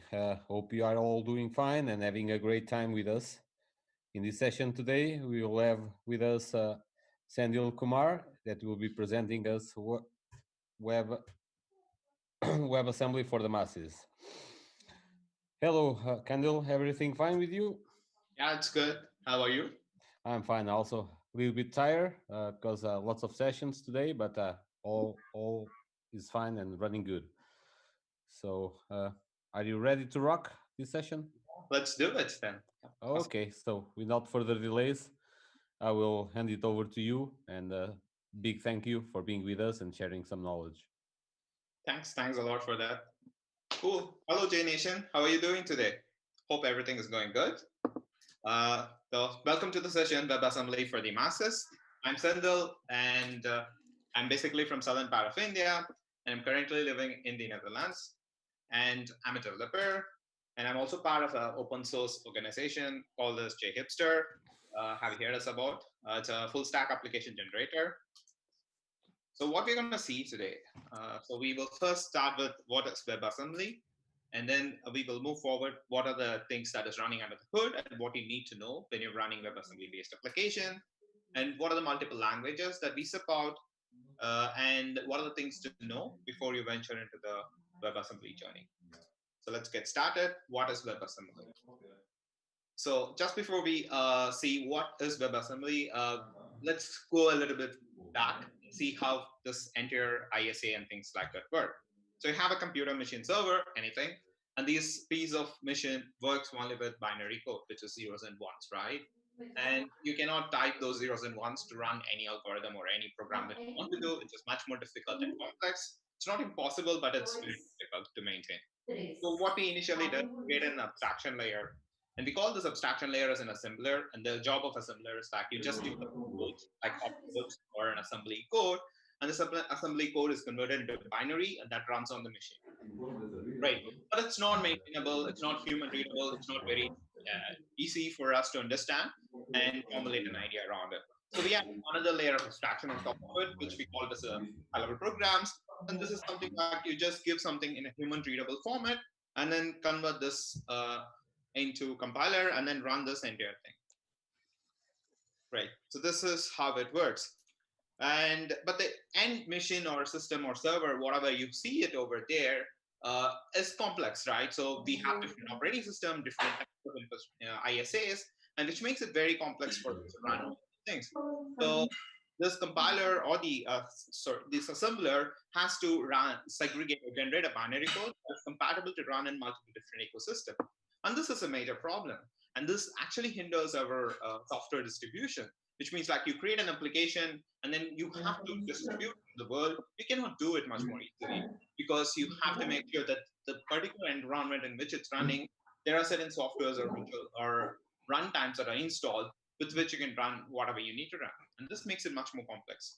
So browsers came into the land and web actually came into the land, and that kind of solved a lot of problems. So you need not think about distributing it to different environment. Browsers came here and then said like, okay, so think I am there always, and then try to build something for me. So it said like, okay, give me the code, I'll run it on any server or any machine. Cool, that's a really good thing, right? So you can run those things anywhere.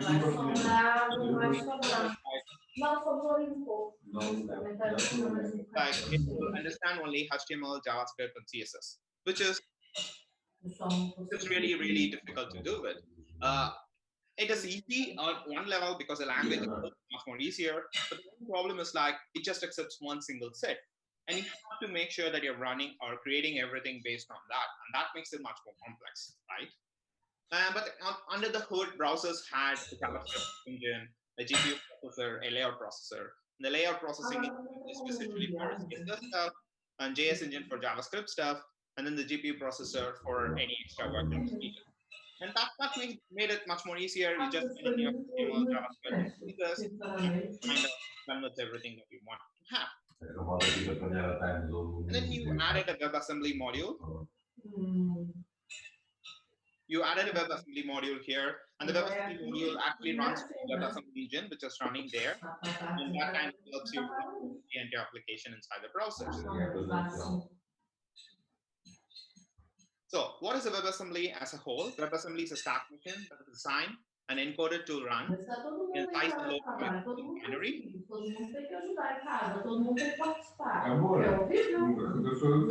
Format binary, and WebAssembly aims to have a native security by taking advantage of common hardware technology. Ricardo?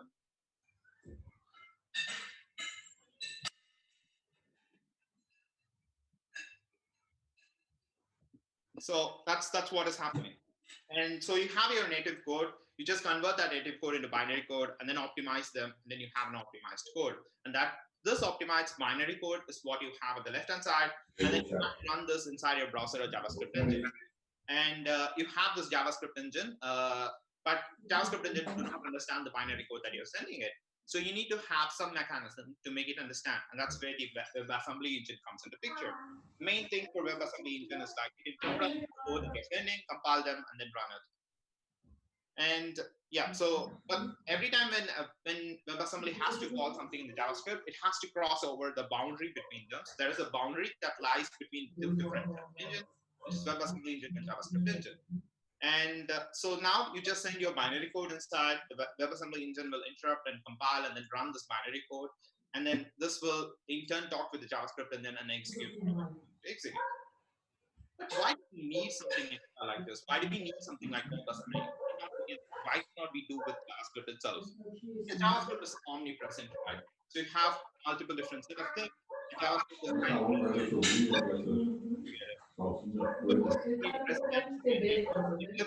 you can write actually devices, you can run server, notification, all those things. All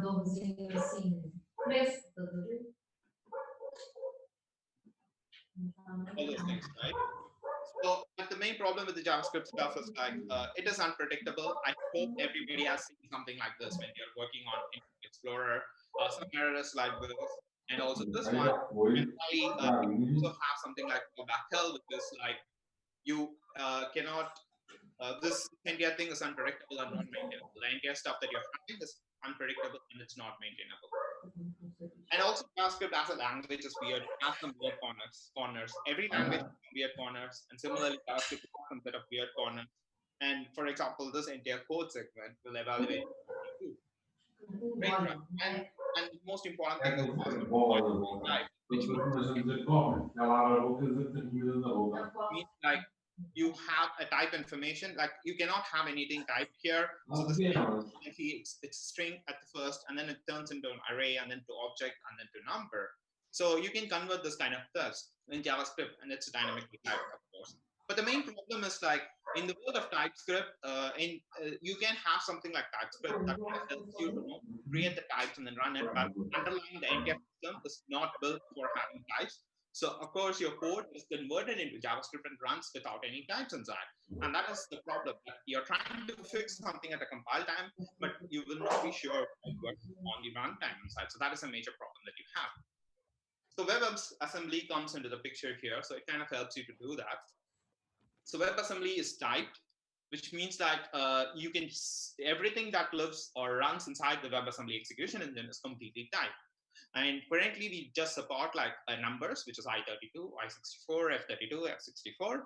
And that is the most important thing. So you have types that is built inside the compiler as well as when you're writing the code. And that is very important. And WebAssembly is fast. It gives you a near native performance. It is more faster than the JavaScript. But the problem is like when WebAssembly and JavaScript works together, it has to cross this boundary together. So when you're creating an application, you have to think in that terms like, okay, so I should not call multiple times any code that kind of calls or crosses the boundary again and again. And that is very important. And finally, it's very important to know WebAssembly is not always faster. The WebAssembly is faster only at certain solution, but not every time. So for example, if you have an application that runs with DOM, that needs to access DOM a lot of time, I would say WebAssembly is much slower in that side than compared with the normal application. On the other hand, WebAssembly is secure. So it is very secure because it runs inside a sandboxed environment. So it's kind of your browser or something like that. It runs inside that environment. And it also follows a linear memory model. It also so it follows a linear memory model, and then you have this memory access, which kind of helps you to which actually implemented based on shared array buffer. And the problem with that is like it gives us scepter or meltdown issues, which is we had initially due to this execution in the Intel CPUs. But it is much more secure than whatever we had, or whatever things that we tried to run, whatever the native code that we tried to run in the browser world. So it is much more secure. WebAssembly is portable. On the other hand, it's very independent. It's independent of platform, it's independent of the operating system, and any language or platform in which you're running it. So that is the coolest thing about WebAssembly. So that is what WebAssembly is at a high level. Great. So what are the things that lives under the hood? So how does WebAssembly works inside the browser or any JavaScript engine? So let's see that. So just before seeing how WebAssembly works, we need to know how JavaScript works, right? So how does JavaScript works?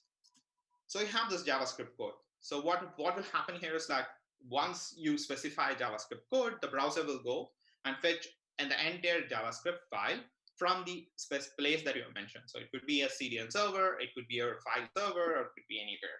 Then it downloads the complete file. It has to wait till it finishes the download of the JavaScript. So the complete file has to be there before doing any execution. So it waits. If you are in a slower network, it takes a longer time for you to download this entire file. So once you have downloaded this entire file, then what you do is like you parse this entire file and then you convert into an AST, which is abstract syntax tree. So this is just an internal format. It's just a tree kind of architecture that kind of helps you to initialize all those things. And this ASTs are what the compilers will work on. So as you know, JavaScript is an interpreted language. So what will happen is that this ASTs are converted into bytecode and then interpreted, and then it's converted into bytecode, and that bytecode executes straight away, since it's an interpreted language. But again, JavaScript is compiled language too. So what will happen? So there is, in every browser, it is called as a different name, but there is a profiler or a person who sits there. Consider him as a person who sits there and then watches how your functions are executed. And if a particular function is called multiple times, so what this guy will do is like, okay, so this function is called multiple times. Let me mark him as a hard function. And then what it will do is like it try to compile that function. So instead of running interpretation every time, what it does is like it spends a little amount of time to convert this ASTs into compiled code, and then uses the compiled code and executes it. And that's what is happening. Great. So you have this compiled code, but of course the engine has to spend some time to convert this ASTs into compiled binary code. That is number one. And number two, we don't have any type information here, which means the engine has to assume certain type information here, and it has to work. So it has to have a lot of type checks to assume something is working. So if the type checks fails, then it goes back to the interpreted code. And that is the problem with the type. So if you are misusing your types, what happens here, instead of going to compiled code, the code actually goes to the interpreted way and then runs, which takes a longer time to complete, and it's also not very efficient. And that is a major problem with respect to types in JavaScript world. Okay, so you have this compiled version of the code, and then it executes. But JavaScript also has this notation of optimization in the code. So optimizing the code that is generated. So the engines are built for performance and fastness. So what it does is like, instead of just running the compiled version, which is giving high performance, it tries to optimize the entire code. And this optimization, what actually it does is like it adds on more assumptions on top of what it has assumed before. So it adds a lot of assumptions like, okay, this is string for a lot of time, so it should be a string. This kind of assumptions are made, and the compiler, the optimized code is much concise, and it sounds very fast than compared to the other two versions, of course. But the browser spends a little bit of time in converting those optimized code. So you literally spend some nanoseconds or some second, which are like performance high stuff, when that execution is happening again to iterate. So it doesn't have any type information here. All those things are assumed. So once this entire thing is done, it is executed, and finally everything is garbage collected as a whole. So this is how a JavaScript works. JavaScript works inside your JavaScript engine. So the file, it has to wait for a long time till everything is downloaded. It parses it, and then it tries to interpret and run it. It marks certain function, hot function, and then compiles it and run it and executes it. And then it does an optimization as a second level of compilation. So this is how it works. On the other hand, in the world of WebAssembly, so this is how you load a WebAssembly. It's again loaded with the help of JavaScript. So you first fetch the WebAssembly module. This is literally from any server or anywhere. And then what you do is like you convert that response into an array buffer. So you use that array buffer and then compile this entire thing using WebAssembly.compile. Once it's compiled, you instance it or instantiate it. And once you have instantiated, you can use that as a normal JavaScript object and a function call inside your JavaScript code. So that's basically it. So it's literally you fetch something from somewhere, you convert that into array buffer, and then you compile and instantiate that thing. So this is a binary code, WebAssembly, as I said, it's just a native binary code. So this binary code is there, and it's encoded for security reasons. So you just decode it. So once it is decoded, it is compiled, and then finally it is executed. That's it. So the process of running a WebAssembly module inside your browser or a Node.js or JavaScript engine is much simpler. The decoding part is much faster, and compile here you're compiling an already compiled and optimized code, which means it's much more faster and much more optimized to run. And then you finally execute this entire stuff, and that is the normal time that it takes to do any function that you wanted to do. So the decoding is much more faster, and here the engine does not have to wait till it gets all the bytecode from the system. So it need not have to wait till everything is downloaded. As and when the bytes are coming, it just converts, compiles them, it just decodes them and compiles them, and it's ready for execution. And that is a major benefit that you get. And second thing is like everything that runs inside here is typed. And that gives enormous flexibility for the compilers to optimize any level that it wants to do. And that is the major feature with respect to WebAssembly that helps you to do a lot of stuff much more easier. So that is basically what is WebAssembly and how it works under the hood. So the next obvious question is like, okay, cool, it looks really great. So what can I do with it now? At this moment, you can have certain set of languages which can be converted into WebAssembly code, and then it can be run on your browser or a JavaScript engine. So you have your native code, you convert that native code into a binary code, and then that runs inside a WebAssembly engine. And then you have this native code. This WebAssembly code cannot run inside your JavaScript engine, of course, and you cannot run this entire thing without a binding file. The reason for the binding file is like because WebAssembly currently only transfer numbers between WebAssembly and JavaScript. So you need some kind of a translator to sit between the WebAssembly engine as well as the JavaScript engine and sit between those things and then converts anything that comes into it. So for example, if you want to send a string, this binding file generates all the binding that is required. What it will do is like, it will just take the numbers that is coming from the WASM side, and then it converts that into a string, and that goes into the JavaScript world. And in the JavaScript world, if you want to return a string to the WebAssembly world, so this binding file actually sits between the JavaScript file. So JavaScript file sends a string, and this sends a string to the WebAssembly as a number, and then it uses this thing. But sending number here and there might be much more complex, right? So what it does is like, it just uses a shared array buffer between these two, as we seen before. It just uses a shared array buffer. And this shared array buffer is responsible for putting all those things into memory. And next time, if you just want to send a string, you just need to have a starting of the pointer and the length of the string that you want to send. And then anyone, like for example, WebAssembly engine can use that information to fetch the entire string, or the JavaScript engine can use that to fetch the entire string. So this entire thing is called as WASM toolchain. And this toolchain is responsible for converting as a native code into a WebAssembly module, as well as creating the binding file that is required.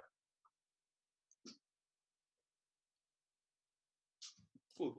So the first and foremost, we have C and C++ that is supported. So in the world of C and C++, the thing that converts the native code into binary code is called as mscriptant. So mscriptant is a tool that helps you to convert your native code into binary code. Actually, in the world of C++, C and C++, you have this LLVM, So what it does is like it takes it generates an LLVM bytecode, and then it kind of creates a native code that is compatible to run in the WebAssembly agent. So that's basically it. And then you have something called as mbind. Mbind is actually a tool that helps you to create this binding file for the native code that you have written. So these two will help you to generate a WebAssembly module of that is created from C and C++. So how you do it? So it's a tool that is available in GitHub. You can just get that repo, build it, and then install and use the latest version. And that's it. So you will have this emcc command, which is the scripting compiler. And this is a simple hello world program in C.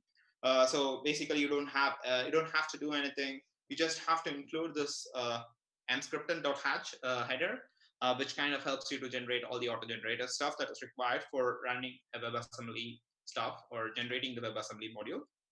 And finally, you just run emcc, given the hello.c, which is the file name, convert that into WASM, and the output as hello.html. So here you're actually creating an HTML, and this HTML will create all the environment, all the binding file, all the binding JavaScript, and the WebAssembly module. It couples all of them together, and you just have to run this HTML, which kind of generates or prints out the hello world as expected.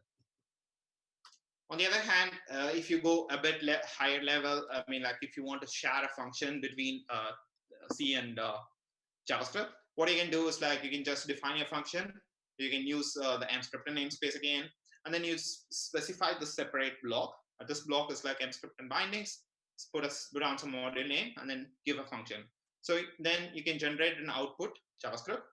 And this JavaScript output is actually a function that is generated. This is a binding function that kind of helps you to convert anything that you're giving here. So that's a binding file that is generated for you.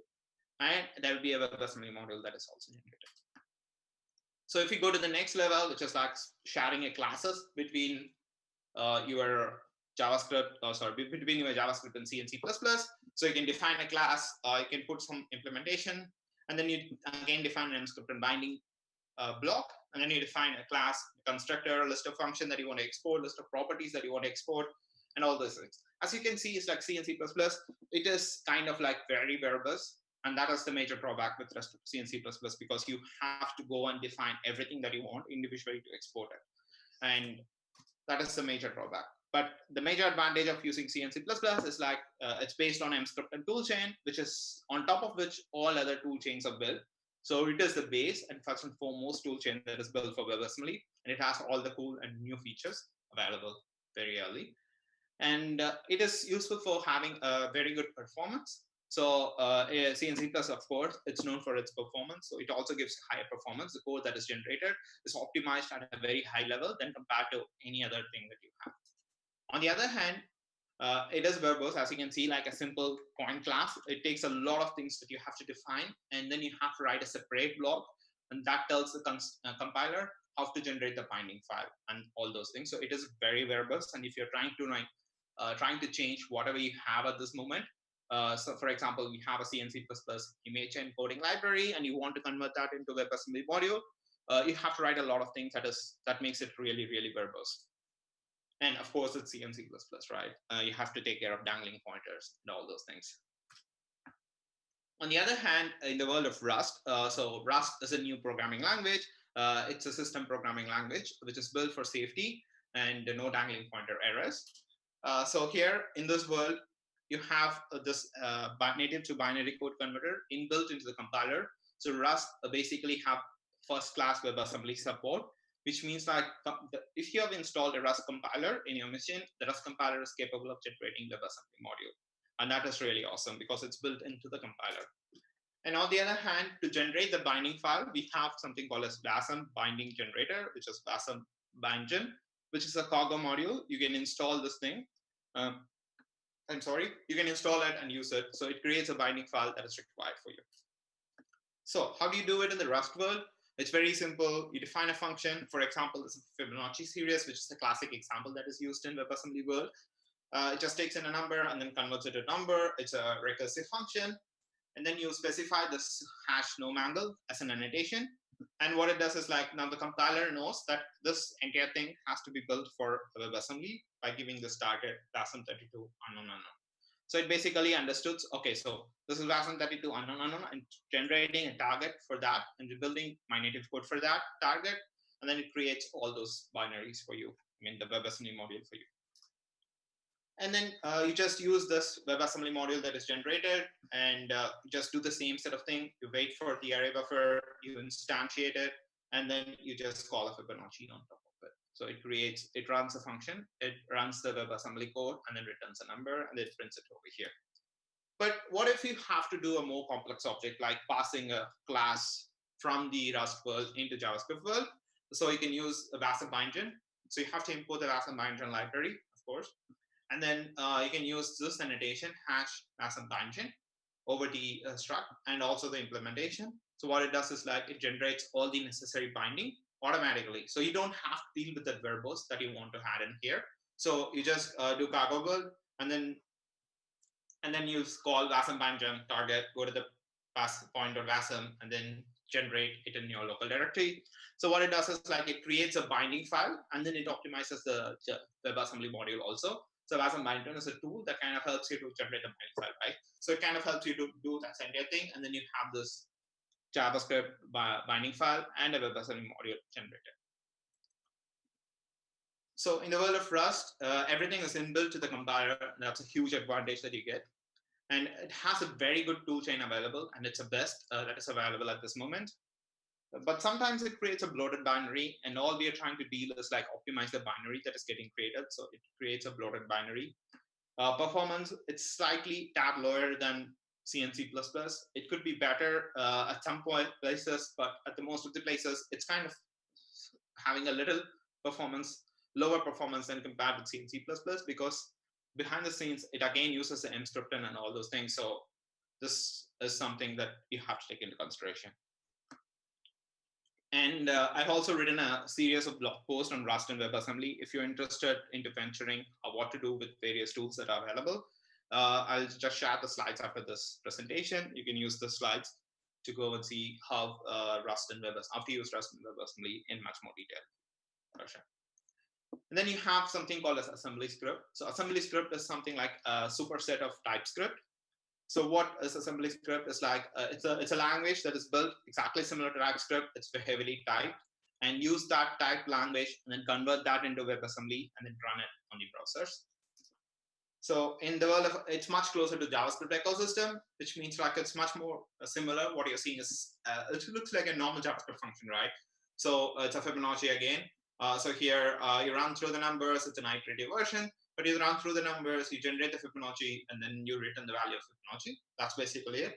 You have something called assembly script compiler, and then you just generate the file, and then you optimize it to the maximum level, just O3, which is much more similar, right? Simpler, right? And it lives as an NPM node package. So they're just like, this is what I said, like it's much closer for any JavaScript developers to get into WebAssembly. And it's typically, if you take a look at it, it's kind of a TypeScript, but it's not TypeScript. You just have to initialize everything. You just run this loader, you just run this assembly script, and then you can build your application much more faster with it. So on this note, assembly script is very, very fast than compared with whatever we have seen so far. It's very much optimized, and it's much closer to the front-end world. It is closer to the JavaScript ecosystem, but it is not TypeScript. It kind of looks like TypeScript, but it is not TypeScript. Toolchain is not very complete, and that is a major drawback that we have. It's not very complete, but we do have a very good toolchain support. And of course, you have something like TinyGo or Go. So you can convert your Golang into WebAssembly binaries. There is Kotlin native, and then there are Surf Java, Erlang, and others, which are still in like early years of converting your your native code into WebAssembly. But it's still early. But Go has a very good support, especially the TinyGo. It produces enormously tiny binaries, and which is like more than 70 to 80% smaller than the normal Go binaries. And that is really, really efficient, whatever you're seeing there. So just before going to the next part, let's go and have a look at the demo.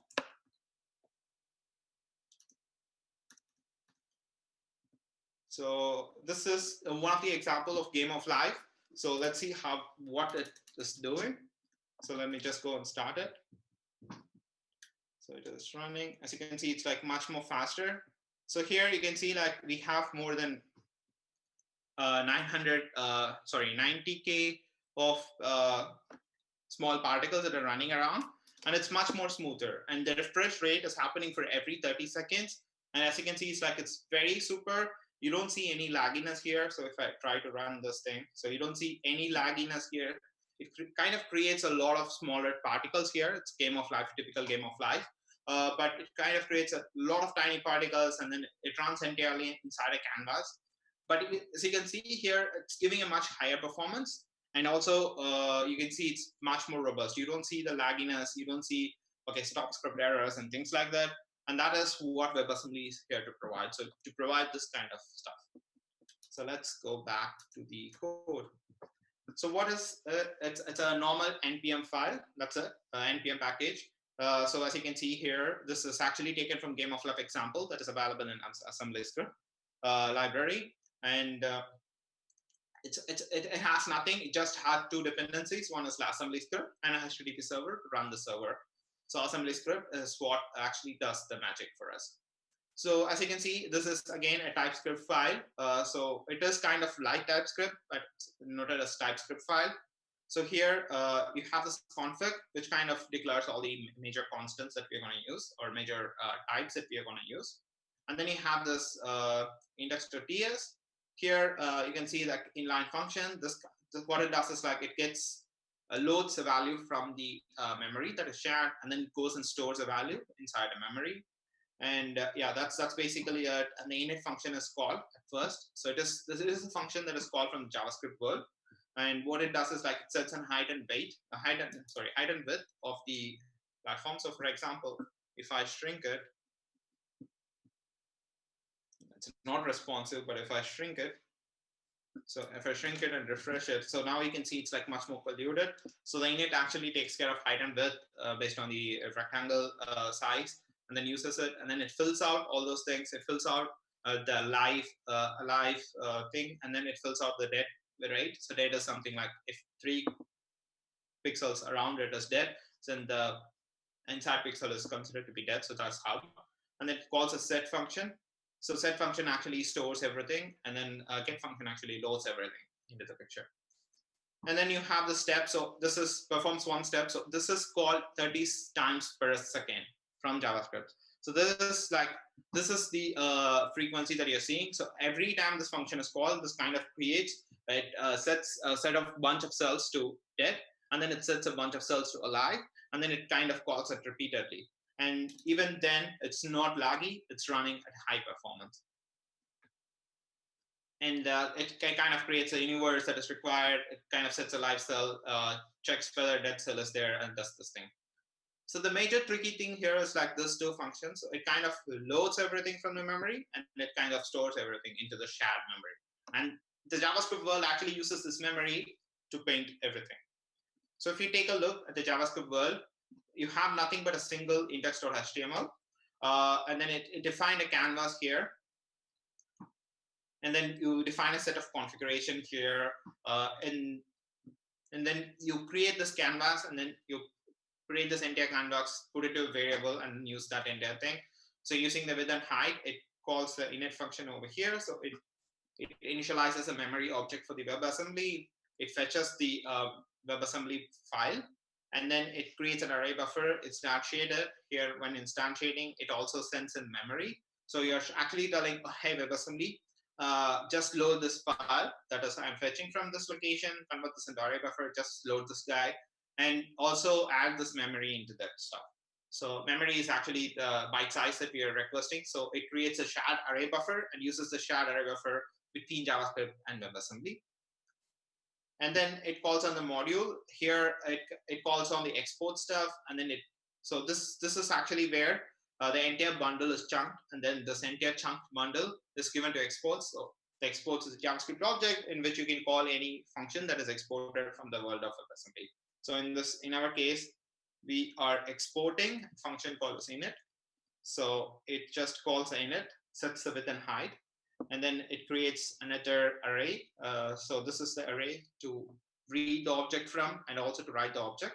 So this array is created, and then this update function is called every 30 seconds.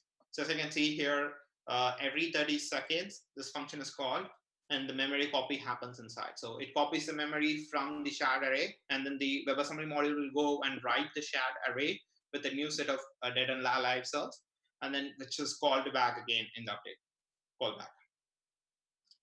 So, and then you have this image data. It creates an image data, it syncs everything out, and then it renders it. So here, what we do is like, we just request animation frame, which is like just setting 15 millisecond extra, 15 or 16 millisecond extra. And then you put the image data, and then you run this entire thing. So the feature that I've shown you, so when I click here somewhere, when I click and run this the entire thing, it kind of creates it. So this is the feature for that. So whenever mouse up or mouse down, mouse move, everything happens for everything. Just create a bounding rectangle and then create extra alive and dead cells for you. That's basically what is happening. And that's it. So catch any errors. And there is a small function that kind of converts RGB to BGR color. And that's basically it. So as you can see, it's like, it's very small. It's very, very simple to do it. So if we go back to the code, so the entire thing is built inside here. So if you take a look at it, so what it does is like, this is the optimized WASM, which is like 891 bytes. And that is the size efficient that we're talking about. It depends on the language that you're using. For example, if it's a Rust, the game of life is like somewhere around some 100 or 100 to 200 kilobytes or something around that range. And then here, it's like just 891 bytes. And that is the size efficient stuff. And then you have something like optimized D.TS. So this is actually something that you can use for the TypeScript word. So here you're saying like, okay, so fine, these are the supported types that I have, and these are the functions that I'm exporting from it. So as you can see, just numbers, I just have numbers, and there is no relative variant of 64i and 64u in the world of JavaScript. So it just uses Bigint here. And then if you want to use 64-bit stuff, then you have to use Bigint, which is another thing that you have to take into consideration. And these are the three functions that I exported: the init function, the step, and fill. And that's basically it. So it's much more smaller, much more easier.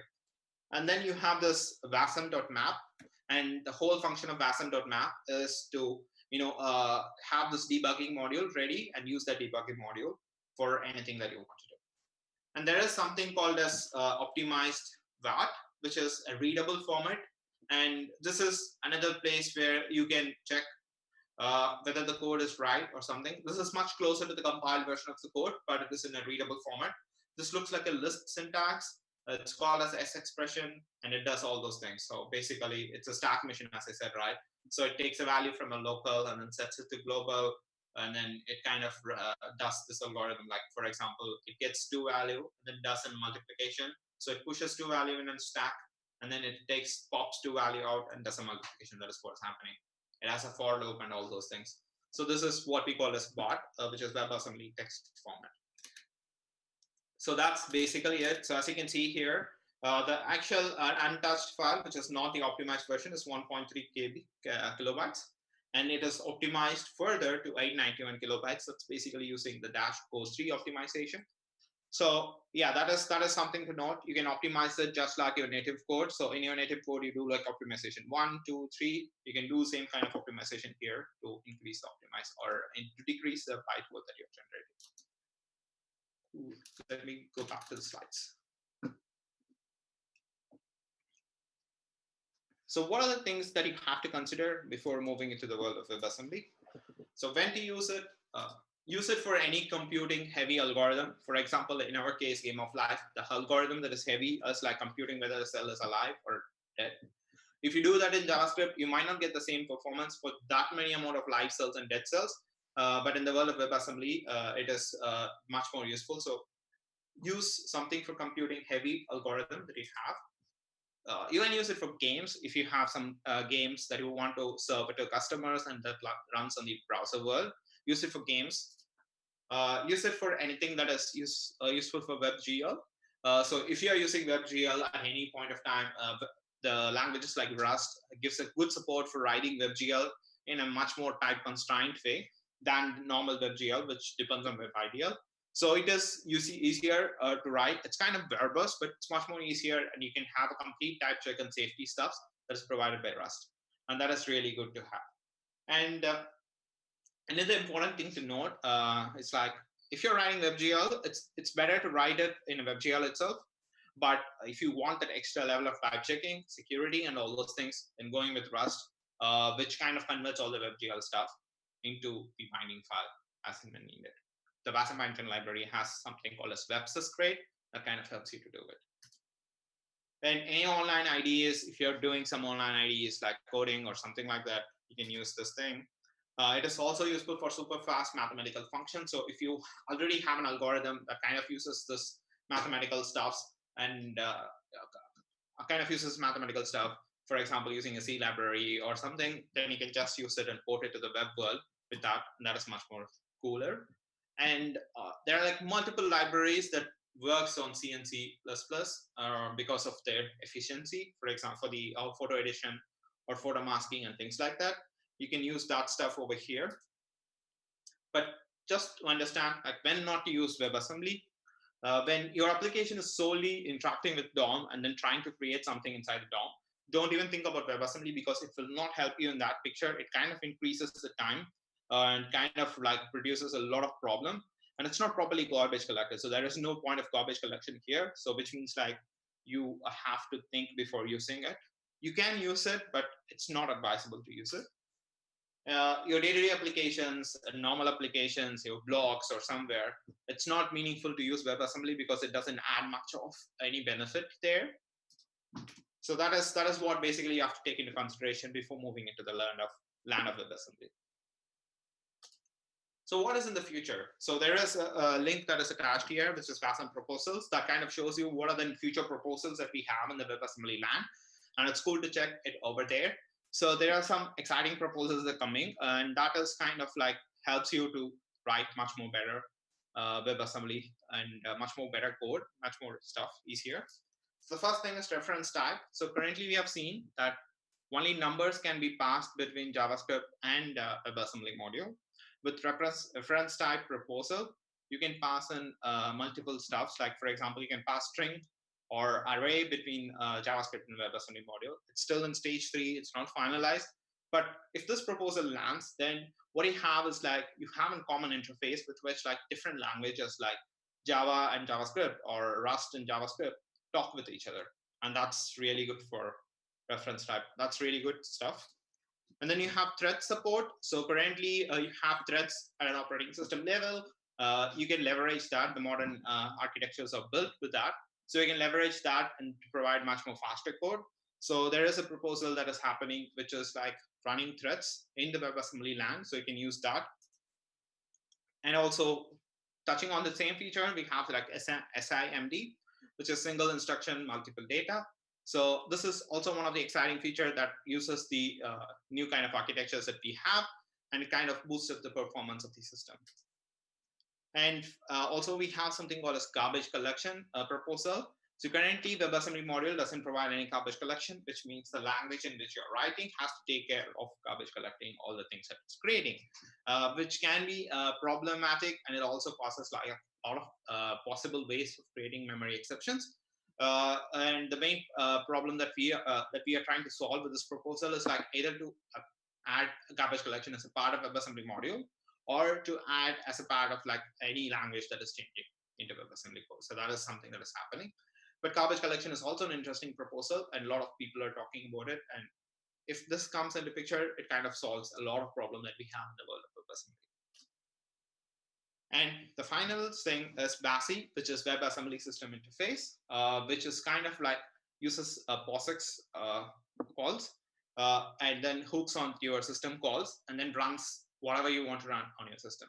So it is like it's kind of like JVM you can think of. It provides you provide a runtime which is called as Wasm runtime, and then try to run your application inside those runtime.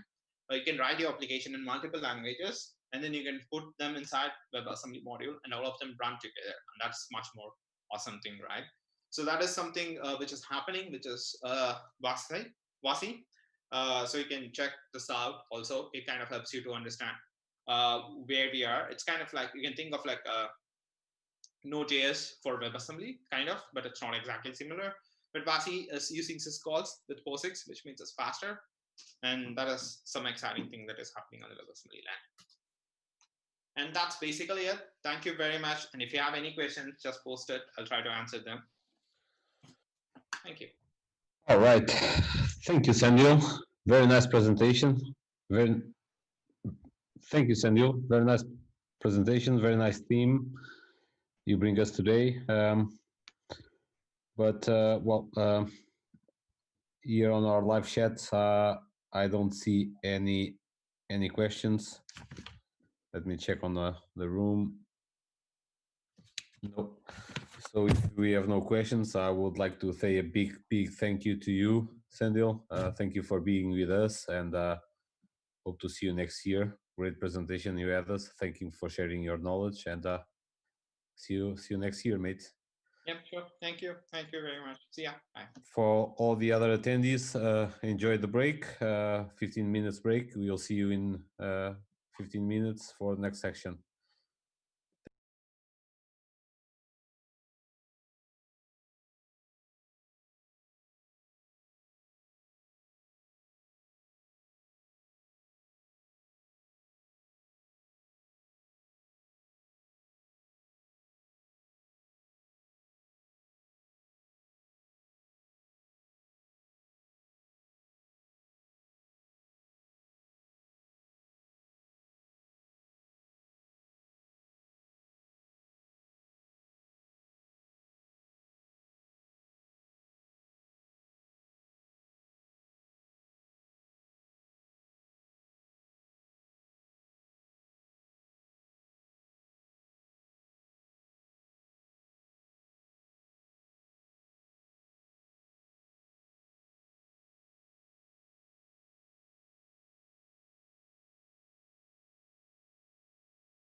How do you move from here to there, to that world of cloud native architecture?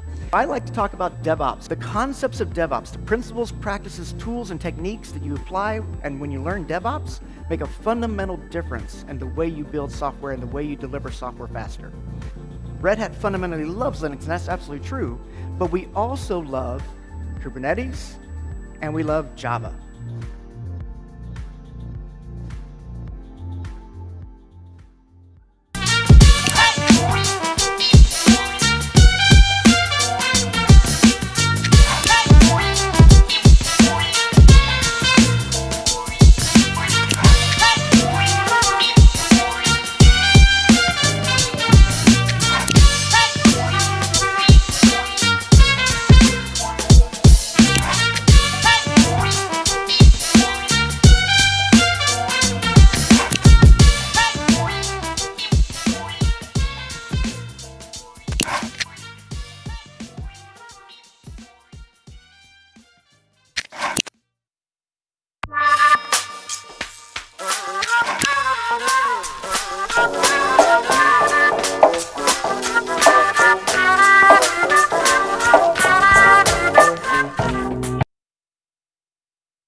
And welcome back, everyone. Samuel is back here, and I'm here with Colby. Colby, thank you very much for being with us. I hope you enjoy it as much as we do. How are you doing? I'm good. Thanks for having me here. It's our pleasure. Excited. So I know that you are on the other side of the Atlantic Sea in United States, right? Yep. So, like, if COVID is not enough, now you have other issues, right? Yeah. So, how are things in United States now? It's been challenging. You know, a lot of people are suffering, so it's understandably people are upset about it. So just hopefully it's the start of some good change. But it's definitely been challenging. I hope everything goes well very soon.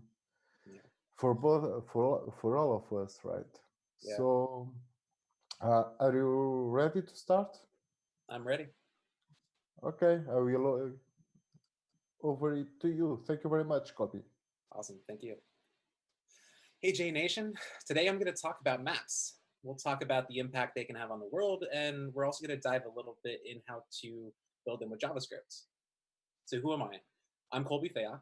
I'm the one hugging BB-8 and Kylo Ren over there. I work on the UX and front-end side of things at Element 84.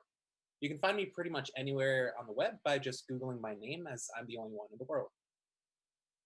So looking at this first slide, it's a screenshot of Google Maps in downtown Alexandria, Virginia, here in the United States. This is Element 84's HQ. We're all probably pretty familiar with Google Maps or Apple Maps. They provide us with a lot of features we use every day. Like here, we can check out some points of interest nearby. We can find where we can grab a quick cup of coffee, or find the best sushi, which is Momo Sushi if you're in town, or we can just look at some of the pictures of the area. This next screenshot is public transit directions. It's showing the metro that I would take from getting to my last apartment to work. I just recently moved, hence the boxes in the background. But my wife and I share one car, so when I didn't have it, I was able to get a good idea of how long it would take to get downtown.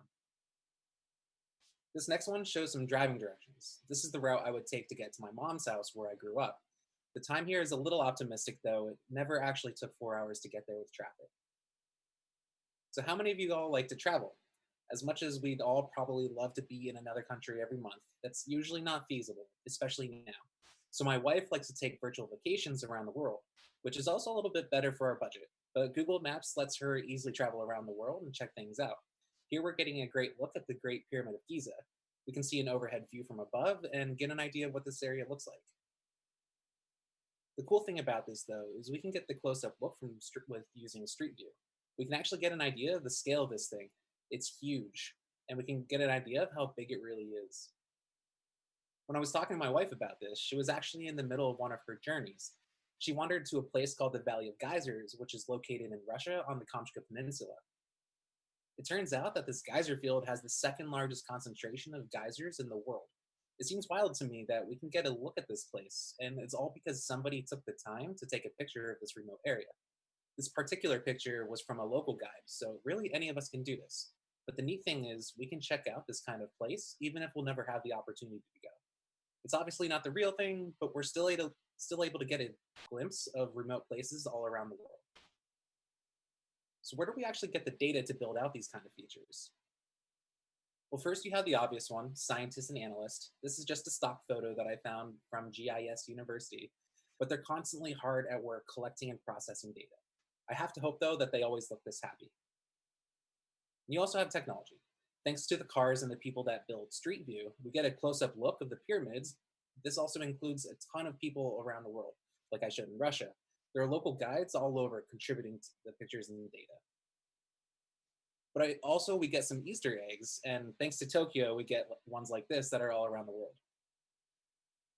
But then we have satellites. There are a bunch of different types. Some collect imagery, some collect more in a data format, but they all help to produce the assets that we use to create our maps. A good example of this is Cryosat from ESA. It uses onboard instruments to measure changes in ice thickness. It can actually measure as accurate as 0.7 centimeters per year. The example on the right is showing Antarctica mapped out in 3D using the data that it collected. Another example of this is NASA's MODIS Terra. MODIS stands for Moderate Resolution Imaging Spectroradiometer. Using its image sensors, it can collect every point on the Earth every 1 to 2 days. It collects large-scale global dynamics like cloud coverage, ocean processes, and changes in atmosphere.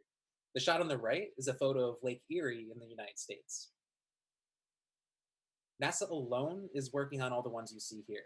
They published this image to show the state of their missions operated by their Earth team. It shows satellites in orbit now and out through 2023. But NASA and ESA aren't alone here. There's thousands of satellites like those flying over us right now. Some of them aren't even working, but a lot of them are collecting images and data about our planet. These satellites are also cool from a consumer point of view. NASA and other teams put pictures up on Instagram for our daily dose from above. At the top, you see the International Space Station, which isn't necessarily a satellite, but it shows the Earth at night, which I just think is cool. The bottom is from Daily Overview, and it gives us a look at Lake Natron in Tanzania, which is just mind-blowing. Then on the right, we have Gorgeous Look from NASA Earth, which is a picture of Murgui Archipelago, which is on the border of Burma and Thailand. It's just awesome to be able to see these kind of inspiring pictures right for your Instagram feed. But switching back to maps for a second, this is just another look at downtown Alexandria where I work. But behind that, it's OpenStreetMap. OSM is an open source project. It maintains a huge